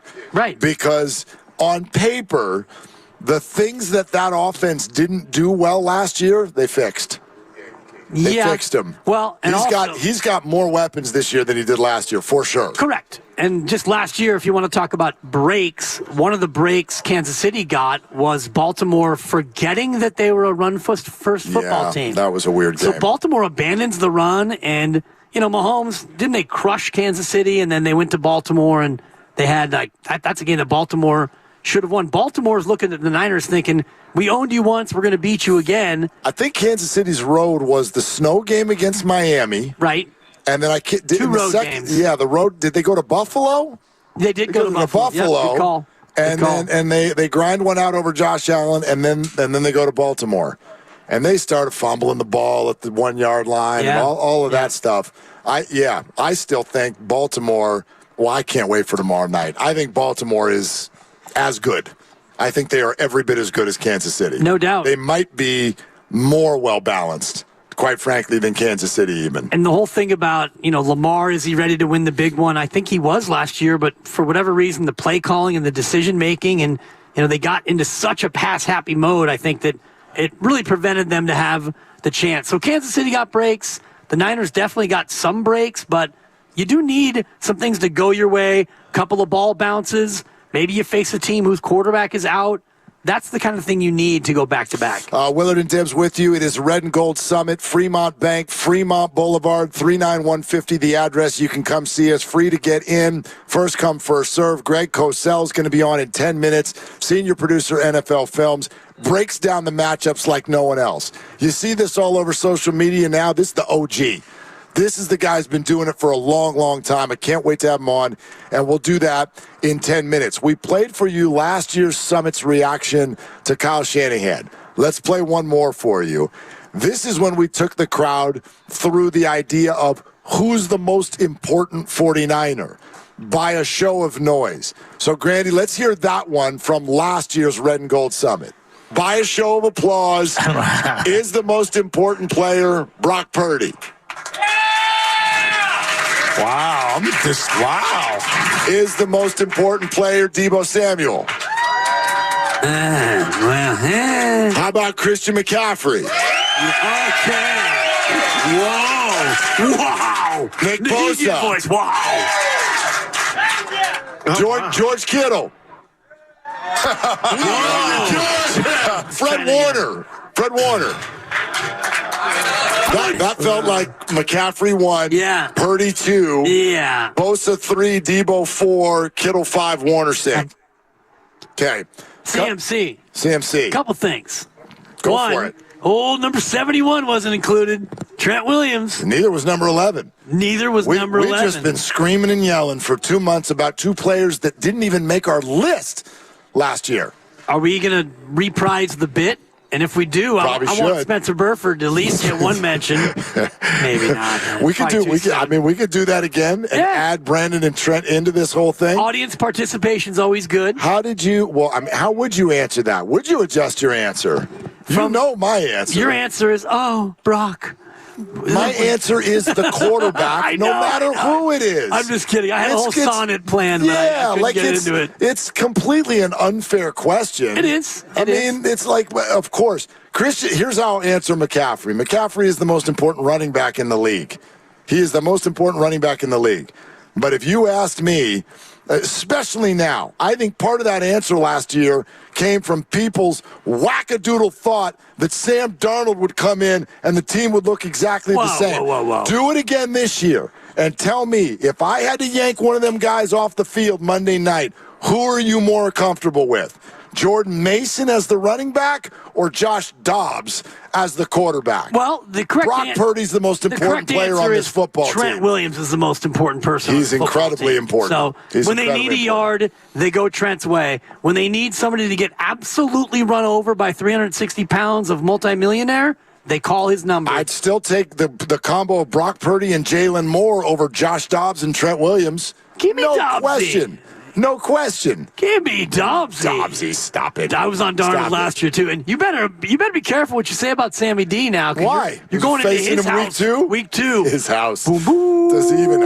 He's renting. Come on. You're going into his condo now. That guy's in an Airbnb. If you take out the quarterback, because that's an easy answer, that's a layup. It wasn't for you last year. You fought me on that all year long. It's because A, we need content, and B, your guy Brocky Poo is coming off a severe elbow injury. Yeah. We didn't know if he could throw. You didn't know. You had no faith. You're going to bed at night gazing longingly at his MRI. You don't know what I have on my ceiling. You don't know what poster I have above my bed. Exactly. Oh, boy. He was fine. No, but that I do look around the league. Why are we paying $55 million for people? Christian McCaffrey doesn't even make 20. That's a shame. Trent Williams just had to fight for a month and a half to get to 27. Brock's going to make more than twice that or whatever. We'll see. But come on. Brock Purdy's the most important player on this football team. The quarterback is the most important person on every football team. And we could play the 32-team game maybe when we get to, May or June when things are slower. We could talk about what NFL team does not have their quarterback as the most important person. So for me, you look beyond the quarterback, and then it becomes a more nuanced conversation about Trent or CMC or Bosa or Fred Warner, the quarterback of the defense, or however you want to have that discussion. But yes, it's Brock. It's every quarterback. It's Daniel Jones in New York. No. It's Geno Smith in Seattle. Yeah, it is Daniel Jones, and that's why the Giants aren't going to be any good. Right.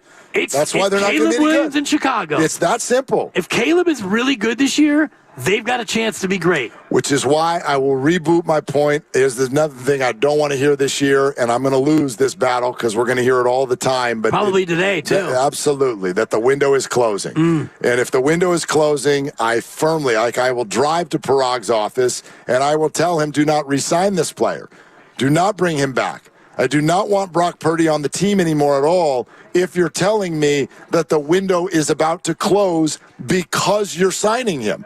That, to me, is crazy. Why would you do it then? Right. The fans are acting like the Niners are walking the plank as if they're forced to sign Brock Purdy and end their reign. You have a 24-year-old quarterback, highest-rated quarterback in the league last year. If that's not the start of a window, I don't know what is. Well, their window is like the window here at Fremont Bank, Mark. And if you look to your right at this quote-unquote window, ain't no window, bro. You walk straight out. It's got to be about 14 feet by 7 feet, and it is wide open. Wide open. I knew you were going to start singing Creed. Because you hate when I go Creed. Knew it. Think about other teams whose windows are not closing despite having a heavily paid quarterback. Green Bay. None of them. And Baltimore. I'm just thinking about the recent examples. And this is why. Baltimore is widely seen as the best drafting team in the NFL. They crush the draft every single year, and they replenish. And Green Bay is now doing the same thing with Dobbs and all the rest of the youngsters that they drafted. That's what Kyle and John have to do, and they may have already started down that road. Yeah, see, that's the thing. They have to do that, and they have already done that. That's how they got here in the first place. I think one of the most interesting conversations that's ever been shared publicly with things that went on behind the scenes with the Niners is to go all the way back to Kyle Shanahan's interview for the job, when he looked directly into the eyes of the current regime and said, your roster sucks. I mean bad. Get me John Lynch and we'll fix it. And here we are. It's a bold strategy in an interview. It is. It is. Where do you see yourself in 10 years? Here. Do you? Or the other one is, Kyle, do you have any questions for us? What the hell are you guys doing? Exactly. Tom Sula? Exactly. All right, we're presented by Fremont Bank. Fremont Bank.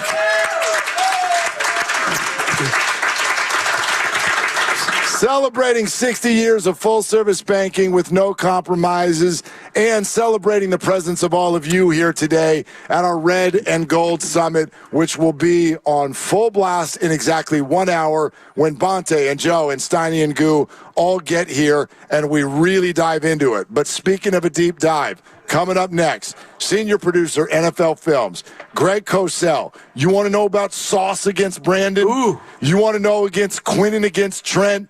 Brock Purdy, Aaron Rodgers on an Achilles. What does the film say? We're going to do this like no one else can with Greg Cosell coming up next on Willard and Dibs. And in the meantime, my excitement knows no bounds to just be.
Now, back to Willard and Dibs on 95.7 The Game. All right, we're about to ramp this thing up because we are at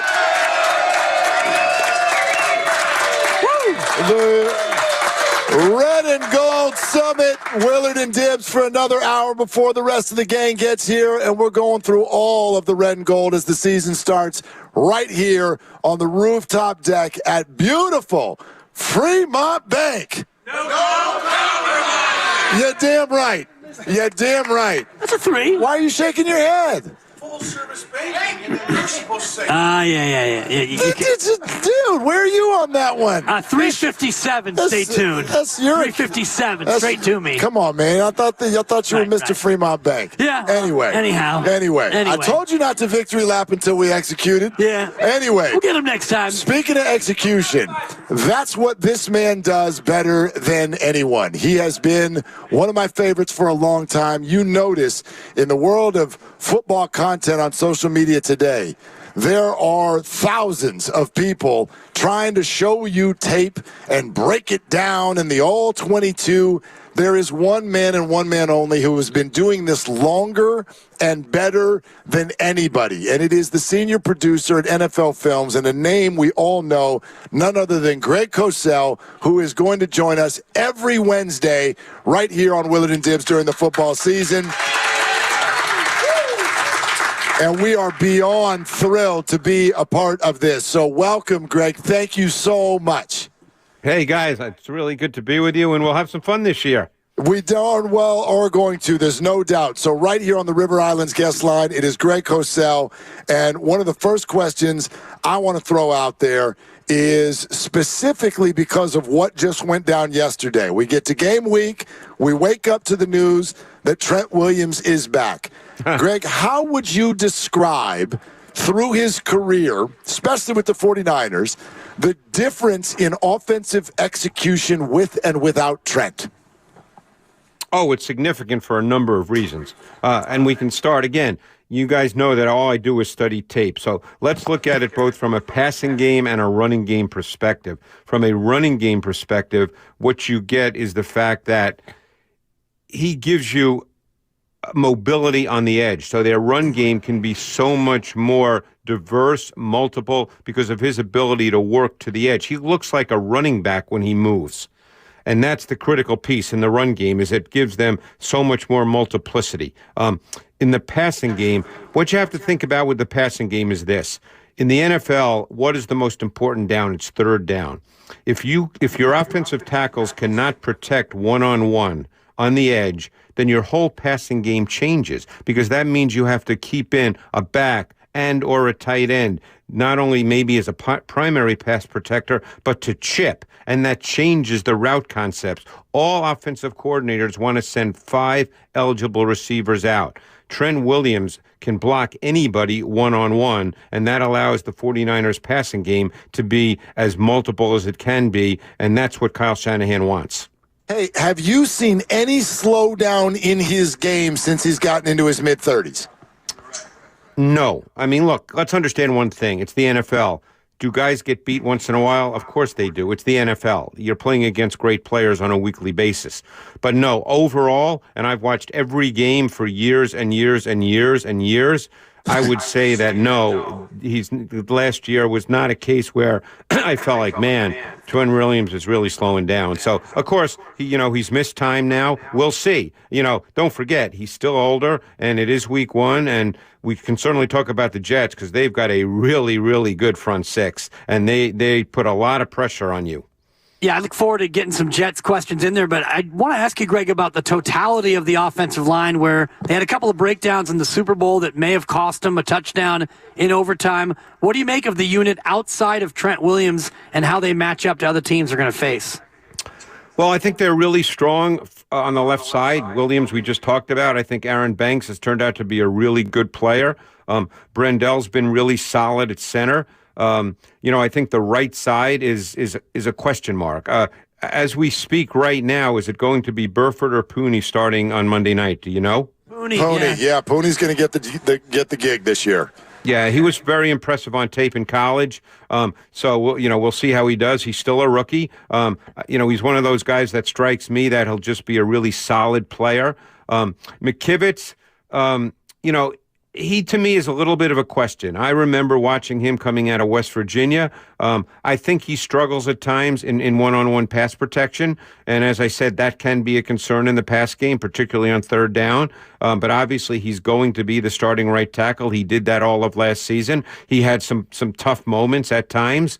So we'll see. So the right side, look, any rookie is a work in progress, and McKivitz can have some issues in pass protection. So we'll see how it goes. But I think from center to the left side, I think that's a really, really solid O-line. Greg Cosell with us here on Willard and Dibbs 95.7 The Game, NFL Films, and will be every single Wednesday throughout the football season. Greg, you're a guy, and this is why you're a throwback, you deal with facts. There are not a lot of people left that deal with facts in our industry, and so this is one thing I've been waiting to ask you. Does your head explode when you hear the Brock Purdy conversation?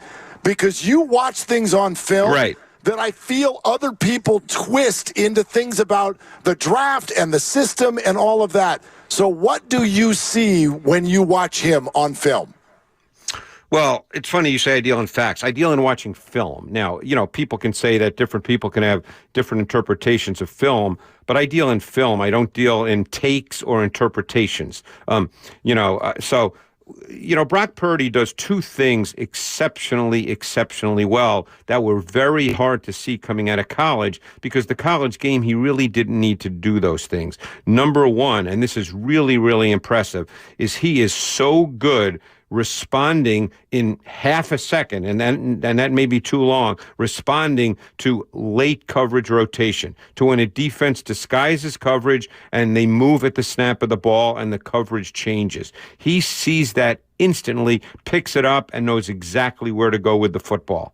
Secondly, he has unbelievable anticipation. You don't have to make a lot of those kinds of throws in college football, but he is just a master at being able to throw the ball very often before receivers break. He has a great feel for zone windows and where do you throw the ball. Everybody thinks about playmaking at the quarterback position as being guys who can run around. Playmaking at the quarterback position is also about throwing the ball with tremendous anticipation. Now, you made the point about system. Every quarterback runs a system. That's not a negative. Executing the system at a high level is not a negative statement. You said that because for years I've been talking about system quarterback not being pejorative, but rather being praiseworthy of a guy who's running the system. This system is a lot of 21 personnel, Greg, as you know, with the fullback and two wide receivers. Explain to me the difference between Brandon Ayuk and Deebo Samuel and exactly what their strengths do for this scheme. Well, they're totally different players, which is good to have at the receiver position because you don't want every receiver to be the same.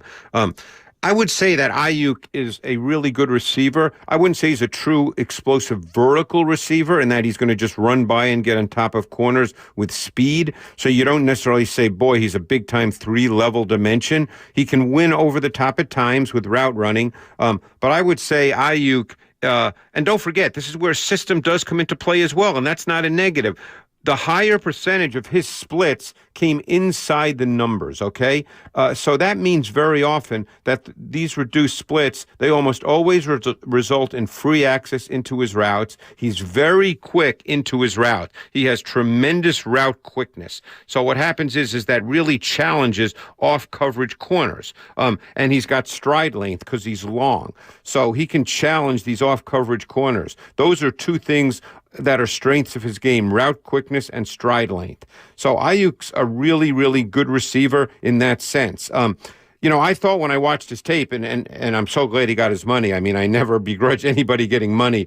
But I'd say if I were to describe him as to what he is, I'd say he's a sudden explosive mover. He's got nuanced route running traits. He's got great route quickness. He can separate and run away from man coverage. And he has zone awareness to work into voids. That's what he is. He's a really good receiver. Samuel's a little different because he's more physically built. He's more powerful. Obviously, in the context of this system, he's more multiple in where he lines up and how he's used. He's used in motion a lot. Obviously, the Niners are one of the teams that uses motion, maybe top 3 in the NFL in terms of percentage of snaps.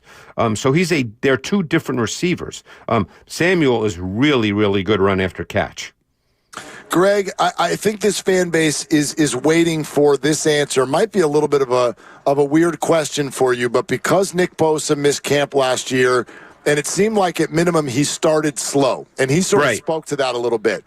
Have you seen on tape through the years, because obviously now people are looking at Ayuk and Trent, have you seen through the years difficulty early in seasons with players who have missed camp? That often happens, yeah. You don't forget, football and everybody is concerned about players getting hurt, and that's a natural thing to be concerned about. Look, there's no question that teams that, let's say, have a star quarterback, you don't want your quarterback out there getting hurt, because if he gets hurt and misses a season, you're kind of in trouble. So there's no question that that's a major concern. So what very often happens is players are not necessarily in game shape. And so it takes them a little time. Sometimes they get nagging injuries, and that can happen. But Nick Bosa is obviously a great, great player. I mean, I've been fortunate enough to be around offensive linemen, offensive tackles, and the way they talk about Nick Bosa is really, really high level. And it would be a fun matchup against Tyron Smith on Monday night. You mentioned veteran quarterback, and I wanted to ask you about the tape on Aaron Rodgers, not last year, obviously 4 snaps. Right. Although I'm sure you watched all 4 7 times because it's your due diligence. And I put some respect on your name, Greg, because I know you do your homework. But the previous year in Green Bay, Mark and I have talked about how maybe he was slowing down and losing a step. What did you see on the last year of tape from Green Bay? Yeah, I mean, I think you're talking about a guy who may be the best thrower for football we've ever seen. But I thought that in terms of his legs, he didn't have the same legs that he had when he was younger. And that would be the only thing that, again, might concern me. I'm very anxious to see Rodgers for that reason, because so much of the way a quarterback plays comes from the bottom up. And I'm really curious to see, coming off that particular injury, too, that's a very serious injury in Achilles, if he still has legs. Because I thought he was losing a little bit of that. And by that, I don't mean just running around, although it clearly showed up in his mobility. It wasn't quite the same, but it's also in the way you throw a football. Obviously, just throwing a football, the guy is unparalleled. So we'll see. To me, this is speculation now, and everybody's going to have an opinion. I'm usually not a guy who speculates. I want to wait and see him play. And, he's playing against you guys on Monday night, so we'll see.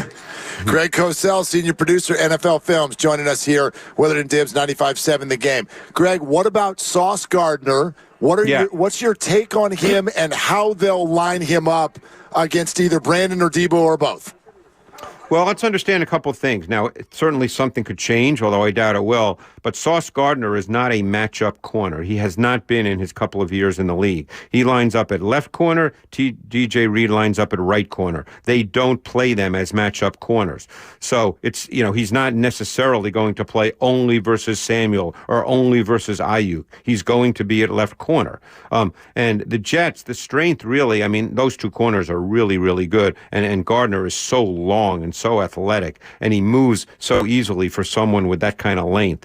But their front six is really, really good. And they've got a number of pass rushers who can win with what we call speed to power. And that's the most difficult thing for offensive linemen to deal with. So Jermaine Johnson, I think, could end up being a star in this league just based on what I saw from his tape a year ago. Those two linebackers, Mosley and Quincy Williams, are really, really good players. And then because of that, they play almost all nickel as their sub-defense because they do not want to take those two linebackers off the field. Just like the 49ers, when Greenlaw's healthy, they pretty much play predominantly nickel because they don't want to take Warner or Greenlaw off the field. But this is a difficult defense to play against. They're very, very good.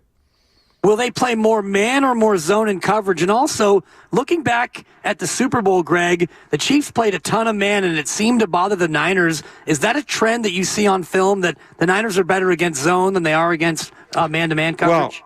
you got to feel comfortable playing man. The Chiefs had one of the best press corners in the league in L'Jarius Sneed, who is no longer a Chief. And Steve Spagnuolo, as a defensive coordinator, is a big believer in press coverage. He thinks that is an absolute key to playing quality defense in today's NFL. So the Jets don't normally play that way. It doesn't mean you won't see any press, but that's not their normal way of playing. So, again, with a new season, an off season, a coaching staff that reassesses, we just don't know the answer to that, but they've not been a high percentage press man team.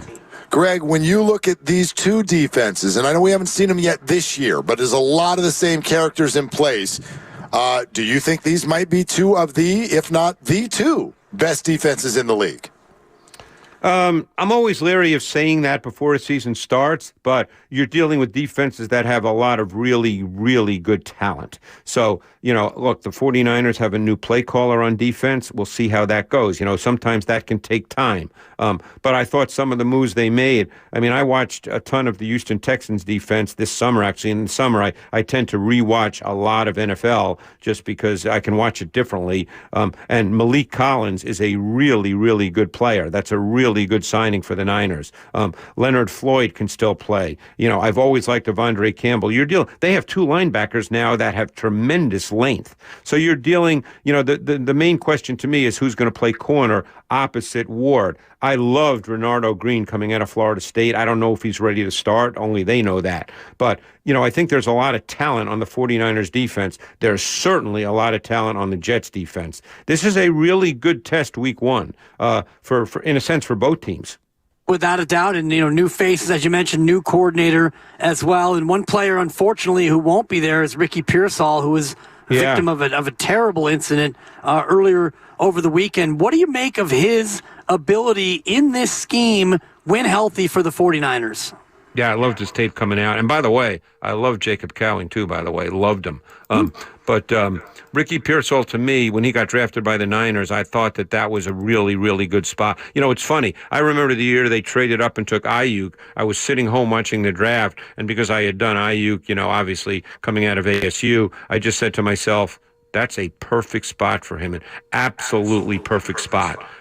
So Ricky Pearsall, to me, I think he's a really good route runner. I think he's a separator. I just think he's a really, really solid receiver, and he's bigger than people think. I think when people thought of Pearsall, because he plays more, at times more like a quick guy, I think a lot of people had the sense that, he's a 5'10", 5'11" guy. Ricky Pearsall is big. Ricky Pearsall was 6'1" at the Combine.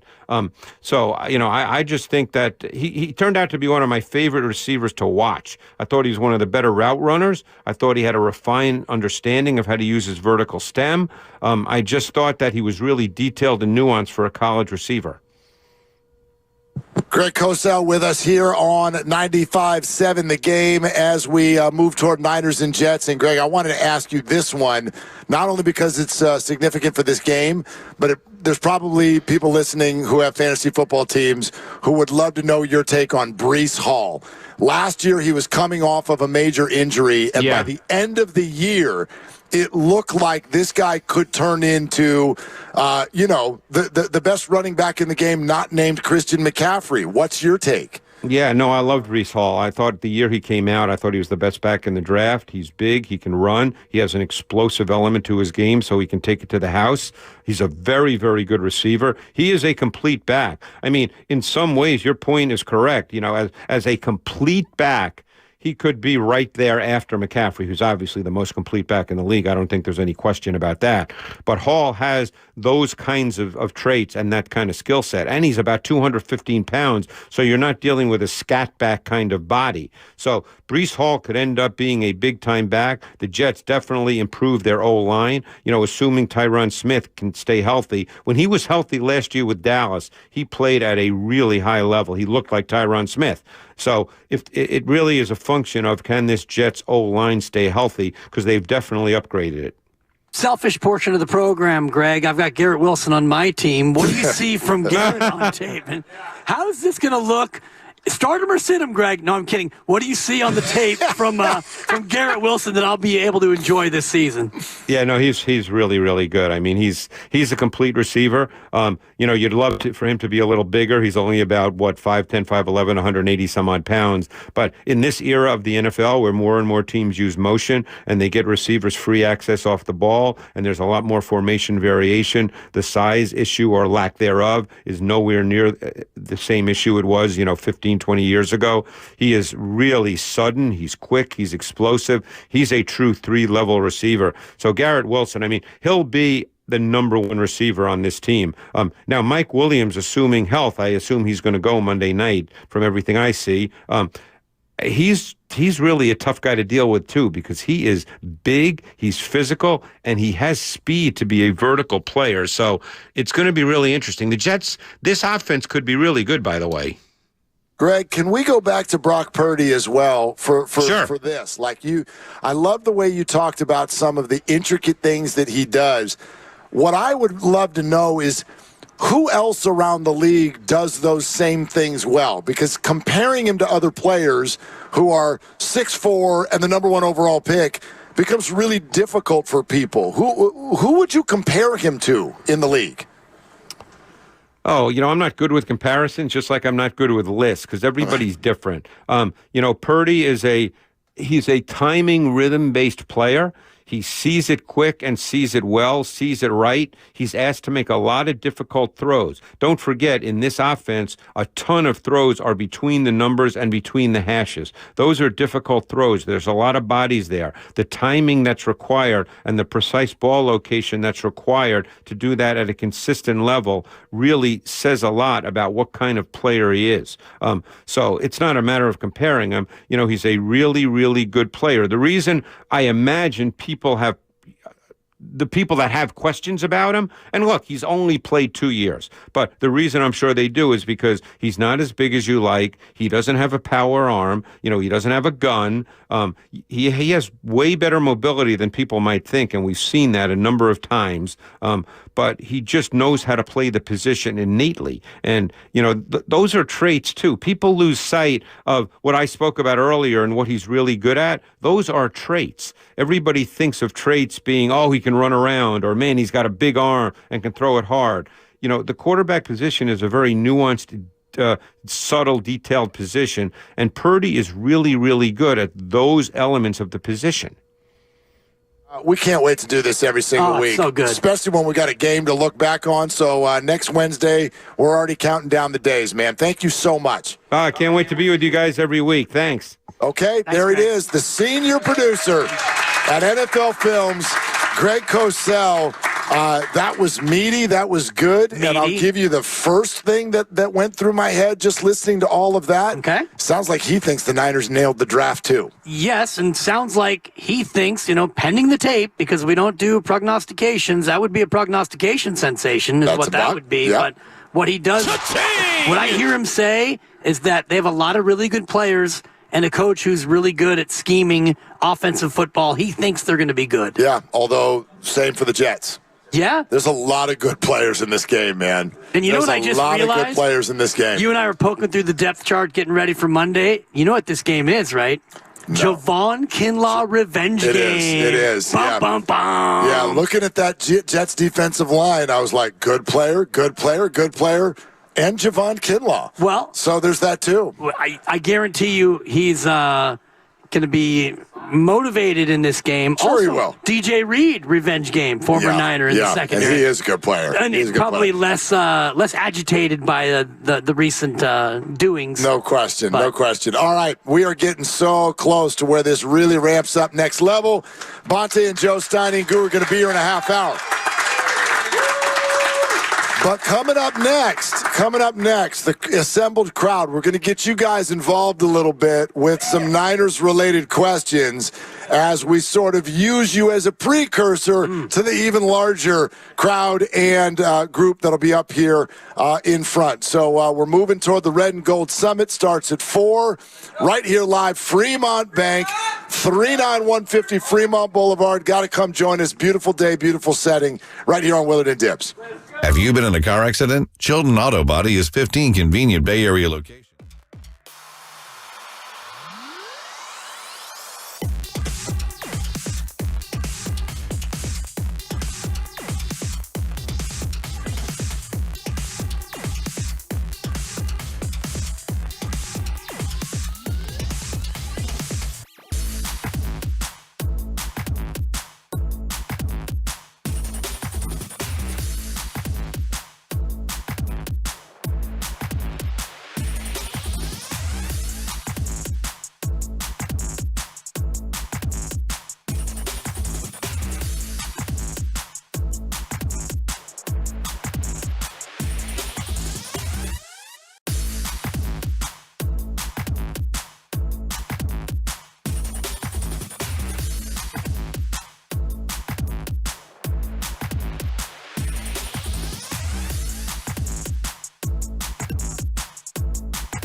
Now, back to Dillard and Wibbs on 95.7 The Game.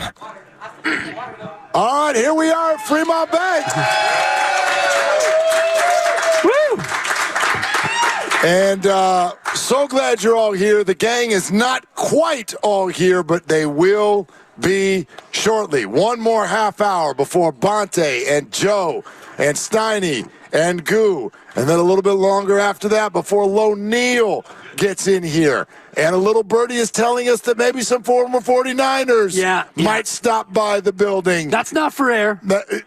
That's why I didn't use any names. Whew. Okay. That's why I didn't use any names. Yeah. And the little birdie might have been lying, but a little birdie told me that could happen. But anyway. Might have been a really big birdie, too, like pterodactyl size up in this piece. Squawk! Yeah, that was pretty big. But anyway, for those of you not here yet, get here because the fun is already going and it is about to get even better. And look, the food is out. The food is out, yeah. The food is out. So the food is on the field. Totally. So get on over here. 39150 Fremont Boulevard, Fremont Bank, rooftop deck, perfect day, not a cloud in the sky. Come join us, and we will talk red and gold, and also break down a little bit or react to what we just heard from the senior producer of NFL Films, going deep into the matchups for Monday night and the individuals out there, Greg Cosell, who was fantastic. Yeah, and my takeaway in terms of the breakdown for the gamblers in the audience, take the under. These are two very good defenses. I don't know what the over-under is. What is it? I was about to punch it up. I would guess that it's going to be 41 and a hook. Couple of good defenses. Monday night, Niners, fresh off a loss against Kansas City 7 months ago. So somewhere in there, we could punch it up. But just the idea of their defense, and as we were talking to Greg, you and I both looking at the depth chart, and like you said, man, a lot of familiar names, a lot of good names, a lot of good players at all three levels. So I do think it's going to be a little bit more of a defensive slog in this one. Well, with a couple of good defense. Yeah, you're also looking at game one, and so there's going to be timing. There's going to be get all the, get the cobwebs out. Right. Kind of a situation, especially when you are dealing with a still young quarterback who all camp. No Brandon, no Trent. And that's one answer that did stick with me, which is asking Greg, hey, do players who miss camp often have a hard time for the first month of the season? His answer was yes. Exactly. Yes, and the Nick Bosa comp from last year was a good one, and so you've got Brandon Ayuk and Trent Williams both in that same boat where neither one of them partook in camp, and now Brandon is back at practice, but he missed camp, and when he didn't miss camp, he didn't participate in camp, and Trent totally missed camp. So now you're asking these guys to come out and be ready in a week's notice. It's going to be a little bit of a run-up, I think, for both, and how it affects you on Monday night, we'll find out. What did you say you thought the over-under? 41.5. 41.5? Yeah. Boy, then you really should take the under. 44. Okay. 44. There you go. Hard 8. Yeah. 44. But I do think about the way the game lays out, and, I can't help but wonder how much rust Aaron Rodgers will have after 364 days of no football and being 40, almost 41 years old. Feels like it's going to take him a little time to get ramped up in this game. You would think.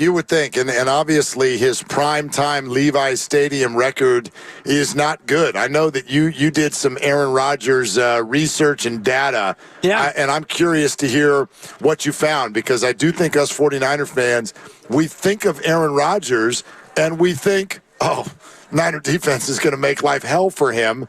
They own Aaron Rodgers. But what did you find? Well, I found a bunch of things, and I'll try to keep it simple for the audience. But in the regular season, Rodgers is 6-3 against the 49ers. So that feels like he's owning the Niners more than vice versa. But I looked at it because you said something yesterday about, I want to know about the Shanahan 49ers. Yeah, Kyle Shanahan's 49ers. Well, he was 2-0 against Singletary. Okay. And he was 1-0 against Jimmy Tomsula. Okay. Who's not Bruce Bochy, but anyway, go ahead. 0-2 against Jim Harbaugh.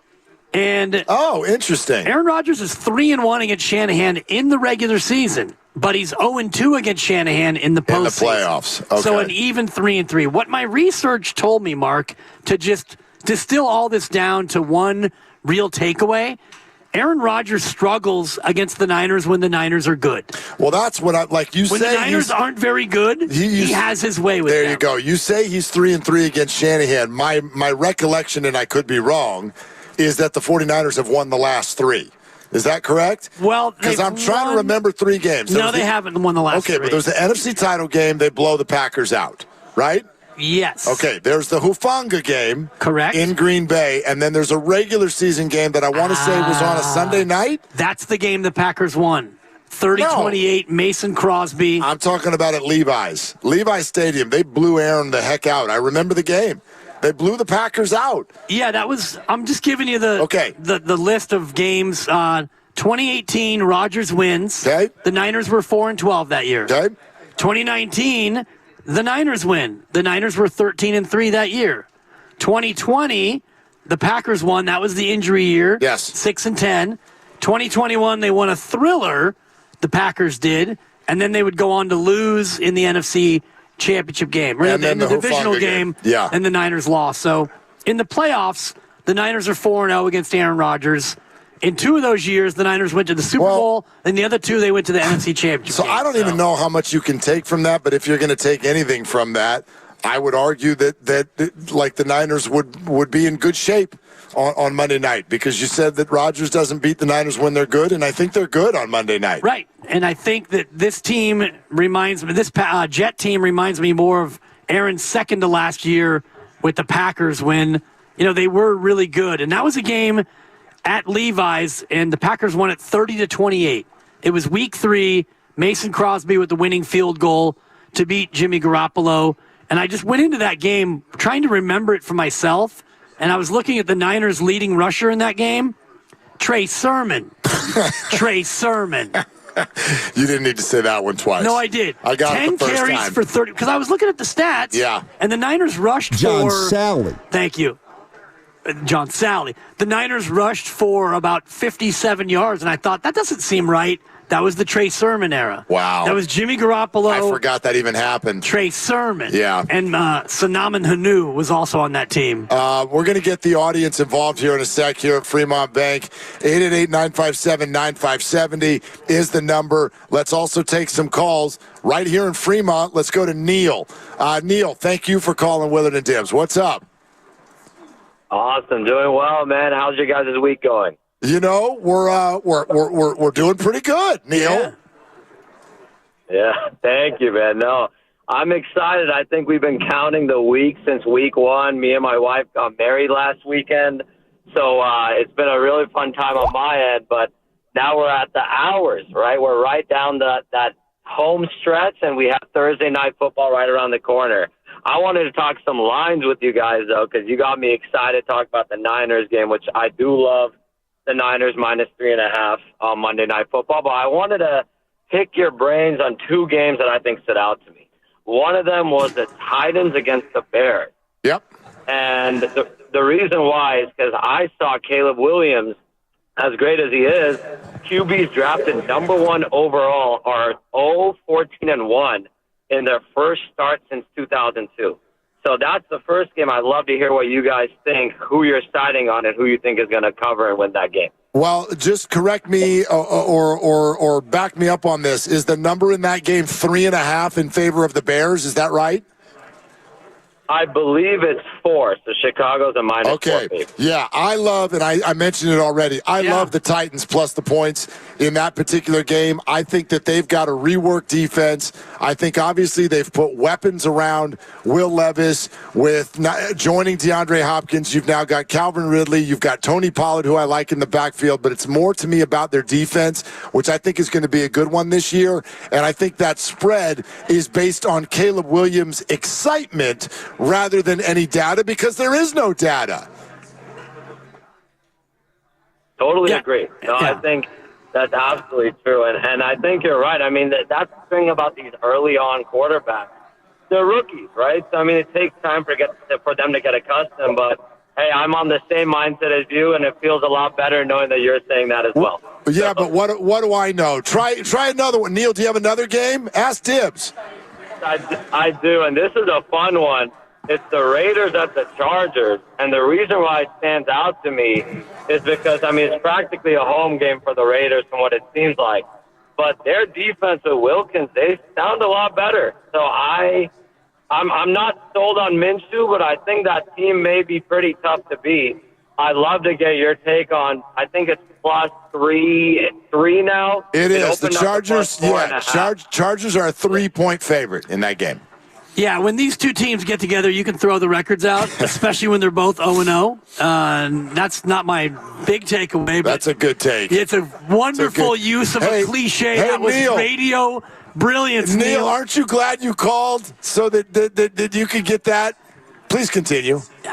What's to say? It's week 1. It's all just reach back and see what you can find. I honestly think when I look at this game, Jim Harbaugh is the real deal, and he's reworked that entire franchise, and I think that he comes out and he looks to make a statement against his former team, the Raiders. I like the Chargers in that one at quote-unquote home. Yeah, I think it's a total stay away.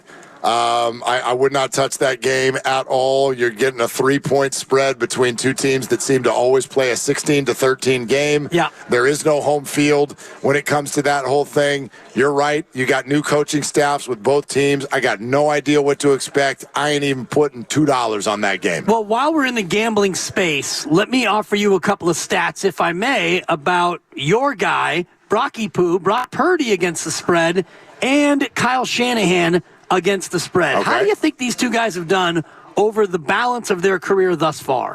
The balance of their career, I'm pretty sure. So Brock played 16 games last year.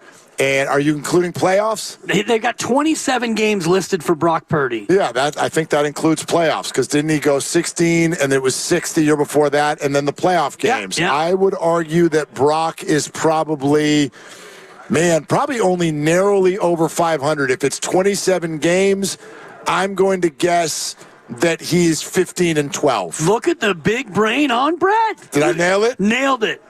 Nailed that. it. 15 Yeah. and 12. Yeah, and who was the other one? You asked about Shanahan? Shanahan. My God. He's and got, this is his entire Niner tenure? Right. He's got 127 games listed. Over or under 500 would be the easy way to do it. Under. He's actually over 500 against the spread. How much? Grandy, can I get a buzzer for my partner? It would feel really... No, because you didn't give me a ding when I nailed it. No. I don't control the dings. Thank you. And then a double ding because you did nail it. I nailed it. On the number. Thank you, Grandy. All right, go ahead. Shanahan, 66, 60, and 1 against the spread. So for those of you looking at the Monday night game against the Jets, throughout Kyle's career, he's just about 500 against the number. So just a little bit of a gambling moment as the sliders come out, and the celebs are now in the building. Yeah, they are. All four of our homies. Shasky's already headphoned and ready for a preamble. Bonte's got a delightful young lady in his arms. His child. No, let's do this actually. Let's kind of gather everyone in. It's not 4 o'clock yet, but hey, listeners and everyone on scene, let's take a moment to welcome in a lot of the esteemed guests. First of all, Bonte Hill and Joe Shasky are here, jerseyed up. Little louder. Steiny and Goo. Steiny and Goo are here. Good to see you. Say hello. Oh, yeah. Oh, yeah. Steiny and Goo. Much Not better. Jersey. Much better. Yeah. Not Jersey. Absolutely. You don't have to let me talk. And so there's that, and then there's the thoughts of you, the crowd. So along the lines of what we were talking about just about an hour ago with regard to your reaction to Kyle Shanahan, I want to hear from the crowd assembled if you would have a positive reaction to Kyle Shanahan right now as a head coach. Give a round of applause. All right. Now make some noise if you have a negative reaction to Kyle Shanahan. All right, you. Get over here. You're the one. Get over here. Someone give this man a microphone. Get over here. Yeah. Come on over here. Set him up, Tim. I want to talk to this gentleman right here. Yeah. When you get a chance, come on over. No, come on. You got one guy. You got to speak for yourself. Here, get that headset right there. Get this headset right here. Okay, this is dramatic. All right, does it work? Say check 1, 2. Yeah. Check 1, 2, 1, 2, Mike. Please introduce yourself. Thank you for coming, first of all. Yeah. Okay. And what's your name? My name is Brian. I'm a football fan. Okay, you're not a 49er fan. I love good football. Okay. All right. And where are you from, Brian? Hercules. Hercules. Yes. I'm sure you've never heard that before. All right. Thank you for coming. We appreciate you being here. Why are you down on Kyle Shanahan? He's cost the 49ers 3 Super Bowls. 3 Super Bowls. Which one did he cost them that he didn't even go to? So, first of all, they should have rescinded the offer when he blew the 29-point lead as offensive coordinator in Atlanta.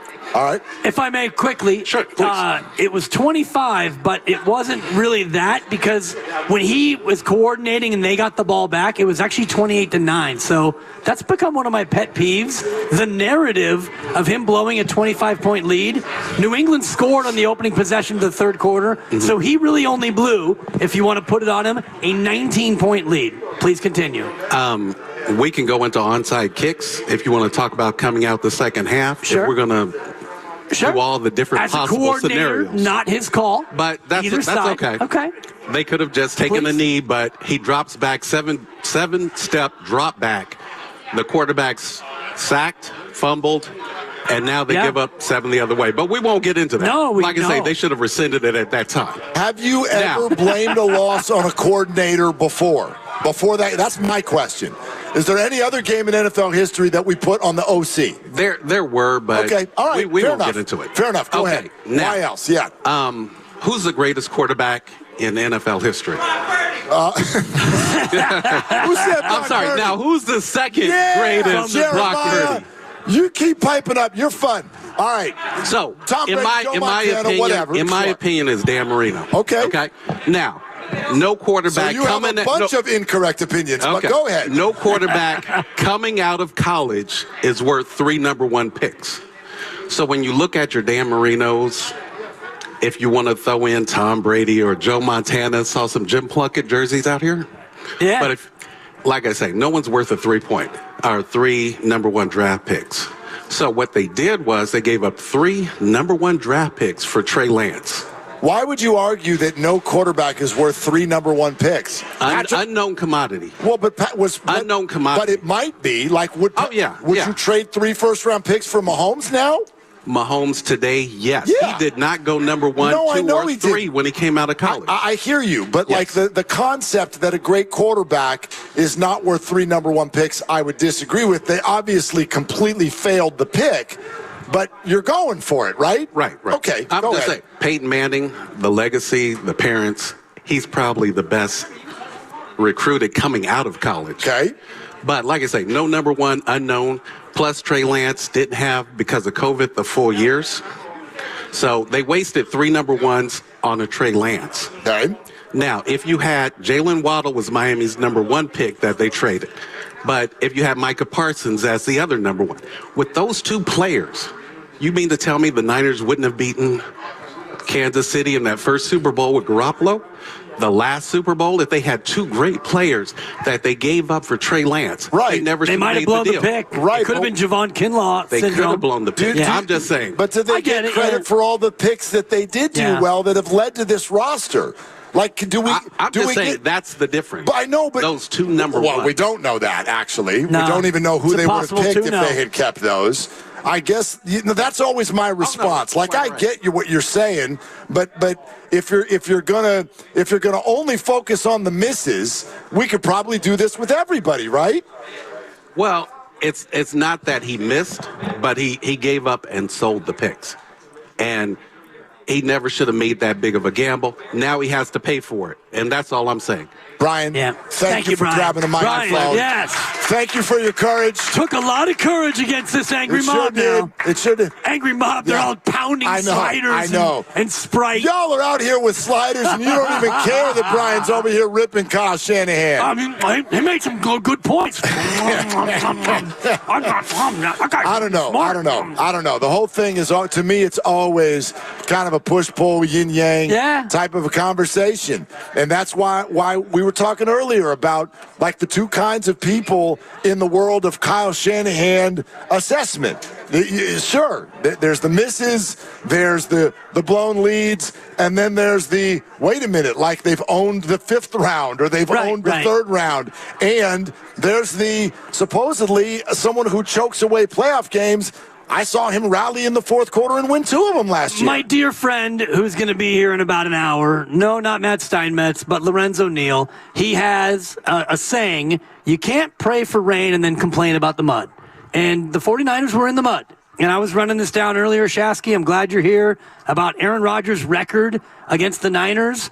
And he was 2-0 against Singletary and 1-0 against Jimmy T. And so after Chip Kelly's 2-14, the Niner fans were in the mud. So you're trying to pray for somebody to come in and fix it. This guy came in and fixed it. And is he perfect? No. But I'm in a space where you've had more success here than you had since Harbaugh. And it's even been more prolonged now than Harbaugh. And you're in a better spot than you've been since the Walsh and Seifert transition. Sure. So, yes, he's not perfect, and he's boning up on overtime rules and deep throws and all the rest of it, but I wouldn't throw him out for anything. I mean, I kind of start to get tired of the whole, yes, he's not perfect thing, because nobody is. You're going to have bad play calls, bad seasons, bad luck, whatever. I don't know, four trips deep in the playoffs in 5 years, and at times not even having a good quarterback. At least that's the assessment now. I don't know. To me, pretty impressive. But I get it, and we can keep talking it out. It's definitely going to be a part of the next 2 hours. Kyle Shanahan, Brock Purdy, Brandon Ayuk, Trent Williams, everybody's thoughts, all of you, Lo Neal. And by the way, I'll remind everybody that all of it is streaming live on Twitch and YouTube. So if you want to watch this all play out with Bonte and Joe and Steiny and Goo and Willard and Dibbs and the crowd on site, you are welcome to do that as well, powered by First NorCal Credit Union. Of all things, of course, we are presented by Fremont Bank. Yeah, celebrating 60 years of full-service banking with... Yes, with no compromises. There you go, now partner. We're getting somewhere. So we just did a little practice. That's all we needed. We're talking about practice. So anyway, here we go. The Red and Gold Summit 2024 preseason, as the season is about to begin, is upon us. So Bonte Hill, Joe Shasky, Steiny, Goo, Willard Dibbs, Lo Neal a little bit later, all coming up next on 95.7 The Game. And I cannot contain my excitement for another second.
Gold Summit, live from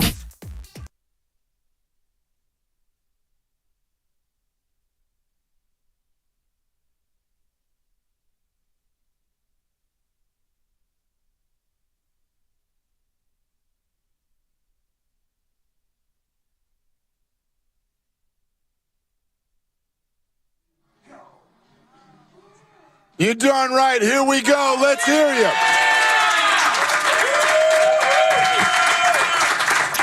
Football season is here. The Red and Gold Summit is here. Bonte and Joe are here. Yeah.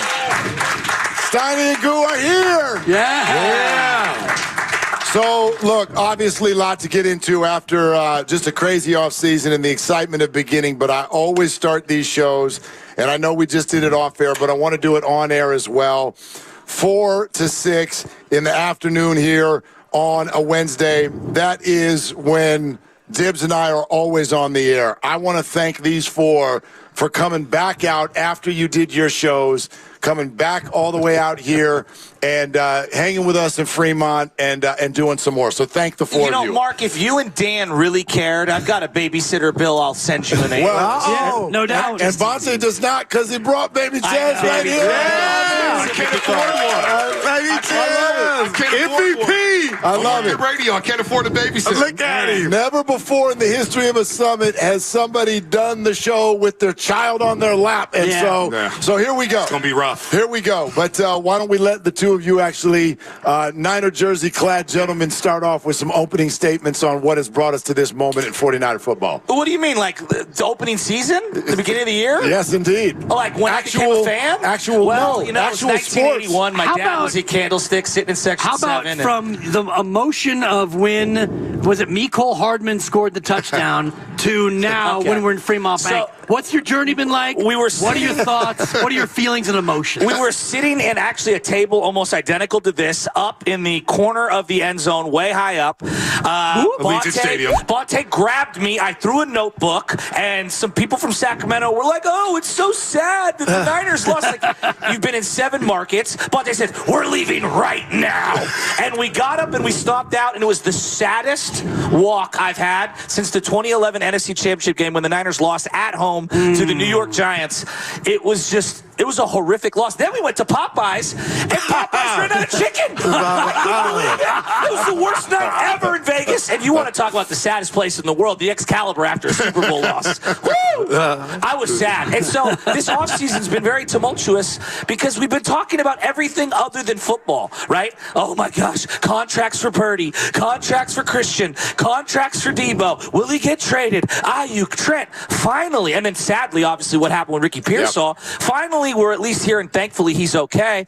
Like, let's talk about football. This team is loaded. They got 8 guys making $15 or more million this year. They might have the best roster in football. They've been knocking on the door. Let's do it now. Let's win a Super Bowl. Well, Shansky left out the fact that we bought Chinese food and they forgot to put utensils. Chinese food in the Excalibur hotel room with my fingers. Hey. So there was that. There's that. Don't act like that's the first time you've had Chinese food with your fingers. But anyway, not go the ahead. first time. Not the first time. No, it was a long road, right? I mean, I can't.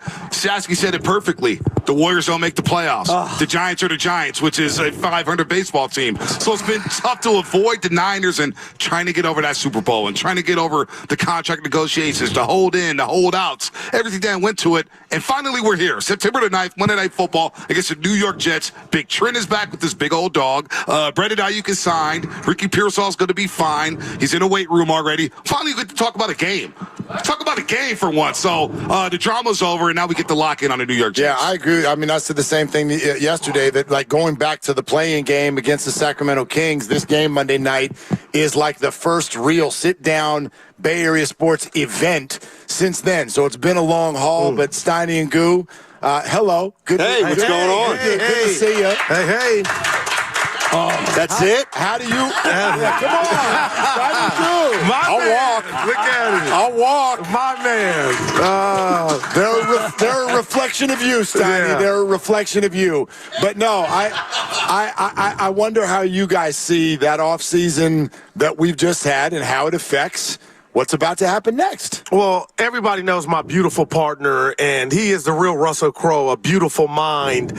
And he makes me think a lot of times. But the bottom line is I can look at this Niner team since 19 and give kudos and credit all day long to Lynch and Shanahan and what they've built. But I'll never, being from Union City, California, apologize for the way that I personally watch sports. And when I see greats at their job, on the field, off the field, coaching, like I have with the Niners, I hold them to their own standard. And that's why I look at the great Kyle Shanahan.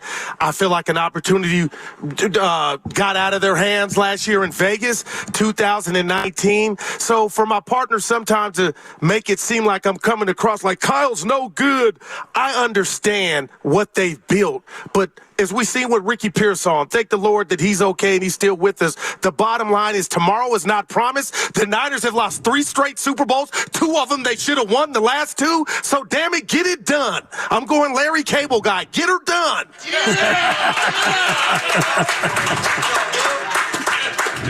Matt. What do you want me to say? Whatever you want to say. I mean, nobody is granted Super Bowls. Nobody. And as John Lynch has talked about, you've got to earn it at the beginning of the year. We don't know what this team is like right now, the 49ers. They should be good, but we can't assume the Super Bowl. We've got to enjoy the ride, people. The ride. That's what we've got to enjoy. Matt, can I ask you a question? Oh, sure. Yeah, you've been doing this a long time. The Warriors have skewed things the last couple of years. Yeah. Dan, I'd love to hear your opinion on this. Giants moved west. Warriors moved west. The Niners were born and raised here. It's football. It's the NFL. It's this brand. It's what it meant before the internet era. When the Niners are humming, they're unlike anything else in Northern California. Would you meet me there? Joe, I moved here in 1990 from Philadelphia. Well, outside Philadelphia. I never really made it in Philly. It was a tough town. That story could go on for a while. Grab a slider, get comfortable. All my buddies are Eagles fans and hardcore. But when I got here in 90, there was a different level. It was. The fans in San Francisco in the 90s were every bit like a Philadelphia Eagle fan and then some. And so there is no doubt the 49ers are king. There's just no doubt about it. So it's only about whether they can win the Super Bowl right now. That's the position they put themselves in, and they either have to deliver, and if they don't, we'll see what happens. But it is. They got to win a Super Bowl right now. I mean, I think the question I hear but that's going to be tough. Yeah, the question either you're asking or the topic you're bringing up is sort of not just like we think about off-season drama as the last 6 weeks, but what you're really talking about is all of the history of the Kyle Shanahan era and how that affects this season. How would you answer that? Well, I would say that it goes even further than that. It goes back 32 years. It goes to Harbaugh being close and then blowing his own spot up, and then Kelly and Tom Sula and Mike Nolan and Singletary, I want winners, and all the rest of the Niners. Thank you. Don't bring the Niners have been through a Super Bowl desert, and it's like an oasis. The Lombardi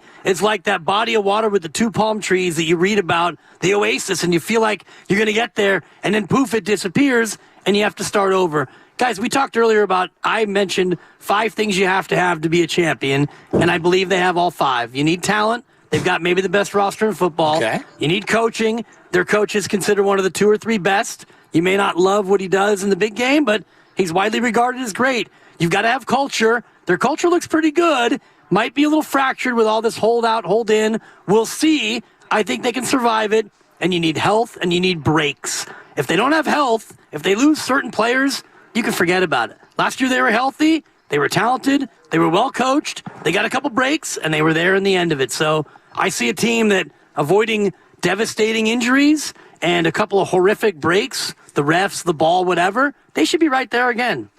I go back to what you guys were discussing about your specific experience being there and in the building. And obviously that's not true for most 49er fans. Most of them watched on a couch or a sports bar or whatever. But how will you guys bring that experience sort of into your fandom this year? I mean, B and I talk about this all the time. Like, we grew up in the city, and the Niners' birthright was, the season starts in the division round and the NFC Championship game. And then there's this whole second half where you're an adult, and they're snake-bitten. And they've been in a zillion NFC Championship games. They've lost 3 Super Bowls. And you're like, wait a minute, like, this is coming up on 40 years. We're 35 years. This is becoming kind of a thing. It's like, are we ever going to break through? I mean, the Giants went 54 years before winning a World Series.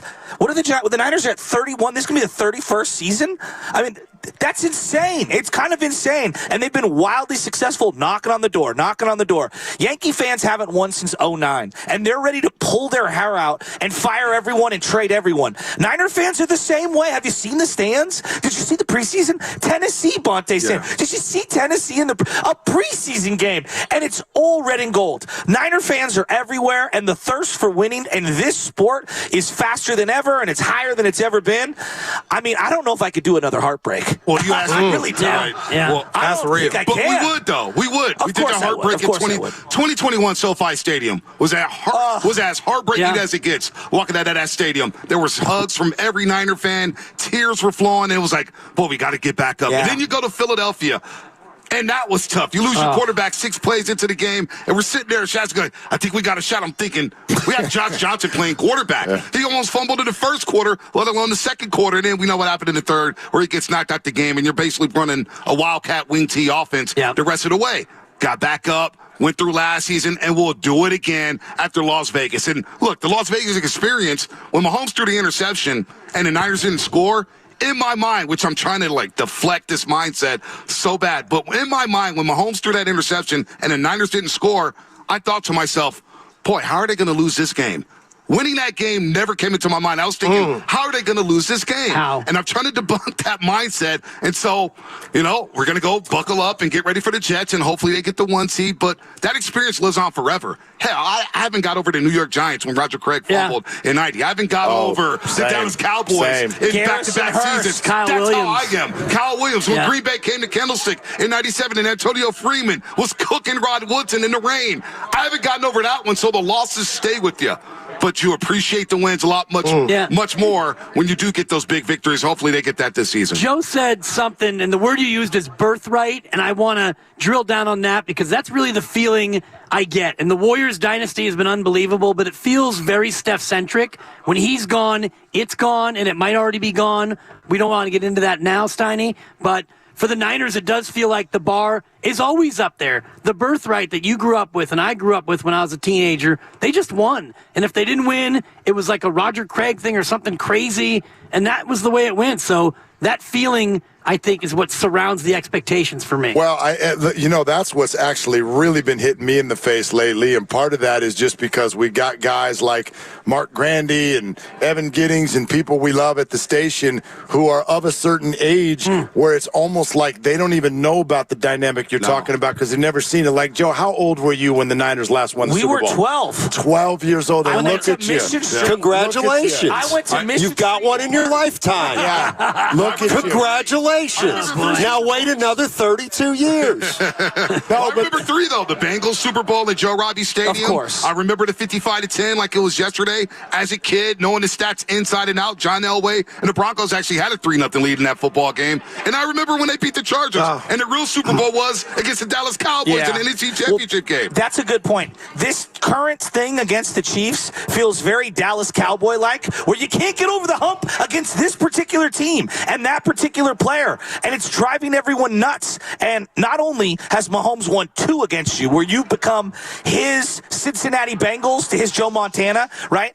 He could go for a 4th and tie Joe Montana this year. Ouch. And he's beaten you twice. Well, I think about this. And you had him twice. And last year they weren't. And you let him off the hook. They weren't that good last year either. Well, last year was a down year for Kansas City. On offense. Well, on offense. 3rd and 15 in Super Bowl 54 changed the course of NFL history. 3rd and 15, the Niners were up 10 with about 7 minutes of change left. And Troy Aikman on the broadcast like, boy, Mahomes and them got to get something cooking right away. And Tyreek Hill gets a bomb, and It changed the history of the NFL. Kansas City loses. Does Andy Reid have one? Maybe we're talking about him like Marv Levy. That's a good question. We're talking about Patrick Mahomes, maybe like John Elway before he got to. 3rd and 15 in Super Bowl 54. The Niners quite haven't gotten over that. You can make an argument it's more successful, like in terms of roster, right now than the non-salary cap era where you can just load up at every position. They've got 8 guys making $15 million or more and are the top 2 or 3 at their position, and no one argues it across the board. And they've reloaded. They got a kid who they drafted in the 3rd round who's going to start for them right now. I think it's harder to churn the roster over, and think of how different this roster is right now than 2019. Think about how different it is. Yep. The secondary is completely new. The only guy on the defensive line who was there was Nick Bosa and Fred Warner at linebacker. On offense, it's Debo and who? Kittle? That's it. Everyone else is new, and so they've turned it over. Kyle has been wildly successful, and they've been brilliant at adding to the roster. They just got to win one. They don't win. He's on the hot seat, though. No, he's not. I'm kidding. Yeah, no, he's not. No, but that's a good point, because I think that's what scares people when you hear people talking about the window closing. I just think it's that we can't imagine that these top players who are on the roster right now will be replaced. But that's their job. And they have, you're right, like that's a good thing that you just pointed out. They have already been doing that, and that's an absolutely omnipresent thing in the NFL. Jump in here, you two. I thought it was a morning roast. I was like, Pastor Rock. Damn, Willard. You're a point guard. I'm open, coach.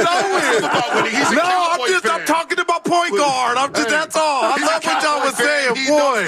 Your boy fell asleep. Eagle fan. Man, Steady, you okay? I'm dynamite. Yeah, I'm dynamite.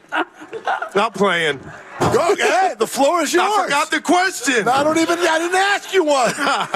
No, but I think what we're getting at is how does the history, and mainly the recent history, affect what we're about to see this year? All right, I'm from the Bay, born and raised, right?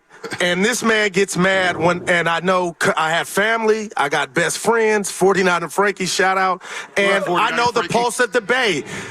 They had a saying. They were 5-0 in Super Bowls, Willard, Dibbs, Shasky, and Bate. When they went, they won. And to me, that's not every year. I can step back and reflect and be like, you know what? That means something. When that helmet, the gold helmet goes with the FS on the side, when they go, they win. And all of a sudden, under Harbaugh, Heartbreak Hotel, as Shasky mentioned, at the 12, 15-yard line. Okay? That happened.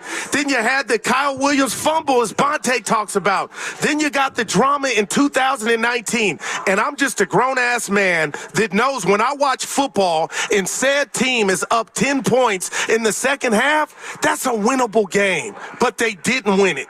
Then we saw what happened last year. Up 10 again. They didn't win it. And you can give me Mahomes, who I love and have an infinity for, but you can't erase and tell me what I watched where the Niners dominated the Chiefs, held them to 3 points last year in the Super Bowl at halftime, the great Mahomes, and then when it's over, just say, oh, it was Mahomes? No! I have to critique and judge and grade what went wrong and why there were breakdowns, because the Niners should have 2 more parades than I would have been at. And I'm just saying, in the last 5 years. Goog, don't you think finding out that they didn't really understand the overtime rules was just like a twist of the knife for Niner fans? Who is that on, though, Butch? As much as I love Kyle, when I'm I saw you celebrating, it was before they even won the coin toss. They're like, they want the ball, they want the ball. Can you believe they want the ball? That's a bad look. My heart sank between my legs. That's a bad look, guys. Can I ask a question? No. Why did you just say, oh, God, when Guru was... What in the hell does the 1994 Super Bowl win have to do with now?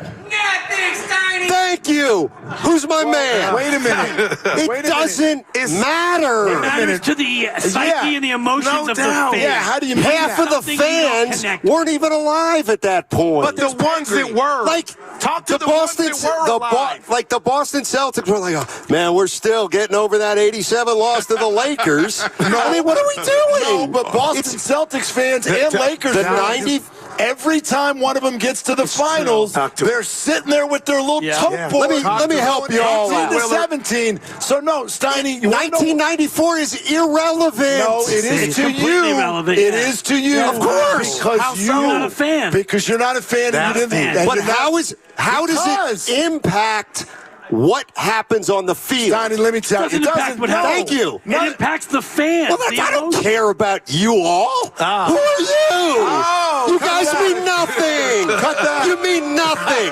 None of you. None of you. Cut that. boy, yeah. Cut that. Pay the over on first troll. Yeah. 23 minutes. There you go. Pay I the mean, over. listen. As somebody who is raising 49er fans who've never seen something like this, it matters. It matters because they do want to know the history. They do know. They want to know where this jersey has been. They do know who Joe Montana and Steve Young and Jerry Rice are. They want to know what that's about, and they want to experience it for themselves. Look at Willard. They want to experience Look at Willard it. cooking. Willard. Oh, that's it. So wait, no, you don't. I don't ask you to understand it. You can't. Of course I can. You can't. No, you can't. If I'm an Eagles fan, the fact that they lost to the Raiders in '85 when Rod Martin got 3 interceptions off Roger, who cares? They're irrelevant. They've got one since then. But that's right. That's their history. This is Niner history. And to a Niner fan, that's the only thing that matters. Wow. And it is a special history. Okay, you're 5-3 in Super Bowls. That's probably better than 90% of the teams. 3-game losing streaks down. Oh, that's a shame. Would you rather be 5-3 or 5-0? Harbaugh has nothing to do with Kyle Shanahan. How come a guy that sits there and looks at posters of Larry Bird dismisses history? That is right. How is that possible?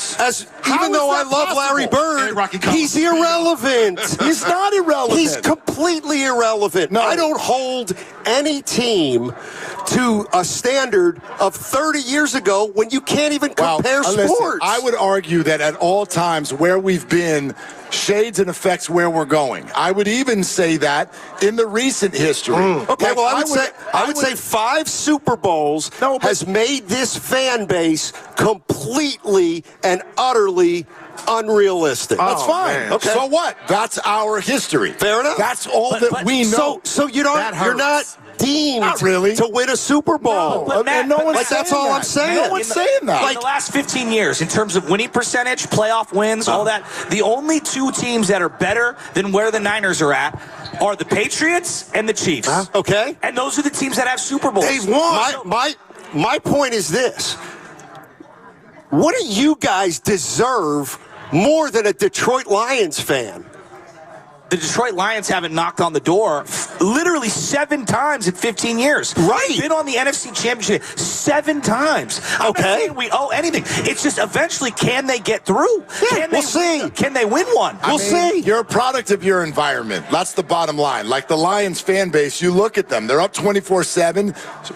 The other team scores 1 time, and they're already freaking out because they know they're going to lose because we're a product of our environment. That's who they are. This is who we are.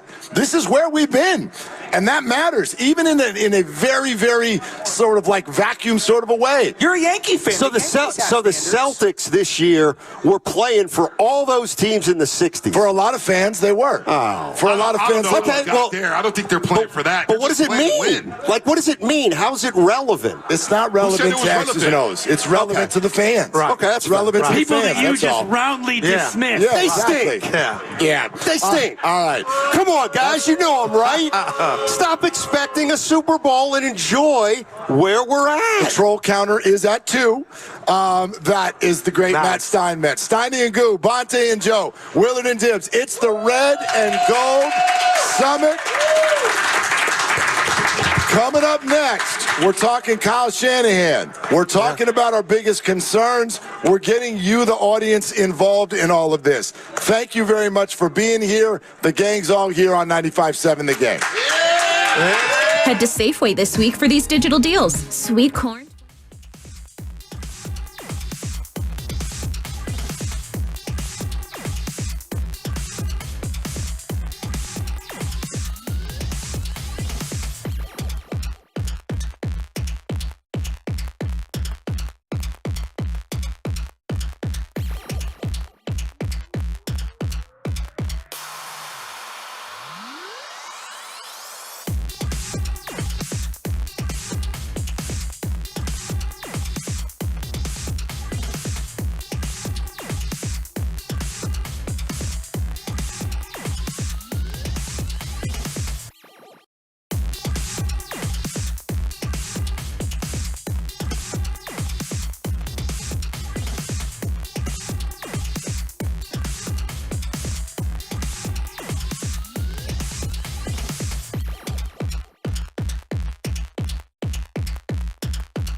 Now back to the 2024 Red and Gold Summit, live from Fremont Bank on 95.7 The Game. Let me say that again. We're live in Fremont. Yeah. Oh, y'all look good. You sound good. We're at the Red and Gold Summit on 95.7 The Game with the whole darn group. Ponte and Joe, Steiny and Goo, Willard and Dibbs with you, and all of you. Thank you. Thank you for all coming out on a Wednesday afternoon. Look at you.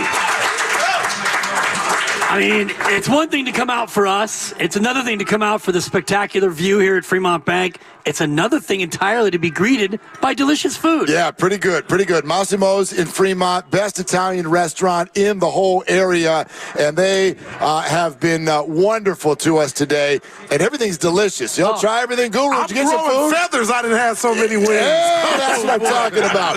Italian cuisine with a modern twist, fresh ingredients, fantastic wines, warm in an atmosphere, perfect for any occasion. Check it out, Massimo's Fremont, and again, we send them our thank you for their contributions today. All right, the vibe is good, even though that's kind of the word we've been talking about all off season about it being bad. And Guru, we're going to start with you because I don't want you to get left out. Oh, okay. Whoa, okay. What's your biggest 35 shots a game? Kiss my niece for me. Yeah, you're the MVP. Russell Westbrook over there. What's your biggest concern? Health. I really believe the fact that since 2019, this team, they've endured injuries, but never nothing to derail them to get to their ultimate goal and the big stage. And when you talk about Christian McCaffrey, who we all love, his calf is barking already and hadn't even got tackled. That's telling me, you know what? This next year might be, and I could be totally wrong, wouldn't be the first time, it might just be a tad bit tougher. So on Sunday, Shatsky and Bonte, Dibbs and Steiny and Willard, it might not be your opponent that gives you the biggest problem. It might be health. So I'm monitoring and watching that, and I know I can hear you guys already. Well, that's everywhere, every city. Right. But when you think about this Niner run under Kyle, dude, they've been relatively blessed with health. Steiny, you're reacting again. This is going to take some time. You're reacting again. Can I ask, why are you guys are all Niner fans, right? Yeah! Okay. Do you go into this season as big-time fans saying, we make it hurt. We make it hurt. McCaffrey make it hurt. It's like, it's football. Play the game. I know two guys who think about that. It's Gerald Guru Johnson and my man right here. My brother from another mother. Oh my God, I'm so worried. He may get hurt. He got cracked. And you know what? I deal with it every morning. Mahomes may get hurt, and you'll get gifted a Super Bowl. That's the bottom line. Super Bowl. There you go, Joe. Speak to him. Okay, then why are we worried? Because Dre Greenlaw tore his Achilles, and they had an angle of camera I'd never seen before. I'm just saying, things happen, man. Congrats. You've got an excuse. No Dre Greenlaw. You should have still won. You should have still been able to overcome that. But look, the number one concern on the Niners. I want to hear Steiny's answer. He doesn't have one. No, it's Brock Purdy. Is it really Brock Purdy? Yeah, it's Brock Purdy. You're concerned that he's not very good? No. What I'm saying is McCaffrey is who he is. Kittle is who he is. Ayuk. I think Brock Purdy, of the 49ers, important players, is the one player who can elevate himself.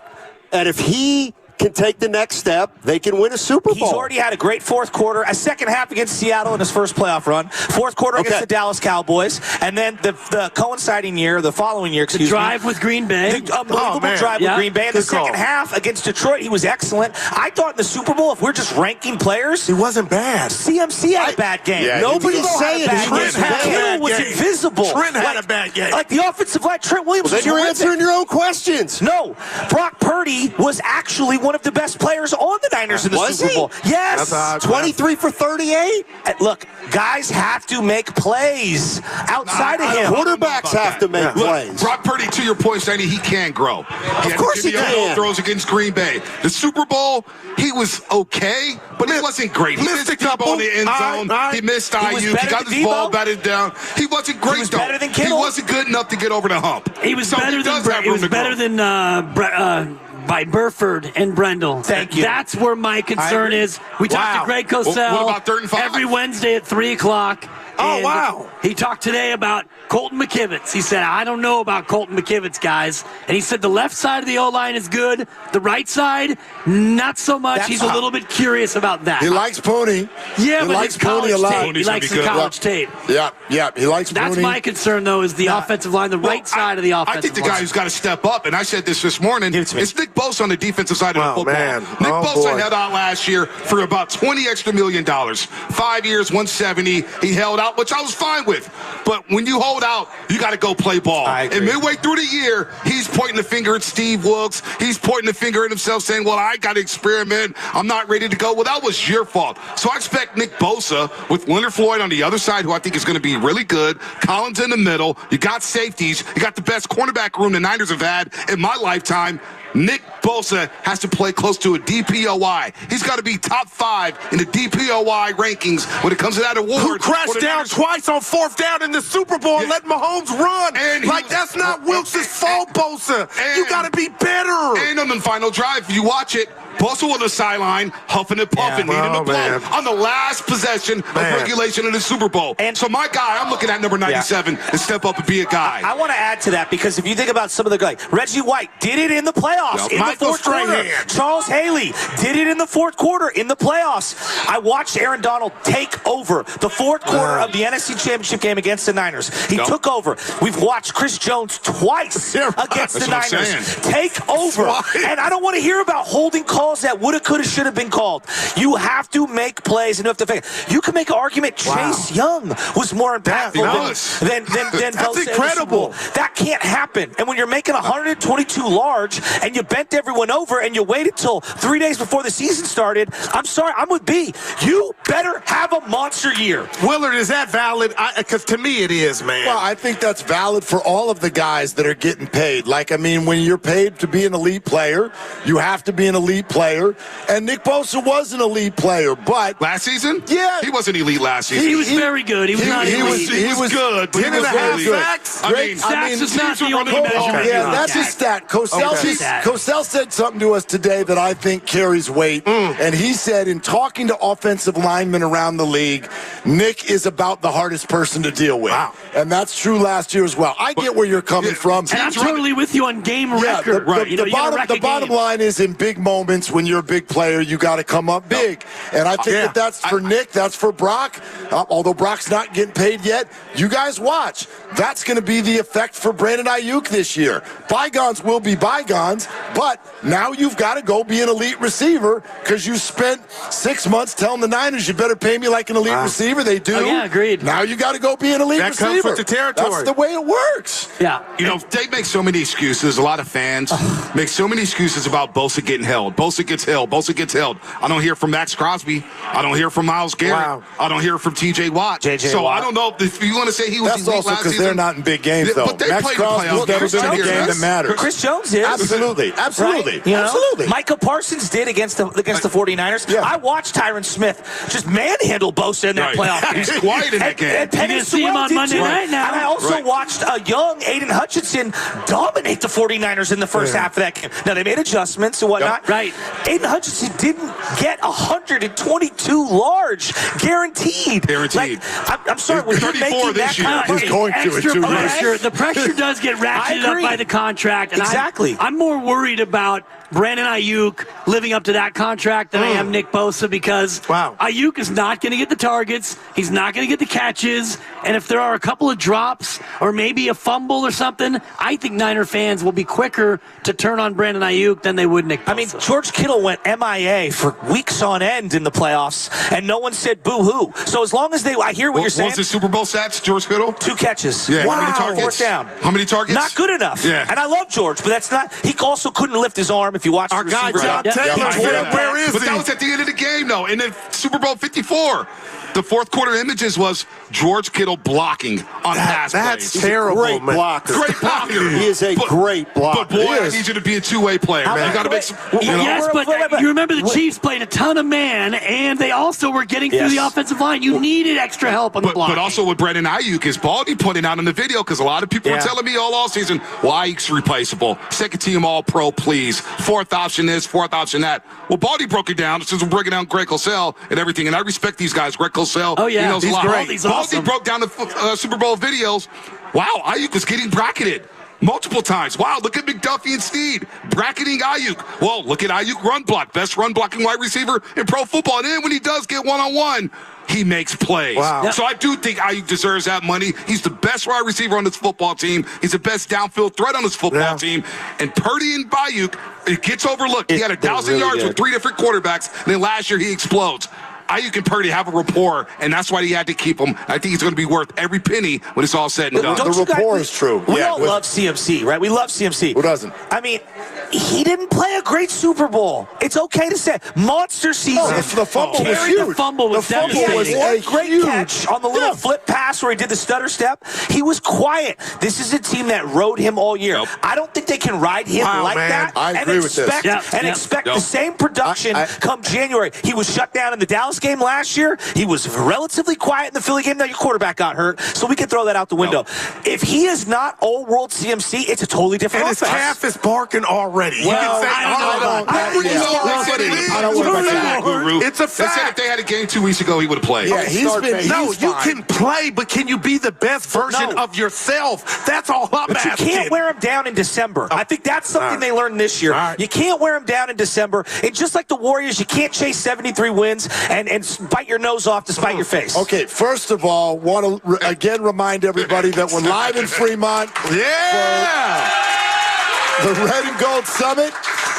Talking it out, all things Niners, getting ready for the season with the whole gang here at 95.7 The Game. And Fremont Bank has again been an unbelievable host up here on the rooftop deck on a beautiful day. Are we all right? Having a good time? You having a good time out there? Let's take it to this. And Joe, I want to start with you because it was a show that you did last week when Bonte was on vacation that I know you guys have referenced a bunch. Yeah. We referenced it a bunch. It became a very interesting day when you played Kyle Shanahan word association. So set up for everybody what you did and what went down. Well, you know, it's interesting. We did 5 questions for the audience, and, you know, one was like, who has to have a career year and blah, blah. We did word association. I say Kyle Shanahan. You say what? Like, what comes into your mind? And the responses were all over the place. And look, is Kyle the greatest coach who ever lived? No. But I don't think Belichick was the great. Like, Belichick had flaws. He's great. He's amazing. Couldn't draft a receiver, you know, to save his life. Bill Walsh had misses left and right. Bill Walsh was always trying to replace Joe Montana. He was a little too impatient.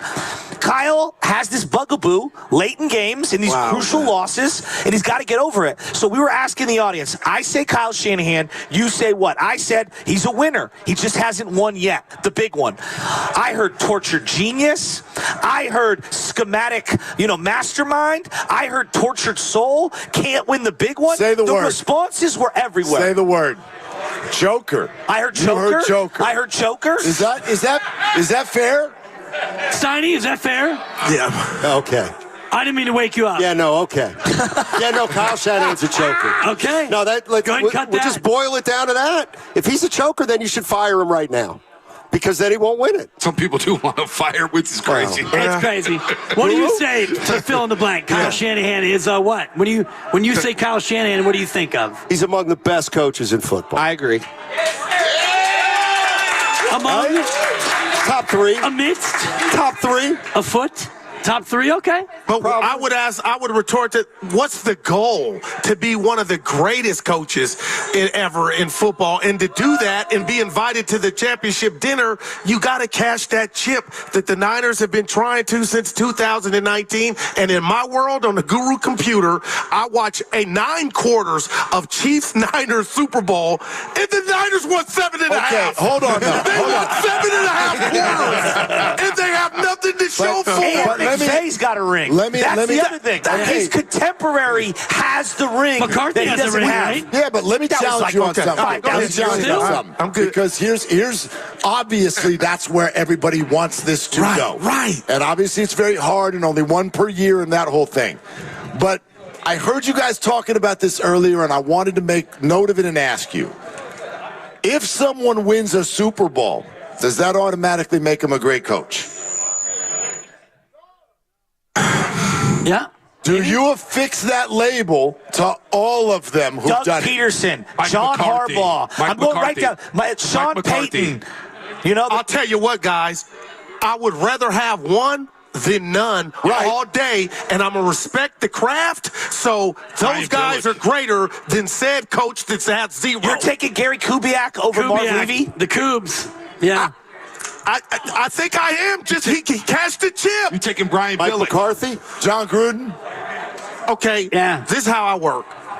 Would those guys have a Super Bowl in Kyle's situation? Had they closed those games? I'll wait. No Marty chance. Schottenheimer might have tell. a ring had he been coaching in Kyle's position, especially just last year. I wonder, and not to take the kick in overtime, like Kyle told his guys told a lot about what I thought was already said and done. That you are doing calculus, not general math, and then you find out, oh, maybe it is general math. Well, the guys didn't know.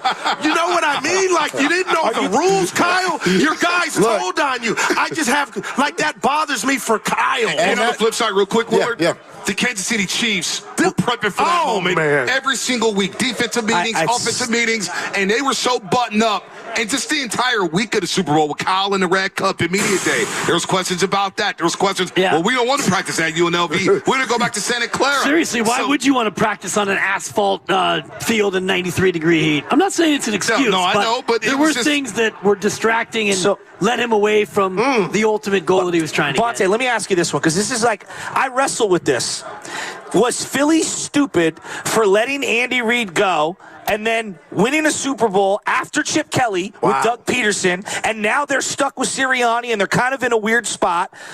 Or do they have buyer's remorse? Like, should they have stayed with Andy? No, it ran its course. Andy was there for, 14 years, 13 years? And it went to 4 straight NFC championship games, playoffs. And the last couple of years, it got stale. So it was time. Just like with Klay Thompson and the Warriors. It's like with Jim Harbaugh and the Niners. I mean, that had run its course because Jim decided to do things to the owner that were not, conducive to keeping your job. I don't think we're close to that with Shanahan yet. Not even close. Now. No. Now, there are some reports. I'm just throwing it out there. And you can throw those reports in the damn because nobody up here thinks that's true. Well, I mean, how about some of us know? Okay, that is trash, and I can't even stand that made the rounds yesterday. Stupidest thing I've ever heard in my life. I'll say this when it comes to Kyle Shanahan. We got yes, legends we do. in the building. We do. 64. Yes, sir. Yes, sir. Yes, there he is. I think about that beautiful 8x14-inch laminated play sheet because what Kyle does offensively has changed football. It's bringing the fullback back to some teams because he uses the fullback. Pre-snap motion, all the shifting, the jet sweep. Give me the formation. The formation, 21 formation, again, 21 personnel, all that stuff. He'll go 22 on you, Yes, Bonte. I know. We'll sleep on 22. I do think what he's done to offense, he's brought the run back. Everyone talks about the NFL 70-30 pass run. He's 50-50, and he wins doing it. So I think that it's that laminated play sheet, and he's an offensive genius. Does he need to bone up on the overtime rules? Sure. Does he need to get better at challenges? You betcha. Real quick, Dibs, I would ask you, and we had the great Matt Barrows on today from The Athletic, and his answer, I'm not judging his answer, Willard. I was like, I got chills, like, no, that's not it. I said, why was the Niners offense, if you're calling their head coach a genius, pedestrian in the playoffs, since Green Bay, they should have lost. They scored 30 against Detroit. Yeah. You scored 7 in the first half. You got a lot of that because the coach went mad. This is what you do. You got a lot of it because the coach went mad from Detroit. But my point is, if you're calling them a genius, which I've been there, they were number 2 in the regular season in offense. In the playoffs. Well, wait a minute. I'm talking playoffs. Is Andy Reid? Hold on. Is Andy Reid a genius and is Patrick Mahomes great? It's a combination of both. Why did they have a crappy first half in the Super Bowl? Like, what I hear in all of these conversations is simply everyone's brain either going micro or macro. If you go macro, you think Kyle Shanahan's brilliant because the overall picture is pretty freaking great. But if you want to go micro, you're going to find a half where it stunk. You're going to find a play where he called the wrong thing. You're going to find a drive where he should have run and he passed. You're going to find those things. You're going to find a game or a year Can that it be didn't a combination, Mark? Well, everything is. And at fault at times. But aren't the margins? Of course he's at fault at times. But aren't the margins razor thin? Quan Alexander catches an interception. They never get to 3rd and 15. Oh, my gosh. If Burford blocks up front, Ayuk's wide open. If Bosa tackles him on 4th and 2 and doesn't bite on the run, the margins are so razor thin. The fact that you've been knocking on the door speaks the guy's really good. No, I'm not saying really good. 54-29 the last 5 years, 8-4. I mean, he's really good. I mean, he's cooking. They're in the Final Four, and damn near half the league has copied his offense. Jimmy couldn't throw a pass in the 4th quarter in the playoffs, and they beat Aaron Rodgers without scoring an offensive touchdown. They were unbelievable in that 2021 season. Without a running game. I mean, their Debo, the whole stadium knew Debo was getting the ball, and they jammed it down their throat on 3rd and 7. I don't know. Kyle does a lot of things. He's a really good coach. He just hasn't won the big one. I'm just curious if you wouldn't rather be 5-0 in the Super Bowl or 5-3. You two in the jerseys. I mean, the 3 loss. Always get to the Super Bowl. Right, I always get as far as the journey. You got to get as far as you can. Andy, how would you answer that? It's obvious. You'd rather have gone there 8 times than 5. And that's the big problem with this discussion is I look at Kyle Shanahan, and 4 out of the last 5 years, he's coached a team to the NFC Championship. 4 out of the last 5 years, they've been to the Final Four. Sometimes you just get beat. But you sound like the mission's been accomplished with that, which is a great feat. It's like you're done studying on why he didn't get it done, or they. That's all I'm asking. You just assume that we're going to the playoffs and we're going to make a run. Everybody forgets that in order to get to the playoffs, you've got to play 17 games. And 3 straight years they've gone 12-5. And they put themselves in position. I would argue that if you continue to put yourself in position, you will eventually break through. Hey, will you get mad at me if I say that you're here? Can I say it? Is it okay? Yeah. Hey, everybody, welcome Guy McIntyre, 3-time champ. And what's that? Absolutely no compromises. All right, so will you do the word association with us? When we say Kyle Shanahan, you say what? Be honest. You say what? What do you think of when we say Kyle Shanahan? A genius. Wow. A genius. Wow. I played for Bill Walsh. That's from a man with 3 rings. Yeah. That's from a man with 3 rings. Yeah, genius. Okay. Genius, recognized genius. Can I get a loan, guy? What's up, man? Me too. Free ball deck looks like it did a well, man. Hey, you know what? I think this would be a different conversation. I really do. I think this would be a different conversation if they were doing what John Harbaugh and Lamar were doing, dominating in the regular season and showing very little signs in the playoffs. He's never lost in the first round. 2 and 3 playoff games year after year after year. So, like, at some point, again, going back to attrition and the margins being razor thin, you got to get some bounces. And I think we're taking some of the players off the hook. Block, make a tackle, make a play, make a throw. Like, it's the ball. Make a throw. I mean, run the ball. Well, like, we give Steph Curry, like, I'm just using a different sport. Steph Curry, because of the 4th quarter in Boston. Lincecum's because of what he did in Game 1 and Game 5. And, like, give the players a little little more power. Guess what? We're presented by Fremont Bank. Celebrating 60 years of full-service banking with no compromise. The gang is all here.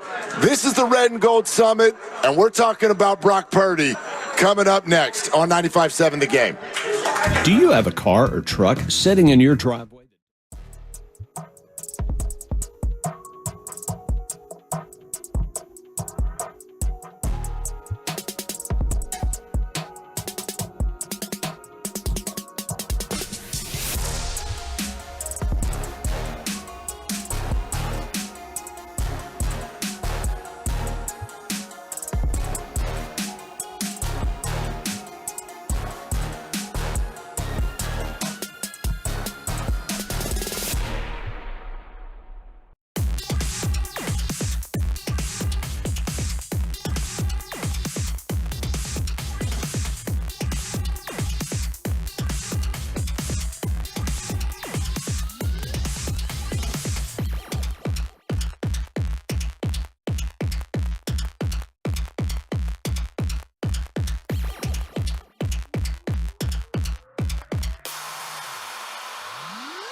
Now back to the 2024 Red and Gold Summit, live from Fremont Bank on 95.7 The Game.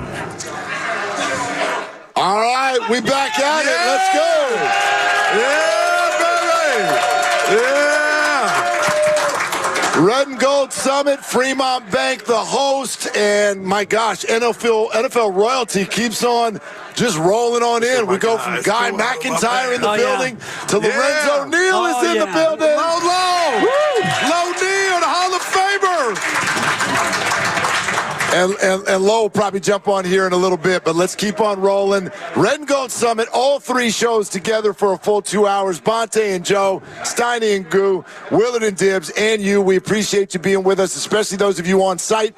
And speaking of those on site, you can help us get into this conversation right now by making some noise, yay or nay.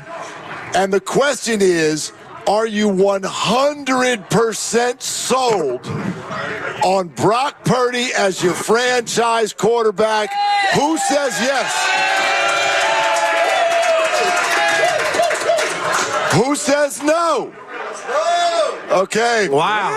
That's about 99-1. Two of you put your hands up and didn't make any noise. That's cowardly. You got to make some noise.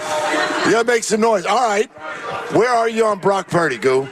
It's funny, we talked about this today. I believe if he didn't elevate his game at all and you ran back his first 2 years, that would suffice. It was good enough to get it done. Now, Steiny was like, he's got to up his game. I hear you, Bonte. I'm not mad. I get that. You want that. But I think he's the real deal. That's where I'd leave it right there. He turns in the same performance as he did last season. The Niners, he wasn't the reason they lost. And I was impressed at how he handled himself in the Super Bowl after Bonte can attest to this, watching it 40 times. 41 today. We watched it in the boss's office. Listen. Last time Steiny watch it. You get credit. You get credit for everything you do and everything you don't do. Thank goodness Brock went on the end of the Green Bay drive that he did, because that's actually the game. Wow. Right? If they lose that game, I think that's the game where people are actually really because he wasn't good in that game. Savage dropped the pick six. Yep. Joe, where are you on that? On Brock Purdy? Yeah. I think he's an excellent player. I think he's really, really good. It depends on the day. The thing that I think we do in sports is like, oh, can you make the extraordinary play? No, the reality is the majority of sports is, can you make all the ordinary plays? And the guy makes a ton of ordinary plays, and he makes them look easy. And then every now and then he'll extend and make the extraordinary play. I think that, the guy is an awesome player. He perfectly fits what Kyle Shanahan wants to do. He obviously understands all the ball fakes. He's super accurate. I think he's a great player. Toughness, he's got that. Leadership qualities. I'd like to see Kyle allow him to do a little more at the line. He did it in a couple preseason games where he audibled at the line, which I really liked. But ultimately, quarterbacks are going to be judged. Do you win high-level games at the end in January and in February? Jimmy Garoppolo's not here because of injuries and because of poor fourth-quarter performances in the playoffs where he went MIA. I feel like Purdy has already way surpassed what Jimmy was, but there's still, can you win the big one, right? It's the same thing with Kyle Shanahan, and that question's going to be out there. But I love Brock. I think he's a stud. Is he the franchise quarterback, though? Absolutely, but the NFL's different. Like, we just said that Russell Wilson was the franchise quarterback in Seattle and in Denver. A couple years later, even though they gave him $150 million, new guy came in. He's already in the Hall of Fame, though. What? But so maybe Deshaun Watson is a better example. Okay. I have no idea what we're going to see from that guy ever again. He might like Deshaun from 4 years ago could just be reborn at any time, or he may be awful. Well, I think it was more this, like, even if they give him some exorbitant amount of money, he's probably the quarterback for at least 2 or 3 years at minimum. Yep. Right. But the NFL right now, and Bonte and I have been talking about this, it is not for long. And more than ever, it's year to year. Wow, and with the salary cap exploding and seeing teams eat dead money, it started with Todd Gurley. We're seeing it maybe with Kirk Cousins this year. Saw it with Russell Wilson. Teams are more than ever willing to swallow cruddy money to find something else. He's the quarterback until Kyle decides he's not. Yeah, I think when you're talking about eating money, I think about calamari, and I say calamari because Lowe's here. Kyler Murray, for those of you who don't speak. Count him out, Dibbs. If you don't speak, Low Neal. No, sneaky. If he has another stinky year and they want to eat that, it's about almost a 9-figure eat. And they'll do it. I don't know if Arizona will because it's Arizona. But the Niners, and we've seen Jed York go into the pocket. If it doesn't work out after they give him the bag, I could see them maybe making an evasive move. But I do think he's the guy. You can't do what he did even in a small sample. And when does the sample become medium, guys? Like it's medium already. At what point? He's in his third year. 20 games. Right. I mean, he's at, 24 total games, I think. So 30 with the playoffs. Right. So at what point do we leave that behind? I think that they're already there. Where are you sitting on all well, this? like me with chicken wings, I don't leave no meat on the bones. That's like my man right here. That's man. impressive. Leave me Damn, something I see right you now. got one left. Sauce on the jersey. You did it without any napkins, too. What the hell? I mean, wow. You got like a white jersey. Leave really me something good. here. I'll say this. When I watch 49er football and I'm watching the quarterback, like when Jimmy was quarterbacking, when I was with BS&G, Steiny and Cougar, we said, hey, look, there's going to be 5 to 7 throws. You're going to have to brace yourself for. It's going to happen. The no throw. After week 2 against the Rams 2 seasons ago, I say, wow, I'm no longer worried about the quarterback. The quarterback's functional. He makes all the throws. He makes plays. He had a 2-minute drill before halftime with no timeouts, down 17-10 in that football game. They go down to score. Kyle elects to go for it on the final play of the drive or final play of the half. They score a touchdown. They win 30-23. Since that moment, I don't really have any concerns. Now, there's some moments where it's like the Green Bay game. We're like, damn, Jimmy, like, you got to get this together. I mean, damn, Brock, you got to get this together. But otherwise, I feel really good about him as a franchise quarterback for now. Now, it could change a year from now, 2 years from now. But for this year, I feel really good about the quarterback. Steiny, you got any reservations? The question is he a franchise quarterback? Are you 100% sold? 100% sold. I won't be 100% sold until they pay him. That's an interesting answer. Honest to goodness. And the one thing that I keep thinking about is how many quarterbacks has Kyle gone through in his 7 years here? Hoyer, C.J. Beathard, Mullins, Hoyer. I mean, I'd kind of argue Jimmy was the first one that they actually tried to marry, though. Yeah. Well, they tried to marry Kirk Cousins for crying out loud. But they didn't get to it, though. No. They really weren't married to him. They were flirting with the side chick. Tinder. They were looking for the side chick. You know what I'm saying? They were building up other parts of the roster before the quarterback thing sort of became available. Didn't they leave themselves a lot of outs with Garoppolo? Yes. Every year. They always do. And so, will they with Brock? I don't know. They try. They did it with Kaepernick prior, too. Kaepernick had big opt-outs every single year. Parag is great at what he does. Well, he's a stickler, but he does make some great contracts. Yeah, without a doubt. And I do think that Jimmy is the fairest way to look at his first quarterback. And we have to put it on him, too, that he tried with Trey Lance. Yep. That whole debacle with the 3 firsts to move up. Luckily, honestly, if you think about any other franchise, if you don't do what they subsequently did, he's so fired. He's not even a coordinator anywhere. He's coaching high school. I'm convinced they were going to make a move for Aaron Rodgers or for Deshaun Watson, and they were loading up the picks for ammunition, and then the Watson news came out. B and I have talked about this a lot. Yeah, they were in on Watson, I think they were all in on Watson, I think that, Trey Lance was kind of like a C option. Because with Watson, Shanahan, remember, I moved down from 2 to 3. I didn't select the quarterback. I selected Solomon Thomas and Ruben Foster. I see Watson. He balls out in Houston. Mahomes balls out in Kansas City. He didn't even go to his pro day. He didn't even go to his pro day where John Lynch calls him saying, hey, this Mahomes guy's pretty good. We may need to rewrite our whiteboard and send it. And I was like, don't say that, John Lynch. Don't say that out loud. Because now you got the fandoms going, wait a minute, we could have had Mahomes. Yeah. So I do believe they were out on Stafford. I was going to bring that up. Yep, that's the next one. The Cabo trip. Brady? Yeah, many times, Brady. The guy I wanted? Brady? Maybe next time, too. I mean, Tommy's still out there getting loose. Yeah, last year the story came out, remember? Yeah.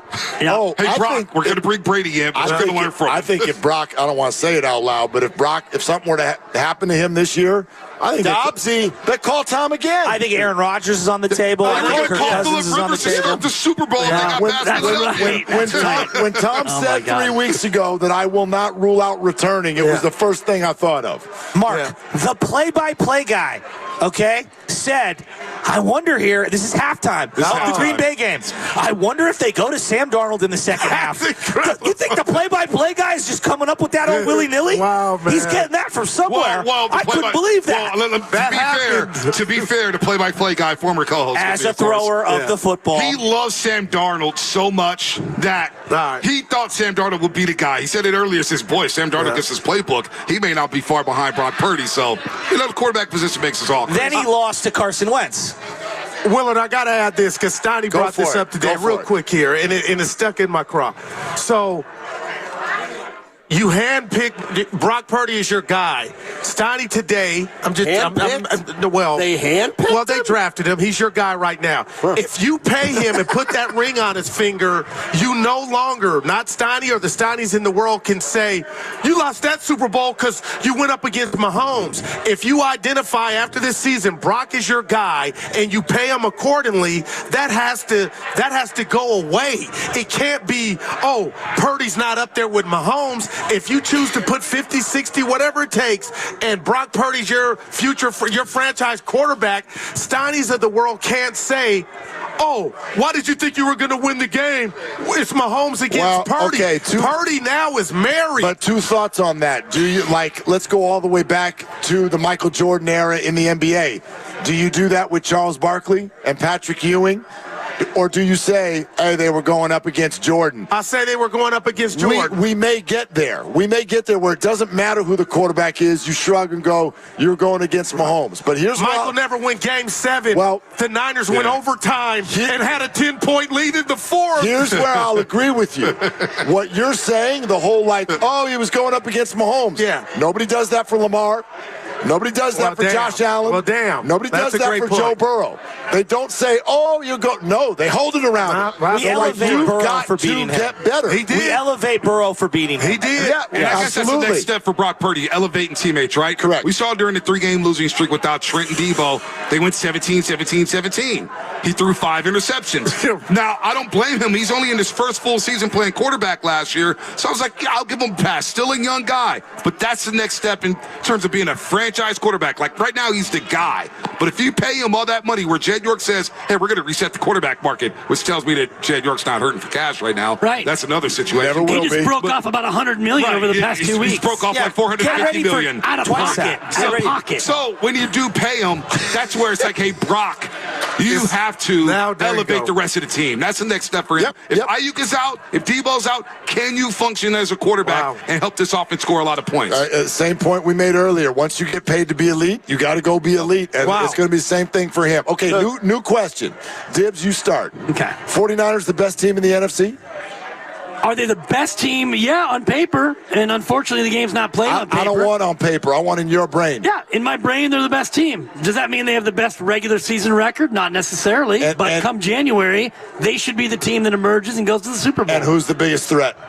The biggest threat, I think, is Green Bay. I think what Green Bay poses with the multitude of weapons, the comfortable quarterback who's now been paid, a good head coach who is from the tree and offensive-minded, and a team that only gained confidence last year. And they're going to go through the fires by the time these two teams meet. I think late November, Thanksgiving weekend at Lambeau. That's correct. That's going to be a real litmus test game. The Niners have a bunch of them in that stretch. Yeah. Dallas, kind of. Kansas City. Yeah. Kansas and Buffalo and Green Bay. December 1st. And they have to go to South Beach, Miami a couple days before Christmas. It's a gauntlet in the second half. Let's go to Goo next because you made a gasp. He said Green Bay, and you huffed and shook your head. It was about the Dallas point. I heard Bonte kill him this morning. He was right. Like that, this little rivalry is hurting right now. But to me, I want to say in my heart the Rams, but I'm going to say the Philadelphia Eagles. Start with the Niners. Are they the best team in the NFC? You're hesitating. He's making a sour lemon face. That's a hesitation sensation. I'm trying to be real. I keep it real when I say it. I don't feel that way right now. Okay. So you think Greenlaw's injury to me has changed? I said the Eagles, and I'll say the Rams. I'll go those two. I think are in front of the defensive player on the Rams. Oh my gosh! I didn't like that.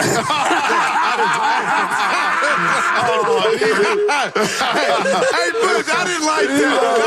I get that 10-2 every day. I didn't like that. I'm sorry. Well, we did. We liked that a lot. That was a good laugh. The Rams, I'm telling you, are going to be a problem, and they beat the. I like McVay. No, they defense and the with the Eagles Rams. are talented, and they had some stuff going on. Now you add Barkley, and Sirianni kept his job. I think they're on a mission. I just don't like Greenlaw and the fact that I believe my man's calf is more serious than people are letting on. And why do you think that? Because it was an issue, and they kept him out. Like, this is what not tells you that's an issue? You like the Rams? They keep their whole team out of the preseason. I get you. Like if Christian, if he had a hangnail, you'd be like, forget the preseason. Do you really want to know? Yes. The last time McCaffrey got 200-plus touches back-to-back seasons, he got hurt that next season, which would be this one this year. And what I don't like about Kyle last year saying when a reporter asked him about McCaffrey's touches, I don't even count. There ain't even a ticker. There needs to be a ticker because you never use guys after him. He is everything right now to this offense. And I'm not saying or I want him to get hurt, but if he did, I'm worried. Steiny, you think they're the best team in the NFC? Yeah, probably. Okay. They probably are. And who's their biggest threat?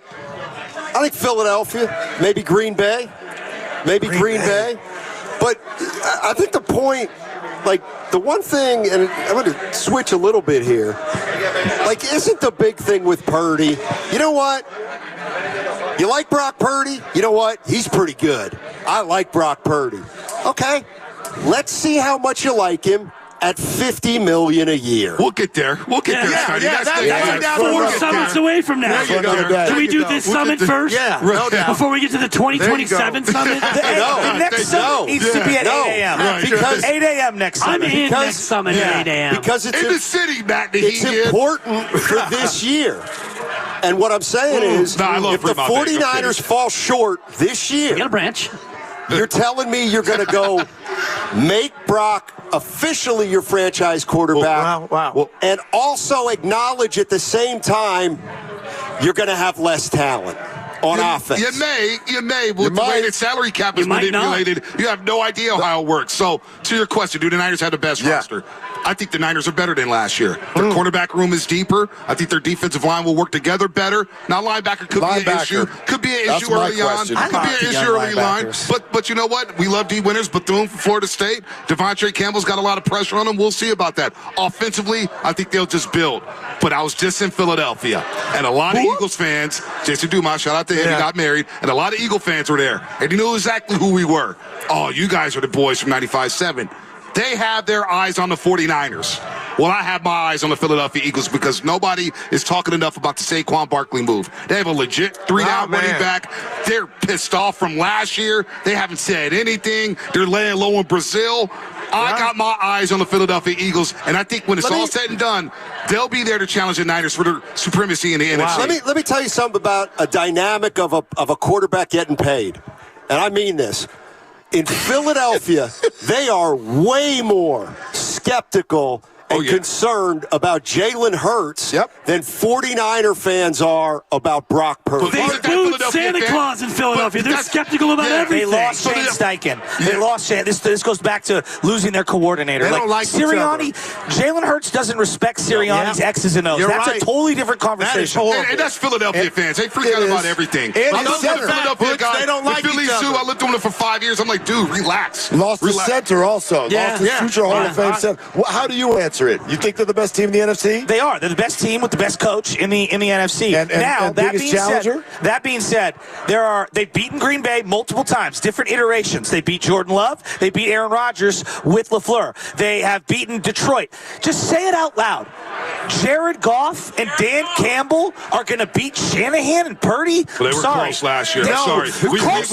Only counts but you know what? handguns. Yeah. You know what, though? But Give Detroit credit. That was their first taste of the playoffs. And they scared the living daylight out of every single 49er fan in that stadium and on the couch. And they're going to get better. Well, their players are going to get better. And they're going to taste. And Dan Campbell. I don't trust Dan Campbell's X's and O's in a short week in the playoffs against Shanahan. That was the game management last year that guy that I fear. But that's what they do. They drop the fourth down pass. Reynolds catches the pass. They're going to 31-10. Game over. I also want to give you one note on Detroit. Yeah. Because you've been in big on scheduling. Oh, yeah. Yep.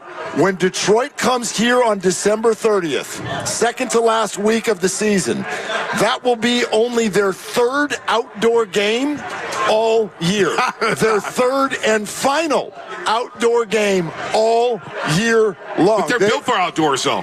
Detroit, the way they play, their offensive line is one of the most physical offensive lines. I can honestly say they're sort of built for this. Jared Goff. I don't think Jared Goff. Come on. They had the Niners down 24-7. Put some respect on the Lions right now. I'm not saying they can't play outside. I'm saying that they play very well inside, and they get that. But that's a tough division. Long. So they get home field advantage. Yeah, no doubt. Here's what I would say. Like, the 49ers have one combination that I am really petrified. It's Stafford McVay. The team, the combo that's beaten them in an NFC Championship game. They've got what they were looking for. They got that opposite receiver, a Cooper Kupp. They have a ton of rookie and second-year defensive players. They got a white boy linebacker goo that you're going to love. Yeah. All right? And they got two white boy receivers that are ball. Absolutely. But you know what? We did this with the Rams going into the playoffs.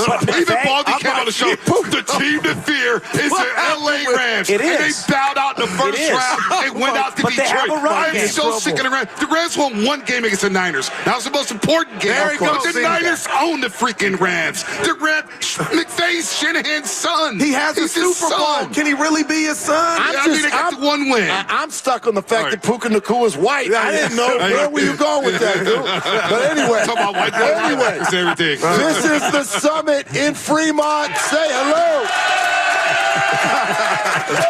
The Red and Gold Summit, thank you for all being here. We're nowhere near done. I want to go through each guy, though, and get an answer to this question. For the Niners to win a Super Bowl, and Bonte, you go first. For the Niners to win a Super Bowl, blank needs to have a career year.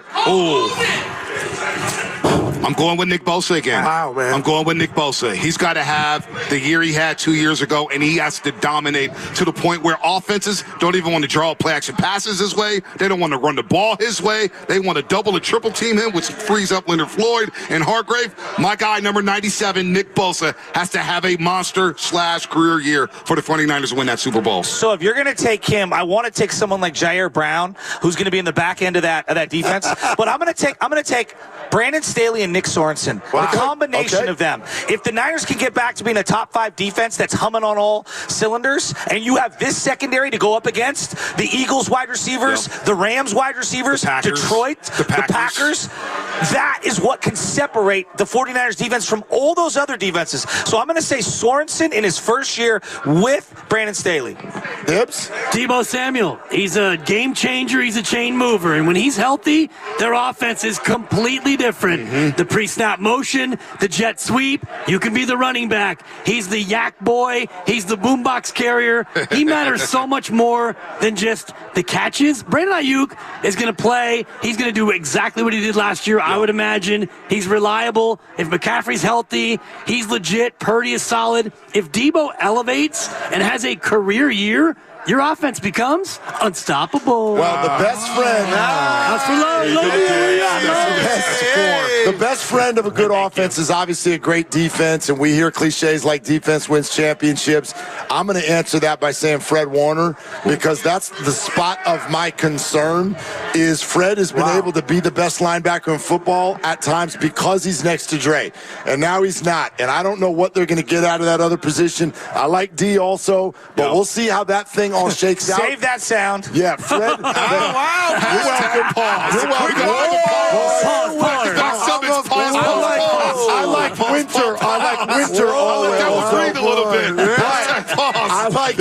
I like him, but I need. Yeah, Fred's gonna have to be next level.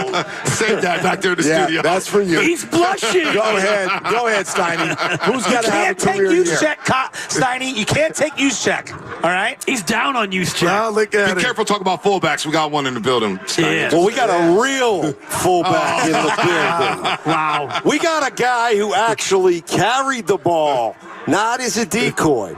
Anyway, have you answered any of the questions that we've asked yet today? Every time we bring something up, you're like, so I saw a movie yesterday. Like, what are you doing here today? Go ahead. All the guys you mentioned, they're terrific players. They all have a track record over years. Debo, we know what he is. We know what all the 49ers are. We know what Brock Purdy is, but he's only done it for a year and a half. To me, it's got to be Brock Purdy. What if he has a bad year but a great playoffs? Is that a career year? Like Flacco, for example, had one of the great playoff runs I've ever seen. Eli Manning, great playoff run. I'm just throwing that out there. No, because Mahomes didn't have a career year last year, but in the playoffs, well, I think it's highly unlikely. If Purdy has a bad year, that means they're probably going to go into the playoffs as a 5 seed or and that's going to make it tougher. Let me tell you who it's not. Trent Williams. That's who it's not. Why are you down on him? That? The only man in the world that's down on him. You see his mastiff dog, that big old black dog he got? Oh, he's got a dog. Oh, he's got a big dog? Oh, well, he's the greatest lineman of all time. Trent Williams. Your take only counts if you say his name twice. Right. Trent Williams. There it is. Trent Williams. Guru. I'm going to shock you guys, and I find this as a fundamental flaw Jake Brendel. about this player that wears number 85. And if he didn't play another down in the Niners, I would remember him for that New Orleans game years ago down in the Bayou.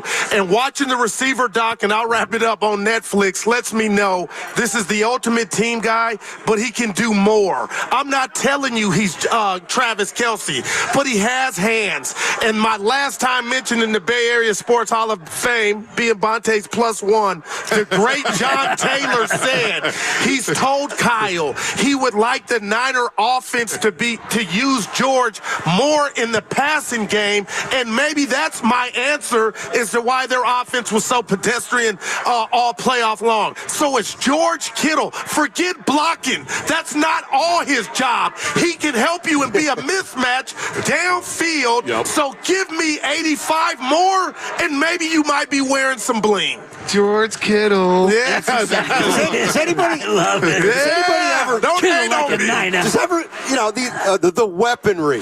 Does anybody ever think, okay, Brandon Ayuk? Oh, he's a great blocker as a wide receiver. Now you got George Kittle. Oh, he's a great blocker as a tight end. What's your point? My point is that who's your receiver? Debo Samuel. He's a running back. Like, they don't have guys who fill traditional roles. That's why they're so good. It's positionless football. I don't know. That's why Kyle's a genius. And you'll remember the playoff game where they set Trent in motion, wiggle, pow! But Dibs, it only worked. It worked once. They tried to do it again against the Rams on 3rd and 7. And my dad goes, you're running the same play? I knew you They read it with use check. They read it with use check. And then they didn't go for it on 4th and 3. They kicked a punt, dropped it down at the 2, and Tart missed the interception. Dropped the interception. In the next play, Odell Beckham Jr., 30-yard catch, 15-yard And that's when my dad started packing up the bag and he was ready to leave. He goes, Jimmy Garoppolo getting the ball Joe back. Shasky, the Deuce, rest in peace. I'm glad he made it in the summit. I like your answer about Staley because I think Staley can maybe get in Kyle's ear. Hey, Kyle. That's what I'm saying. What about we go for it here, Kyle? Hey, Kyle. 4th and 4. What do you think? 4th and 11 at your own 11. First quarter. Let's 4th go and 4 at your own 43. Against the Raiders. You know what, though? Put Wisnowski on the shelf. I actually like Presley I love Harvin. Mitch, yeah. I actually like Presley Harvin better than Wisnowski. No respect for Wisnowski. No respect for the kicking game. Let's take this man off the shelf. Look who's joining us right now.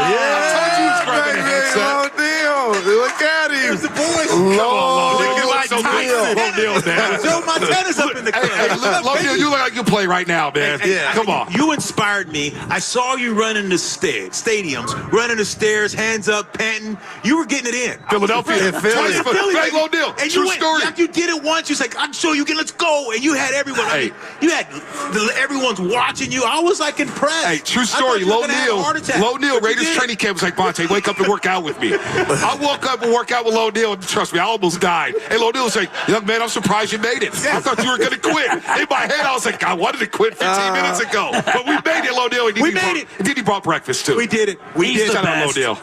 We did it. I had a lot of great stories. Me and Goo, we went to a game together. Oh, boy. Hey, Love, people many stories, but no, I don't know. Well, let me ask you a question. Just keep your shoes on, please. That's all I ask. Oh, my God. Keep the them pork damn rinds. shoes on. The pork rinds. You were there courtside. Yeah, the pork rinds. Yes. Oh, so those are bad. The toes are bad.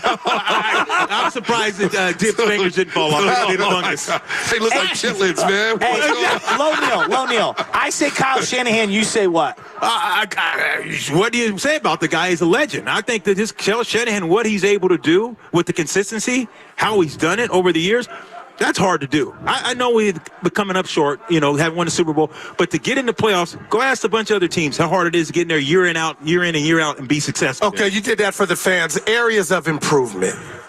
I think you got to get better on defense. I think last year your defense struggled. I think when you look at this year, you're going to play a team that's the Jets and a guy who knows your offense well. Robert Saleh, the things that he's going to do, Dibbles, you know that. He's going to be, hey, diddle, let's bring them all up to diddle. No doubt. Yeah. And the offensive line's got to be able to keep old Quinnen Williams at bay. Oh, they have to. I remember when you introduced me to Quinnen at the Top Golf in Miami. And you were speaking knowledge. You were speaking life into young Quinnen. Oh, Dibbers with me, yes, Ray sir, Lewis. yes, sir. You should have seen Dibs. Dibs was the man. Dibbers. He was on it. He was on it. I was hanging out with Kelly Olynyk. This guy's out there holding court with everyone. Steiny's got a question for you. No, I don't have a question for you. But when Kyle Shanahan's name comes up, here's the one thing that is universal. He is completely respected by all his peers. Everybody who coaches in the NFL thinks he's a great coach. It means that he's doing things that other coaches admire and envy. And he's doing something different than other coaches do. They don't make a ring for that, though. Don Nelson was that way. That's his Don guy. Nelson was Yeah, they don't. He said today Missoula's a better coach than Don Nelson. He asked so me what do you want? I mean, what do we do? I want a championship, Butch. I'll put it in perspective. I want a championship. I know. That's all. I'm just saying. Butch, that's all I was saying. But Lo, this is all the Shanahan stuff is coming up, and you know this because there's what the NFL circle thinks of him and that respect that you just referenced, Steiny. And then there seems to be something different out in the world of fans. To what do you attribute that? I just think it's perception versus reality. When you just look around and you say all the fans are like, do they want him fired? No.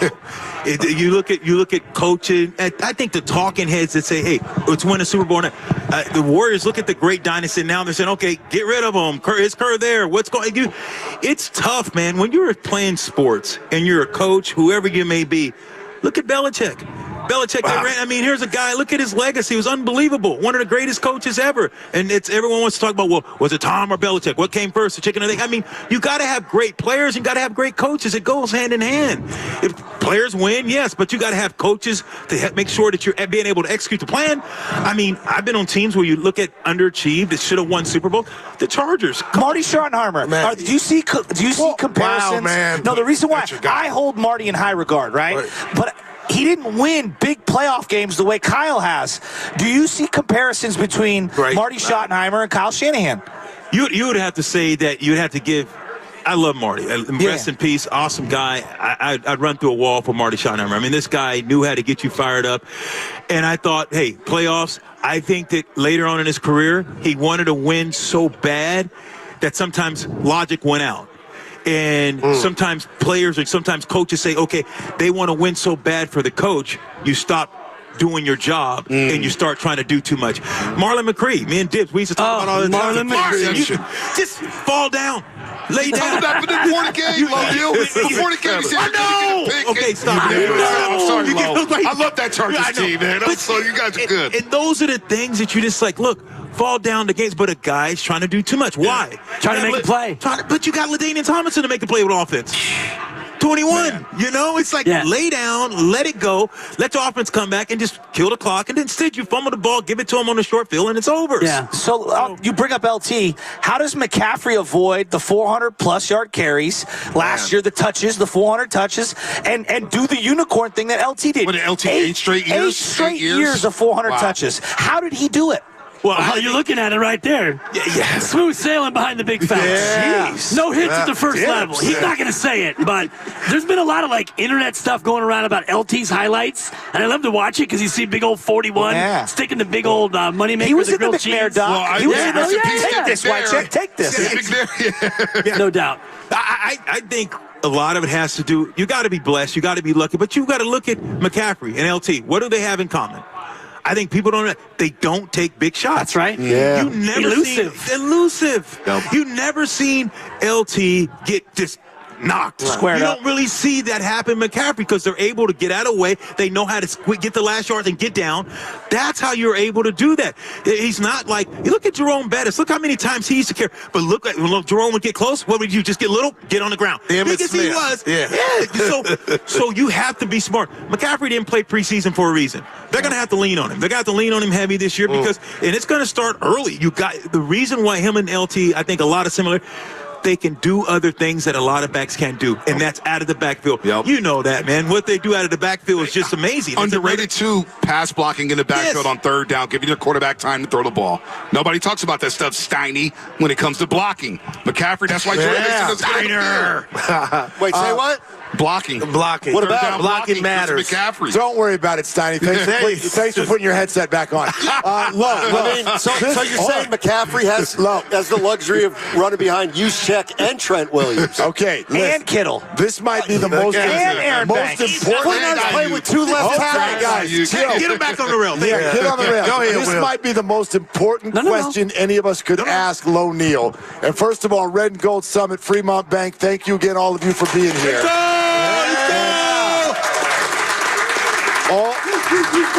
All three shows, and we're joined by the great Lo Neal. And I think you're a great person to answer this moment for the 49ers because you were on those Tennessee Titans that came a yard short in the Dyson, Super Bowl. That's my bit. Why you got to do that to Lo, man? And they showed it in the McNair doc. Because the 49ers just suffered a Super Bowl heartbreak. So you know better than anyone. How hard is it to get back up onto your feet and do it again after that? It's tough. I mean, you saw the year before Philadelphia Eagles go to the Super Bowl. Last year looked like they fell off a cliff. Wasn't the same team. It's hard to get back. It's hard to win in the National Football League. What the Niners have been able to do under Kyle Shanahan, get back to 3 Super Bowls, but 2 Super Bowls, but also just being able to compete at a high level. You think about what they've been able to do the last 5 years. Yeah, I know everyone wants Super Bowls, and I think that they have the talent to do it. But their window, we know, is closing. We get that. Wow. You seen they just paid Trent. Debo's on the phone. You got to pay your quarterback. It's going to be one of those years. They got to figure this thing out. They got to find a way to get back. But yes, it is very, very hard to get him back to the Super Bowl, and the odds aren't on their side. Let's be real. Well, odds aren't on anyone's side, but Kansas City it is. I think when you think Vegas is going to pay you 6-1 if they make it. But why so less odds? You look at Kansas City, what they went out and did last year. You guys talked about it. Last year was a year that Kansas City looked a little down. You went out and got better. Steve Young said as much. That was the year for the Niners to beat the Chiefs. Steve Young kept it real saying that. He told you guys. You got someone better than the Chiefs. You got a guy that's just as fast, as not faster than the Cheetahs. Man. Dibber. Yeah, they've been to 7 straight AFC championships. He's from Fresno. And one D4 outside from being 8, man. Biggest threat to the Niners NFC? Biggest threat to the Niners in the NFC. Oh man, it's 3 teams. Oh. You guys know that. Philly. I couldn't agree with you more. Okay, go ahead. You gotta say Detroit. Ooh. You got to say Green Bay's not bad. And guess what? The Rams, they play good ball, and they're getting better. Ask him, Shasky. Shasky, where you at? Van Winkle. Give him a defensive guy. Name one defensive player on the Rams. You don't have to. Oh, you're like, he's trying to put you in a corner. I did it to Goo. He got and he couldn't name anyone. Yeah, I got mad. It was uncomfortable. It was awkward. Yeah. So that's because you don't think they're having defense. No. They're all very young. He wanted to name players. couldn't give it They to got him. Florida State Man, we gotta go to man. break. We do. It's the Red Belt Summit. Hey, we got to break. Coming up next, we dive directly into whether or not this year is going to end at the Super Bowl or not. We'll go through with the whole group. Glad you're with us. Red Goat Summit on 95.7 The Game. It all starts Monday. Are you ready?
Now back to the 2024 Red and Gold Summit, live from Fremont Bank on 95.7 The Game. Come on, Fremont, let's hear you. Yeah.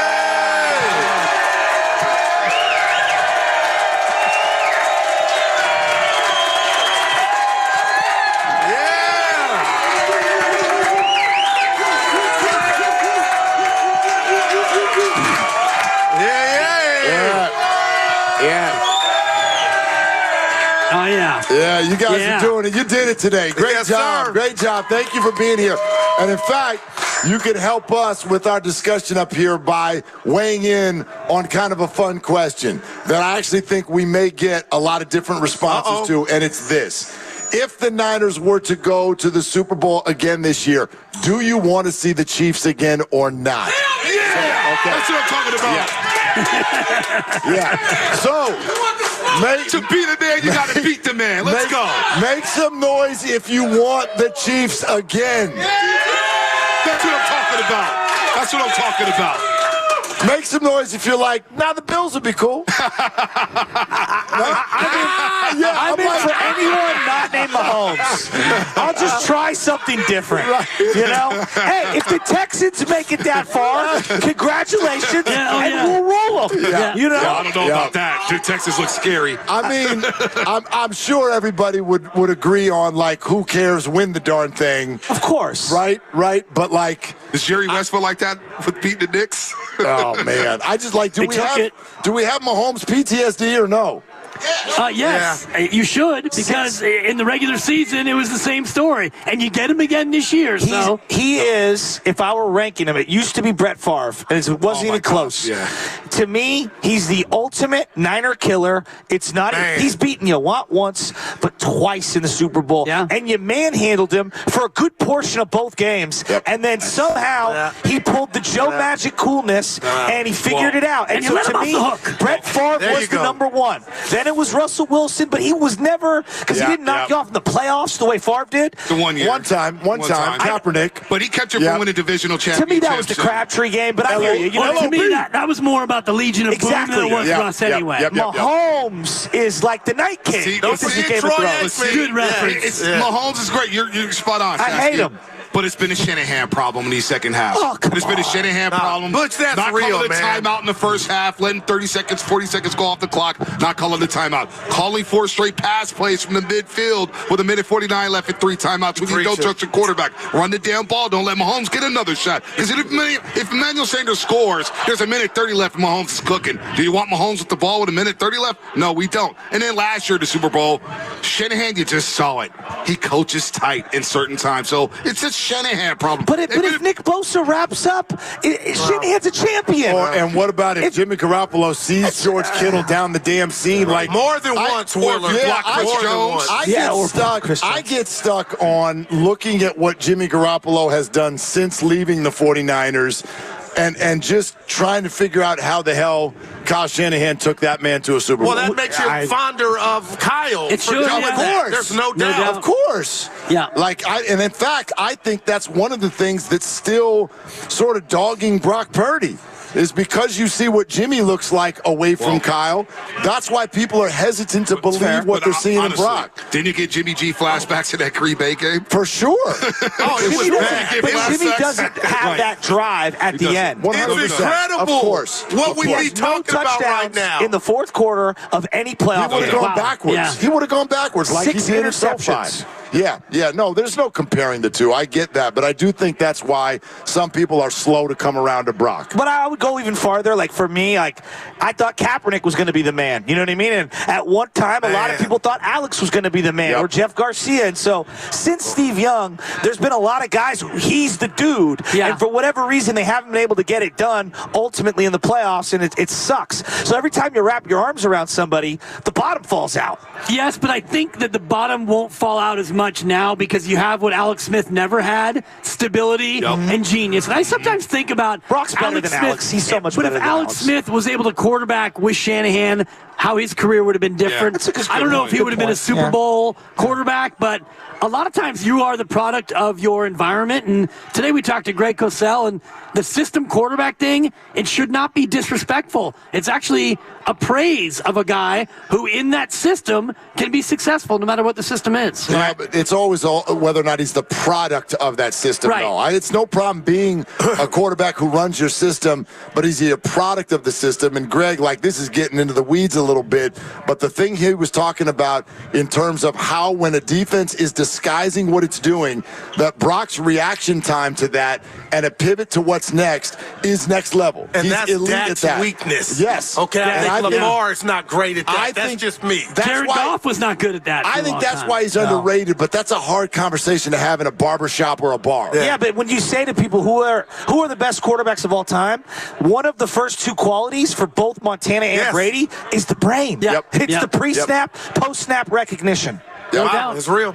So you were the most hesitant when we asked about, and I'm saying Guru for those of you who can't see us right now, the most hesitant with the idea of the Niners being the best team in the NFC.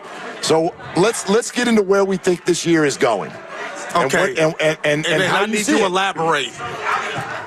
They've been that team for 5 straight years. And what I'm afraid of is you need everything, or we're assuming everything is going to go good health-wise to be that again. But something happened to me in regard to my infinity of the Niners offensively and defensively, for that matter, starting with Green Bay in the playoffs. They kind of rectified that with the performance that I thought was worthy enough for a win on the big stage against the Super Bowl.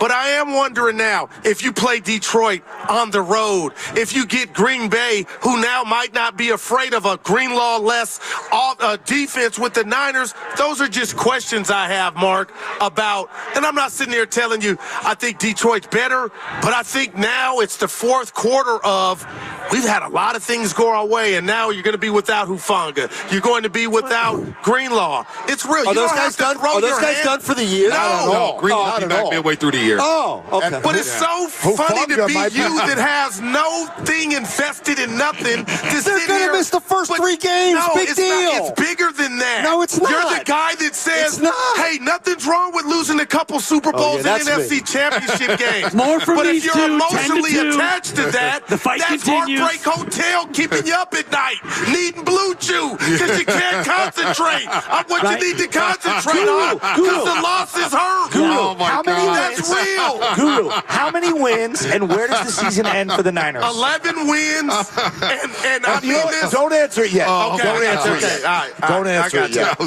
It's real. The first thing we want to do That was your Kobe moment. before we wrap up. No, we'll come back to you. Don't, All right. The first thing we want to do, we have some thank yous to send out. All right, there we go. And we want to start with all of you. Thank you so much for coming. Give yourselves a round of applause. Awesome. And thank you to all the listeners as well. Those of you who've been to summits before, hopefully we'll see you at the next one if you couldn't make it. We have special thank yous to send out to Chairman Mike Wallace and CEO Andy Masterakis and President Don Merrick and CMO Devin Johnson. And as we said earlier, Massimo's Italian restaurant here in Fremont, it was delicious. Absolutely delicious. You got to check it out.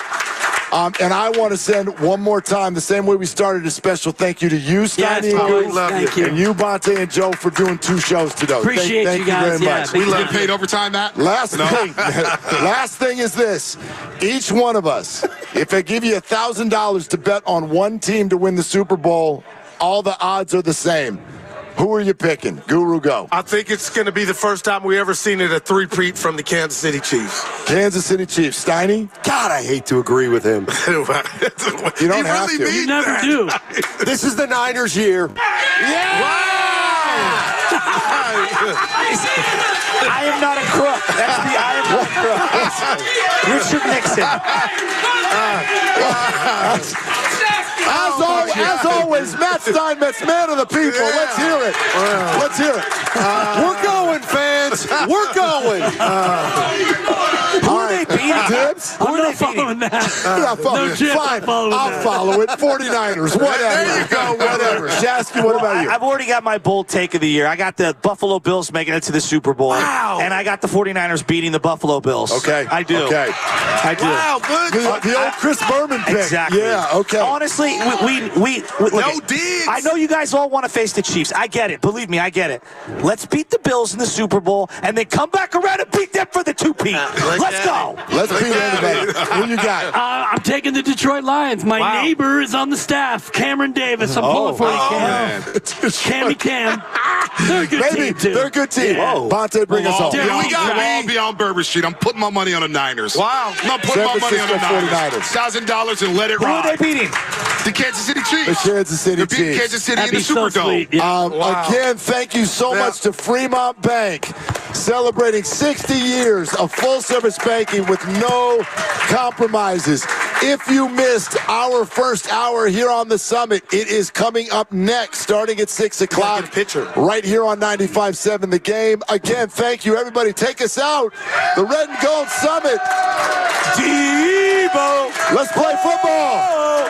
Debo. Oh. Did you know when you purchase lumber and building materials from